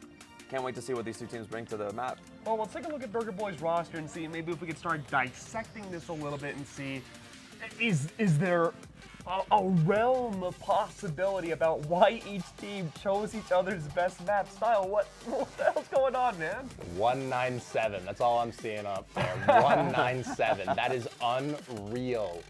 How is that even possible? 197. Bonnie with 280 or 90 ACS average. I am looking at his race stats because there's got to be a reason that we're going to these maps. Okay. I mean, the race has been pretty powerful today, and we're looking at, our NASA computers right now to make sure we get the numbers right. My iPhone 11. NASA computer. But, I'm really curious to see, Bonnie and Alvin Boy have been playing incredibly today, so surely these map picks have to be influenced by that just utter dominance, at least a little bit. Absolutely, and especially because Bonnie and Alvin Boy are so good at grabbing those early picks. It enables Matt to get the lurk. If Bonnie's getting the pick, Alvin Boy can take the lurk, especially like we said on Icebox. It enables those lurkers to press the fight or flight of whoever they're trying to lurk into. Lets them get way more map control, and then you have a guy like Nanners who, even if it comes down to it, he's always in the clutch. He's super strong for it. We saw a couple 1v3s from him today. What did your programming tell you? Bonnie's unreal at Raze. He's unreal at Raze. He's like 1.4 rating, 280 ACS average. He's honestly been kind of the star of the tournament, and I was thinking about this tournament. I was thinking about how it might go. Blue Water, I'm a little biased, but I always expected them to be here. I think a lot of people kind of did. They were the 2 seed coming in. They've been running through the Funhaver events in the past 6 months very, very well, winning some, a lot of top 4s, a lot of second places as well. So always having very good consistency. These KDs can't be right. Does that say 5.5? 5.5? No. I mean, Bob is just that great. Bob's been absolutely phenomenal in this scene. Every time I watch a Blue Water match, that's who I'm looking for. I really hope those KD numbers are wrong. I would believe every single one of those KD numbers are incorrect except for Bob's, because Bob's been just that good. We talk a lot about Bonnie on Burger Boys, but Bob can really be that sleeper on Blue Water that can really just take a team from the inside and just absolutely just turn them inside out. That can't be right. 5.5 is ridiculous. I mean, it is across the entire event, but even then. How hard did... Oh, they did play those high school kids in groups. That was not nice of them. High school kids, That was not nice of them. I think they were middle I think it was back-to-back 13-0s, and they were just running like 4 duelists on them. It was literally bullying. It was bullying. I swear to God. I mean, yeah, you have feeder fish that you have the pad up your KD, but still, even then, 5.5 is ridiculous. Have they lost the map? I don't think. I don't think they've lost a map. Oh no, they did lose a map. They lost yesterday to Delita. They lost to Delita, who's another team that's been pretty standardized and being a great upset team. But Blue Water overall have been super consistent this past weekend. Even with the confidence boost of a lower level team, they were able to still bring it towards those higher upper level teams and put their best foot forward. And circling back to that Icebox loss from yesterday, that is the map that Blue Water chose into for Brands. Yeah, I have no idea why they did this. We were not good at this map when we played it. I mean, you were pretty close. You just had the picks different. Yeah, I'm mind blown. Them picking Icebox doesn't make much sense to me, but they're confident in it, and I know Zostel is definitely, he's a vibes guy. He's really big on being confident, and it's important that the team agrees and everyone is on the same page, and that was kind of an ideology that we had back then, and I know he still has to this day, so I'm excited to see it. Yeah. He picked it, he said to me he has a plan, and I'm excited to see what the plan is. Well, you know what else we picked? We have a head-to-head here, too, between two of the, what I thought were the best players in the tournament, each other so far, but again, 5.5 KD is ridiculous. These are the stats between Bonnie and Zeldris, which, I mean, both these players have played incredibly so far, but 350 ACS. These have to be eco rounds only. I swear to God, this is not real. 225 ADR. Damage per round, 225. That is insane. 3.07 KD, and then 1.97 from The bottom stat's actually the clutch percentage. The clutch percentage of the .23 and the .31. Oh, wow. Yeah. Okay, I see that. Wow, 3-1's pretty insane. Wow, unbelievable. This has been a very stacked LAN. It has, yeah. I remember we were looking at the teams coming into it. We had Landor, we had Blue Otter, we had YDZ Infinity, we had the other YDZ Berserkers roster. We had, you gotta help me out here a little bit more. Oh, we had Core. Who else did we have? We had a lot. I think we had like 6 to 8 really strong rosters that I was looking at. I was like, if this team has an event, they could win. If this team has an event, they could win. And, you know, we're here now. Burger Boys was definitely my dark horse, and I'm so excited to see this finals. Absolutely. I mean, I've always said that these two teams are clashing together like an immovable object versus an unstoppable force. You just have Blue Water who run those standardized comps, but they run them to the pinpoint perfection. They absolutely play with precision, and they are always at each other's backs, completely automatic. And then you have another team, the unstoppable force of Burger Boys, where you never know when Alvin Boy's gonna get one. You never know when Bonnie's gonna dash under tube on Icebox, B-hop all the way to top site, grab a kill, get your post plant, and then you have Nanners sneaking in a 1v3 to clutch the round. Pretty good. I mean, we've seen the ridiculous stats from both teams. At this point, I was a pretty diehard Blue Otter enjoyer in wanting them to win. I don't know what to expect anymore. I think my mind could be swayed both ways. Now that we've seen pretty much everything we have before we send it to casters, Style, where are we sitting now? The final prediction? Yeah. I'm staying true. I'm staying true to my friends. I'm staying true to the team that I helped build. Blue Otter 2-0. Okay. Raccoon? I have to think that even if Blue Water take that first map, Burger Boys are so strong on Icebox that they can really pull enough momentum into Lotus to really have a strong showing. I'd like to see it be a very competitive match, but I'm going to take Burger Boys in the 1-2. I'm being ripped in both directions. I don't know who to choose, mom or dad, but that's okay. We still have plenty of time. These are the talent predictions. Ooh, okay. It's pretty split across the board.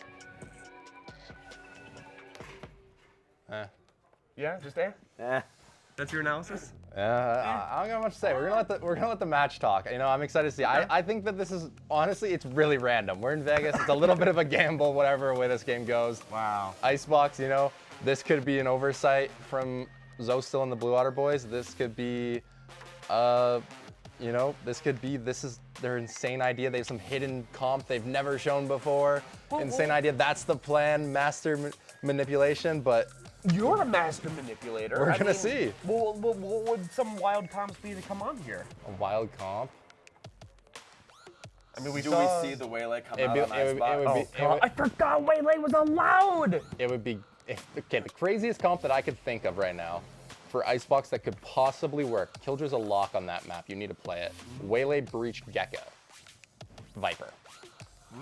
I'd be interested in seeing maybe a sort of Waylay plus Flash combo on Icebox, really try to challenge Bonnie at that entry frag duelist role, try to outspeed the speedster himself, you know? I want to see Waylay. I mean, maybe. It's a solid maybe we'll see Waylay at this point. I just want to know what this plan is. Yeah, because absolutely. Well, you know, you two were talking ad nauseum about these, you know, plans, protocols, contingencies, all this stuff, and suddenly it's all thrown out the window because they chose each other's biggest strengths. So it's not even necessarily counterplay, Raccoon. It's more like showmanship. It's more like these two teams wanted to a verbal agreement. They put a verbal agreement to just make it fun. They didn't want to win it by a gimmick. They wanted to be the best team. They wanted to take it to each other's homes. They wanted to take it to home court. And they wanted to show that they can play in whatever field they can stand in. I think that's literally the plot to Rocky 2. It's a good movie. Yeah, it is a good movie. More of a Rocky 4 enjoying myself, but you know. That being said, we are still vamping for a few more moments before we are ready for the walkouts. Players are still getting ready. So, I mean, let's talk about the map bans then, because we focused so much on the picks. We thought Pearl was one of the maps that was included into it. It was not. You almost had a heart attack. I'm glad you didn't. Yeah, no, I swear I heard Pearl, but I guess I'm wrong. Well, you made it for them. It was ban. It was ban Pearl, and if it was pick, I don't know where we would be right now. I'm not gonna lie. On the floor, we'd be resuscitating him. But thankfully, though, resuscitation is not needed. Everyone is up and walking, including the players. Welcome to the Grand Finals. We've had 5 online events since the start of January. We've seen 27 teams here in person, and now we're down to 2. And I'm going to introduce the first one. Burger Boys getting us started. The man, the myth, the nicest human you'll ever meet, unless you're in a 1v1, Alvin Boy!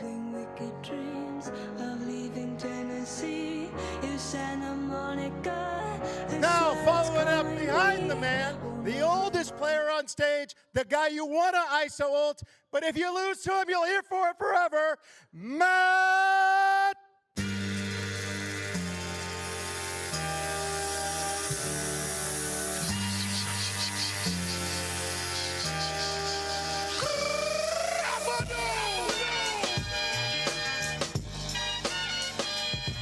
The man with the most rounds on VLR in history and the least championships, Retro Q. Where did you learn what it means to reciprocate?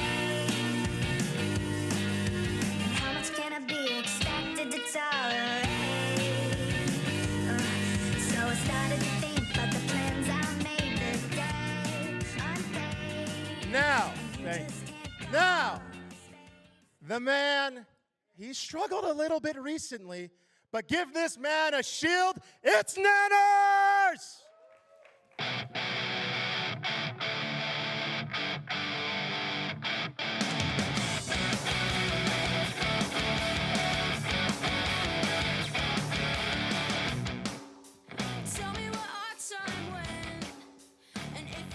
Now, last but certainly not least, the man that just got back from being drug tested, because how is a human being this fast? Bonnie!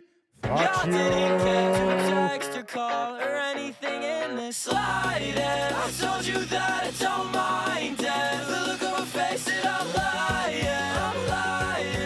lying. Oh, why do I do that? Why do I do that? Now this is Burger Boys, your 1 seed, the favorites to win it in my opinion.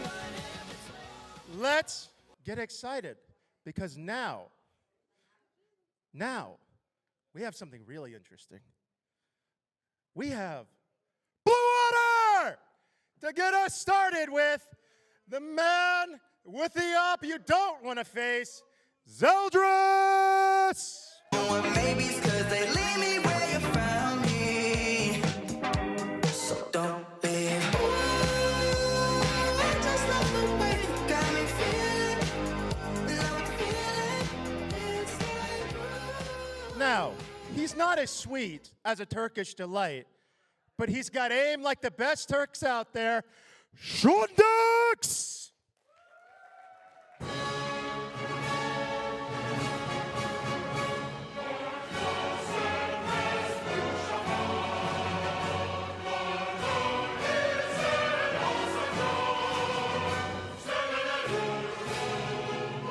The man with the plan, the person I've known longest in this game, Sosto!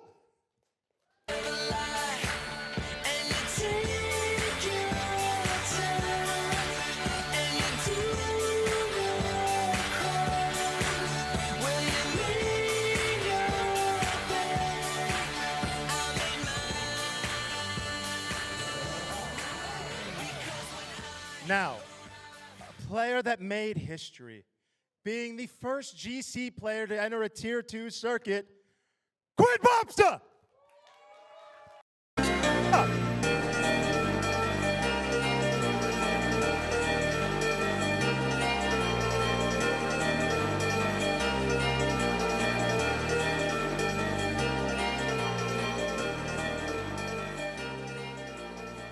Now, we're down to 1. The most explosive player with breach utility. The man that you don't want to face under any circumstances. Zeke! Your magic sheet, that's gold. Cali tech to give you mop, that's top. Seen her turn a bunch of rocks to snots, color rock. Making hip hop look like rock on jock. Blowing gas by the crop, don't do pounds of blocks. Made these sneaks. This is Blue Water. This is Burger Boy. Let's get this going.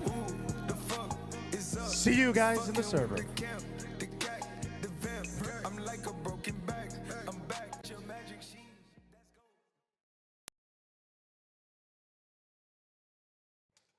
All right. I'm going to send this back to our casters, and we're going to get this going. Thank you, everybody. And thank you so much, Tim. This is a hype grand finals for us. We've had all of our analysts think about what could possibly go down, but it's only the players that matter here, as they're ready to get on into this game and showcase why they made it through that insanely stacked bracket. We saw some KDs there that looked a little bit inflated, but let's see if they can keep up that 5.5 for Bob, as this is going to be a very intriguing match for us, Zobi. And the energy in the arena is electric. The bleachers filled out like we expected. You know, the consolation bracket has come to a close. I mean, it may have downsides from best of 5 to a best of 3, but the action will speak volumes. Yeah, and if you guys got a sign, show us your signs. Let's see what we got going on here right now. We have a lot of teams ready to, honestly, have a solid matchup here. You know, we did predictions. We thought about which of these two teams can really show up, and I know you wanted to actually change your prediction. Yeah, I actually talked to Burger Boys, and they told me to predict against them. So I got to change mine to Blue Otter. I would never, ever predict against Burger Boys. They are my boys. They are people that I've had the honor of casting over every single Funhaver. They don't stop playing those. They're the weekly $60 about to claim 10,000. That's what I'm hearing right now. Yeah, their cut of the $10,000 prize pool for sure is what these teams are vying for. They want to pay for their trips to Vegas, am I right? I mean, they were paid for at least. I'm hoping for Well, these are two qualified teams here, one of which getting the qualification because of Pigeons dropping out. Well, aside from that, getting ready to jump into the grand finals, I want to touch back up on the map pool because I know there was some confusion around the picks and bans, right? So we got Ascent, we got Icebox, and we got Lotus. And while we thought they were picking their opponent's map pick, they picked into their strongest maps. So starting to jump into here for Burger Boys versus Blue Otter, and that's spicy. That's looking a little bit nice here. We're looking at the current meta on all maps being applied by Burger Boys. Blue Water, though, the double Sentinel. Things that have been really showcasing themselves in these higher levels of play, while you have the puggiest, the strongest Taeho breach combo. Vi's coming in with a steel cage from the top rope. It's going to be exciting. It's going to be real nice. And honestly, Blue Water here, we've seen what Shondex can do with little. We've seen their Guardian. We've seen Zeldris be Zeldris. We've seen all of these players, and now it's time to get them into game and see if their agent select is going to be the right choice in map number 1. I'm hoping so. I mean, my prediction is that this goes map 3. Each wins their own pick.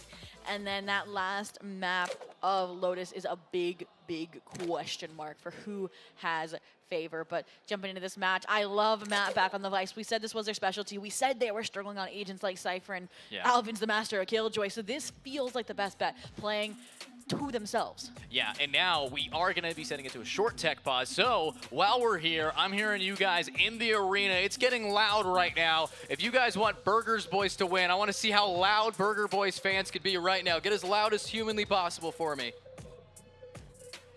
Very quiet. And the first row was loud. First row was loud. We got there we go. Alrighty, here we go. Now, if you want Blue Otter to be taking it, I want to see how loud Blue Otters fans are right now. We got a boo for Blue Otter. I mean, they're like the villains here, right? They are the team to disrupt, to you know, befall. And I mean, it definitely is. Burger Boys are the underdogs here. Yeah, definitely Burger Boys coming in with the underdog, but when it comes to exactly how Tim phrased it, the most amount of VLR matches with not a lot of championships, certified second place team a lot of the times, I gotta see them pop off. That was towards retro. Yeah. Not just the whole entire team. I But, say what I say. Either way, Burger Boys here, a lot to prove. And, I mean, if they do beat them here today, I think that's going to be a great confidence boost going into the next challenger stage. And that's what all of these teams have said as a generalized conclusion in interviews when we talk to them, that all this is about is team synergy getting boosted, integrating new team members, at least for Blue Otter, and ensuring that they are prepared, confident to go into the next stage. Yeah, and right now the stage of Valorant Esports has been set up for success. And these two teams on our stage wearing the greatest headsets ever, Ace Zone, to make sure they can't hear me talk about how much I want the other team to win. Let's hope that they're going to be able to deliver the gameplay that we're all here for. I know that we did downgrade from that best of 5 to a best of 3, so it's going to be a blitz. Blink it, you miss it here, and you can only find it here at the HyperX Arena or live on Twitch with the Funhaver GG. And if you're live on Twitch, let us know your predictions, because we're getting back into this game. It's time to erupt with a split up on A. Here we go. Already aggressive retro utility. Bonnie this time doesn't really deposit off of it. Instead, it's this common mid-split. You let the Cypher utility hold B main, and you push. Shadows traveling. Up piece up close and personal. It's a dome to the brain, and that's Shondex being able to take it beautifully. But they have to keep up that aggression against Matt, who wants to anchor this down. Now stuck, it's going to be Zeldris, who executes another. And hopefully, we can find a little bit of a take, but it's the walls coming out from Zeke that's going to slow this down, and they're still waiting for their team to relocate. But you look at the location of Bob, who's just trying to get this lurk to develop. But Market, it's time to swing on out, and maybe, just maybe, execute Zostal. If anybody can do it, it's Bonnie. And that's one absolutely clean, but dashes right on in, and that's Retro able to grab there, but Zeldris keeps up the pressure. We now see the lurk coming out from Bob. Standing. It's here, but Zeldris is not done. And there's the headshots. There's the round. Pistol round of finals starts off strong here for Blue Otter. And I mean, that's almost back to the script that Burger Boys has been following. And like, we had a brief pause from it in the semifinals. So they're going to brush that off. They're going to move on. It's going to be just another Sunday in the office. But what I did see there was, again, the repercussions of a Vice. Like, yes, you can split up the walls in the flash, but you're not going to get the same level of information, the same control over mid. And Blue Otter has already identified that weakness and exploited it. So we'll see if it has lasting impact this half or continued relevancy. But for now, standard buy-up, waiting for an aggressive play to push through B main, which Alvin Boy is trying to do. Yeah. Ascent, we've talked about a lot today with the new just sheets over it. The metal is blocking it. You have to take that mid or that early B main aggression, but it's going to be Bob taking the mid aggression to get out Matt. And without Matt, without the Sentinel, it's going to be a lot easier to find Bonnie. It's going to be a lot harder to diff it against Alvin Boy. And these are a lot of trades back and forth, but again, Burger Boys has to pull out a Thrifty if they want to just completely flip this for us. Well, you already have a 1-for-2 trade here. You did lose your flank watch, so I'm hoping to see someone try to exploit that, but none of these players look like they're in the position to do so. Spike leaning towards the A site, towards players like Retro and Nano, so we've seen our Classic and Sheriff demons with full utility at their disposal. This could get dicey, and Zeldris is even trying to sell a fake over towards the B site, but no one has budged. Yeah, not a lot of movement here. They know that if they're going to see a Yoru, they're definitely going to be baited there. And right now, it's time to get that util out. And what a grab. Luckily, no one's going to quite swing yet. It's a counter Teho to slow things down and protect their teammate. But Retro right on through the smoke. But let's see more smoke plays. One and done with the round being ended. Alvin Boy, beautiful attempt, managing to dodge the smoke, dodge the wall, and almost got him all. Yeah, one player was blind, and I don't even know where the secondary blind came from, but then Alvin Boy is, feeling around in the darkness, hoping to find some additional ones. Good damage, to say the least, but again, the buy was so strong, Zeldris supporting the Vandal, that the carryover here is profound, and I would be afraid and cautious if I were Burger Boys. Exactly, and let's see if there's any caution to the wind here from Blue Otter's comms. A listen in for us right here. No, I don't know. They just saw those. I'm gonna TP back in, bro. Can you flash? Can you ready to flash? Yeah, what I made though. What I made. Grab it. Nothing. Aftershock. Alright, it's like deep, bro. They have no util right now. Yeah, I'm gonna walk up cap. I'm gonna clone and walk away. Yeah, I'm gonna clone and walk away. Yeah, or getting or B and get your ulting is actually an option if he doesn't walk back towards B. Yeah, I can join B man. Shot it. Yeah. I'm staying A. I'm staying A. Just come B. Yeah. Could be Sean, someone on the line B, that's it, okay? I'm gonna leave my TP A. We can do G2. Yeah. We can do G2. Yeah, sure. I'll throw Marcus Smoke with this then. We'll pick. Get the PK, Adrian. Yeah. Are we going A? Yes. Yes. We're G2, you're ulting B, and then going A. Baking B with your ult. Yeah. I'm gonna go do smoke market. Not to be main. Omen says. I'm smoking market. Yeah, bro, ready? I'll handle this. One way. Fuck going B. Yeah. 2B. One here. You can TP. Yeah, 2B. I'm coming main. Quick. I'm in. Yeah, I stopped time. That's fine. I threw it out of A. That's fine, bro. I smoked. I'm blinding up. Heaven. Close right. Blinded. One Jet. Spike down A. 109 Jet. I'm with you, Sean. He's in a smoke. This man. 30 seconds left. Look for damage. Last player standing. 1 HP range. You guys one shot DD, you all say. Who? Yeah. Yeah. 10 seconds left. Oh, nice shot, Bob. Good damage. Yeah, that's my bad. Zosh, what did you see at B? Okay, I saw Vice was laying with thorns here, and then Omen was stairs. Yeah, and then he had B I don't know where his flash was. And there you have it. Some Blue Otter fans in the house, they were missing in action earlier when we did our little call outs, but got your manager there repping in the crowd.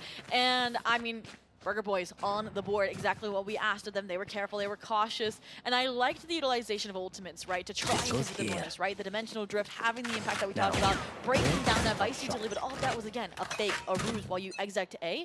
And Burger Boys is stone-clad, anchored your side until you are certain. Certainly, this is going to be a decent combo for some pickups, and what a shot from Zeldris. Might be able to find a couple more. The Hunter's Fury actually takes out the toes of Retro there, and that amount of damage might scare these players a little bit back, as this is all about the rifle versus rifle, and Zeldris is the rifle that's going to be taking the first one down for this excess of kills.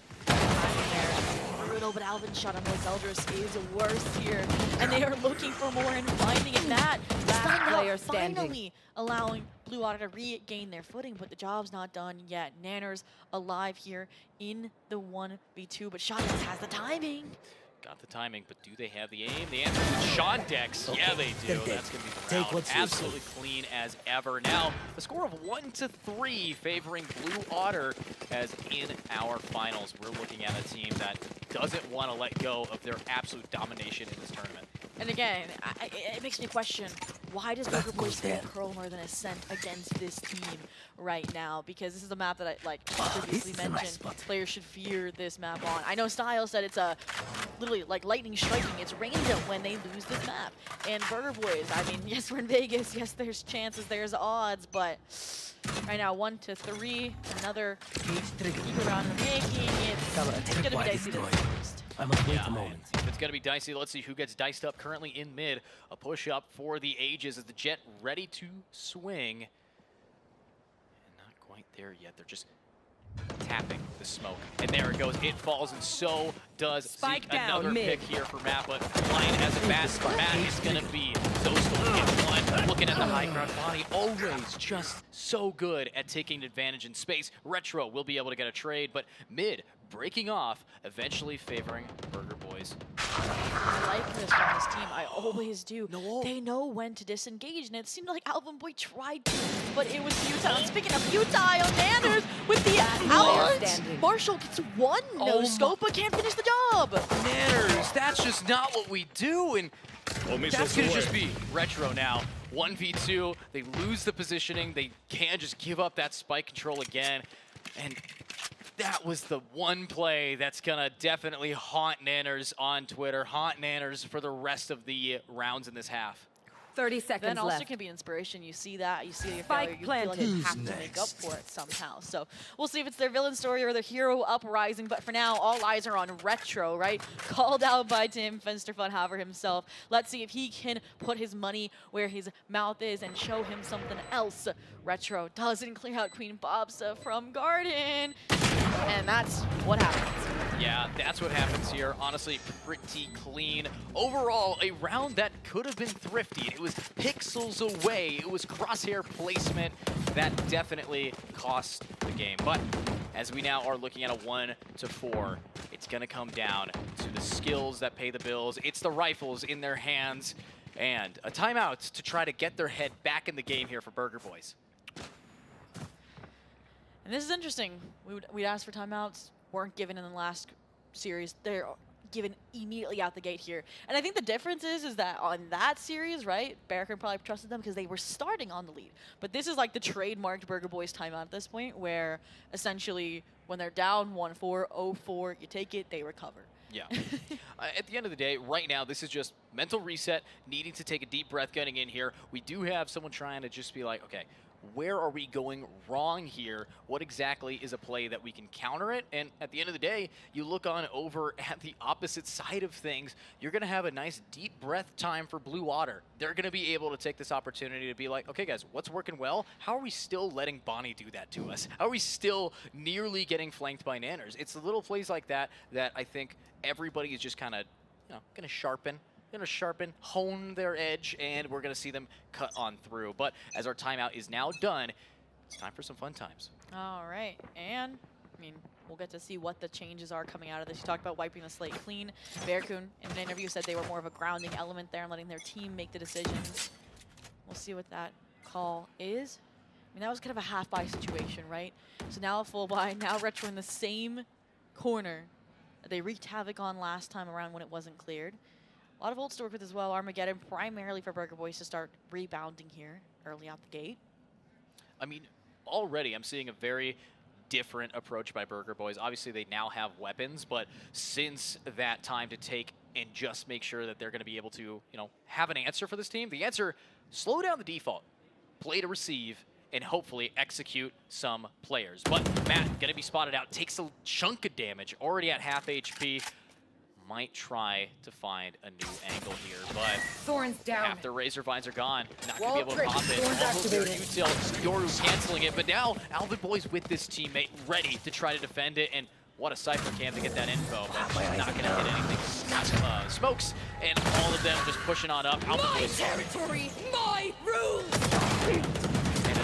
and another pick, and another one for Alvin, but eventually there's Bob able to get that pick up, and Bonnie somehow managed to get behind. And look at that, the only person looking at Bonnie is taken out by the util of Retro, and now they're stuck in lane. Are they going to feel the pain? The answer might come sooner than you'd expect, with the spike now falling, and Zoe still having to clutch it up. That's one. Will we find a second? Will we find enough? As 15 seconds is left here. 10 seconds left. You can already see Retro, right? Leaving, being that safety net just in case Zoe still gets an insane, 180 moment. But they've also decided to cut their losses, tuck away into Boathouse. And out of the timeout, what did we say? These teams, or this team, Burger Boys, always bounces back. So yeah, I mean, the immediate switch here, Zoe, to go from a aggro position to a receiving position, timer was burnt. yeah, no. I mean, I think that was, again, maybe Blue Water overthinking things coming out of the timeout, maybe expecting Burger Boys to change things up a lot more thoroughly. And I mean, I think at the beginning, like, the reason why the timer was burnt up was because Blue Water's required to utilize all of that Yoder utility to get past the Vice defenses. And they're perfect kind of counters for each other, but that's repercussions. Yeah, well, the power of the Vise definitely on full display for us. Retro, right up close in this smoke, might be able to find Zostal. They're not going to opt for much utility here. You still have a 4 split. A-site not going to be aggressed, but people are finding homes. A new little shell here to hide in over in Wine. A little bit more of aggression coming out from Yorus in mid, and Cypher's pushing up. Eventually, they're going to want to collapse onto the A or find a pick and rotate. Well, I mean, they basically set that sensor as kind of line of scrimmage, and then they give that space up and leave the Omen here. So it's more setting the groundwork here for this A-split. So worry about your back and can focus on what's ahead. I know exactly where. And what's ahead of you is going to be on display. The Neural Theft now online. It's going to be Retro stuck here, but Bunny from the high ground able to get one. Hunter's Fury is online as well, but Bob doesn't care. Everybody is going down. Alvin Boy gets a clean shot down on a Shondex. And of course, now players still alive against 2. It's heaven play that matters most, and Zeldris has been the one to make these plays. A TP to get past, actually. Teammate looking to just keep on hitting. That's a trade. And another one for Matt. Hold up. One more. No! So close here. In a round again for Blue Water. Yeah, Zeldris here being the one to finally open and close these cases. We talked about it in the previous semifinal versus YDZX Berserkers. It truly was a team effort. Like, Zeldris here and there, kills here and there. Like, they were positive, but it was never explosive. And right now, they are coming out and showing, yeah, like the Zeldris pose, that they might be #1 here in this lobby as a duelist. Because you talked about the timeout, maybe addressing, okay, make sure Bonnie doesn't get the better of us. And I do think they've been doing a really good job at that. Look, they're 5-6 right now. Yeah, 5-6. I'm also looking at Bob. I mean, 10-5, actually living up to that KD we got to witness here. But Retro caught out, going to have to just play it smart, play it slow. They don't want to give up that they've been caught. And talking about getting caught, Honey will be hit by that cam dart. They know Jet Knives are live. But this is an impending doom, right? Look at the player's top site. Bonnie needed to find the kill, though. Archers are smoking off because now you tension splintered. One knife remaining, and Bonnie wants to try to reset it and whiffs. Unfortunately, Shondex is going to execute it. Now, still the advantage to Burger Boy, but are we going to be seeing the weapons found? All the picks that we got top mid still going to be sitting there. Here we go. This is what Blue Waters good at. They set the groundwork, they regroup, and they finish the job. It's not like the other teams we've seen where they establish an advantage and somehow heroic plays. Countdown is still in the round. Oh, Zeke boxed for a second, but will rebound. No punishment found either. But this is what you do. Buddy system, 2v2 Yeah, but not only a buddy system, a burner of the time. They're using all this utility in very little space. Getting up second after second, but we will eventually get them onto site. Now, with the spike being burned on, being planted, all of that util that was trying to stall them doesn't really hit its mark. They don't have that now for retake. Hopefully, like something like the stun, like the aftershock will be recharging. I mean, like the smokes did for Zeus, so like allow them to push up this close and personal, and it's actually going to be the Vice over to try and set them up. That's it when they don't have weaponry. Don't have weaponry, and Shondex all alone. Now, let's get some Vandals in their hands, and let's see if Shondex can clutch it. That's going to be a swing, gets one. A second swing, unfortunately, it's Alvin to finish it. Gives the defuse to the teammates. And like you mentioned, no utility, no problem. We'll strip away your weapons and then make it a fair fight, so you have to rely on your utility. And unfortunately, that just doesn't work out. So again, Burger Boys and a turnaround. Name a better combination, What does right? that say? Does that say fill their buns? Yep. And right now, they're definitely cooking up, right? 2 more rounds to go. Little free cam shot of some gravitation thrown back at Master of Gravity themselves. Deadlock, and I mean, 2 more rounds to go. Yeah, 2 more rounds here, and you know, we saw a lot of utility being burned, but that ultimate definitely not going to be on the picture for us yet again. It's time for an aggressive play going right up into the market, right past Pizza. Outlaw in hand. Bonnie. Nowhere to run!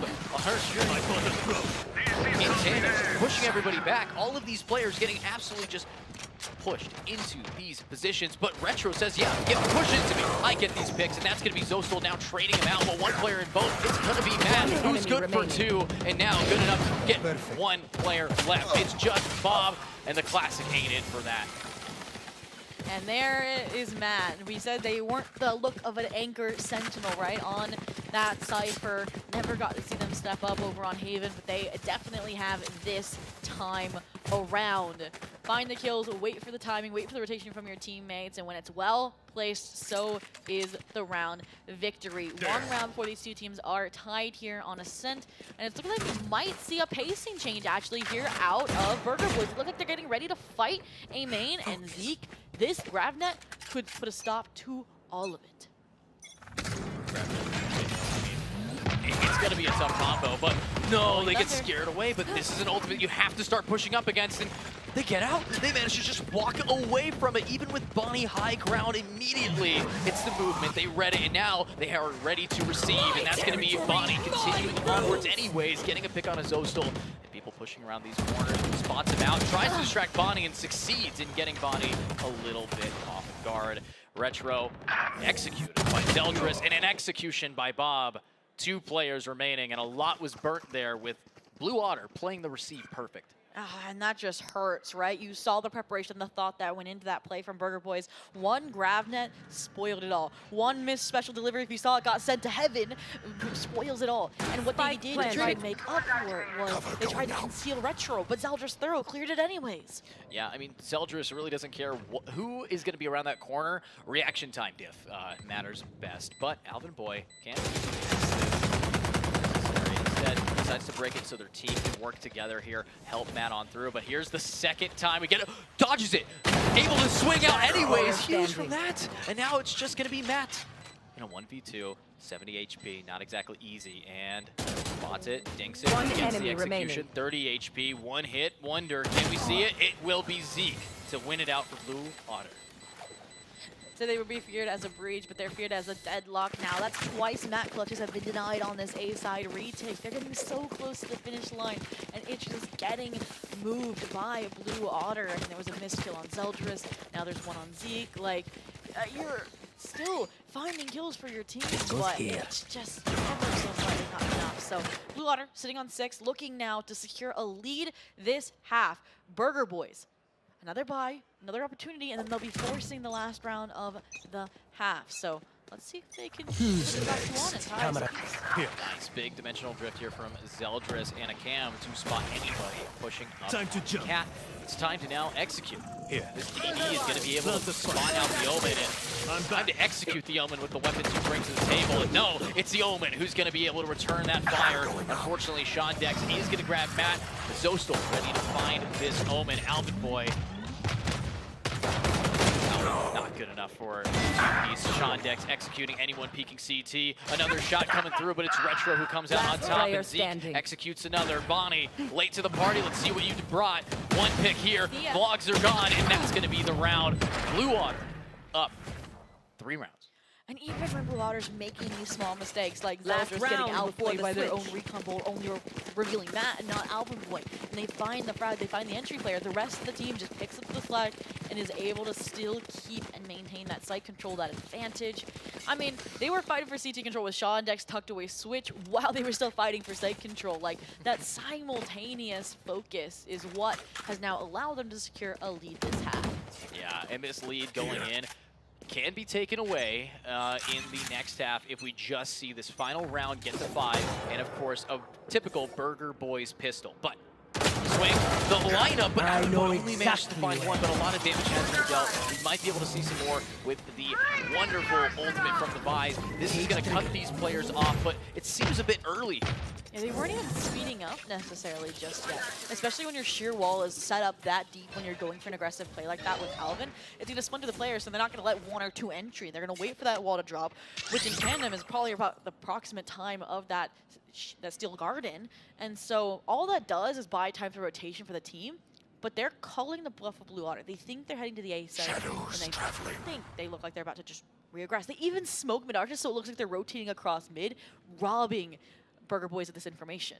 Yeah, a very smart play coming out. Probably going to, you know, maybe bait a few, but I think that timer is up. You look at that mini-map, a rotate will be coming out, and Hunter's Fury will be given away. Hey, they're still aggressing onto B. We do have a teleport here from Zostal to get themselves close. 20 HP. Spots at the shoulder and executes. Beautiful pick onto Matt. No longer is there a boathouse hold. Retro might be able to missiles away, but it's a little bit too late. The spike has been planted. Bonnie is dashed on out, and Anderson somehow able to just execute Bob. Zostal continues with the spree, and the aggression is unreal from Retro to get it through the smoke. Game sense moment. And an 8-4 half secured in its stead.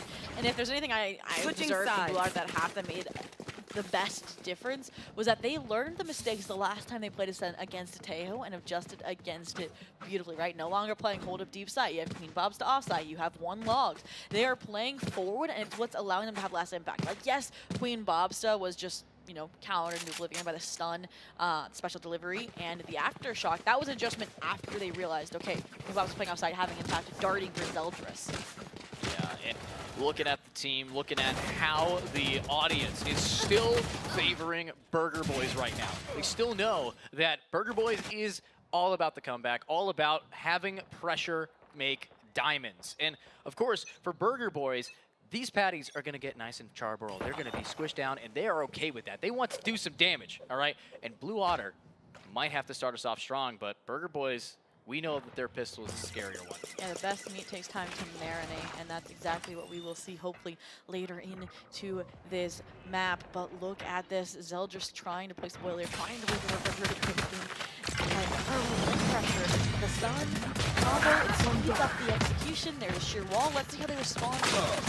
Well, not a lot to do when you're already down, except for Shondek to be able to beat one. Zeldris on the flank with the two-piece like that. So clean, and it's a 2v2. Spike still not finding its home quite yet, but Nanners will commit to that. Of course, Zostal Spike planted. Here online has no idea about Matt. Another, like, everybody's always behind someone else, and it's Zeldris who has gotten two, needs to be able to clutch it, and what a pickup there. Can't allow Nanners to be the flying Dutchman, able to hit that knee, but 2 rounds. Reloads, gives up position. They're gambling for these shots to hit. Matt, boy, are you hoping you win this round? And you do. Your sheer wall was set off. Some lapse in communication. I didn't see a distraction that stopped those players from fighting Zeldris head on. And as a result, that's why those 2 teammates fell. So be the one to pick up the slack to remedy your mistake and clutch out the round that was fundamental to a comeback after an 8-4 half. That's what you'll love to see. Now we would like to look at, and now it's time for a potential comeback that Burger Boys has been kind of struggling against. You know, what we can see right here, right now, is in the past, day here, Blue Otter hasn't let anybody take 7 rounds on. We're approaching. Yeah, 2 more, and you have the better weaponry. After that victory here, including Alvin with Angel, but look at this, they got a bomb. They were solo mid here, and you can see the players now slowing things down. Probably gonna go on a recovery mission for that weapon. Matt, my guess, was on like a sheriff or a ghost here, again going for that, you know, 3rd round buy-up after the fact. So together, let's make sure you don't get swarmed yet again. Recover the weapon, reground, rebound, and see what you can do to ensure that a Thrifty doesn't go Blue Otter's way. Yeah, of course. Now we have the Vandal again. But 1 player down, there goes your smokes. There goes your ability to really cover off a site. We do know Shondex is gone, but look at the lurk. Look at Zostal. They want to just all group up, try to just play numbers here, and they might be able to find timing with it. Zeldris good for 1, but they're up against Bonnie. They have to back it up, and so will the Jet. Now, A site, they know, should be only 1.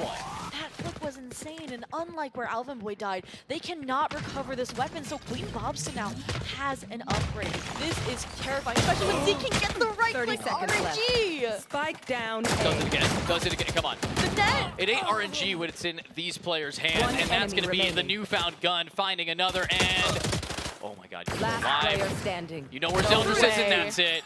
Huge for Blue Otter. They just thrifted this. Yeah, I mean, you can bail your team out once, but you can't twice if you're Bonnie, right? They did it tiles. We're not able to do it on the site because of the sheer damage Queen Bobsta found with that upgraded Spectre. So this is grim. This is where, like, Burger Boys would be, okay, they wouldn't lose a round like that, and that's when they come back. That's when it gets towards a 9-9. Yeah, and even though they got a round taken against them, I got to know what's in their heads right now, what's in the comms, what are the strats to counter a Thrifty. Let's have a listen in with Burger Boys. Go kill. You're ultra 3v. They're gonna deadlock net behind us on the stairs. Wait. Fight through. He's hurt. Behind us. Two. Spike down. God damn it. Why? You know, if I dug into the memory bank, I had that. It was in there. I remember that. That was a listen in of all time. Wasn't even a listen. Like, it was a few seconds.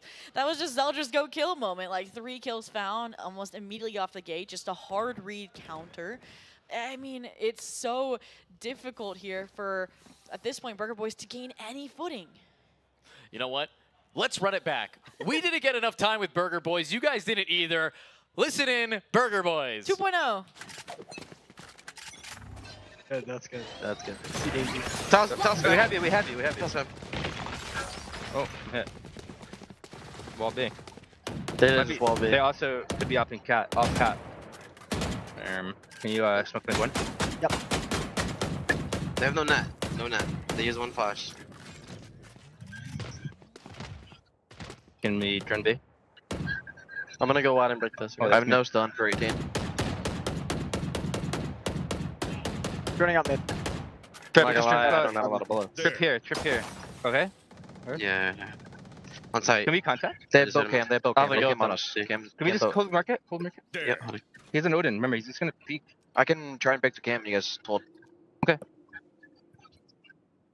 I'm ready to go whenever. Yeah. What? Wow. Nice shot. Spike down B. 2. Smoking. Plus side spawn in the open. I'm going now, guys. Yeah. Breaking. Wait, after that. Yeah, lock sensors there. Lane. I broke trip. Could be in the cage. In the cage. Down market. Out market too. Drop market. 30 Oh, seconds dear. left. Nova spawn. Oh, baby, 1v4. Ooh, baby. Cutting through. It was like Retro was in the Matrix trying to dodge all these bullets, but unfortunately the movie must come to an end. I mean, it was a little bit longer of a listen and a longer of a round, but the main difference is that I'm seeing is that Bonnie is getting shut down. I mean, even the communications were there. The awareness was there. They're like, wait, there could be a Cypher in the cage. And it doesn't matter. They still track Bonnie, who's updrafting over all the Cypher utility and executing them. Yeah, and talk about an execution. From a thrifty to now 3 in a row, we went from a pretty close half of 7-5 to 5-11. I mean, could be better. Could be a lot more. And Zostal is already prepared for this. You swing out, that's going to be an execution.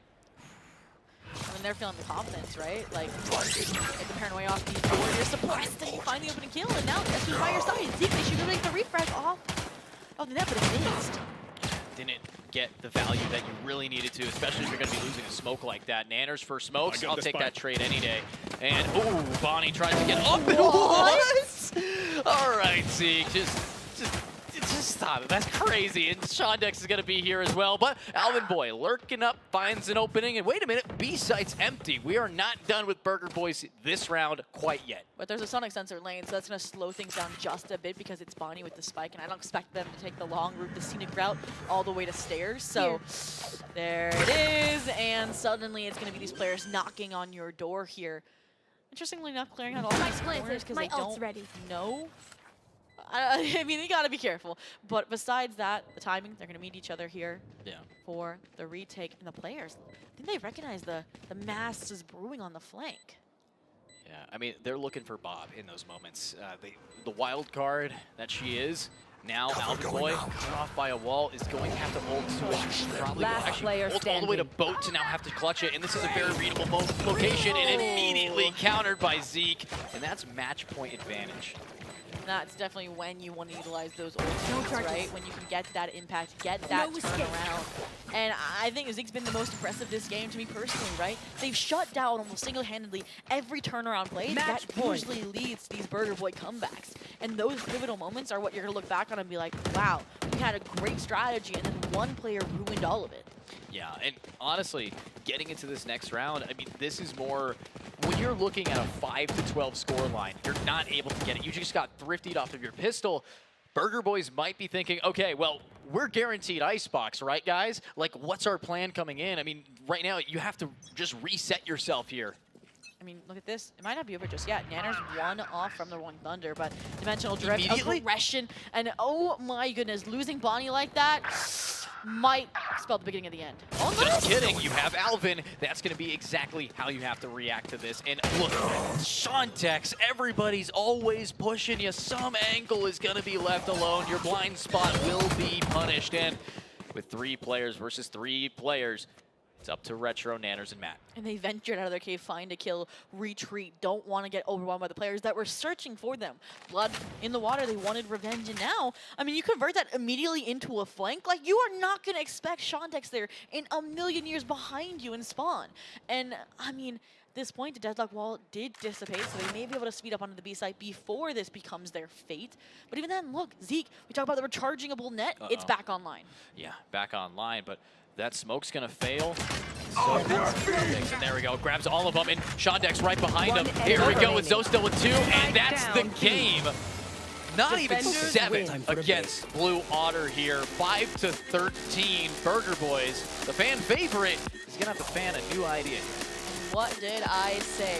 That singular agent, that deadlock was spoiling everything. Left, right, and center down to the last play, the last hope, which was that Rolling Thunder. Literally, Teo missing us go out, so does the net simultaneously, and the Rolling Thunder on site has nobody to punish off of it. Yeah, no real punish quite yet, but with our first map gone, it's gotta come down to that Icebox. We were all shocked that Icebox was not banned against Burger Boys. This is what they want. So Lotus, definitely the looming decider here for either team. And if you look at it, Lotus here for Blue Otter, they're looking amazing going into this next map. Yeah, and I mean, it's not that Icebox is a bad map for them. They said during that post-match interview with Keg that there were just problems they didn't want to address on that map in such a tight turnaround. So I'm curious to see what the changes are going to be, because we may have a Reyna coming our way if they run the same comp they did the last time they played this map and dropped the only map during their run. But overall, like, that scoreline does not tell the story, right? 13-5, how many of those rounds came down to 1v1s that could have gone the way of Burger Boys? It's insane. Yeah, at the end of the day, there was a lot of really early aggression that was just won. It was just theirs. And when you look at Blue Water not getting the typical treatment that Burger Boys hands to these teams, you're going to have to look at Burger and you're going to have to say, all right, what's going on? Are we letting them flank us too much? Why is Zeldris always behind? Why is anybody in our blind spot at all? And of course, why does the Classic do that? Like I said, Zeke, like, no matter what it was, the utility, the right click Classics on the choke point A main, if I had to choose MVP regardless of statistics, it goes to him. And I mean, we talked about Zeldris, right? Like, everybody leveled up on Blue Otter since that game we commentated. And like I said prior, when we were starting the second semifinals, they were already at a disadvantage. They weren't awake yet. They were here at 9 a.m. They're gamers. So they have, gotten to sit in one of the VIP rooms here at the HyperX Arena. They've gotten to warm up effectively, take a break, rethink what went wrong against their last opponent, even though it was a 2-0, and prepare. Yeah, not very much went wrong against that previous opponent. As much as I love YDZ, surprisingly, YDZ actually put up more of a fight here. And you're looking at Burger Boys, who now has this looming threat. If Bonnie is not getting there first, then their first map is going to the enemy team. And now Blue Otter, I think they have an answer for Icebox. It's just take down Bonnie. And now the answer is, how do we do that? Is it going to be the KJ util lurk? Is it going to be just playing to receive? A lot of their angles were just one on reactions. And not even that, but one on aim. And that's what I'm worried about here, because we talk about what the win conditions are on this next map of Icebox. Bonnie, the confidence, I feel like they can definitely brush it off, right? Like, this is a vibe team. Like, we've heard it in the comms. We've seen it in the celebrations. I'm more worried about the lurks that are usually capping off rounds for Burger Boys getting dismantled by a player mid like Shandex. Yeah. I mean, when I did look over at that team, it definitely came down to some players that we expect to do better. And that's what we're going to hope, but let's have our analysts break it down a little bit more. Keg, take it away. Hello, hello, Grief Watch, maybe? Game 1 of the Grand Finals is over, and Style has a lot to say. Yeah, I do. I didn't understand it. I think the graphics were wrong, so I think the map picks that we originally thought were what they were. So Ascent was picked by Blue Otter. They had to play attack, and Burger Boys just allowed it through. Now, I said that I don't think that Burger Boys should let Ascent through. I also said that I don't think Blue Water should let Icebox through because those are the best maps. You were making the point that they want to be the best, they want to win and be the best, and they want to prove that they can beat teams even at their best on their best maps. Maybe that's the case. What Burger Boys just tried to do was horrible. Ooh, horrible. Why? Ascent meta was KO Sova for so long. That comp was really, really good at quick execs and popping into sites. The Deadlock comp came out and it stops that because you run in, the Jet dashes, the Deadlock nade goes through, and everyone is stalled in the choke and no one can scale or help the Jet at all, so he gets isolated and killed. Teo breached Jet doesn't make any sense because it's the same thing, but it's worse. You have exec power, but you get stalled by a Deadlock that just got buffed and has a net every 40 seconds. I didn't understand at all why they played that comp. Absolutely, especially because, like you said, the new Deadlock changes featured the new net, which pretty much comes in cycle in tandem with the enemy trying to engage in their attack and start their dive. And you see the dart, you see the knife, you see the breach stun, you see the Teo missiles, and then Deadlock will always have net on repeat to just permanently deny that. The Deadlock Cypher comp's been stronger, and we've also seen Burger Boys on many other maps run those double duelist comps, run those comps where you might catch an enemy off their toes, and we didn't see a lot of that in that matchup just then. Yeah, the way that you beat the Deadlock comp is the Deadlock comp is really, really good because anyone who is playing organized and is playing exec heavy, and that was kind of like the way you would play Ascent in the past, is you would get map space, have a good macro game plan, and then you would try to exec on the sites, you would knife the anchor or whatever, and you would jump onto the anchor. That was kind of like the way you would play Ascent. The problem with the Deadlock is when you go to knife them, they just reactively Deadlock Crouch Nade, and that stalls you for 3 to 4 seconds. Support comes in, and everyone's there. So your idea doesn't work. The Teo doesn't make it so that you can't throw utility back.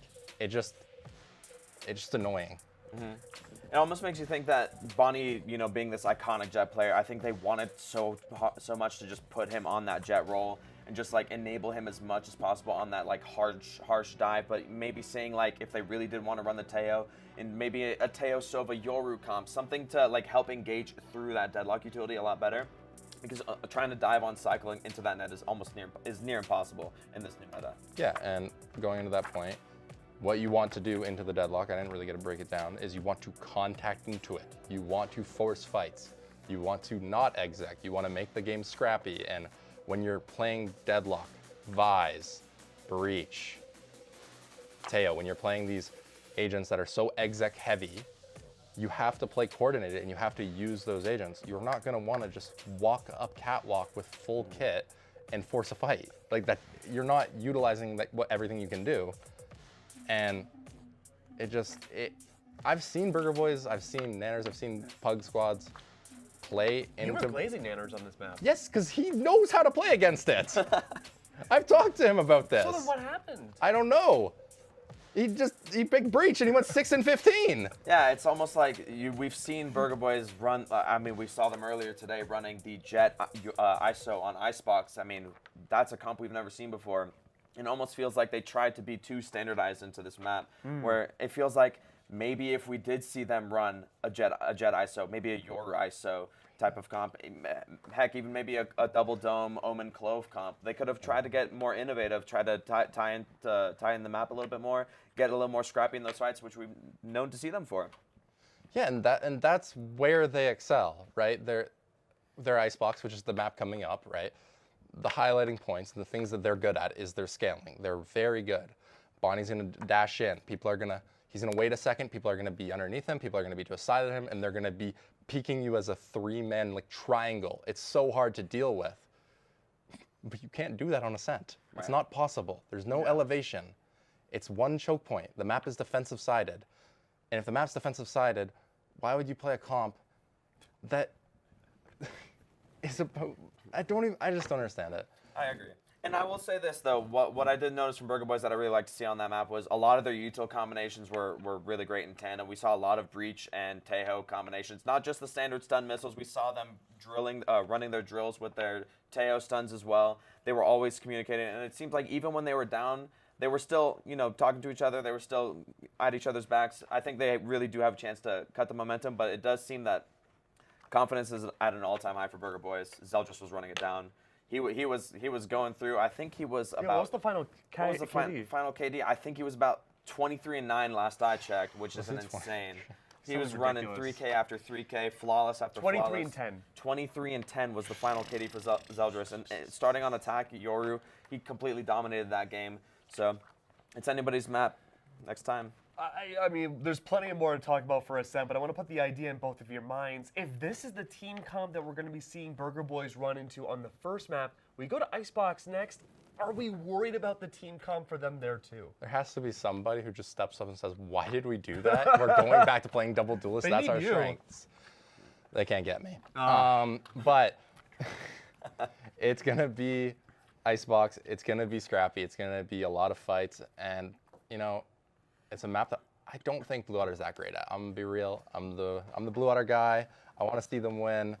I think they can win, and I'm trusting in Zostal and his words to me of he has a plan. He knows what he wants to do. So this is looking like it could be the realm of 2-0 then. It's either 2-0 or we're going to third, and third's Lotus, and I think it's going to go Blue Otter's way, but I guess we'll have to see. Icebox is the next map. That's what really matters right now. And I would say that Burger Boys just took Landor to 13-7 on Icebox. They killed the momentum on that game. If they come through that map, going into a third map with even better momentum than they had against Landor, there's a very decent chance that it could be a really scrappy matchup. Now, I am really interested to see the engagement between Zeldris and Bonnie on Icebox. Obviously, two very aggressive players, but then you have Nanners on the ISO potentially if they run the same comp. Being able to just snipe those early kills and enable Alvin Boy. I've personally been at the terror of Alvin Boy on the Icebox mid lurk. Incredible player. Nothing strikes fear in the heart of an enemy than seeing Alvin Boy walking up mid. But that's what they're so good at, and they get these early picks, and they just trigger this fight or flight reflex in the defense that makes them want to re-clear mid or want to pivot into a site, and that's where Alvin Boy, it's almost like he's cheating because he always has the perfect timing, and he always gets right in and digs deep and gets that mid pick. I mean, look, it felt like for Burger Boys, the confidence against Landor was a lot higher in that semifinals matchup than what we saw in this first map. Maybe it was just a Sen, could just be a fluke on the confidence end, but I mean, how do you reset going from that first map to the second? Why do we pick that map and you move on? Because in my opinion, it's just a lapse in judgment. You shouldn't have gone into it, but you did, and now you kind of just have to deal with it, right? You're now in a series where you have to 2-0. Essentially, and that's how you have to look at it. You reset, you're going into Icebox, you're feeling confident, it's a map that you are fantastic at. There is no one here at this event. Everyone knows it, everyone's been talking about it. Burger Boys is a very good Icebox team. It makes me nervous though, because, you know, again, I'm not a psychologist, but maybe like overthinking the Ascend comp, you could start overthinking the Icebox comp too. Nah, they're just, no. You go, Teo, Breach, no, we're playing Jet ISO, we're running forward, we're scaling, we're playing together. That's all you have to do. You just have to scale. It's the easiest thing in the game. You play well together, you will win games. The game is easy. You simplify and you play together. Yeah, Burger Boys definitely have the mentality to be very steadfast. They all know each other very well. They've been a team together for a while. Most of them have been on other teams with other members of Burger Boys together. They're definitely a team that you could see be able to just have each other's backs, go into this next map, know that it's confidently their best map, and be able to take the reins and just all it takes is a couple rounds of momentum. Yeah, it's a storyline we were talking about earlier, or I was talking with Keg about earlier, is these are probably the two best teams in Tier 3 for the past year. Like overall, I would say. There's been teams that show up, have a flashy month, have a flashy thing. These two teams have been good for a year now. Blue Otter formed in about March of last year. Burger Boys was dominating a year and a half ago, back in like December, January, February. They were winning events, they were winning lands. I had a little bit of a different roster, but the core has always been there. And they're going into Icebox. I don't know what the stats are. I don't know what the history is. But I'm just excited to see it. Yeah, I mean, I'm very excited to see as well, and I'm sure we are getting ready to have all the players go into Icebox soon. Of course, it'll just be a few more moments. Talk to me more about Icebox, though. I mean, if Blue Otter, they've struggled on this map historically. This was the only map up until the semifinals they had lost. Zostal was on the desk in your spot earlier today saying, look, we have a plan in mind for this. We don't necessarily rely on counterplay a whole lot as our primary focus. You know, if we get into the minds of Blue Otter for a moment, what is the expectation for this team to bring it 2-0? I think Blue Otter going into this map probably know what Burger Boys' plans are. There's obviously a lot of footage. Burger Boys have been pretty notorious for challenging on Icebox. And I think you can break it down like this. A lot of the map is just this immense push-pull between A and B, being aggressive, making some noise towards the other side, enabling that sort of chess match in mid. Who's holding mid on the defense? Who's walking up mid on the attack? Are they going under tube? Are we smoking boiler? Are we flashing the turret? For Burger Boys' case, they can even throw in the ISO barrier. There's a lot of ways to enable mid, and it's one of these maps where duelists can be so impactful, but it really comes down to the sleeper agent of who is on that mid patrol, who's finding the enemies in mid, and who's controlling that map, because that map, especially the way these two teams have been known to play it, is very eccentric around the backstab. So in your mind, who are the two most important players on each side of this matchup? I absolutely want to look at the matchup between Alvin and Bob. I think Bob is going to be a very eccentric part of the team. Bob's utility is, if we're expected to see Bob on the Sova, it would be great to see how we see the Sova util. Maybe we see more aggressive into mid. We know that Burger Boys want to get aggressive early. Maybe we let them in towards one of the bomb sites and we try to flush out mid early. What you want to do, especially when you're up a map and you have the momentum, you have the ability to, go for riskier plays. You have the ability to instill a little bit of fear into the enemy team, especially if you want to. Putting fear into the enemy lurkers can be the number one way to make a team crumble. I saw that look on your face, Style. I was wondering what you were talking about, because the Sova versus you're thinking about the defender. You're thinking about the defending Sova and how they're going to deal with the mid lurk. But I have a prediction on how Blue Water is going to approach this match. Please. What are the sides? Blue Water has attack, right? Blue Water should have attack, because we were saying that this should be Burger Boy's map pick, so Blue Water should be picking attack. Right. I don't know if I want to vocally say what I think what Blue Water is going to do, because I have inside information in the sense of, like, I was on the team, and I know how Zosel likes to call this map. I won't stop I would you. write it down on this paper, put it on the desk, and we could see at the end of the map. I have a pen. You have a pen? I have a pen. We have about a minute, and I have a pen. All right. Well, I will write down my prediction of what they're going to do for this map, and if it's right, then I'm a genius. Can you write down the lottery numbers too? We'll see. Oh. If I'm wrong, then it's unlucky.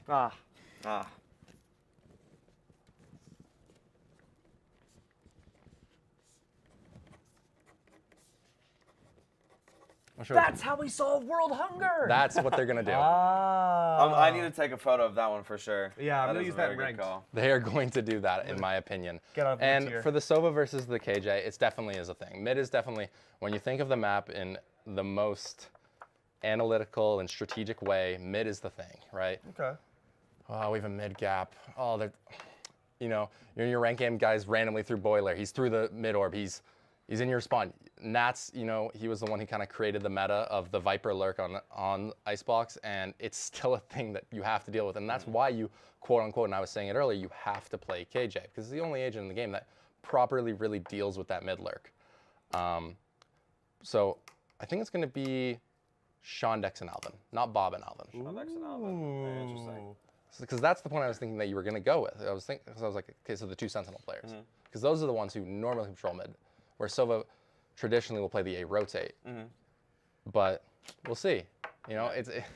Just to elaborate on my prediction a little bit, I anticipated we would see, the two pit bulls in Zeldris and Bonnie just going at it towards one of the bomb sites, and we probably see Bob try to walk up mid. Maybe we do a little bit of drone pressure. Maybe walk up mid. I mean, Bob is definitely the type of frag potential to challenge that mid lurk and absolutely put Alvin Boy to the test. 100%. 100%. I like 100%. Well, that being said, though, we're just about ready to get started for map number 2. I believe it's time to throw it over to the casters. Edu, Zobi, if you're not ready, jump scare! I hope you're ready. Thanks for that, Keg. As we are now ready for our map number 2, lots of analysis on Icebox, lots of potential from our analysts to know where we might be going, what we might be doing here. My name's Edu, still joined with Zobi, as it's time for this series to heat up on, again, the coldest dang map. But, Zobi, what are your predictions here? We heard the analyst. I want to hear yours. I don't know. I mean, we already kind of laid it out that in order for this map of Icebox in the last matchup between Landor and Burger Boys, that everyone had to be landing shots, that Nanners had to be at like 110% compared to their match against Northwood in the quarterfinals, and they gave that. But after that performance on Ascend, I'm a little wary for Burger Boys. And I mean, we're going to their domain, which is great. But I mean, also the fact that, right, Blue Water got that sit-down time because they were the first semifinals. They could address those issues for Icebox, so they felt confident enough not to ban it out the gate. Absolutely. All these are screaming red flags, even if we're heading into undoubtedly the strongest map for Burger Boys. Strongest map for Burger Boys, but gameplay and game style is what really matters here. You know, we talk a lot about, okay, well, one team just managed to beat YDZ X Berserker. Now, let's see the agents that they're going to be doing after watching in the stage, in the venue, what the counter to that was. So as we fly around Icebox, we know Blue Water watched this game. We know that they want to find a counter against Bonnie. We know that they have the skills for it. And what better than copying them at their own game? I talked about how that composition the first time and the only time that Blue Otter played on this map wasn't what they were planning on doing, because it was a Reyna, for crying out loud. I think Shondex was the one on the Reyna, if I remember correctly. I think they were getting a little silly. And this is interesting. I talked about it. Bob being this massive flex agent, and even, you know, Keg confirmed it in a post-match interview, how she was doing really well on this new, or readjusting to the role. Now, guess what? It threw her right back on a duelist when she was already aiming over on Ascent. It's, again, leaning back towards the prediction of what the desk was saying, a Blue Otter potential 2-0. Yeah, a potential 2-0, and Blue Otter wanting to do in the semis, wanting to do every time they're on stage, can't drop a map. We're just not that type of people. And Nanner starts us off with a death to Zeldris' hands. Here we go. A deserted site, a mistake realized, a mass rotation. They're scrambling to get back towards this site. Here we are, a little bit of a pushback, and look at that pincer maneuver by Zostal and Zeldris. Everybody with Z's is now seeing some Z's. Zostal has to take a little dirt nap against Alvin Boy. One more here, and it's going to be the armor not doing enough. Alvin wants to find another one, but eventually will be shut down. It makes this a 1v1. Matt versus Shondex. Matt was under so many clutches, and they usually faltered in the last seconds possible. Can they open up Icebox with the W? Oh, the shots barely miss, and that is going to be another Blue Otter pistol round start off here with some pretty solid push. It's a copy-paste from Ascent, like mirrored, and I feel terrible for Matt. That's not how you want to start the mental when you're coming in to a map down 0-1.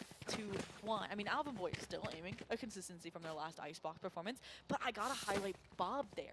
That utility was perfect. It looks like she's been playing this agent every day. Like, yes, she whiffs after popping the double tap, but did you see that vulnerability backside? That's what allowed for that pincer maneuver that you called. Yeah, I mean, so solid with the positioning around your team. You guys know how to wrap it around, but let's see if they can wrap up this round with a very aggressive early play. Burger Boy starts off with a Vandal against Zeldris, and big picture onto Retro, and they're all swinging around, and that's going to be 3 fallen just like that. Alvin Boy this time not going to get a triple kill with the Sheriff, and it's up to Matt again in a 1v5 clutch, the typical I was anchoring moment. And I mean, poor Matt left again to their devices. This time it would be an ace with a ghost. Spike and the rest going hunting, and Queen of Bobsta. She's given the kill to make up for the last round and to start charging up that kill contract that we should be seeing by fighting once full rifles are online. But for now, it's gonna be the rifle round for Burger Boys, an opportunity, right, to start getting the ball rolling. And I mean, last round you can't really say much of went wrong, right? It was just better weapons, stampeding a little bit on that site. Yeah, better weapons, better gameplay, HyperX Arena. But let's see if Blue Otter is going to continue to show us why they're the best with these listen-ins. I'll do it after, I guess, bro. Move rare. Right in. I didn't pop wall. Give me jail, give me jail. I'm popping shield. Yeah, I can drone, guys, I can drone. Yeah, I'm waiting for drone. We can wait. Wait out the shield. Base on top side. I bring shield, I bring shield. Yeah. You guys want to commit? I can dart. Yeah. I'm gonna. Can we play this game? Go, go, go, go. Wall. Right side one. I'm backing up. I'm gonna reload. Get flank. Yeah. I'm gonna go nest. Yeah. I'm reloading. Yeah, you're good. There was 3 here. Looking. I'm gonna rope. Oh, I just made noise. I'm dropping. Okay. Again. I try. NC. Good damage. I want to start in a 1-1-3 this round towards A. Okay. By the way, A. this comp is gonna be a different fight when it's shield eye. Alrighty, And they get their round on the board with the Rifles 1. And it kind of goes back to the differences between that Northwood game and the semi-finals match as well against Landor, where when the coordination between Nanners and Bonnie is there, when they find the opening kill, it sets the momentum perfectly for the rest of the round. And I think that's what happened there. Nanners found the opening over there towards the A site. Yeah, I mean, that is the straw that broke the Blue Otters back. I mean, now setting themselves up here in this next round, we do have weapons. We do have the ability to try to hold off these angles, but at the end of the day, it is going to be up to Burger Boys as the receiving team to put a hold on that. Will these Otters be able to crack them open like a clam? Are they going to be able to find them? But look at the stack on site. Yeah, the issue with this mirror comp is we're back to the Icebox of old. It's a take simulator, right? Yeah. It's rearing its ugly head, and it's going to be who out-aims the other. And this time, Bonnie found it against Queen Bobsta, and Nanners is going in for second. They're not going to anticipate 3 people in the high ground just staring at them from above, and that's exactly the kind of angles that Burger Boys needs to jump them with to get these picks. But Zeke lurking on up. Maybe it's not always an A push. Maybe it's going to be about how much space is made, but yeah, you're going to get executed. A site not exactly going to be easy. Snowman armed to the teeth, and Zeke still trying to call to their team to rotate, and it's too late. Zostal having it out clutch a 1v5 minutes. Do not allow a flawless round right before they fall. But we're tied 2 apiece. So we were talking about the concerns in the pre-map discussion about, you know, what the mental would look like, what maybe were the red flags coming into this, and I mean, at this point, it looks like we are still good to go in both of these departments, and I mean, we're good to go. The players are good to go, but the technology seems to disagree.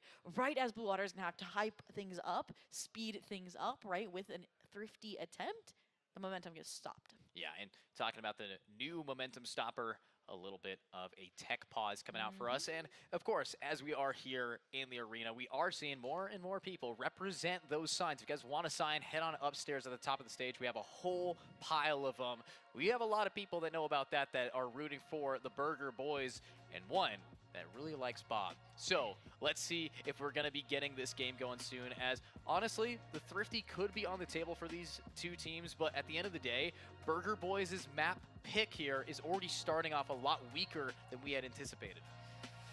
I mean, that's what I want to say, but do you remember the Northwood one? They started from so far behind. They were down 0-4 and then made that, you know, terrific recovery. Yeah, a terrific recovery here, and 2-2. Honestly, as long as Burger Boys just keeps up with the Nanners Bonnie crossplay, if they're just able to stay on top of things and, quite frankly, shut down the ISO, because when you are facing off against an enemy team who is mirroring you, you have the team advantage. They have to stoop to your level. They got to climb up to face him. And there's 2 things, right? On the AXX, did you see like the Zostal lineups? We've already seen the Bobsta utility back site. Like, it's insane. It looks like this is a rehearsed composition, even if they did just pull it out. If this is maybe the one that they're preparing since Icebox just re-entered the map pool. The other thing to point out, talking about confidence, talking about getting the gears turning, I'm so glad that Burger Boys gets to start on the defense. We talked about how, okay, Bonnie has to be the tip of the spear. It might have dulled after a map like Ascend. We talked about how Alvin Boy and then mid lurk's gonna get shut down by Shondex. I think this is where you get to respond to what the team is doing, like you mentioned with them running your mirror composition, versus if they had to take initiative on the attack half first, this would be a very different start. Yeah, incredibly different here.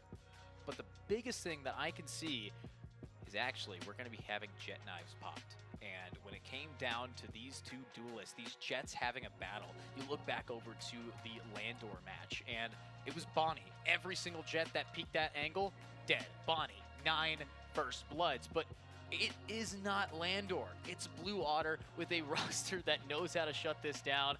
Looks like we got a sleepy coach, but let's get on into this with, I'm thinking if you are Blue Otter, you're coming to the table with just firepower. Yeah, Bearkin went to hibernate. It is kind of weirdly cold here in Vegas, right? Yeah. I think there was a snow warning the other night, but them realizing, wait a minute, this is the grand finals. Gotta crack the fingers, gotta sit up, gotta lock in here. Because you might have a say later on in this match. Yeah, you're gonna have to be alert. You have to know what your team could be doing wrong, but the fact that one person gets to just kick their feet up, take a nap, and know that their team has it, that's the kind of energy I love looking at here. And Let's see it. Can we have Burger Boys wake some people up? Get some energy flowing into their brains. Can we get that real comeback that scares them into sitting up straight? These are gamers. Gamer posture is never sitting up straight. But I mean, the chairs here, the equipment at the HyperX Arena, all of it is amazing. It's set us up for an amazing weekend and an amazing conclusion. I mean, you talked about it, right? Players trying to funnel in, realizing it was not going to be a best of 5, best of 3, so they have to get here now before they miss all the action. And the signs, you know, as you maybe you want to check on the vibes and see if it's still like a Blue Otter, a singular Boo, and Burger Boys, everyone. You know. Yeah, I mean, eventually, I know for sure, the closer this game gets, the louder the audience will. But my question for you and the audience at home is, which is the better Jet? We've talked about Zeldris. We've seen Bonnie, and Zeldris here definitely showing up in that last map. And that's the thing, right? On broadcast and in the matches I was watching in the pits, I didn't get to see the Zeldris Jet. We saw Waylay, we saw Raze, like, I gotta see it, right? And versus Bonnie, we've seen Jet after Jet after Jet success. Absolutely, and with that success, we know that the audience is excited. And for us today, show us your signs, show us who you are repping right here, right now. Hold them up if you can for us, okay? I used to draw my VCT America signs, like the sprays from in-game. So let's see what we got. We got to ask them, like, what is the reason for justice for Welly, we think? Well, Welly's not here no more. Maybe next LAN. Yeah. I want to read that sign. It's the copy pasta if Matt Easy has 1 million fans. Oh my god. Then I'm one of them. If like if they have 1 fan, then I am that fan. If I am gone, or if they have no fans, then I'm gone from this earth. Yeah, absolutely. I mean, copy pastas just are the best things in esports, especially when they are so down bad for these players. I love it. We get it. You're on Sen Academy. Awesome. And KBBQ afterwards is great. I mean, hey, at least it's not a best of 5. I mean, the stakes are higher. The mistakes count more, right? You don't get, okay, 1 or 2 maps to warm up to remedy your mistakes. You got 1.5, probably. 1.5. You know, water, stay hydrated, everybody. And honestly, getting onto that stage, it's hot. You will be dehydrated. Just knowing Nanners, when the pressure is on, he feels that cook, because we've seen him sweat off his brow, wipe it after an insane 1v3 clutch today. So I'm hopeful that these guys are not only going to be able to stay hydrated, but stay alert here as we get back into the game. We're going to wake it back up. And of course, this has been a long day, so let's see if their endurance is going to play a role. And you said it, and now that we're in the game, the rest of the audience can visualize it. A full shield for Zeldris indicates they are, in fact, going to pop these blades, despite the rest of their team going for a full economic save here. I wonder how the team's going to set them up for success, or just trust blind fall towards the B side. Jet versus Jet, we asked the question. Now let's see the answer. It's going to be Knives Out versus Bonnie. It's time now to go, but oh my god, almost taken away. And yes, Nanners is going to be able to grab it, but instead the Sova takes it. And with that tank, it's going to be Zeke who gets it. And look at Zeldris lurking on up, getting these picks beautifully. And here is now 2 players remaining. Zeldris stuck Snowman, trapped here against 2, and now getting flanked, and unfortunately having to hit these shots, but it's Nanners we're talking about, and Shondex on the lurk. I mean, it wasn't even the jet diff, it was the ISO impact, the ISO changes, the suppression. And while they were going gun-ho, they may have forgotten the most important part of this eco round. It's honestly in a benefit, though, of Shondex. If Shondex can now try to get the bomb, at least it's in a much better position than swarmed by enemies. Well, I mean, look at the 2 players clearing B main. They're about to spot out the WinCon sitting in spawn here. I mean, Shondex at this point, you know you're not going to save a Sheriff. I mean, you're hoping someone makes a mistake, backs up to you with their back turned, or doesn't clear you out. Bonnie, though, playing 30 safe. seconds Again, left. going buddy system minus Lone Wolf. ISO, look, they realized that the Sova's in spawn. They have to see the spike, right? Yeah, and maybe they are assuming that Shondex found something to save, maybe something worth it, but everybody's hunting. They're going through A, they're looking around. No one's going to anticipate that Shondex has found himself on B and just managed to gravitate around. 10 seconds left. Maybe? They could find the Viper, but can they get the pick? It's just Matt here. I mean, you just shift, you let them save at this point, right? Wait, grabbing the spike, where are you going? We got 1 second. Oh, and it looks like they are going to let them save. Oh, Which, smart. it's an eco round, so I feel like regardless they should be able to buy, but that's going to hurt the longevity for sure. And a player like Shondex has to be an individualist, right, on the impactful work. If you're not going solo, you know, mid, like we've seen every team do it at least once now, actually, on Icebox attack side, then you're going to need it. Yeah, and now the need is for these rifles to find their mark. And the last time we saw an explosive A push, it was completely shut down here, Zobi. That it was the A-take simulator going the way of Burger Boys after the initial bump in the road. And this time, again, a heavy stack here to fend them off. They can anticipate the high ground position, and this time they're going to be swinging for it. And that's Bob on the duelist being able to grab Bonnie and pop it. A nice, clean ultimate. Zostel will get one, and while these walls will fall, it's Nanners to take them all. But here's a counter offer for you. He gets to walk away. Nanners double tap, no longer protecting him, and whoops goes the sun, and it's Zeke who gets the headshot down. Matt, last player standing for the 5th round. Spike planted.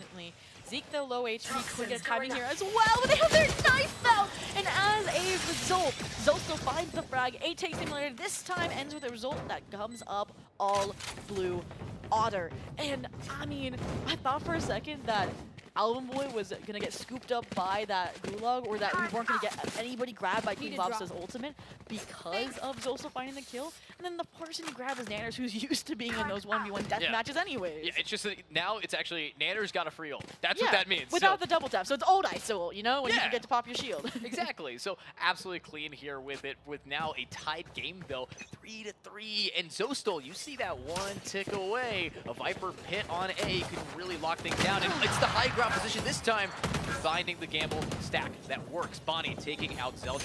Yeah, the use of Viper spin, you gotta get on the site, right? And I think Bonnie picking up the operator here makes that a lot more difficult. And having the Bladestorm online in conjunction is huge for if they do get the site control, you have a way to continue fighting. And jail is gonna be sent. Bobsta now with course. Bonnie not able to get that click this time. And the wall bang definitely online, but just re-hits, re-peaks. Has to take the wall bang with 3 picks.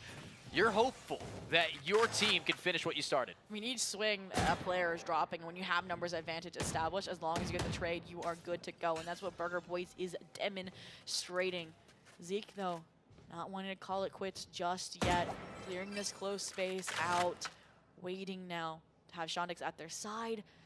Who is going to break first? It's going to be Nanners who spots it out, and now it's all about the cross, and that's Alvin Boy getting Zeke in the back. 3-3. It might change here, as Shondex has only 30 seconds to back it up. And this is where, again, we talk about how they were forced to 30 save a seconds share. left. So you're probably doubling down on the contemplation of, do I save, do I go for it? The high-low mini set up in Maze allows Burger Boys to come out on top. And with that, honestly, you're looking at Burger Boys being able to pull out the op, dropping the 3 kills. They get it back. So again, the biggest looming threat is, we can't be pushing B, or sorry, we can't be pushing A anymore. Will Shondex try to rotate and read that? Well, that is something to point out, right? Shondex hasn't been having like these consistent kitchen pressure points. They aren't really trying to abuse mid anywhere. It literally is just like Icebox never left the pool, right? You have the same Viper wall toxic screen. It's not a defaulted wall over towards the B side. And to me, this proves the lack of coverage on this map seems true. Wow, what 100 Fury though, actually being able to take out 80 HP of Retro, but it doesn't find the pick. But the information's all they need. They're exploding onto site, both of them on top of 410. And double tap will be robbed by all of his util. Bonnie has knifed out, Nanners has aim, able to get one in the spray from through the smoke, takes out Shondex, and now it's another swing. Zeldris able to be good for theirs, but they have to be good for 5. I mean, I'm just impressed that Bonnie, like, I'm going to get detained anyways, might as well take one down with me. Takes the dive, finds the kill. You mentioned Zeldris gets the trade and gets out of dodge, but at this point, again, it's a similar clutch situation, right? This is the team getting retaliation from Matt.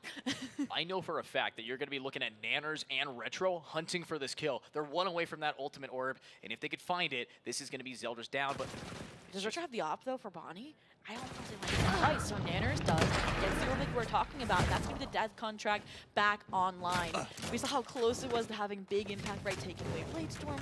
And he was, what, 2 for 2 now on them as well? I mean, one was obviously against the Sheriff. But let's see. Yeah, and let's see here as a timeout has been called, this time by the attacking side of Blue Otters. Now, with this timeout, we know that they are planning to use this Viper's Pit. But Zobi, I gotta wonder, what exactly is the strategy against an ISO ult if you have that pit? I mean, at this point, right, you know the operator's kind of defaulting over towards the A side. You know Nanners is there as well to kind of reinforce that duelist duo. So I think you need to start with, honestly, repeating your eco strategy of exploiting mid and trying to get ahead of it like Zeldris did. Or, I mean, we really haven't seen them try to scale up B main at all, try and challenge Matt in their domain. And I think that if you can get the spike down fast enough there as well, you know, let Zeldris push up past it as you get the Viper's Pit down, they, again, might be able to take the brunt of the force, and if anybody can win against Nanners, it'd be a player like that. Yeah, and Nanners now, honestly, one of the mainstay competitors here. You saw Bonnie absolutely carry in the first time we watched an Icebox match, but this time Nanners is like, hey, please don't leave me behind. I am going to cook. And that is what we're really being offered here. But you look over at some of the buys, we might have to just cut distance and rush that site. You know, Nanners is leveling up the performance on the ice, so each Icebox they play in this tournament, and more specifically on broadcast. So this is what we asked for, and that's what I said my concern was going into this match, that this wasn't going to happen. So it's good indication that they can maintain this lead, be the first to cross that round 6 mark, and it all starts now. Again, though, it's A-Take Simulator, and you mentioned avoiding that death contract. Well, how about waltzing right into it? No, and they grab the one person that does not want to be here and absolutely executes it. No, and that's Retro from High, but a trade comes through. They might be able to fight for it, but they have to stop Nanners, who outside of their kill contract is finding some more. And here's the last player, just falls. I got that contract renewed multiple times over off the double tap. I mean, some celebration is in order for sure, but you also use the kill contract because you got a little shaken by the speed of that execution, when in reality it was just an eco. So you talked about the impact you're gonna have on a buy round. Well, now that's been dashed. Now all you have to rely on really is Retro and this Hunter's Fury. I mean, Matt won off from the Viper's Pit as well, but they haven't been getting much action on the B side. I'm not going to lie to you. We mentioned that they were always last alive. Like, maybe you push B main when you know there's not a presence and get the orb. Yeah, I mean, not a lot of presence mid. Hopefully some orbs might just give Sean Dex the lead over there in that lockdown. But look at Nanners. Talk about aggression. Already pushing up here and wants to just find an execution. But no! From the side of the brain, the ear gets blown out by Bob. And that's going to be a little bit of an ISO timing here. Here we go, Sean Dex trying to punish Matt on that orb exploration. Now they don't need it anymore. They got their kill, they got their pits. They're gonna be able to soul anchor the B site. And in the meantime, I mean, you already found the opening kill over towards the A site. From the aggression, you want to lock down. You have to lock it down, but instead it's Zostal holding that W key. Zeldris now on High, says goodbye, and that's gonna be Bob getting the second of the round. And a very interesting pop of an ult here. This wasn't necessary.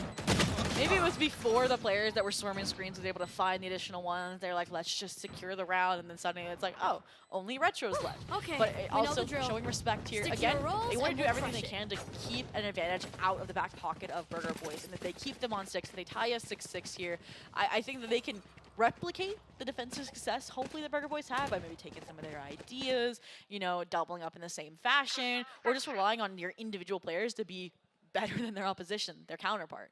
Absolutely. I think committing these ultimates, especially since they saved the lockdown, they still have the blades. It's okay to pop it there, but I'm looking at Bob still having her one away from the kill contract as Zeke wants to just find an opening pick. And you look on over at Bonnie. This is not going to be too easy. But if you get the info and your team pushes B, and that is beautiful. That is pure retribution for what could not be finished by Sean Dex last time. You punish it, you open the B side, and of course, you took down the main pseudo sentinel there, so you're going to rotate. You're going to run into another threat, the actual sentinel, the master of mid, Alvin Boy himself, who now that they found the impact, found the frag, the beacon in the sky of the lockdown has indicated that they need to rotate over. Oh, absolutely. When the lockdown goes down, it's like you're looking at the Luxor at night. It's time for a fight, but they have to wait it out.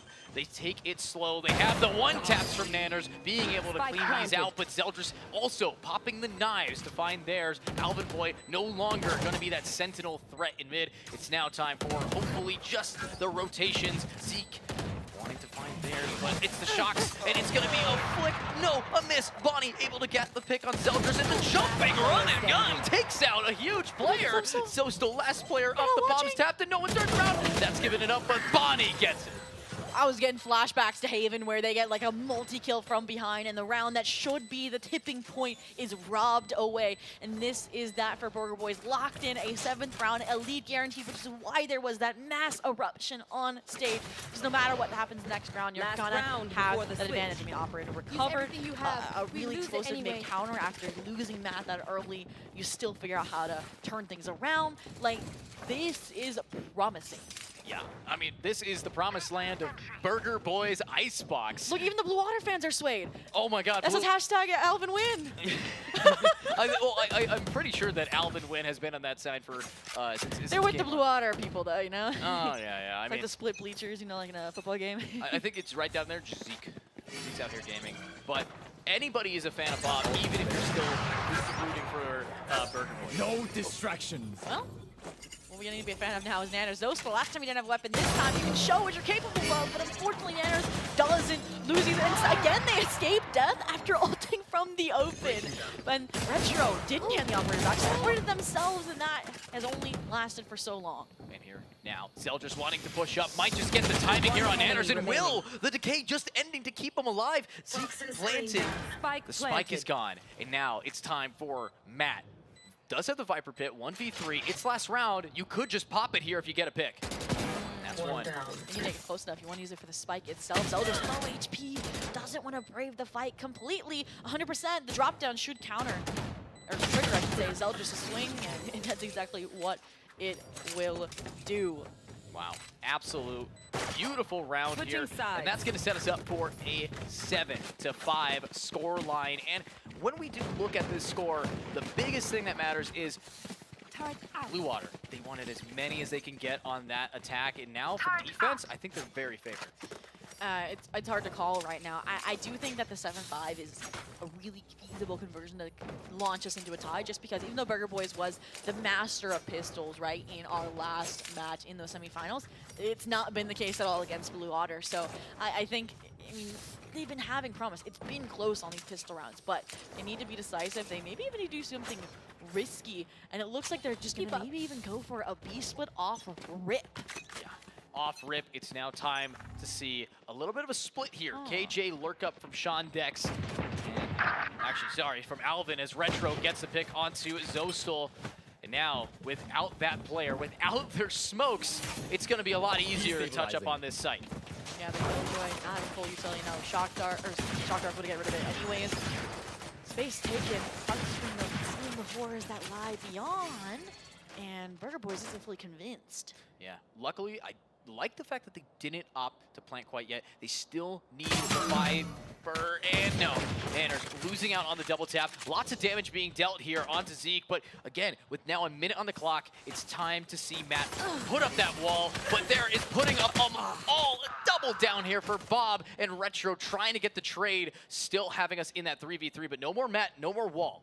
I mean, Bob gets 2, Retro gets 2. It puts us on this even footing. Nanners as well, still alive here, mirrored by that of Zeldris. So they have everything they need, you know, minus the smokes for both sides, which is a fair concession here, right? And in the meantime, the trade-off of that bounce back from Queen Bob says 2K is that they're going to get the A side 30 hopefully in seconds return. left. It's like a little Monopoly deal, but the turret isn't going to detect this.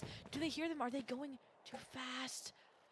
20 seconds, they're going to definitely speed up here. So if these players are walking, the spike is guaranteed to be planted. And the post-plant of an alarm bot of the shock dart. Wait, the shock dart's already used. Retro just popped it off, and 10 now seconds left. They have all Spike the advantage planted. in the flank. I don't know how they know that these players are flanking, but they're taking deep space. They're flipping the map anyways. Retro, though, going to be in for a rude awakening here. The only one left on site. They can just stick it. They can absolutely stick this down if they get their teammate to defend them. Have to. Wait, they got off, and now they have to back it up, and that's going to be Zeke just getting 2. Says, I don't trust my teammate. I do it myself. Wow, what a turnaround, right? After very similar like we saw, if the Viper falls, so should the B side, but it was that hesitation, right? As the Viper was about to drop, they can see the space that you saw. Bonnie was ready to dive in, keep pushing, keep fighting, and again, hesitation can sometimes be a killer, and that's exactly what allows Blue Water to get yet another pistol. Yeah, yet another one here, and of course, last time in this game, Map of Ascent, Switch of the sides. Pistol round 1, immediately into a Thrifty. There's a good chance that we can actually have that happen here again, but this time for Burger Boy's sake, it's their map. Hard to call. I mean, Zeke and Brian just trying to whittle any pressure, get any confirmation on what may be pushing up here over towards A. Look at how quickly, though, this Viper scaled through mid. Matt has gotten past the turret. Right on past it, but that's Zeke right on through. The information allowing them to get one, gets 2, might be able to get the 3rd, but it's going to be that Matt player mid to grab it, and the round ends with Blue Otter blitzing through Burger Boy's attack. And sometimes you just got to take those eco rounds fast and move on. There was potential again from the Matt lurk up. They find their one off the classic, but again, the weapon unsalvageable, the trade immediate. And I mean, it's frag farming, it's orb farming here. The buy not as strong as, you know, a lot of Guardians, a lot of Vandals like we've seen historically from Blue Otter here, but with an outlaw in hand, anything is possible. Absolutely, and of course we are going to be listening into Burger Boys to find out how they feel this tied scoreline. They have Stingers, Spectres. Wait, they have Yo, a Dutch A. I didn't see an alarm bot mid. I did not see an alarm bot mid. They have. Oh, God, sorry, my friend. Yeah, Nice kill, bro. That's the only guy. Come, walk to here. He could be there. Yeah, he's there. Dead. Watch out, garage now. Chill. We're 3-2. Don't speed up. Comes. I'm Yeah, just run away. Hold for me, Just okay? run away. From A. There's group A guys with us. Yeah, after I adjourn. Okay. Listen to me. The guy at A shot the dart with the classic. Be ready Viper's for here. Bucky. Viper's here. Is that heard? Yeah. Heard. Okay. Alvin, I'm gonna scale with them, okay? Different. Yo, I'm gonna. Okay. Okay. Nice. Nice Come job, on. bro. We have darts though. I think we just dart and we all scale right. All scale right with my dash. Yo, I'm taking the rope with shield, okay? You guys Okay, hold it, are man. you dashing in? Yeah, I'm I'll dash. dart past basically it. I'll dash. dart past it. Outlaw. Jen. Stuck there. Yeah. That's my sight. Top space. Backside. Oh, Raptor. with the law. He's going. He jumped out. Nice.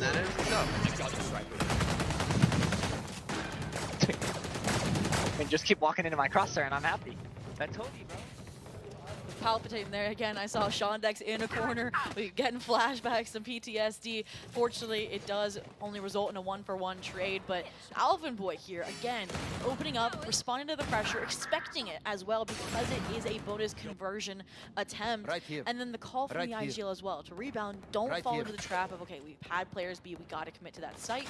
And this is what we're waiting for. Zeldris, operator online, but it's on the opposite side of the map. They're leaving B. Yeah, no belt up today. It's time to see if they can drop Zostel here. Or sorry, not Zostel, but taking out this player. It's going to be Bonnie pushing on B. Very aggressive, so the op's not going to find its value quite yet, unless a little bit of a peek coming on that mini-map, and that finds none the wiser. Zeldris able to grab a clean pick onto Matt. Richard talking straight on the B side, gone, but Bonnie says, I don't need it. I'll take the aim fight as long as I can see the players. Cloudburst take the one against Shondex, but it's lost, and it seems like one of the other fights that Alvin is going south. And the Hunger Fury comes in, the round is already capped off. Zosel shows what happens when they are not taken out of the fight, when they have proper timing to disengage. Absolutely, but luckily here, coming up to a tied 8-8 scoreline, we have both teams having enough to buy. They still have to be very concerned about that aggressive op play from Zeldris, and if Zeldris is going to take another space like that, if this time there's going to be 5 players staring back at him, it's not going to go well for Zeldris. So, Zobi, what do you think is going to go down? Queen Bobsta kill contract, Retro with the Hunter's Fury. I think you just try and have, your duelists duel up. If Zeldris falls, you pop the kill contract. Well, let's see if anybody's going to get popped first, dropped first with the op first, as right now Zeldris is looking around and maybe, just maybe, getting a nice clean body shot down onto Bonnie. It's the jet diff that matters most, as now they have to re-hit. Zeke able to grab Alvin Boy, and an ultimate not quite going to be used by Bob. They're just going for their aim, and they spot it, but Nanders is going to execute. ISO diff in the high ground is now, they have to keep pushing, but Zeke on a beater, double down here. Zeke with 3 means Matt is the last, but Matt ends it all, taking 0 damage, barely enough from Shondex. 1v2, Matt clutches these. Spike in possession as well. Matt has been in clutch after clutch, both maps now in this grand finals. Operator holding the line, they think they're safe, but in reality, Zeldris is ready to strike and take the lead back for Blue Otter. We need to see retaliation. We need to see a way for Burger Boys to shut this down, and I think that's what this timeout is for. Yeah, calling a timeout early here. Burger Boys now losing that advantage means that they are genuinely concerned of a 2-0 on the horizon. The energy of now the game may be coming to an end here for our series. They have to take a deep breath. They're going to need to have a strategy revolving around these ultimates. We have now Nanners who just can lock this down. Kill contract. We've seen Bob a little hesitant on hers, but that can change with just one little comm. And I think that you're right. The kill contract is the solution, because I said the problem is the operator, right? If you can pull Zeldris in and scale off of that, right? Bonnie will follow up Nanners till the end of the earth, and that's how you can get a site control. The other option is, again, we haven't seen each player's, allotted mid-exec strategy, right? Bum rush it, take kitchen, take under, snow pile under tube, and I want to see that play at some point as well. It's less susceptible to the operator. You got the Killjoy lockdown as well, so I don't think we've gotten to see the post-plan, so we can't detect an issue there. They have to get that far first. Let's get that far then, as now our timeout has come to an end. Unlike Zeldris' op spree, back in their hands against a team of all sheriffs. Light armor, though, might be able to take a few body shots here, so let's try to cut that distance, push up into B, but Shondex immediately grabbing Matt. No more smokes! And Shondex's aggression is beautiful, but Zeldris tries pushing up with an op, and it's not going to find that much information or that many picks for this team. I mean, already, you can't follow through on a B-exec unless Bonnie can find a kill here. Ooh, kill contract goes a little south, so Queen Bob's not able to pull someone into the gulag either. So, I mean, it would have been an eco round anyways to utilize it here. And players are grouping as well behind the toxic screen. It feels like this round is about to come to a head. Yeah, Nanners needs to get that Sheriff to get a gun first before any ult's going to be thrown, but Spike plants in, gets it for free, but wait a minute. They have Zeldris up to drop one. Shondex with a collat might be able to find another. It's just Nanners here. Sheriff to find some picks, and that is a whiff, and that is Zeke on the board here with a clean round. Welcome to double digits. I mean, yeah, the dramatic irony there, right? All these players in like, we walked on the field, we're getting a plan. And I was like, maybe Alumni will even pop the lockdown. And I think that's why we actually saw the players with Flutter not deny the plant, because they wanted to bait out the lockdown or the ruse that they would be able to rush it anyways. So you not only win the round, but you neutralize the major threat that when you get rifles back in hand can, again, prevent this from growing into a 2-0 conclusion.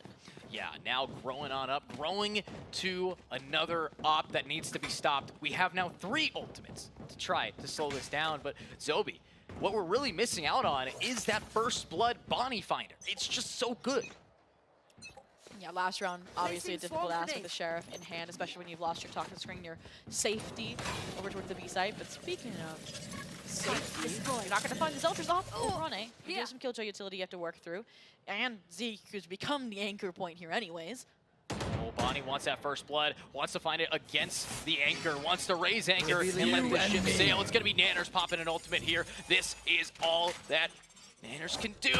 Executed, not execution. It's Zeke to take it, and no, actually gets to walk away for free. Now it's going to be Bobson on top of it and gets 1, gets 2. Bob is keeping it clean, and now that is Spike on the ground, and Alvin Boy in a 1 versus 5. That was the worst possible time for Nanners to lose their first kill contract of the game. I mean, Alvin Boy going with the idea, trying to isolate a kill while sacrificing their accuracy in the process. It's the Killjoy showdown, and Shondex is superior. 11 rounds on the board for Blue Otter out of a flawless. Talk about snowballing.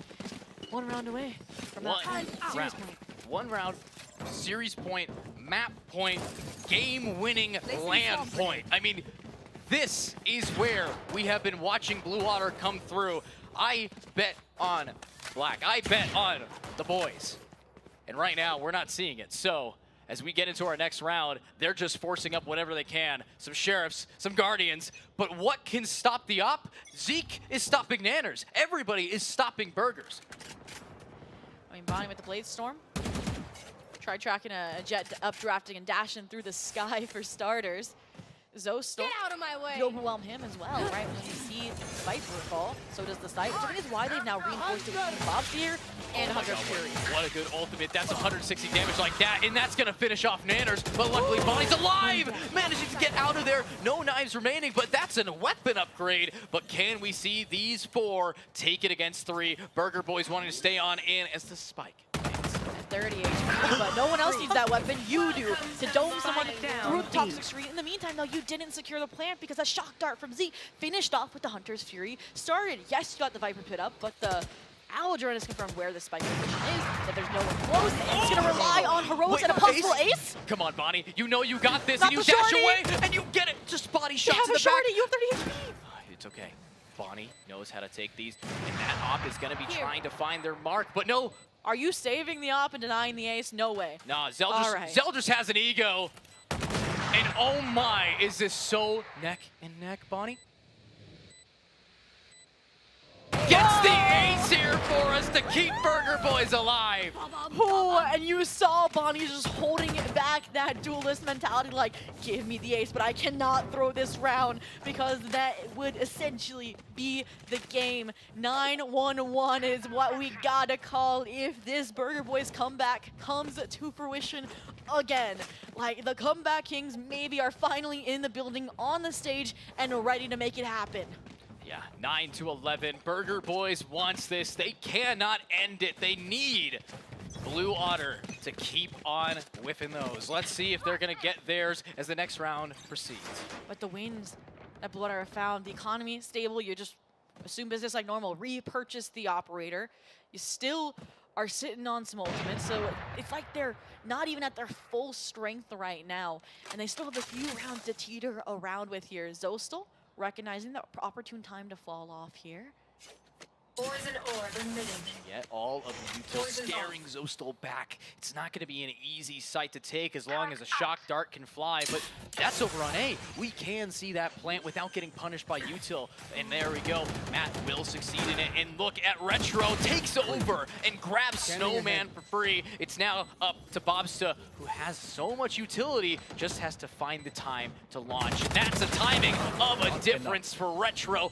No more of the Sovas. And Bob wants to use everything to jump on site. And all she was doing here, right, was just buying time, waiting for her team to rotate, but that time has launched us in to the Venn diagrams of Death the Killjoy lockdowns, but you gotta clear corners. Biggest lesson learned from today. And unfortunately, they do not. So as both expire, no players detained on one side, no players detained on the other. Bonnie, still alive. The bomb's still ticking, and Bonnie traded out, and there's the shots from Shandex! Oh, thank God, we're still in it. 10-11 now, as the spike cannot be defused. And Shandex falls as well. I don't think Queen Bobster recovered the operator for Zeldris. Are we gonna see enough money to buy it up again? And it does seem so. Like, eventually you've gotta run out of funds, but that is not this round. Burger Boys 1 round away. You have the Hunter's Fury back online. Just keep it up. You were given a gift of time in that last round. Don't waste it, especially after this kind of play. Especially after a lot of those ults we talked about were exhausted. It's gonna start boiling down back to good old Valorant. Good old Valorant. Somehow Zeldris still has enough money on their team to get that op. So it's not done yet, but Guardian in the hands of Alvin Boy can shred through it if they just get the right angle. It's all about timing, all about the headshot. But don't go back to A Simulator, please. You were winning, testing other parts of the map. Well, you got to go back to what you think your team's going to be good for, and this is up to them. One little push. Very slow here. They're afraid. They know the op's back. And Bonnie realizing it too. Hungry look for the kill. The updraft over. Just right in between the legs there.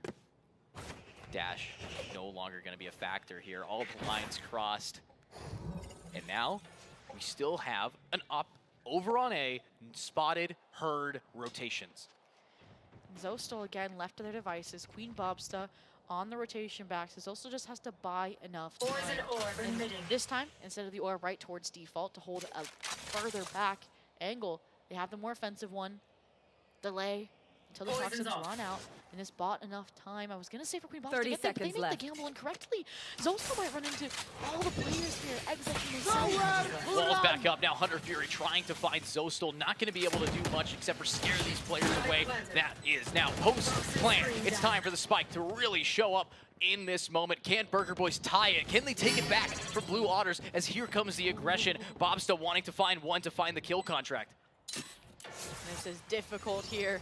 Players starting to funnel in. I think Blue Otter wanted this retake. And now it's going to be that ultimate online. They can just keep sticking the bomb. Can we see that spike get defused or no? It's going to be Bonnie clearing house, and Zeke wants to keep it going with 2, with 3, with everyone falling. The retake for Blue Otter to get match point advantage. And tournament point is reached. He didn't have to use the kill contract that Bobsta was able to find. And it was off the fact that Zostel, recognizing the full force of the team, gets off. They play full retake. They play that one way as well because they know how strong now the post plan is off-site for this Burger Boys squad. And I think the issue there also, they didn't save the Hunter's Fury for the post plant. They use it to exec onto an empty site. Yeah, and honestly, this exec is going to be a real upset here for Burger Boys. They're running out of funds, all right? They're going to have to take a loan out over at the cashier's desk. This is not going to be easy as you have knives available for Bonnie, and that's all they wrote. What's this? Here we go. Again, Burger Boys feeling the pressure. No more strikes left before your time in this tournament expires. It has to be perfection for 2 more rounds until overtime, until everything is swept clean. Zeke, feeling like something's a bit out of the ordinary without contact being made. I think spots both of the bullets are just waiting for the pressure. Zeldris takes the bait, takes the challenge, and gets away. Shut down. Can we see Bonnie start to be a little bit more explosive? We've seen them try it. They have the dash. They don't have the updraft, though. So to get that high ground, it's going to be a whole lot of parkour. And in this moment, you got to go in with your team's util. That's going to be the KJ that slows things down. And here comes the real aggression. But they're giving up the site. They need a rehit. I mean, that's what they did last run and it worked. Also, you can just bring the Queen Bobsta ult off rip. But this time, they're not going to respect you playing the retake. They prod forward and find 2. Zeke trying to wrestle it back with the Hunter's Fury. But it's not enough. Advantage still on the side of Burger Boys as the plant safely goes through. Thanks to Nanners taking out Shondex like that, taking out Zeke like this. Only 1 player's left for Zostel, and Burger Boys is not done yet. With 4 players, this was going up to nearly thrifty territory, and now it's just going to be how much damage can Zostel do to the rest of this team. A swing, a hit, a headshot from Retro. We are 1 away from OT. Ooh. And we talked about one of the problems and the concerns for Burger Boys was repeated mistakes, not learning from them. And we just saw an immediate adjustment, right? They were kind of surprised by the immediacy of the retake, surprised by how powerful it was from Blue Otter. What do they do this time? They find ways to disrupt it, whether it was Bonnie, the little, updraft over screens to find the additional kill, whether it was Nanners popping off, whether it was the awareness of the Hunter's Fury, all of it aligned for a round win, and we are 1 away, as you mentioned, from overtime. This ain't going 2-0. I don't want it to. I don't think anybody in this arena wants it to be a 2-0. Except for the KBBQ people. I guess Korean barbecue does sound good. But it doesn't matter. The players here for Burger Boys looking to bring it all the way. And we talked about it was a take simulator. They have hence slowed down that simulation. They're in the same high ground position that we just watched Burger Boys absolutely excel in, but Burger Boys is smart enough to know we cannot push this. We're going to have to try to rehit in a second or 2. And look at this change as well. Instead of having Zostel and Zeldris both buddied up on the B side off of the operator, they solely trust Zeldris. They stack towards the opposite side of the map like they consistently be doing, but they trust Zostel mid so the KJ can play a bit closer because they trust in Shondex their mechanics, and they want to have an additional player, additional body to punish off maybe the toxic screen, maybe the decay. Now, let's see who is going to decay, who's going to go down. It's Bob trying to now hold this time, and double tap is activated, but pushing on up. They're spotted out by so much of the Sova util. There is Nanners here to grab out Sean Dex. Bobsta's gone. Zeke has to pop off with 2 and has to keep it going as right now Spike on the ground, and they keep wanting to swing. Zeke is still incredibly low, and Nanners is going to punish it. That's what Matt's for, taking out Zostal, and Zeldris having to now get into this, dropping an op, finding a Vandal, and needs to find the game. And again, no one looking for heroic, no one looking for clip kills. They all fall back to safety. They know what this man is capable of. Respect being shown, including the extra layer of protection. The alarm bot confirms them close maze. Block the sight. Maybe get to half of the Cloudburst off of some Here. but Nanners confirmed it off. Stay down. That's one here, and the util is going to be broken. Running low on ammo, has to keep finding these pickups, and of course, you have no idea that Matt is right behind you. Swinging up, Alvin Boy just buying time, trying to just bait you to stay on that spike. Turn around, it's Matt to bring us to overtime. Wow, oh wow. Name a better duo than Burger Boys and a comeback. It's an inevitability at this point. Round after round, game after game. Minus the fluke of the semifinals where they were dominant. And at this point, everything is wiped clean. The faults, small mistakes. Yeah. It's going to be the side swap. The mid play from Zeldris off the rip. I said you get 1 per game. I guess we're out of regulation. We might as well repeat it. The question I have now is, we're in overtime. Buying an op means no armor. We might not be seeing Zeldris op anymore, which was a big win condition for this team. Well, that'll be the other side of overtime. Bonnie, though, showcasing that they aren't opting for the operator, which is also a key part of their defense. So what does it look like? They kind of adopted the strategy, the approach from Blue Water. They fully trust in Matt to hold B. They have 4 leaning towards A. Alvin loves this screen position, and I think it's going to pay off, but the alarm bot's not tripped. It's not tripped, but it is spotted here. Definitely fell in right on through their own smoke. Sean Dex able to grab Alvin Boy down. A little bit of a rotation is going to be tough as all of mid control is given up to Sean Dex and Zeldris. They just keep holding that W key, and they keep taking out players. Look at this movement. Bonnie's trying to weave past the info, but Matt is the only one getting the picks here. He gets 3, and Matt has to get 2 more. An ace to get Burger Boy's advantage. And Queen Bobsta over-aggressing ever so slightly has given Matt a window of opportunity here, but do you expect Zost on the off angle? It doesn't matter if you snap to them! And how many times has Matt fallen short at this point? Oh my god! It's not that Matt fell short, it's that it's just so close! And why is Matt always in a 1v5? It's insanity! And here we go into the next side of overtime. I mean, like, how do you look at that? Are you like, oh my gosh, I was 1 kill away from Mason, from getting an advantage, taking the lead back from my team. We can do this, or are you going to start losing hope? Your question from before answered. Operator for Zeldris, but at this point, making Matt look at that. And I feel like it's been Zeke a lot on the other side, too, but Zeldris, the defensive half was a strong suit for Blue Waters, where they recovered from that 7-5 half. How do they continue? Zeldris opping B. A now free. Well, free except for Zeke, who's been able to anchor it wherever. We do not get to see Zeldris hold, and it's really going to come down to a drone not spotting anything. Very slow play for us here, but to keep this game a 2-0 fashion, we're going to have to start it with a nice slow default. You're looking for those opening picks. Not a lot of information gained quite yet. And this feels like the safe approach. I talked about how previously they would gamble. Okay, Zostal alone B, Zeldris alone B with the operator. You stack 4 towards the A site. This time it's, again, more spread out utility. They recognize that Burger Boys in the last few rounds, what got them to overtime was slowing things down, finding an opening without opening right there without using utility. That's going to be Bonnie cleaning it up now on top of 410. Needs to take out Bob, but it's not going to be too easy as Bob is readied up, double tap available, and they still have to just get that spike plant. It's 35 seconds remaining, and now it's time for Bonnie's typical aggro. What? Retro.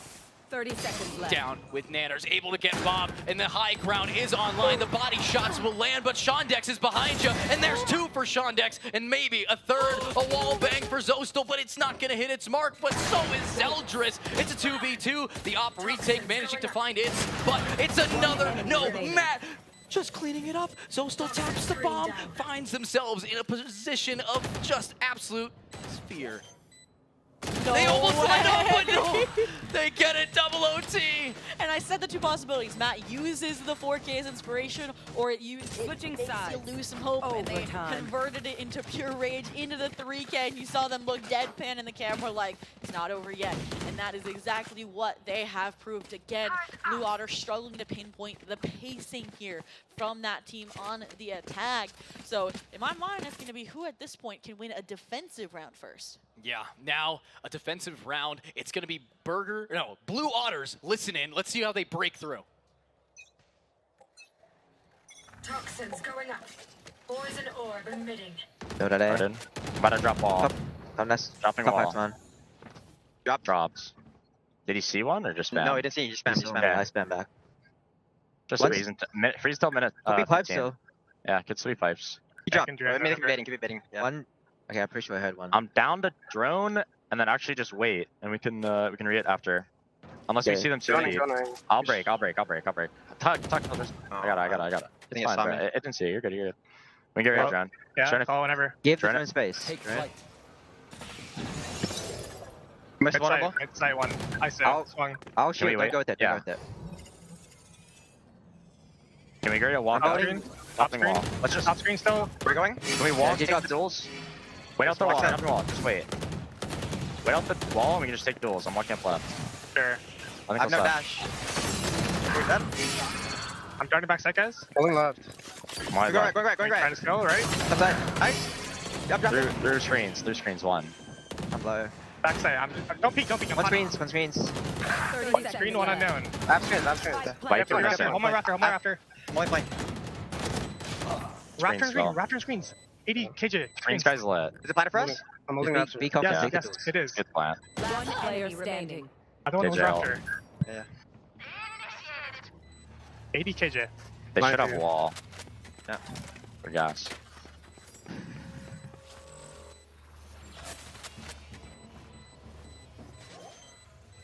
One, 2, 3, 4, 5.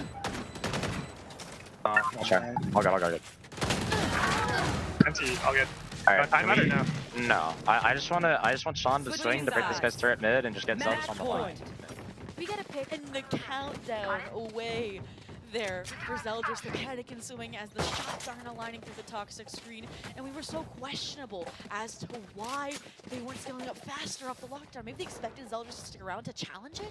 I mean, perhaps, but honestly, with Burger Boys being able to completely dismantle that, it's time for us to get yet another listen in.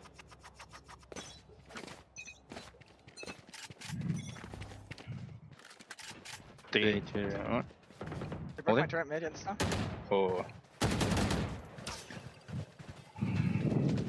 Don't wall up whenever.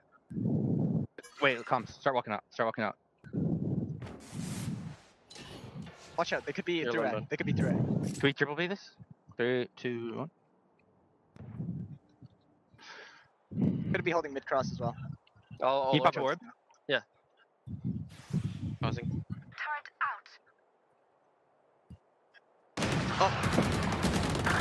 Nice. Hit it. There's normal. Face together, guys. Follow me, Nana. I'm gonna fall in drone, okay? Yeah, go. Nice. Dead.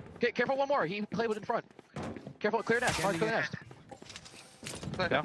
One is screen. KJ fast flank. Wait, 40 seconds. Nice. One is screen. He ran. One flank. Let me hold it. There's one backside. He's up.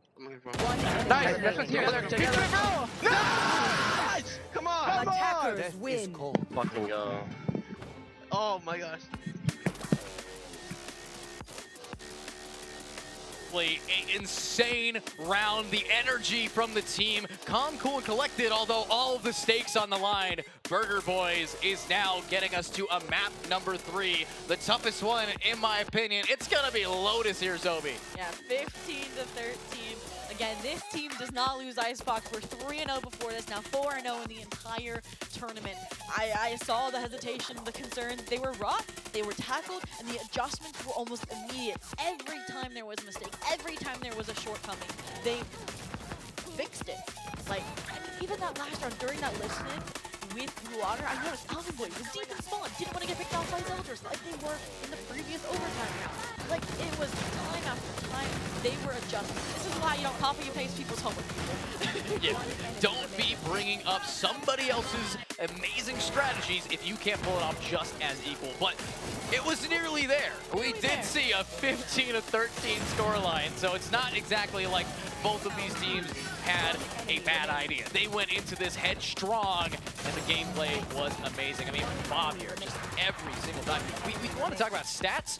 First Bloods was shared evenly almost across the board. Everybody got their time to be like, hey, I want to be on the kill feed first. Yeah, even on Initiator, she still got it. One enemy or so. It shows the flexibility this roster has to cook up their own competition a little bit more time. Like we said, Ascent, Icebox just re-entering the pool before this tournament. They're going to have a lot more time to flesh out what they want to do. And this is going to be a really strong for a Blue Water map moving forward in other events, in UCL. But for now, it goes unanimously to Burger Boys after this overtime dominance. Yeah, and I gotta ask, have we found a match for Bonnie? Zeldris and Bonnie both times 6-6 first kills. That's the kind of opening that matters for these players to lock this in. And I gotta hand it to him, Zeldris just kind of flexing today. Yeah, no, for sure, right? They were kind of quiet. They're letting everyone else take the cake, the spotlight. Now that it's a grand final, it is all systems going in their home environment, right, of Vegas. And then we also pointed out Alvin Boy and Shantex. We thought Shantex would outdo Alvin Boy, and they were about equal across the board. So heading over to Lotus, a map where it's going to be high expectations on your Sentinels, their ability to anchor sites. Again, I said it. I thought each one was going to win their map pick, and then Lotus would decide it all, and I couldn't call that. Yeah, I mean, I would not have anticipated that after a huge comeback here to really just say, I want this 2-0 from Blue Water, that they didn't grab it. That's the kind of just confidence that Burger Boys had to bring. But Burger Boys, when we flipped to their cams, when we saw what that energy was like, they had a nervous look on their face, and it's not going to be easy to wipe that away. No, for sure. And we talked about it, I think on the desk, they said that they felt that Burger Boys, because Icebox was their map pick, because they would be leaving a win coming into Lotus, that they could carry that momentum forward. I'm just worried because, again, yes, there was a break between semifinals and grand finals, but Blue Water, again, got to sit there, got to rejuvenate. They went from back-to-back games. And while it's not a best of 5, it's still going to wear on you having this many maps in quick succession in such an intense competitive LAN environment, surrounded by an audience, lights blaring at you. Yeah, and honestly, now that map 3 is going to be Lotus, I really don't know what to expect after watching map 1 and map 2. So I'm going to send it to someone who can. We got Keg with our analysts. That's just good. Yeah. Just take your hand. It's so ready. Hello, hello. Congratulations, Blue Water, for winning Spike. Wait a minute. They almost won it. Rush A, huh? I think I've seen that strategy before. Style. That was what my prediction was. Man behind the camera. I predicted it. I knew they were going to do it. You know, it's Icebox winning is not a bad thing. So it's maybe not the craziest prediction, but I'm happy we're here. I'm not going to lie. That map, they won, I think, 11 out of their 12 rounds on attack. 11 out of 12. But now we get to go to Lotus. We expected Burger Boys to win Icebox. We expected Blue Water to win Ascent. We're Topsy-Turvyville. And now we come to Lotus. That's Vegas for you, baby. Yeah, no, it's just like the coin flip bracket. It's a BO1 on Lotus all of a sudden. It's a real gamble. Yep. Well, we were all set up and ready to do the interviews at the end of the series, assuming that Blue Water would 2-0. Not the case. Both teams did not win their map. No, they won the opposite picks. They won the opposite picks than we thought that they would originally have. But now I have to ask, Style, you look at this game at an iodic level. I know Ascent was not your favorite. Yeah, I didn't like Ascent. I didn't like Icebox. Icebox play any better? No. Oh, well. No. All right. Actually, I was okay with the way that Burger Boys played it. I always knew Burger Boys were pretty good. You were talking about the mid lurk and how you need to manipulate the rotates, and that is true. The issue that Blue Water was struggling with that map is they were deploying the Viper wall towards A, and they were 5-manning A 11 out of 12 rounds. They did it once. They used a different variation where they had the 3-man A start, and they had the 2 people lurk through the Viper mid orb. That's a very good strat, and it's a good like thing to do for sure. But the problem is their Viper wall was A every single round. So Matt just sat there on B, looking at B main and goes, guys, I have all of B. You can play 4A. And that was the problem. Blue Water, it was working initially. They went up, I think, 3-0. But very quickly, Burger Boys realized they're just coming A, guys. They're just going A. and they just started walking into a stack after stack after stack, and the game was an incredible game from Zeldris. He was able to keep them in it, but yeah, I don't think it was that well played from Blue Water. The game is closer in score than I think it was in reality. Yeah, and that does show along with some of the score lines. You see, no one on Burger Boys was playing exceptionally like above the caliber of the match, but everyone was on top of it. Everyone was doing their job. We definitely saw a lot of flashy plays out of Bonnie. That one Jet Knives towards the end of the game to bring them into overtime, taking out Zeldris with the op over screens. Complete game changer. It helped layer Nanos into getting his ult, which helped snowball the very next round. Complete change of pace in that game. Now, I will say, while you were correct in your prediction on the rush 12 times, I was correct in mine that Bob was going to get a little more active, but it was on ISO. I wasn't expecting the ISO. I wasn't expecting it either, but it's nice to see that Blue Water does have that capability to run a non-standardized comp and just throw a team off their balance and really take the brawl. And Burger Boys had an amazing showing all weekend on Icebox, and to go to overtime against one of the most notorious Icebox teams is a pretty good feat, in my opinion, for Blue Water. Yeah, no, 100%. They were able to get it done. The plan, maybe in my mind, in my theory, and my strategical thought process of the game, it wasn't great, but they were getting it done. The game isn't always clean. You have to just win gunfights at the end of the day. It's attack FPS, and they did do that pretty well. Zeldris played fantastic himself, and now we go to Lotus, and everything's there. It's a BO1 for $5,000. Absolutely. Oh, $5,000. That'd be nice. Now, I'm very interested in seeing what the Burger Boys comp is on Lotus. Yes. I have no clue what they run. I've seen firsthand what Blue Water has run on Lotus a few times. Breach. They typically run the Teo Breach comps. They will standardize it with a Vise. They love to do this push pull, grab some C control. Typically we'll see Shondex towards front B a lot. Wonder if they plan on changing that, but I'm very curious to see what Burger Boys will run. I want to see, because we've seen them try to run in a standard-ish Ascent comp. That didn't really work. Then we saw them run their off-meta Icebox comp that they have been strong with. I wonder what you think, Sal. Do you think they run a more standardized comp or run what they're known for? I think they're going to play Teo Breach and lose. I think they're going to play Teo Breach and lose, and I think this was your original prediction too. Yes, right? this was. Yeah. I'm pretty smart sometimes. I've noticed. But I think they're going to play Teo Breach and lose. That's the honest truth. I think they're going to play Teo Breach into Blue Water, which you were saying is a fantastic team when it comes to playing these standardized comps, these comps that are quote-unquote meta. And Burger Boys, they're good at the random. They're good at the scrappy. That's where they excel. I want to see them, if they want to win this game, I want to see them run, I think it's Gen G or T1. No, T1. I want to see them run T1. I want to see them Raze. I want to see ISO. I want to see Omen, Sova, and I think it's Cypher or Vise. Just something very punky. I want them to play something that forces them to make the game scrappy and reactive, because that's what they did well there. It was in the clutch moments, in the moments that were high in stress, high in, just everything. They were able to come up on top, and shout out to Matt specifically. Doesn't get his praise normally, but what a fantastic map from him at the end there.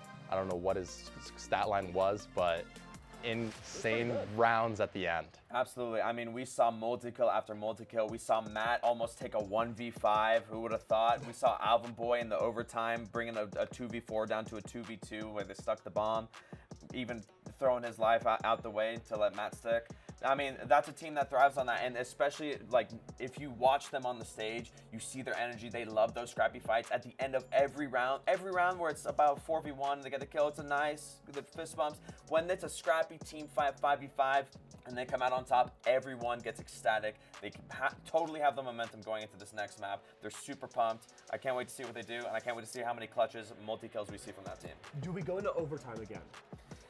I don't think we go into overtime. I think there will be a very early pace set by one of the teams. Ooh. I'd like to see I think we're gonna see an early run from one of the teams.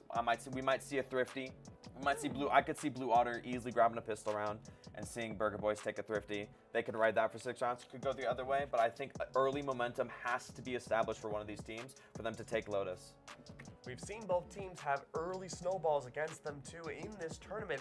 Is there going to be a chance, Style, that one team just completely doesn't show up at all for the third map. 100%, 100%. This is like some people play for this moment. A lot of people will play games and play sports and play anything. They play for these moments in the final minutes, in the fourth quarter, in the final period, whatever it is. And in this case, it's the third map. But this is what a lot of people play for, and some people will strive or they will die in this situation. It is a lot of stress. You're playing in Vegas. You were flown out here. Yeah. Both these teams were flown out here. Oh yeah.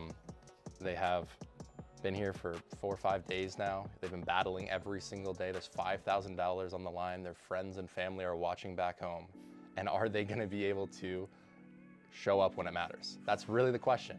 I'm going to stick with my prediction. I think it's going to be Blue Otter. I think it's going to be an oversight from Burger Boys. I think they're going to go and try to play the meta again, and I don't think it's going to work out for them. I think it's going to be 13-6 Blue Otter. 13-6 Blue Otter? Oh, I like that.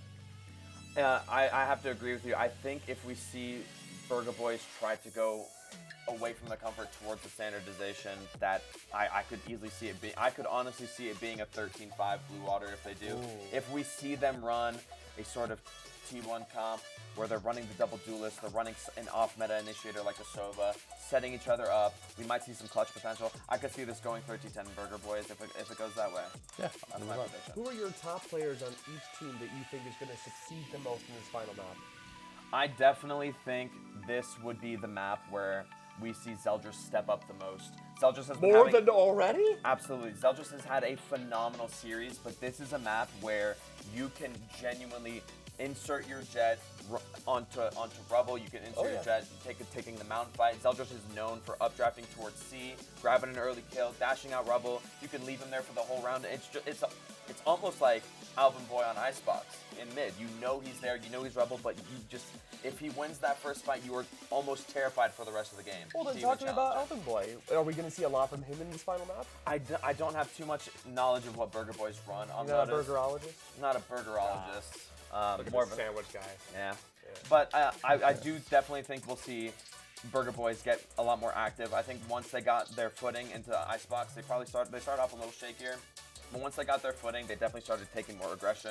We definitely saw them taking a lot more team-engaged fights. They were swinging together a lot. That's the kind of thing that when you're down, it's really easy to lose. And they were able to maintain that, which is very respectful.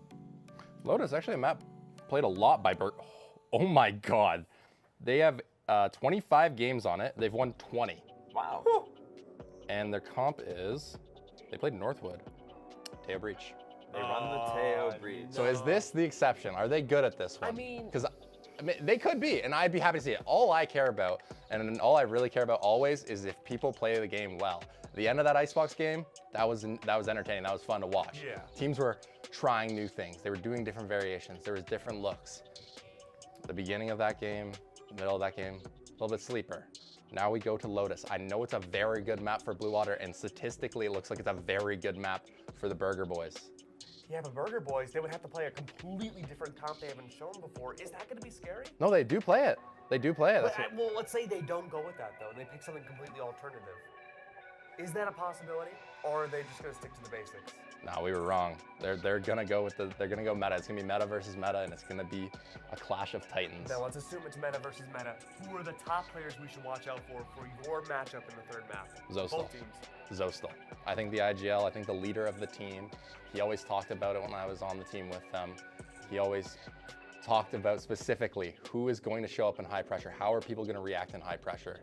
And I think he is one of those players that kind of strive in the chaos, and I'm excited to see how he'll do here.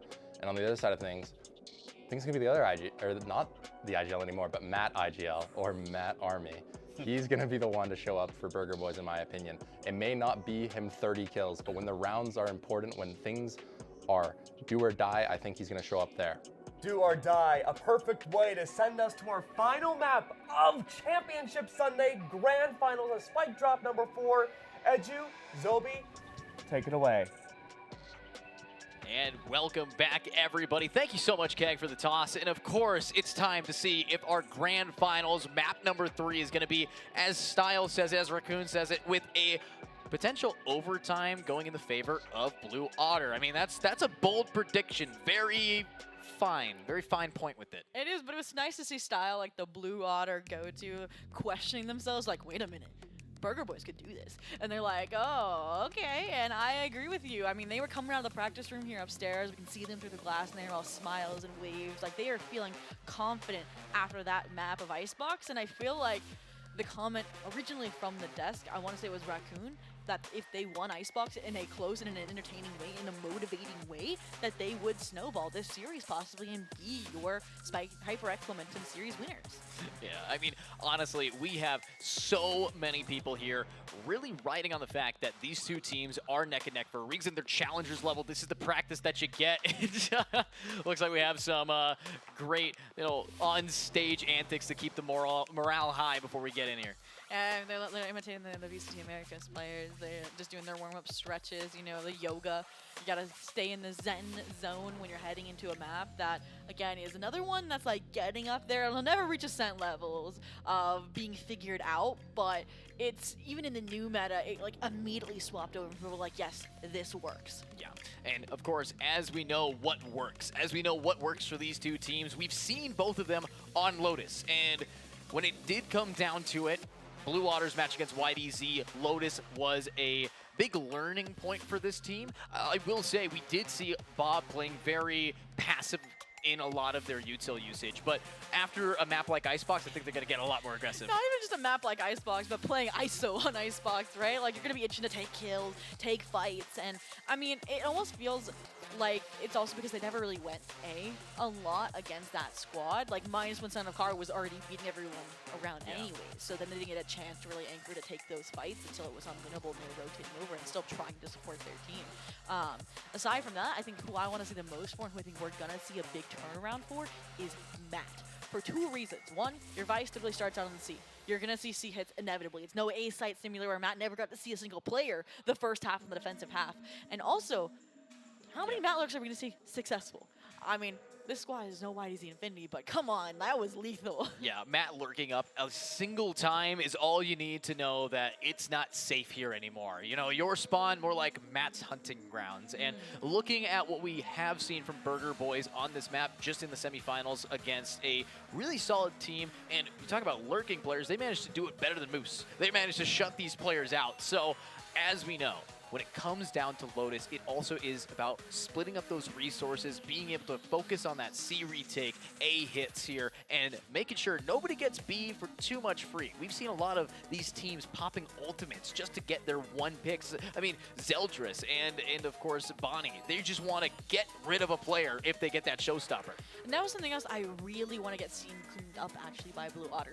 Again, better team. I think that's why this didn't have as big of a repercussion, but they were using ults a little bit too sparing, or like too invested at times, right? Like the Armageddon mistiming when they didn't have enough information on if they were actually in Blue Room yet. When you were, rolling thundering a singular person over towards C Mound that like had just one weapon, like a small weapon. I think it was a sniper rifle, right? Yeah. Those are things where I want to see them have bigger boom or like bigger bang for their buck, because you mentioned resource management. It is sometimes going to come down to the ult cycles and which one aligns better with how the rounds are getting delegated.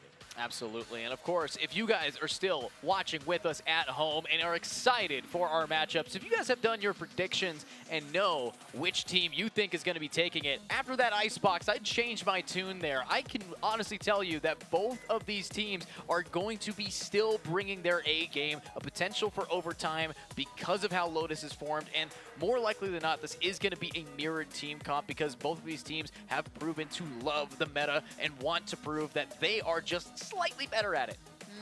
And we've talked about the lasting impact that some of the swaps from going like a map like Icebox to Lotus will have in terms of how we think Queen Bobsta will play, how we think Matt will end up getting to play, and hopefully change for the better. But what I need to see also from the squad is, okay, had the rush A mentality, congrats Dahlia, guessed that correctly, and I need to see them do that on the defensive half. They need to take that space aggressively. I mean, Bonnie? Yeah, I think they can aim just up there with Son of Car, and Son of Car was consistently punching through it, but we never really got to see Zeldris get ahead of that. They never like set up and held that space, and I want to see them successfully do that so they have a defensive kind of pillar. Yeah, I mean, right now when it does come down to Bonnie's playstyle, a lot of the time here on Lotus, you were not seeing that explosion that Icebox gives. The high-low definitely still works for Bonnie. It's just the problem is when it comes down to the B site. Bonnie has had weaknesses there, and that can be exploited. This is true, but I mean, there's 3 sites for a reason. You get to choose to go to the 2 others. And I feel like that was something that, you know, Burger Boys was good at and was identified, is they know when to quit. They know when to change things up, like, immediately. And I think that's why they were able to string together a comeback with very little room for error that late into Icebox. Was as soon as a mistake was made, that box was ticked, they never did it again. Yeah. And that level of adaptation on the fly, that's what both of these teams have been able to bring. And you look over at that Icebox, adapting to Zeldris' up, adapting to the fact that mid is a no-fly zone. The only time we saw it get pushed is when they had to do a gamble like it. And it paid off for both of these teams when they managed to actually do a commit like that. But it's a lot of walking on eggshells here as we're getting into this match. It's a lot of, you have to take a deep breath and be able to really lock it in. And of course, keep up your Momentum series at the Momentum series here for Spike Drop Season 4, which no matter what, within the next hour and a half, we are going to have a champion. This is the true. You wanted to go the distance. We are, in fact, going to here on Lotus and talking about what we expect out of these teams. I want to look at the pistol rounds. Yeah. Blue Otter has been dominant on them. And I think if I remember correctly, too, they lost it against Northwood as well, the original one. I think they remember them overcomplicating it, trying to sell a fake on the Caesar with the double initiator while fighting A main as well. And you need all your utility to break their A main Rebel and Root. I'm sorry. So I wanted them to go with something simple. Yeah. And we saw from Blue Otter, what did they do? They like immediately went for a paler C-mount split. So I'm hoping that, okay, Burger Boys, you were here on time when the match started for the first semifinals. I hope you watched and you're like, wait a minute, this could be the pistol they run. Let's avoid it. Yeah, I mean, when it does come down to those pistol rounds, I will also say Burger Boys, neck and neck. It was always 4 players down on either side, came down to a 1v1 without fail. It's just when that 1v1 happened, I will be honest, Blue Otters, very confident and works better under pressure. I mean, we saw their KDAs, but we need to see their clutch percentages, because I believe those are also going to be inflated with, again, how many times they've been in these clutch positions and have won their 1v1 when it came down to that determining the round. Yeah, and, you know, let's talk about Blue Otter coming out of that group stage. You know, who were they facing off against to kind of warm them up to this event? And I'm going to be honest, they had it easy against most of the teams in here. They were leagues above the next seed below them. And, you know, we looked at that KD. They went off against Battle for Pass, you know, a team of very young, enthusiastic players, but reasonable competition early in the event. That's where we're going to draw the line, because that is where Bob dropped a 5.5 that has carried, or even above a 5.5, probably around a 20 to carry this far in to still have that stat line. I mean, you gotta think about it though. Blue Otter, not invincible, dropped a map against Delita Esports to surprise everybody in this tournament. Yeah, we can't even talk about Delita. Apparently, I talked to some players about it. They just had the vibes that said, as long as we just have fun, no one can stop us. They don't let mental get to them. My question mark is for that squad is, now that they found success here, are they gonna be like, wait a minute, guys, we could make a challengers running from here. And if I actually see them in the next promo relegation event, I'm gonna be like, I know them. I mean, that's the thing. It's the first time anybody's gets to say, I know them. They were the underdogs for a reason. A bunch of ranked players that showed up and said, oh, competitive esports? I could do that too. It's just another game, even if they're hot on stage and being able to take out giants here in our Fun Haver Momentum. So, with Delita talked about, with everybody that Blue Otter had to fight, you now know they're running into a wall, and that is going to be Burger Boys. And I think that's the issue, is if you jump from basic addition to, you know, differential equations, it's going to be like you have no clue where to start. And because they never had that incremental challenge increase on the size of Blue Otter, like Burger Boys did, and the same thing we mentioned during the Landor game on why they were successful on maps like Icebox, I think that's what has successfully made this team into a diamond. You said it, pressure makes that possible. And if a team had it, you mentioned, okay, it's like Blue Otter, pressure in like 1v1s from a mechanical perspective, pressure from a gameplay perspective, Burger Boys has it. Oh yeah, I mean, obviously Burger Boys as a team has gone from your classic just single with cheese, and now they got some onions, they got some layers to it. Hell, there is smash burger with that pressure, and they got the crispy edges. They know what they got to do, and the fact that this burger is getting tastier and tastier, I just want to keep eating it. And of course, Blue Otters wants to keep beating it. They managed to take a solid map 1. The overtime was a little bit hectic for them, but this is a map that on all accounts favors Blue Otter. Yeah. And again, we were questioning, okay, how do you let a sense sift through? Why do you ban Pearl? It feels like they, again, were like, okay, we understand. It's like a common consensus, like a sense going to go Blue Otter's way. And you mentioned that, I think, when that game was winding down, it's like, okay, look forward towards Icebox. That's your pick. That's your zone.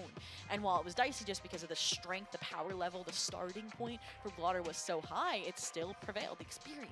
Yeah, and the experience on a map like Lotus, if we're going to talk experience in tournaments, Burger Boys does have that level of, we've played against a lot of these teams before, we're going to be seeing them again anyways, so even if either of these teams walk away with a little bit of a footprint on them, we'll still be knowing that they walked away with an insane amount of research and tactics against what will be the next Challenger season. So it is like, we're seeing so much great gameplay.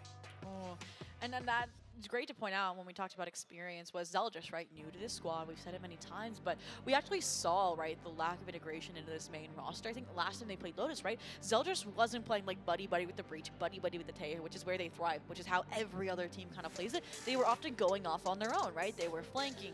They were always, you know, sometimes the last one standing. A lot more than your race typically is on this map, unless it's like a coordinated retake effort and they get picked off behind you. So I'm wondering if now, number one, that approach is going to work even more because they are firing a lot more in this match than they have previously, or if, again, stronger players like Matt are going to be on top of it and Zeldris isn't going to get those kind of opportunities. Yeah, I mean, at the end of the day, if you give Zeldris an inch, you will be taking out your team. That is how this team works. So it's about how many misplays can you make on a map like Lotus where, unlike Icebox, where you have a cluster of players duking it out blow for blow, a chunk of teammates gone, a chunk of teammates gone after every little skirmish, Lotus is all about the individual. It's all about these lurking plays, the splitting up because this map thins the defensive side, thins the attackers if they want to default. That's the level of change that, yes, benefited Burger Boys in Icebox, but it's going the opposite direction here when you have a player like Zeldris who can just be good for his. All right. Touched on Zeldris, what we want to see from him. We touched on Bobsta. What about Zeke? They've been like a consistent pop-off player, right? Yeah. Like every single map, it's multi-kills. It's, you know, you trust them to do their job, get theirs on their sites. If they're going to be swapping over, right, to a potential Taeho here, how is that going to fare?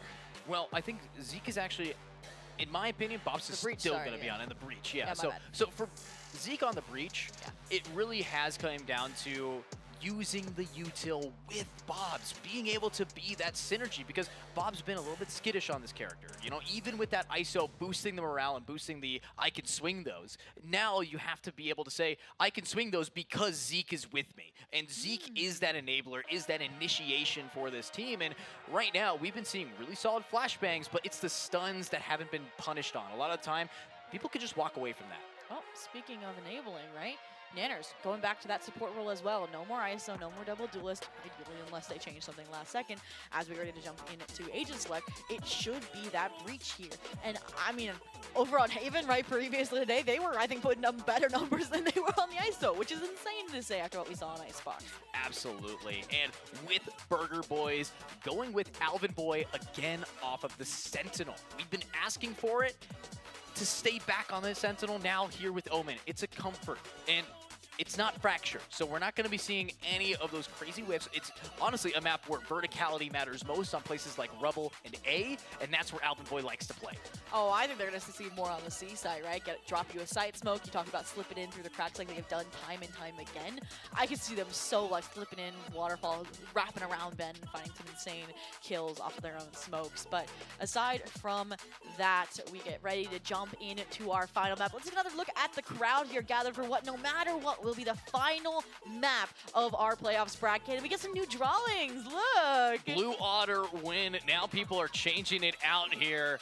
And let's see it. It's going to be by talent, I guess. But this is it. This is time to shine. If you're a Blue Otter stan, a Blue Otter fan, it's now time to see if your team is ready. We do have our analysts in the crowd as well. Let's see if the prediction from them is going to come to fruition, or is Burger Boys just going to be a completely different beast? Now I want to see a Burger drawing the halftime. But getting back into the action, it's a slower start, right? From the side of Blue Otter than they did last pistol. Again, they can't spring the same plan twice, but you can't place your Cypher on A unexpectedly and still have heavy pressure behind Zeldra's pillar. Yeah, already very aggro here, and the long distance is going to be able to spot out. No real damage too much here. And yeah, that kind of information, it's a given at this point. They need a little bit more. How many? Just one isn't enough. And do you see how 3 players were there waiting to, with open arms to respond to that pressure? Again, that's the result of knowing what Lotus looks like for Blue Otter. Yeah, Zeldris having a little quick aim labs warm up against that bot. Will be using their nade to try to push back against a potential team. And without that nade, we're going to have to rely on Queen Bobsta.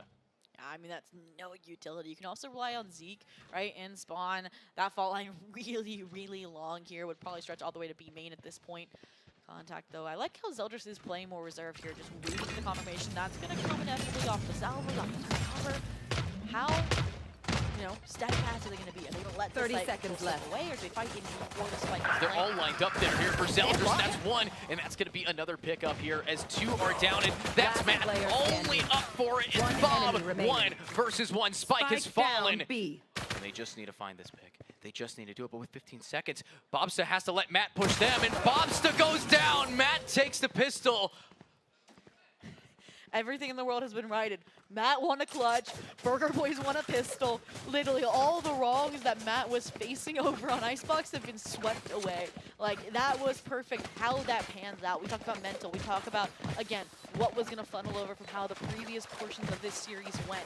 And like, that is the best way this could have started for Burger Boys. Absolutely, and now, as Burger Boys takes the pistol with a triple kill from Matt, that's gonna be a hell lot of orbs. They're gonna try to get these ultimates on the board as soon as possible and start fighting up here. Seasight getting aggressive by Mound.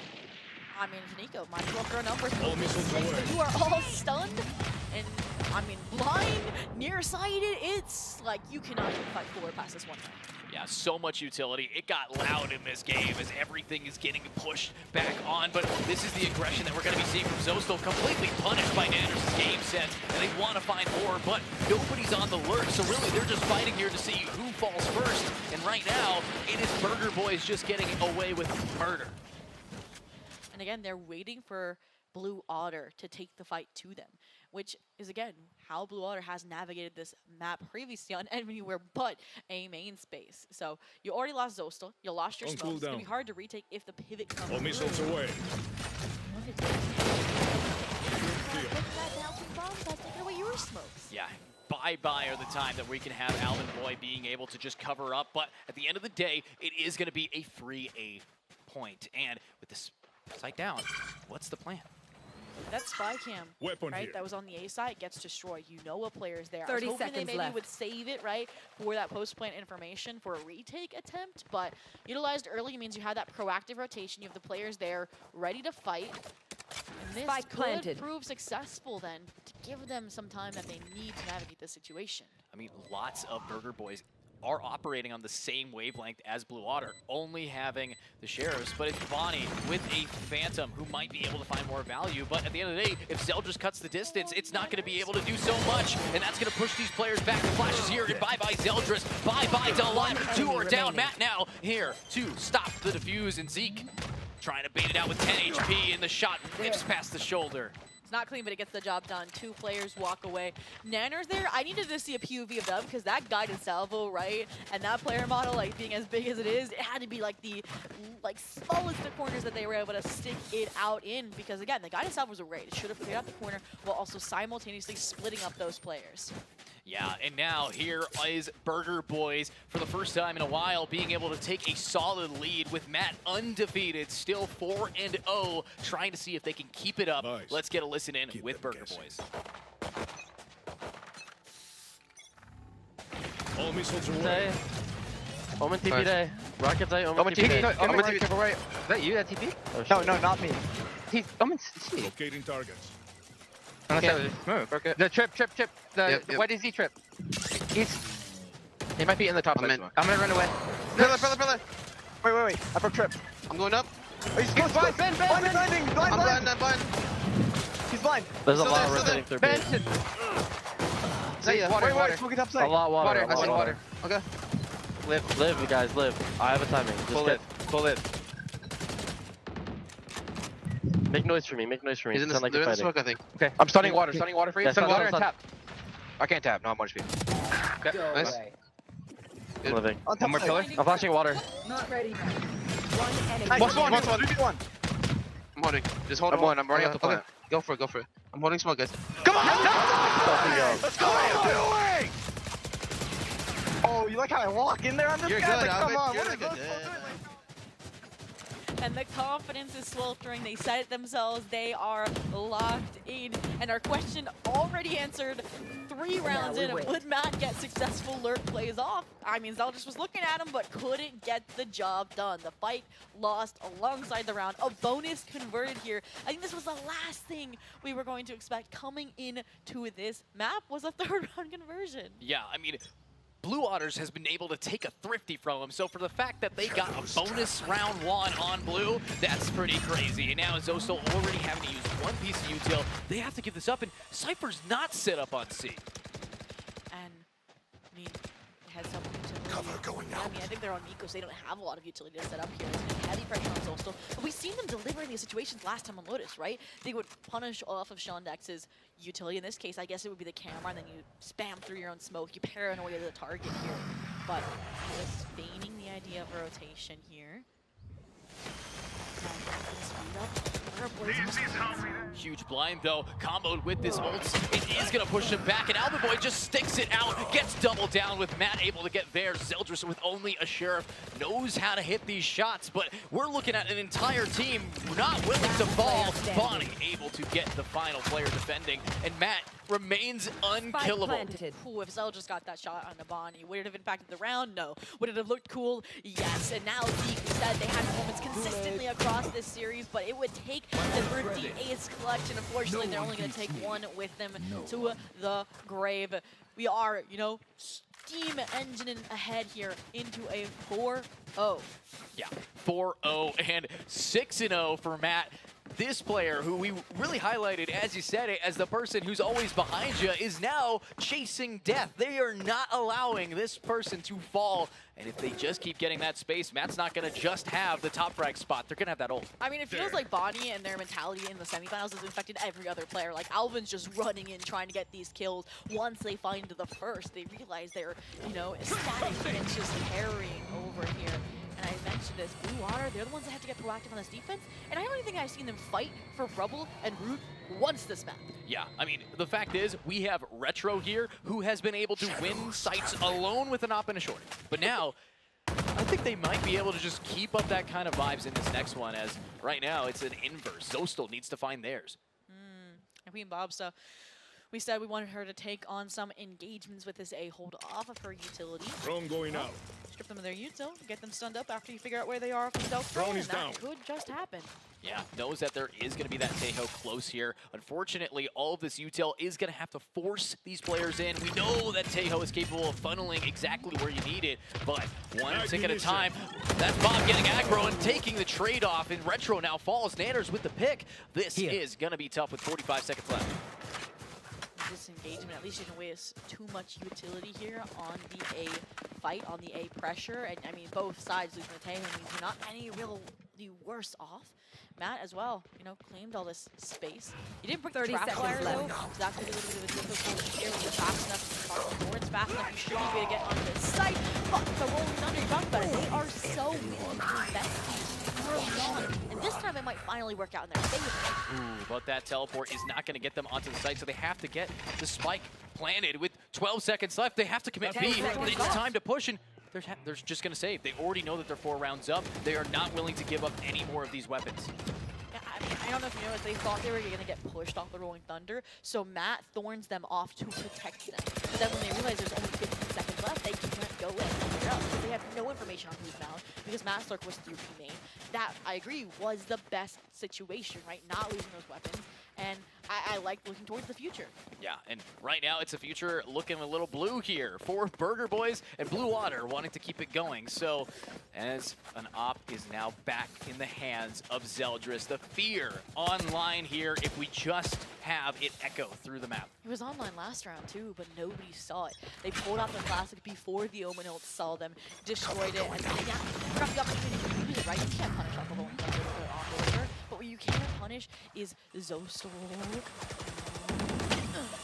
So perfect. That's all Zostal needs to be. Needs to manage to find it, but the smoke, it's perfect to scare the back, and that's the Rolling Thunder. That a beautiful call coming out from Zobi as they're now running it up, and there is a showstopper. They're investing a lot of ults, but Zostal's the one to find the value. What a trip to read it like a book. But let's find out, can they get the pick because of it? No, they still manage to stay alive, but the high ground is spotted out here. Zeldris off in hand. Spike planted. Gonna find an opening, but Bonnie sure is. Takes out Zostal, and in the post, it's the aggression, and no! Whips it out! Oh my god, Alvin with the throws! Oh no! At least Bonnie's still alive. And Bonnie now caught out, gets taken down as well. And there's Matt trying to trade it, but the spike is planted here. And here's an ultimate from Matt. That's one down. The nade might come through. Jumping. No. Jumping classic. One more try, and it's over. Even with the toss. Another 3K clutch. You know, it took 2 ultimates, but the job gets... It took 3 ultimates, but the job gets done for the side of Burger Boys, and that's what you needed, right? You just lost your first round, but just saved the rifles. You don't want to lose any more of them. And, I mean, it was so funny, right? Bonnie from that trap wire gets pinged down. You think their wings are clipped, so Alvin tries to take that initiative, right? They almost find a CT. They realize there's too many players. Rebound, go Waterfall. Right-click RNG, you're going to be laughing at that more than anything because it's a repeat from Fracture earlier almost. And at this point, Matt, another clutch. Yeah, Matt being able to clutch it up there, very close. And now it's time for a timeout. It's time to take a deep breath here. So Zobi, now that we know what they can do, even with Alvin Boy. They're being too passive. I mean, we saw it, right? In their last match, in the semi-finals, right? They were, even on the pistol, getting aggressive, right? Went for a trap play. Out the gate to pinch players on mount, it worked. They get the ball rolling. Even once we saw like Son of Car leading the team, leading YDX Berserkers to fight a main space, they started fighting a main, you know, nading towards Son of Car, right? Dropping the Tejo missiles, you know, deep root. And I haven't seen any of that. And part of that is, again, because of how slow Burger Boys is moving and how fast they ramp up into action. Yeah, and now ramping back into action here as our timeout is going to be lifted. It's up to, of course, players here like Zostal to find their opener. We've seen a lot of times where they're the first blood, and now that team loses smokes. Shondex here with the hero rifle as well. Thought they would be playing solo while you stack the alternative site on an eco, but this looks pretty default. It doesn't look like at the surface level there have been many changes, aside from your breach playing deep or tree, deeper A, instead of more towards blue room. And another change coming into the limelight. No utility C. The cam's so deep that it's a proactive rotation to A from the players on the C side. Yeah, Bonnie, though, immediately taking out Bob, looking to find some more, and we still have that hero rifle that isn't going to really connect. Ooh, and I don't know if you saw that stealth drone on B that didn't see Zeldris, but it doesn't matter. The enemy's right in front of you, nearsighted and still swinging. And that's Shondex being good for theirs, and the stun connects it. This is going to be a thrifty, but Matt is the last person standing who has yet to fall 9-0. Has to just keep it. This could be the end of Matt's spree, and it will be. Blue Water getting one on the board. And I mean, sometimes it's an FPS game at the end of the day. There is nowhere where Zeke should have gotten to there, and yet they do. And then I talked about that proactive rotation and the hero rifle. Well, when they meet together, you get kills from Shondex reinforcing Zeke. Is that a plug? Are we getting a plug in the venue right now for Raccoon? I mean, they're now listed on the desk, and why not? Yeah, let's get it. Also, 100 gifted right now, please. Yeah, Funhaver.gg. Funhaver.gg, which is where the clips are, and it's where you're going to be watching this back. If you ever need a VOD review, which I think Blue Otter definitely wants to after this first 7 rounds. I mean, job's not done yet, right? They win the round following the timeout on a thrifty as well. Zostal has been in this position before. The deep trip, they got a 3K off of Shondex's utility. Can they do it again? Fueled by Burger Boys and their eagerness. And now, eager to execute. Smokes are popping up here by Zostal. A blind is ready, and this time, their teammates here to swing. If Shondex can play off the util, it's going to be looking a lot different. But we're not seeing that crazy trip that catches off the high ground raise this time. But are we going to be seeing any flanks? The answer is no. Vi's locking it down with Matt. And 1 minute on the clock. And I love this play, right? Zeldris the pixel angle. So even if they don't hit the shot, you're expecting them to win. That means there's a trip not into the site. And this is interesting. You recognize that the site doesn't be destroyed, so you're paranoid anyways, but it's a trade-off. you lose your life as a result. Did you see that read from the breach and the showstopper to come out? They completely read this team. There was nowhere for Zostil to go, and now it's time to take the site, but Shondex is still here. This time the pixel perfect with Bob able to keep this team completely in control. And all that tells me is that Burger Boys did their homework. 30 seconds left. That was a picturesque mirror play of like the round I laid out, where Shondex's utility propels the team. And now Retro. Timing. They have no idea that this player's still here. And hello! That's going to be a nice, clean frag. And Bomb is actually big. This is huge. The spike is free. It's all for the site, but Zeke is good for one. The stun's online, and Nanners gets another. It's all cosmetic here. But will Retro touch it? Has to grab one, but there's 30 seconds left on their util. They have to swing it, but it's not halved. And they get it for Retro! And the celebrations on a stage. Everyone just, shaking their fists like, yeah, keep it up. And, I mean, you can hear the players, maybe even in the audience, starting to get swayed towards these underdogs. And, I mean, at that point, right, that felt like due diligence, right? And Air's like, Zeke, if you can get 2 kills while fully nearsighted by a paranoia, I can get 1 while stunned. And that's exactly what bought that time, because like you mentioned, Retro didn't have the utility. Zeldris also, maybe there was a lack of comms that they could have stuck into half there, but bygones are bygones. Burger Boys has to be kept off of a 7th round here. And finally, maybe productivity I've been asking for from Bobson with the Armageddon. Let's see that proactive game plan. The blind, the stun, but it doesn't actually land. The blind, Retro does it again! Doesn't need a C to get 3! And Shondex is here, able to grab Matt's lurk, but it's still gonna be C site. I mean, Armageddon's late at that point, right? They're already through. They've already gotten the site control. They've already cracked the ground wide open. And you look desperate, Zell, just swinging out solo that dark cover, not waiting for the rotation of Shondex, who's now left in a 1v4 clutch. I mean, it looks like Retro toggled jet mode again, like they said they did earlier.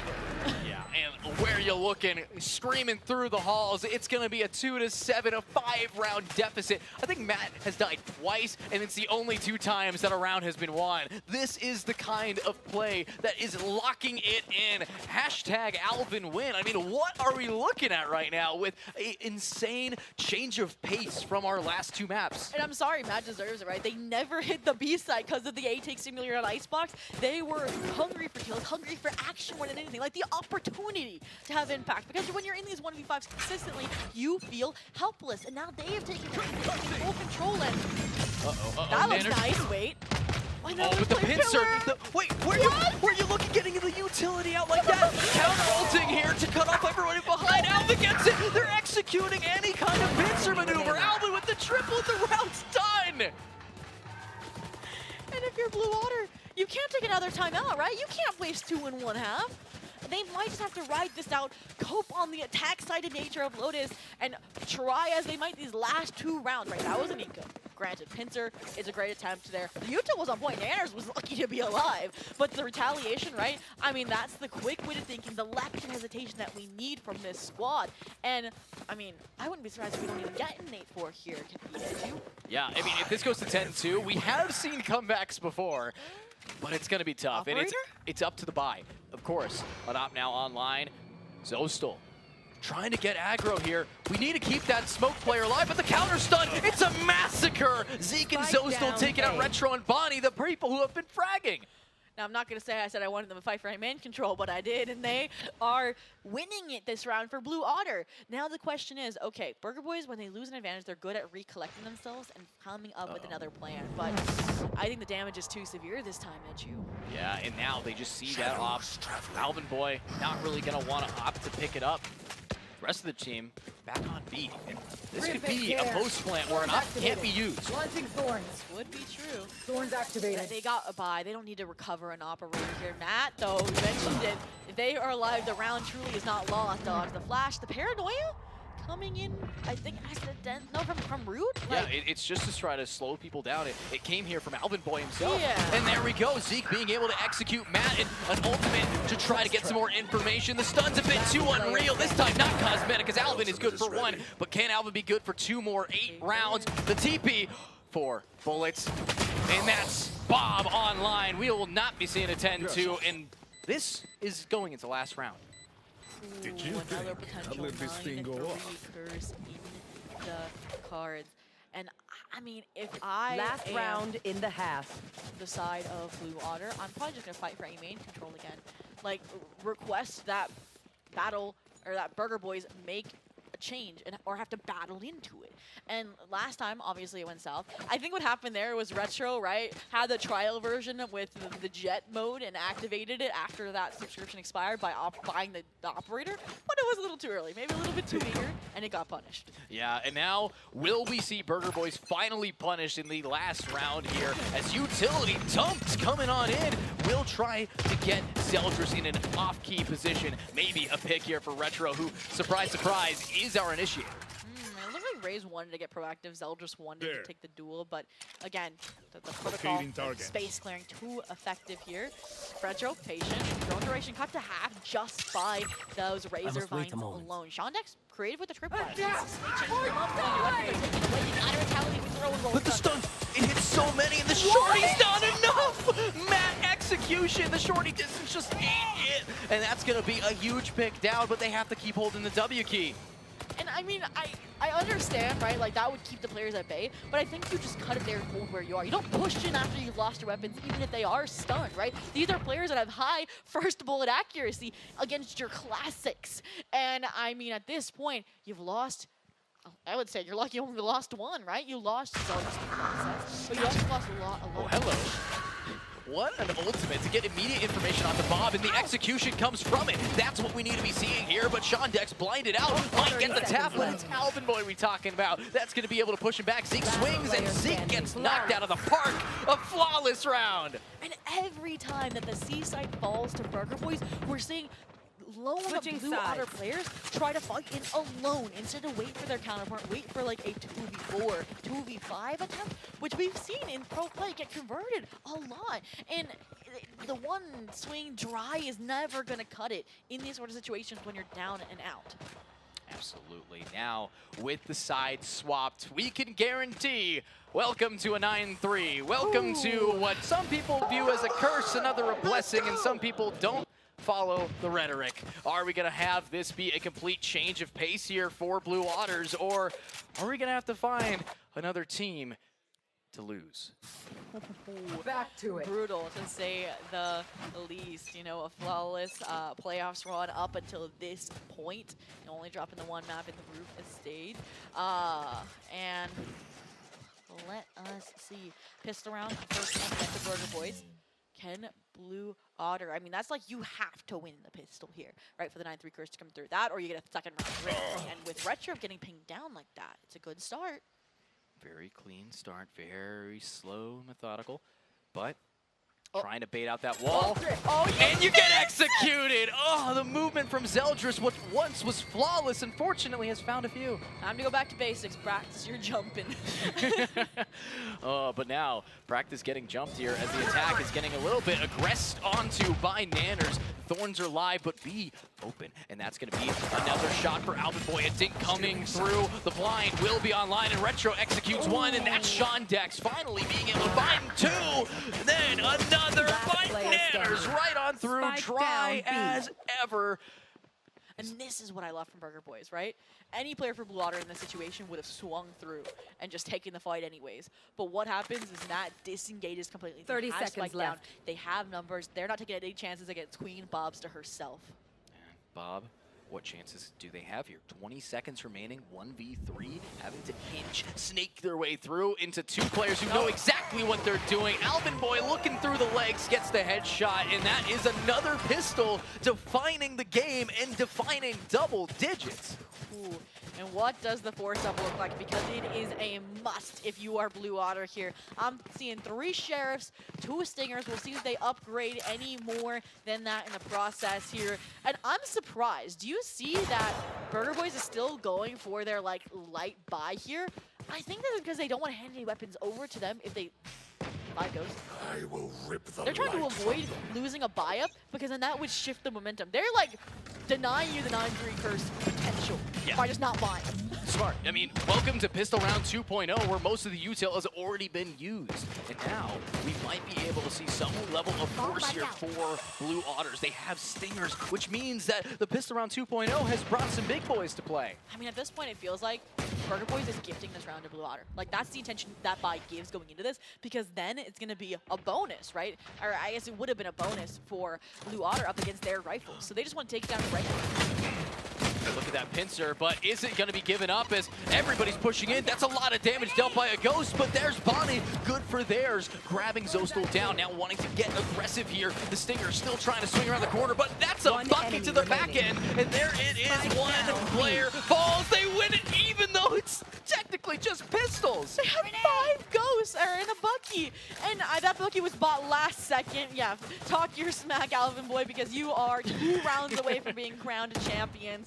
And I mean, that's from saying, guys, we nerfed ourselves and we still won the round. Yeah, if you can't handle me at my best, you don't deserve me at my worst. As right now, an insane game. And I gotta know, if Alvin Boy's been talking all that smack, who's talking over on Blue Otter? Let's find out. Savos on. 3A. 3A. I want to do heavy reclaim with Savos. Okay, I'm having double rubble. I'll stun rubble on tree. 3, 2, 1, go. I'm blind. To be cross. I'm in the smoke, guys. Where's my peeking? Spike down. Two rubble. Left rubble. Root. Raise your rubble. Last player standing. Hey.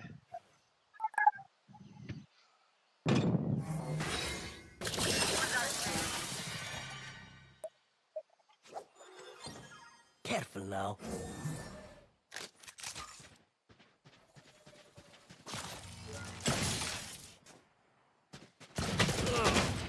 That's right. Let's see. 1 round at a time is all we can do. That's it. Match point. All right, let's do a.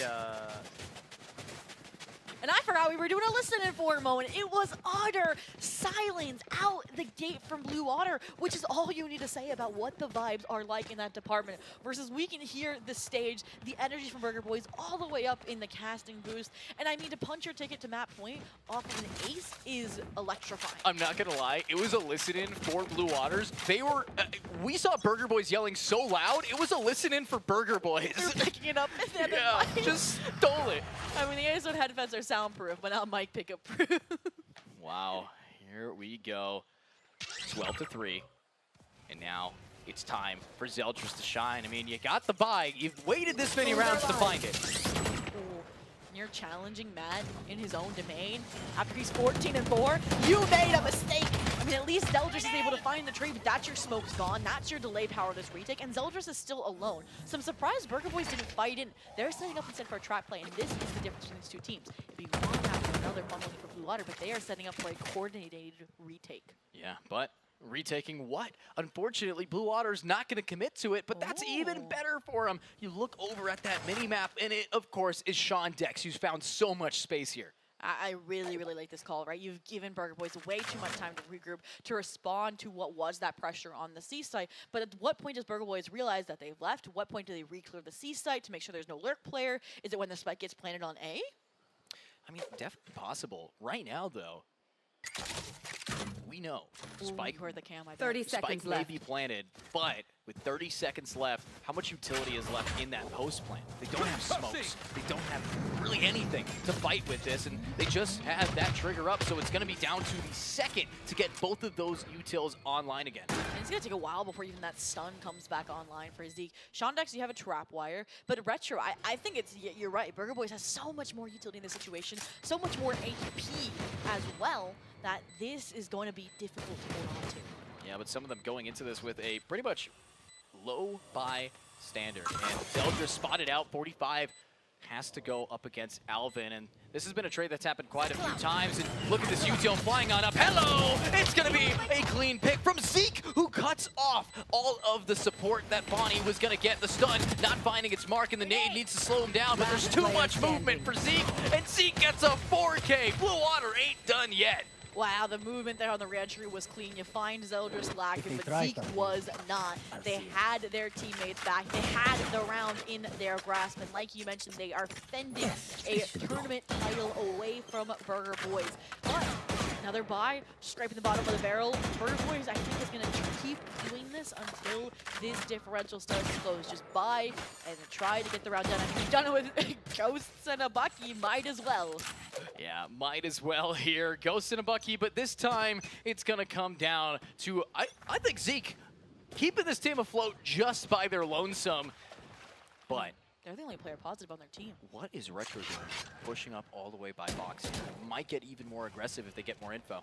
I think this is the trap play they set up last time to retake C, just made early into the round, right? Yeah. Maybe they realized, okay, we were too late on that kind of action because Matt had already thought. Zeldris had already got the entry.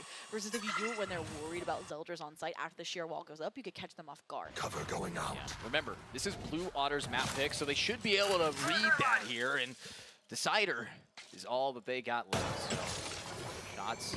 Stun, the trap is online, but it's going to be the picks and actually the counter stun, but the damage has been dealt. There's got a 10 HP player walking away, but no, Retro has no escape. Retro gets punished, but Alvin Boy's the pincer, able to execute two before finally a trade comes through. Alvin looking for more. Ooh. And that was, again, very similar. This is the get out of free card for this team. You go A late in the round and hope it's been deserted, but it never was. Nanners as well. Again, they never overstay their welcome. They get in, they get out, and all this utility meant to punish finds no one. Yeah, finding not 30 too many seconds left. players as Nanners now trying to just get that angle. They know one's low, but Zostal finally back Not with like the util, this. forcing them out. Nanners just executes the low one. 20 seconds. Spike on site. It's down to Zostal. The IGL, 4 kills this entire map. Would need 2 to get the clutch and keep 10 their seconds this left. tournament in contention. Spike gonna be planted at the last possible second because, again, Burger Boys respected. They play together. Buddy system till we part. Yeah, I mean, look how many 13s we got. It seems like a lucky number right now, but with the stuns coming on, we got 13 kills, 13 assists, 13 kills, and 13 deaths. It's And a bullets. lot of lucky and 13 bullets. Can we find the 13th round? Zostal looking to one, gets it here. Blue Water not quite done, but with how low they are, it's up to Alvin Boy. Who knows There's a how gap in the it smoke. is. Timing. And there we go! No 13th round! The lucky number plays through! And that's why you can never count players out. You said it, this team went under pressure and at the utmost a map and series point to respond. I mean, that was half of their kills they replicated in a single round when their team needed it the most. Oh, wow. I mean, hey, audience, how lucky are we going to be if this is actually going to be a comeback? We're here for a long day, huh? Look at the ults that are online. Look at the buy. Like, Yeah. this should be another round. For Should. Blue Water. But we've seen them, again, do more with less. And I would be scared. And we've already seen this team likes to allocate additional ults when they think it sees fit. And I think they will do it here, too. And, oh, punish for the aggression. Not going to be able to find the pick there. Means a 1-for-none trade and a little bit of a re-hit C. Actually, nobody there. Yeah, I mean, you lose the map that early, right? Even if you know they didn't know they didn't have utility, I mean, they should have gotten the site for free. But don't get a rock instead. They don't care if it's a new, they don't care if they have the numbers advantage. They know they can't make any mistakes. And that's not a mistake. That's Zeldris with any type of sniper being able to get a nice clean pick'ems. But with 2 players left, it's just die to bomb. Last player standing. Tejo, I mean, they're hunting you down. You'll even get a chance to reflect your thoughts and make that sort of decision. It's flawless on top of that, off of 1 ult. 6 rounds, even though it's a 12-6 scoreline, 6 rounds is not that many to get in a row when you're a team like Blue Water. We've seen it before. We've seen them absolutely dominate. I think the most that they've gotten in a row in this tournament was 7. So there can be a shutdown for that. I think what I want to see here, I mean, if you are the side of Burger Boys, you need to just take a second to think to yourself. Because, again, you have a lot to work with. Right now, it's, again, that deathly cycle of buy, save, buy, save. That's how comebacks happen. Yeah, but this time, Matt not going to be able to have too many thorns here. Completely shut down. It's time for some bullets, time for some hits. Speed of hits, no soul. You know, getting a new leaf second life after that clutch here. Turning a new leaf here. We talked about, again, the confidence, the ultimate advantage. Matt, the gamble made in the corner. Oh my god, that survived! Where'd the damage go? How does Matt get 2? How did the eye get 3? Almost 4! And that's gonna be 1 left, but the ultimate pops off, and that's how the damage is! It's all over if Bob can't clutch it! Blind as a bat, and Bob is executed! Matt! Defenders win. And just like that, 13-6, your HyperX Momentum Series Land champions, Burger Boys, have been crowned. How is that the showstopper that stops the show? Where was the damage? I mean, I'm sure that's going to show up in the replay highlights. That's all I can say. I mean, Matt, I was going to say, like, has plot armor, and that just proved it. Oh my god. Well, there we have it. And now it's time for a deep breath, a sigh of relief for everyone here, but Burger Boys just cannot be taken out at an event they qualified for through years of playing. They put in the work, not just to get here, but through the bracket, through the hard times, through the double digits and overtime affairs. It shows that the easy road in life may not make you the best candidate or best team here. And Burger Boys, man, they put in the grueling work. Yeah, and when it comes to Burger Boys, we've watched them grow for a single with cheese to more layers. They've gotten better and better and adding more toppings, more ingredients, and more boys to play, and that's what we like to see. This team just so clean, and that's why they get to walk away from the series with a championship. And to be honest with you, they've been my boys since the start. I've been rooting for them. And I want to say that's actually your front and center as well as some missed bumps and hugs as well, which is no surprise here, right? And I mean, there you have it. Burger Boys champions for Spike Drop Season 4. Collaboration with Fun Haver GT for the Momentum Series. It's been insane. And I mean, for me, I was thinking it's going to be close Burger Boys wins or it's going to be a stomp for Blue Water. I did not expect it to be the other way around. Yeah, stomp at for all. Burger Boys. And I just, it's so odd to me because we were looking at this team neck and neck, Icebox being like, yeah, okay, Overtime. Burger Boys, you guys have this, it's your map, and yet a huge fight was being brought out, and now Blue Water, I think just it came down to endurance. They showed up, and when it comes to who had the easier group stage, who had the easier ride here, I don't think it prepared them. And they even played back-to-back series, like right, minus maybe like a 30-ish minute break, if that, right? Like, it shows that again, right? Like, if you have that tenacity, if you have that underdog mentality, you can come in and win this. And I think they had the best attitude this entire event as well. Yeah, I mean, Blue Water, they definitely came in strong, came in swinging. They were confident. You know, they locked this in. They were like, nothing to me, all right? They brought the energy that Landor brought, but backed it up all the way to the finals. And honestly, looking at these teams now, there's only up from here. Challengers, this is going to be an interesting rivalry, I'd say, between them. Oh, no, for sure.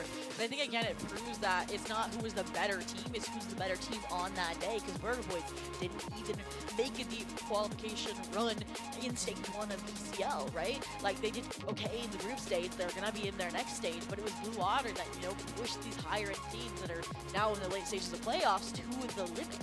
Yeah, and the limits of this game will constantly be tested by the Tier 2 talent, being able to say, hey, this is my BLR stats. And, you know, we saw some BLR stats get farmed here by Bob. So everybody walks away from this tournament with a smile on their face, with newfound knowledge about, okay, how do we want to play this? How do we as a team want to rock it? Especially if we have players here like Zeldris being able to come onto a new team and honestly show up and show out. Yeah, taking one last acknowledgement and look towards this map, towards Blue Otter in particular, right? I think they know what they have to work on, right? Again, Icebox map, they were avoidant of the problems. They admitted that in the post-match interview. When they had a little bit of time to address it, what did they do? They copied the opponent. And I think that with a lot of time, their Icebox looks very promising. But Lotus, like, I saw the problem in the last semifinals, but again, the power level mechanics carried them through it. They were exasperated. They were exposed by Burger Boys on this map. And I think if you watch this bot back, any VCL team is going to rip them to shreds. Yeah, I mean, right now, this has been a big reveal of the hand here in Vegas. Next time they step up to that table and bring their chips, it is going to have a lot of people with some cool shades being able to throw shade and absolutely shut them down. So this is exactly what we wanted to see from our finals here, but we're not quite done here. And with that, we, as your casters, might be done for the evening. We thank you for stopping by to watch us carry you through the action. But, like I mentioned, more content, more to learn about your victors of Burger Boys. So we have Keg standing by with the team to learn about their victory. Thank you so much, Zobi. We have our winners here. Woo! Congratulations, everybody. I've been watching you all play for a very long time. I'm super happy to be here. I'm going to ask some very quick questions. These questions are going to be around as long as the rounds were in that final map, so easy breezy, no problems. Retro, there are some invisible changes that happen in team rosters that a lot of people might not be aware of if they're more casual fans of Valorant. The structure of how your team has been led and who's calling the shots in the rounds has changed recently. You're now the the voice, I should say, in the server. How has that changed your dynamic of playing? I think it's kind of what has always meant to be, because I've always been kind of controlling to my teammates, and honestly, it just makes sense. It just all clicks when I'm the IGL. Look, I remember you all the way from the Renegades days. You were a great player then. You're a fantastic player now. Thank you so much, Retro. Bonnie, hello, hello. So, where to begin with you? I mean, explosive performance after explosive performance. We thought game number 1 was great. Then game number 2 was even better, and then game number 3 was exceptional. What is going through your mind when you're making all these wild plays? You know, the whole reason I came here is just, my whole motivation is just the things been going on with my dog, and it just motivated. It inspired me to play better, and I kind of like did it for him. Awesome. Now, I'm going to ask you one extra secret question here. The only one that's going to get 2. Are there any interesting prospects in the future outside of VCL? Maybe some VCT in the future? Here, hold it for this one.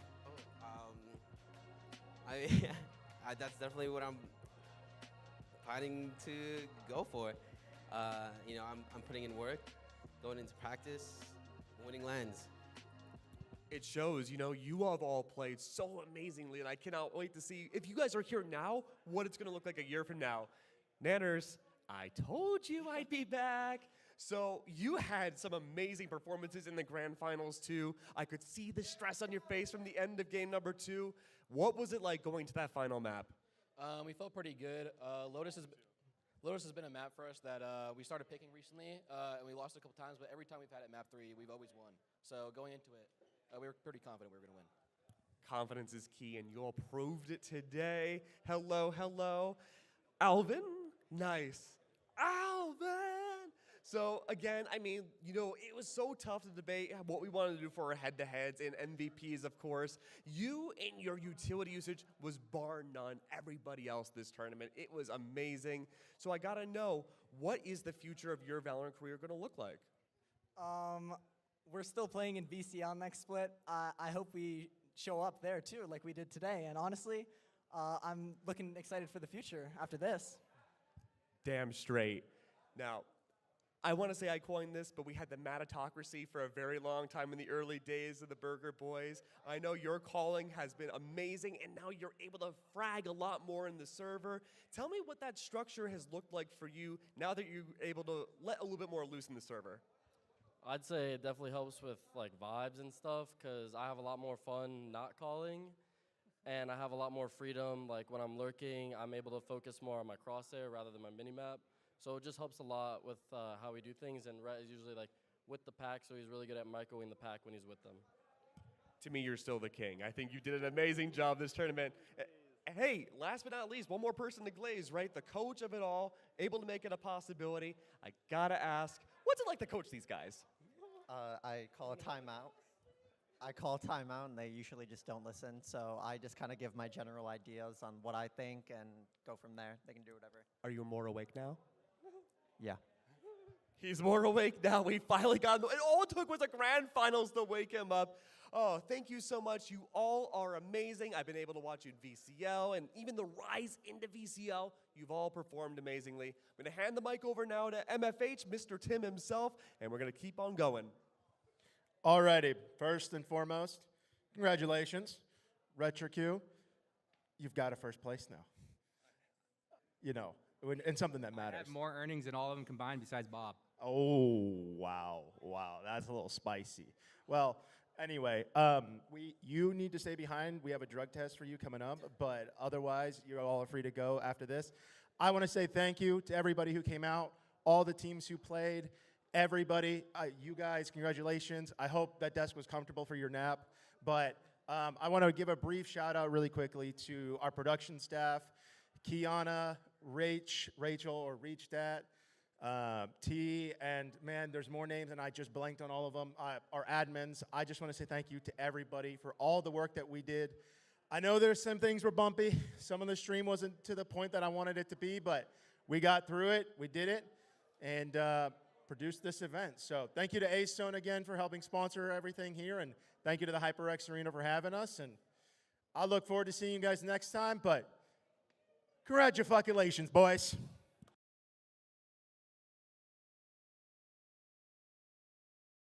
Who is your favorite member of your team? Oh, it's got to be Bender, to be honest. Just funny to hang around. Venture BM. That's my dog. That's an OG of mine. Known him for a couple years now, and he's still a beast, even though he retired. Probably Enzo, because he's like really funny and like not very good at the game. That's not fair. I've been a noted the longest, so noted. I would say Alvin Boy, because he always wants to share a room with me. My favorite member of my team would have to be Chase. I think he's really like holds the team together like glue. And then maybe second favorite runner-up. I don't think there's even could really be a runner-up. So Who's my favorite team member? I love them all equally. Probably Shas. Why? He's cool. Bro, I don't. It's got to be Zach. He's really cute. No comment. Honestly, I would probably say Pristine. I've known him the longest. I'm best friends with the guy. Tootsie, because he's my hype man. My favorite team member is Benji. Me, because I love myself. That's really it.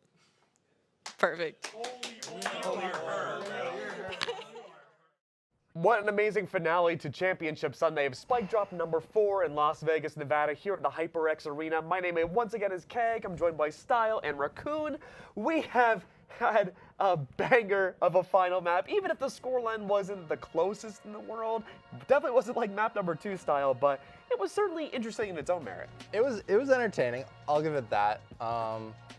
I was wrong, but also right. That happens very rarely. I was wrong, but I was also right. Oh. So, the score was 13-6. I got the team wrong, though. It was Burger Boys. And what I thought was going to happen to them is what they did to Blue Otter. They played fantastic. They were able to show up in the big moments. I highlighted Matt, and Matt was fantastic. Early in the game, I think he had like 4 clutches. He won pistol. He was 9-1 at one point. Yeah, he had a fantastic map, and I think he really was the MVP of this, at least this third map. Maybe not.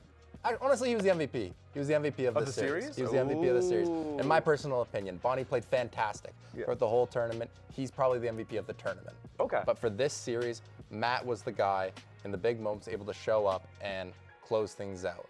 And I was saying the game is scrappy, the game is difficult, and it matters what you can do when pressure is high, when you have to make big plays. And Matt was the guy to do it. He made huge plays time after time after time.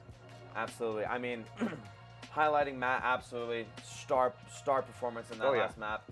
But you have to look at people like Retro as well. I mean, he went from 1-5 to 8-5 within 2 rounds. One pretty much in a 1v4, right into a 1v3. I think almost every single round that Burger Boys achieved was on the back of a 3K, on the back of a 4K, or a clutch. They performed absolutely phenomenally, had steady nerves the entire way. And I would like to, I'll pat myself on the back. I did say that whichever team achieves that early momentum, converts the bonus, wins the round 4, gets the ults, will snowball the map, and they absolutely took over. I mean, we're at the HyperX Momentum Series, and it's only fitting that the Grand Finals just takes over based on momentum.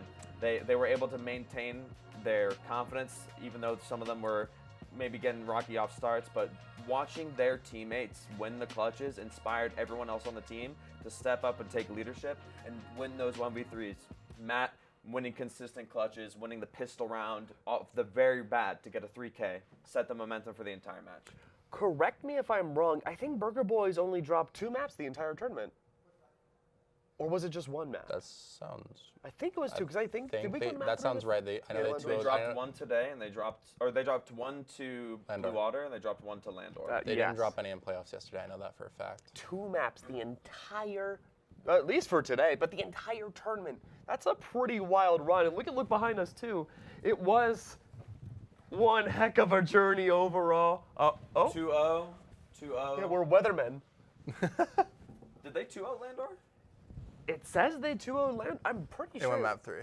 Yeah, I'm pretty sure it won map 3. believe Well, that's supposed- we'll take a Sharpie to the LED board. We'll color in the LEDs. No worries about that. But one banger of a series from Burger Boys. And, you know, we talked about this in the interview, too, with Retro, how the calling structures changed pretty much from the ground up. The guts of Burger Boys has been completely changed. I mean, you have a whole new burger in front of you now.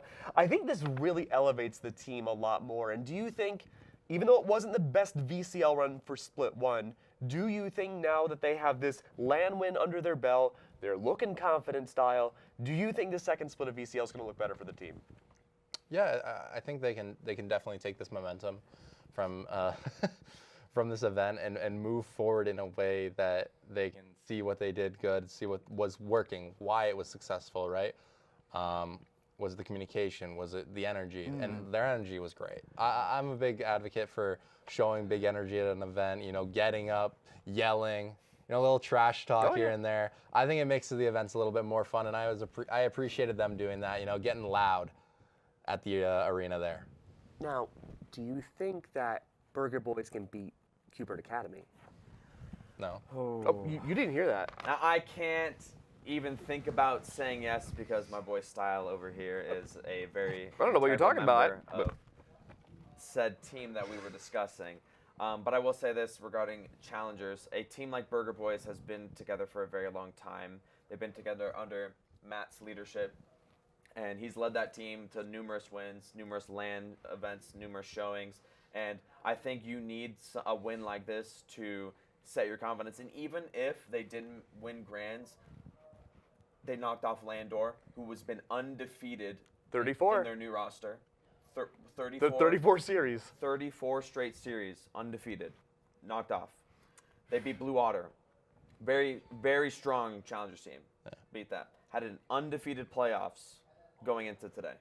I mean, that's a record that you can take anywhere and hold your head up high and be proud of what you've accomplished. But now you have the room to achieve more, and I think they can definitely take off and run with it. Speaking of achieving more, of course, that might be the end of our tournament here, but momentum never truly stops. There's plenty of more tournaments to come from the Fun Haver series, the Momentum series, what other names we come up with, other series in the future, and of course, VCL for Valorant, and so much more to come for the rest of the year and many more years to come.